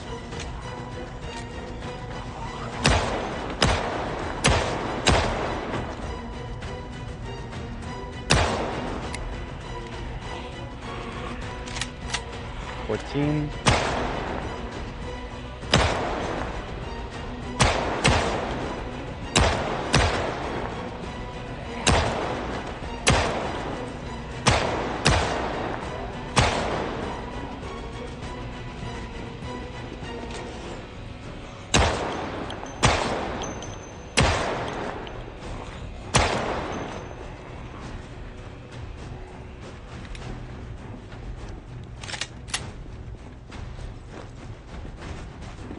I'm out of magazines. Bitch, I got an entire backpack full of magazines. I could do this all day. I don't want to, but I will. Come on, out of the road.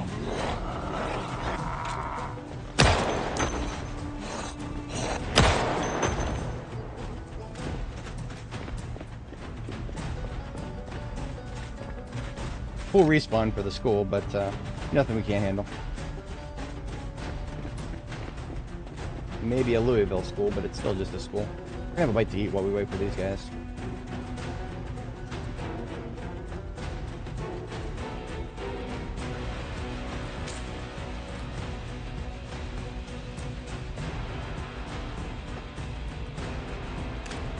What are we down to? 13?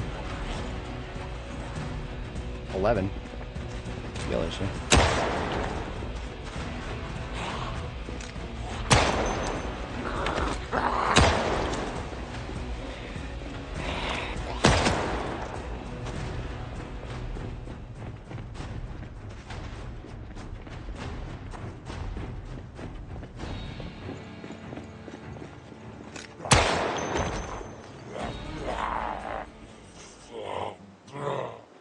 So what I'm actually going to do is I am going to go without music while we go inside here. I need to be able to hear wherever anybody is.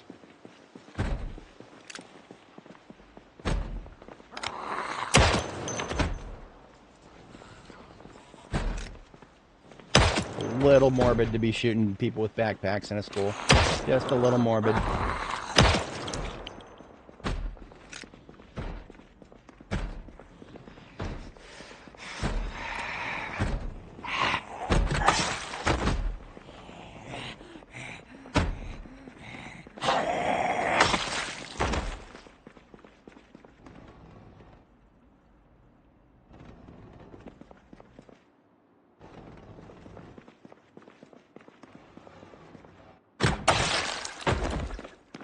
Sorry, occupied.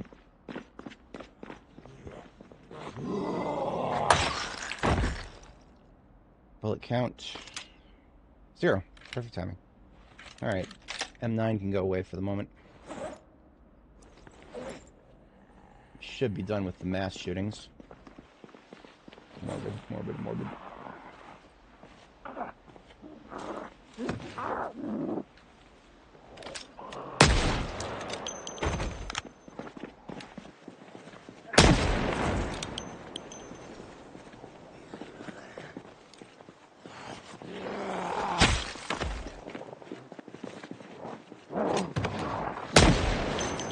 That's right. Flip your pretty face on out that window.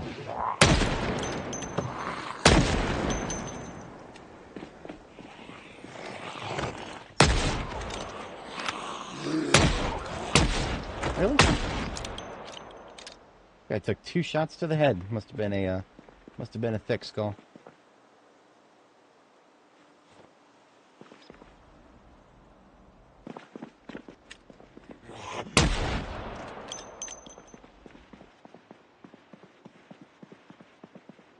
Alright, we're already starting the looting operation.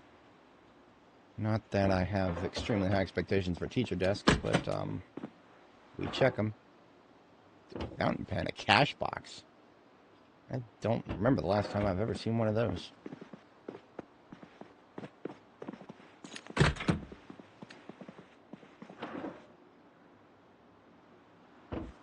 Hey, key to the school.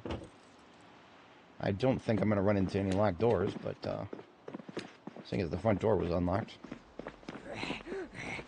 One incoming outside.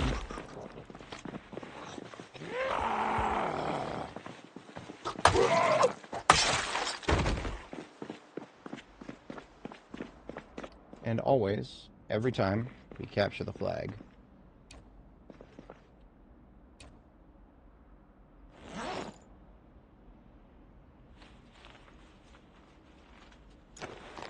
Alright, we will turn the music back on once we've concluded our operations in the school. But in the current state that I'm in, I'm a little bit...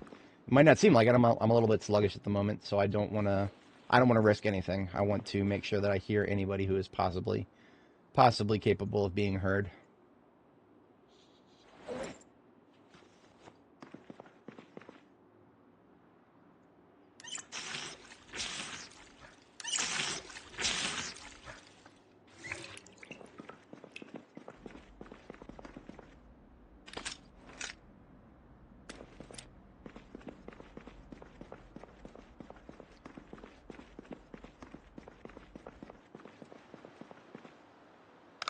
Alright, so, school student desks are some of our most reliable potential sources of glue. Firecrackers. Bro really left firecrackers in his desk. Somebody was going to get written up.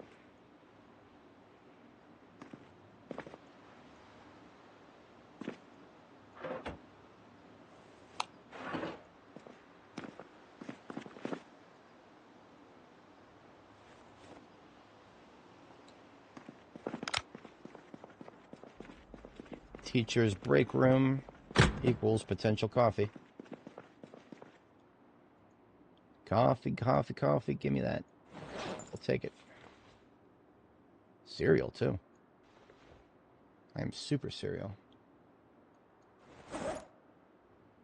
Alright, we're going to start separating our loot into an offhand bag here.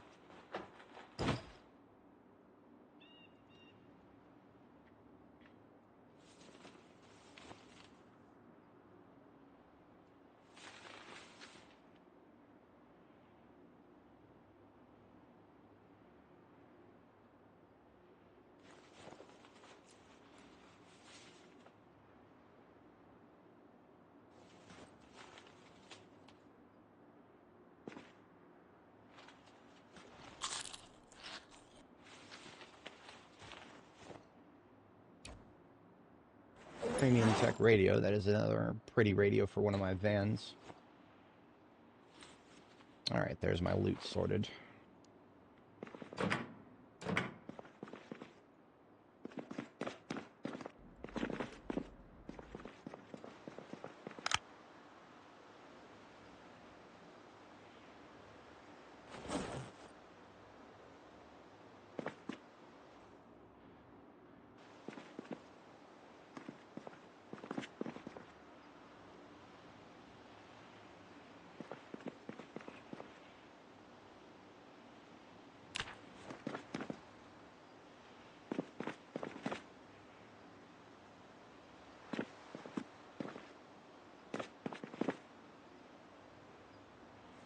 Doodle spiffo. Oh, there's 2 classrooms with no glue in them. What a poor excuse for a school. You know, I've never even considered checking lockers for glue. It might not be in the spawn table, but I'm not 100%, so we'll do our diligence.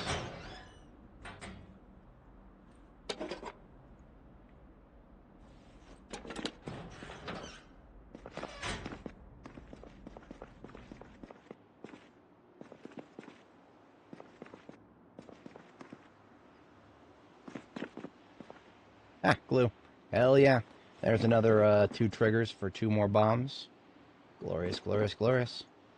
There's 4 triggers. Actually, no, that's sorry. So that's 2, 4. That's 6 triggers because basically it's 2 units of glue, but there's 5 units in a tube. So 1 tube is only worth 2 bombs, but 2 tubes is worth 2, 4. Sorry, 5 bombs. 2 tubes is 5 bombs.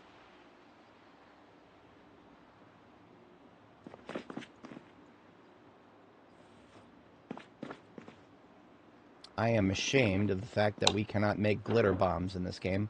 There's glitter and there's bombs. Why can't we make glitter bombs? Reprehensible. Literally unplayable.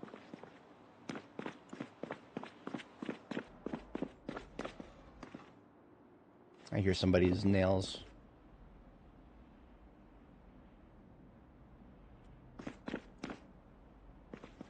I don't know where. That sounded like scratching. Yeah. That's most likely upstairs, because there's no other doors down here that I can see.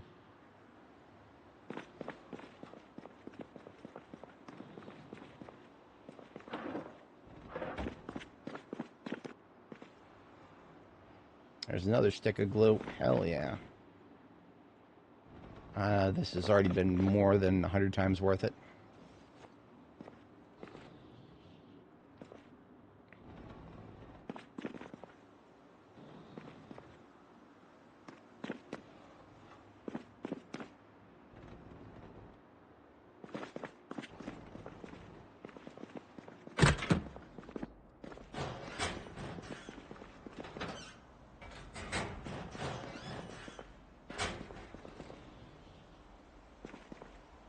Oh, it was the, they're in the gym.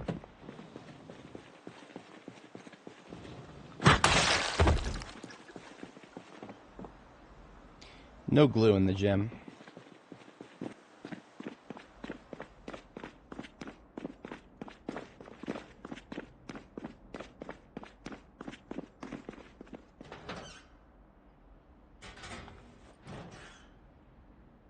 Comic book, yes please.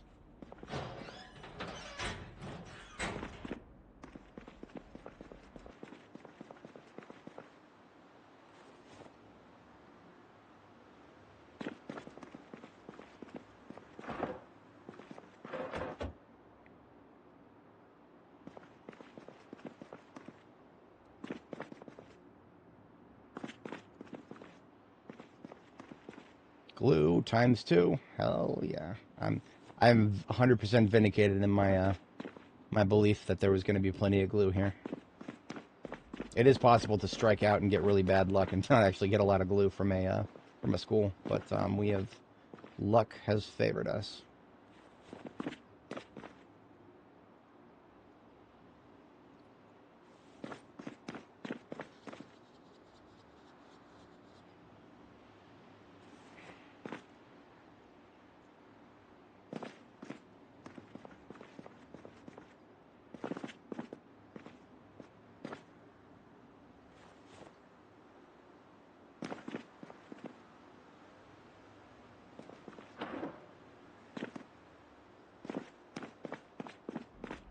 The library is right here. You couldn't pay me to care about the books because it's not going to include Longblade or napping. However, the cabinet's over here. Yeah, I'll take a radio, and I'll take some disassemblies for electrical parts. I'll even take a Lane Standard Auto Manual in a fucking school. Okay.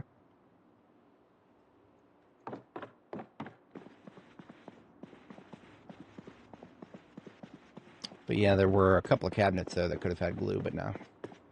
Dunzo in there. The kitchen is not going to have anything, but we'll take a peek to make sure it's clear. Baking soda. And I'm looking for pancake mix just in case, too. Give some pancake mix, come on. I know the kids here eat some pancakes. Public schools in the United States did serve breakfast. I was never the kid who would come here to eat breakfast at public school, but I would, every once in a while, I would show up early. And partake in social activities. That was mostly high school. In middle school, you'd never catch me that early. Hell nah.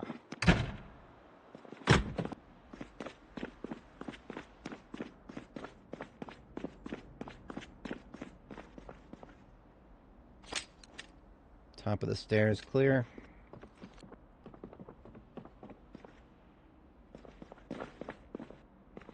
Computer lab in an elementary school. Now that's rare for the 90s. In the 90s, I was at Guilford Elementary School, and we had, I think there were a couple of computers in the library. Some of those it was those Macs where it was like everything was in the, trying to built into the monitor almost, and a little bit, maybe like a little bit of a unit beneath the monitor, and it was an all-in-one. And they had like those plastic covers to the back where you could see you could see a little bit inside of it. It's kind of cool. I was never a fan of Macs, but I appreciated the aesthetic.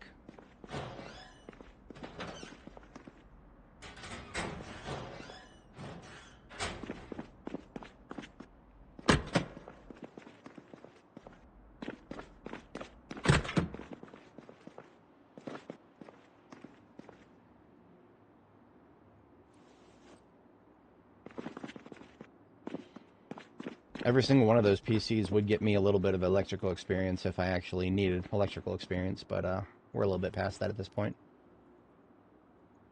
I think glitter in 4 different colors now. I definitely want to capture the flag, but I don't know if I have room for it immediately. I might hold off on that and come back for them on my way out.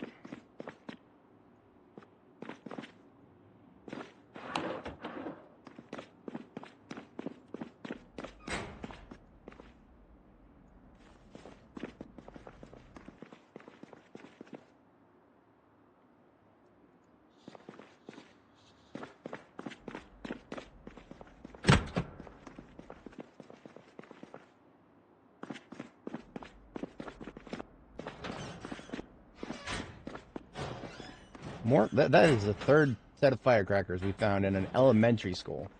Okay, whatever, game. I guess I didn't grow up in Kentucky. Maybe the country kids are a little bit more wild. I don't know.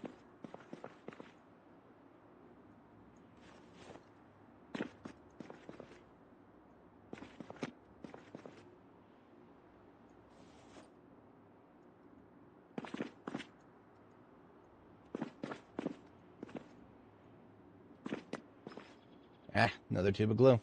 What are we up to now? We're up to 7 tubes of glue. 14, that's 14 divided by 2. Sorry, no, that's 7, that's 8 tubes of glue. 8 times 5 divided by 2, whatever that is. That's 40, that's 20 triggers. Hell yeah. Most excellent.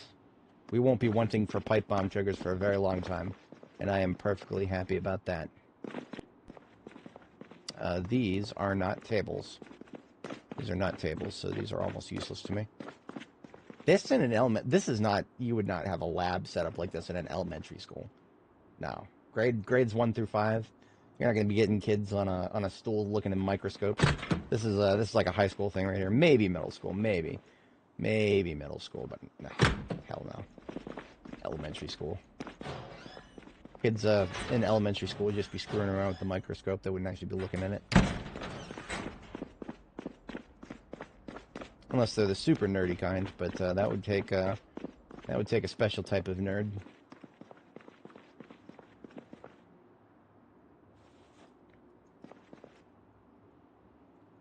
More stick of glue. Hell yeah. I'm all over the glue here.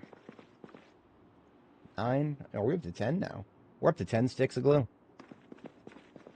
That is 25 triggers for bombs right there.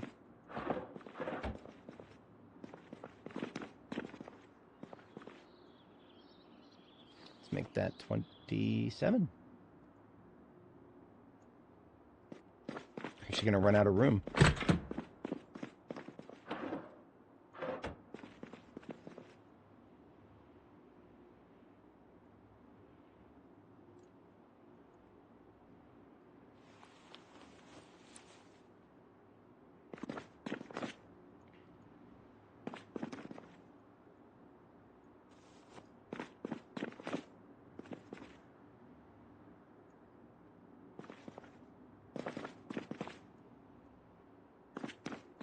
Alright, that should be every desk in every classroom there.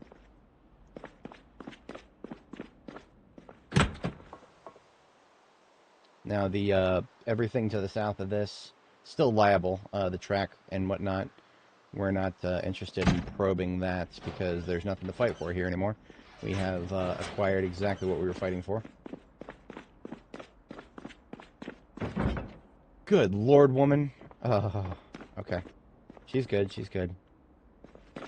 That was the wrong place to accidentally jump over, but jumping downstairs in this game, I don't think it actually hurts you as long as you land on the stairs.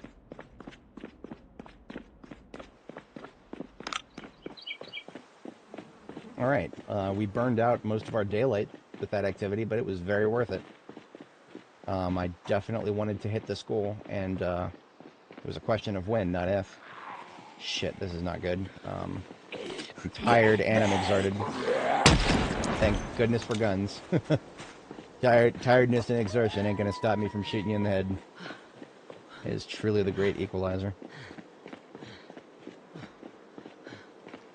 And I'm gonna need it to get back in my own frickin' ambulance, it looks like.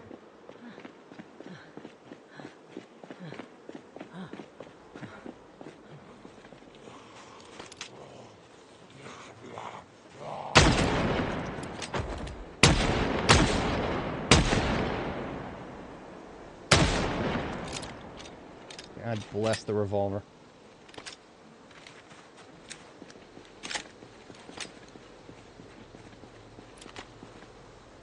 Okay, I did not want to drop this. That was a doof moment. I'm actually going to have to remove some stuff in order to pick it back up now.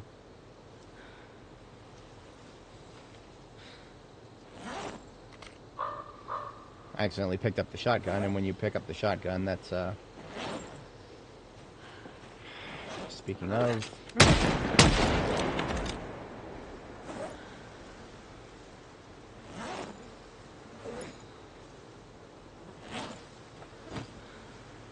Okay.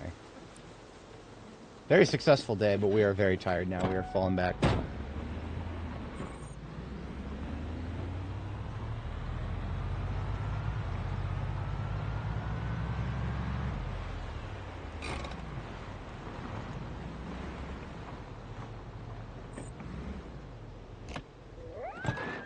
Can't even consider this area secure.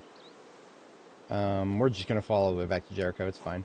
The gas station base here is a good safe place to sleep if I do a perimeter check. But in my current state, I'd rather just go somewhere safe and crash for the night.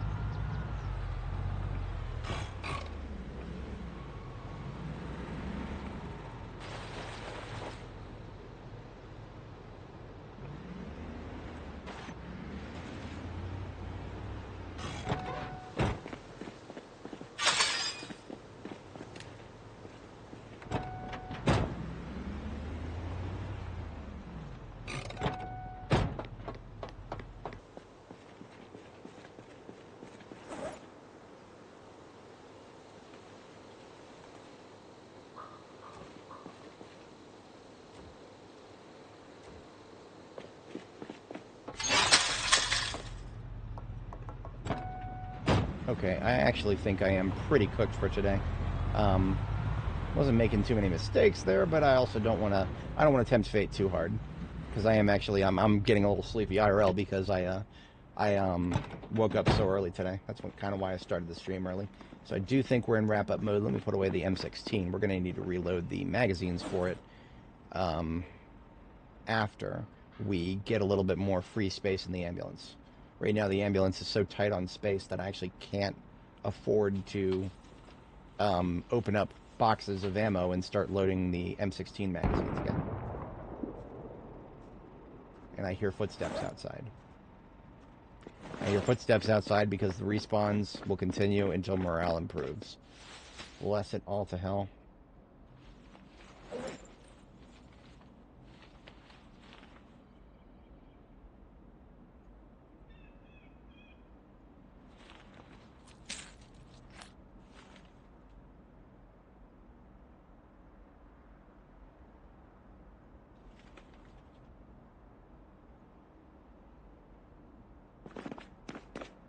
Now, theoretically, I actually could just ignore those the zombies directly outside my base. I theoretically could ignore them. I'm not going to ignore them. I'm going to go kill them. But it is funny that they actually, from where they're at specifically, they can't path to me, and they would have to. They'd have to get lured around to the front of the base in order to actually figure out how to get to me. But I'm not gonna. That's a convenience thing, not something to rely on forever.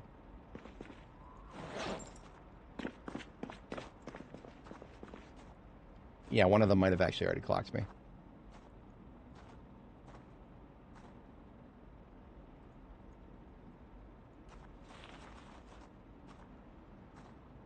No. He was going forth and back, and now he's going back and forth.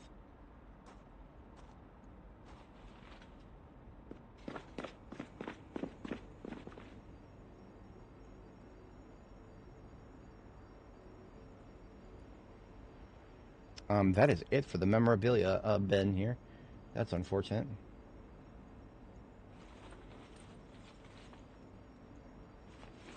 Looks like we got room on the other side for now.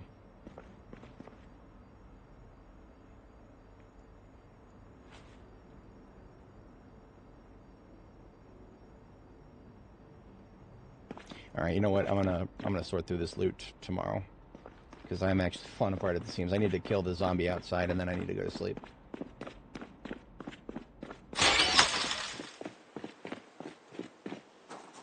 Zombie, just one. Probably tomorrow there'll be more.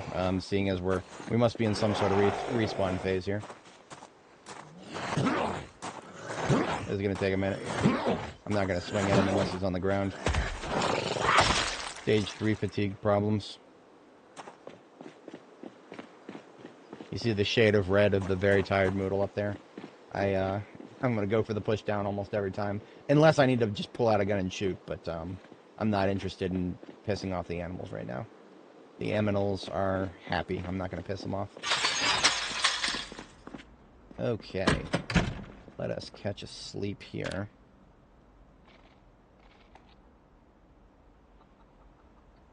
And I think I will handle the overnight activity tomorrow IRL. So tomorrow morning when I stream, I shall finish up sorting this loot, and then we'll get warmed up with some exploration in the south area that we were headed towards previously before we got distracted by the school. I would say that was a very successful distraction. A very successful distraction. If you come home with 11 tubes of glue, you've had a great time. I will say that definitively about this game. 11 tubes of glue, that's what is that? That is a metric lot. Yeah, that's a metric. That's something around 27. Something like that. But I'm not counting properly. Okay, let's take a screenshot. Can I get my fleet of vehicles all at once? I might. Okay, no, I could see I could see most of the vehicles from the roof. This, I think, is the only way I could get, like, most of my vehicles in one screenshot. Unfortunately, I can't see the garage from here. But that's alright. I like to screenshot my base progress.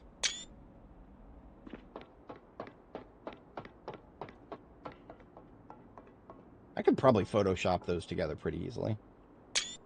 Yeah, that'll take a little bit of work. But the fleet is just as important as the rest of the place. Alright, folks. We've had a good session today. Coming up on... Didn't quite make it to the 10-hour mark, but we're doing good. I shall catch you guys in the next one. And the last thing we always do here is back up our save. This is going to be part 78 or 9. Let's double check that. Go to our Zomboid, saves, apocalypse, Control-C, copy the whole folder. Go back up a couple levels to backups folder. And this is 78, part 78 of Anime's journey through build 42. We make a new folder called 78 and paste the whole save in there. We are up to 1.12 gigabytes across 425,000 files. Lovely, lovely stuff. All right, folks, I will catch you all tomorrow. Peace out.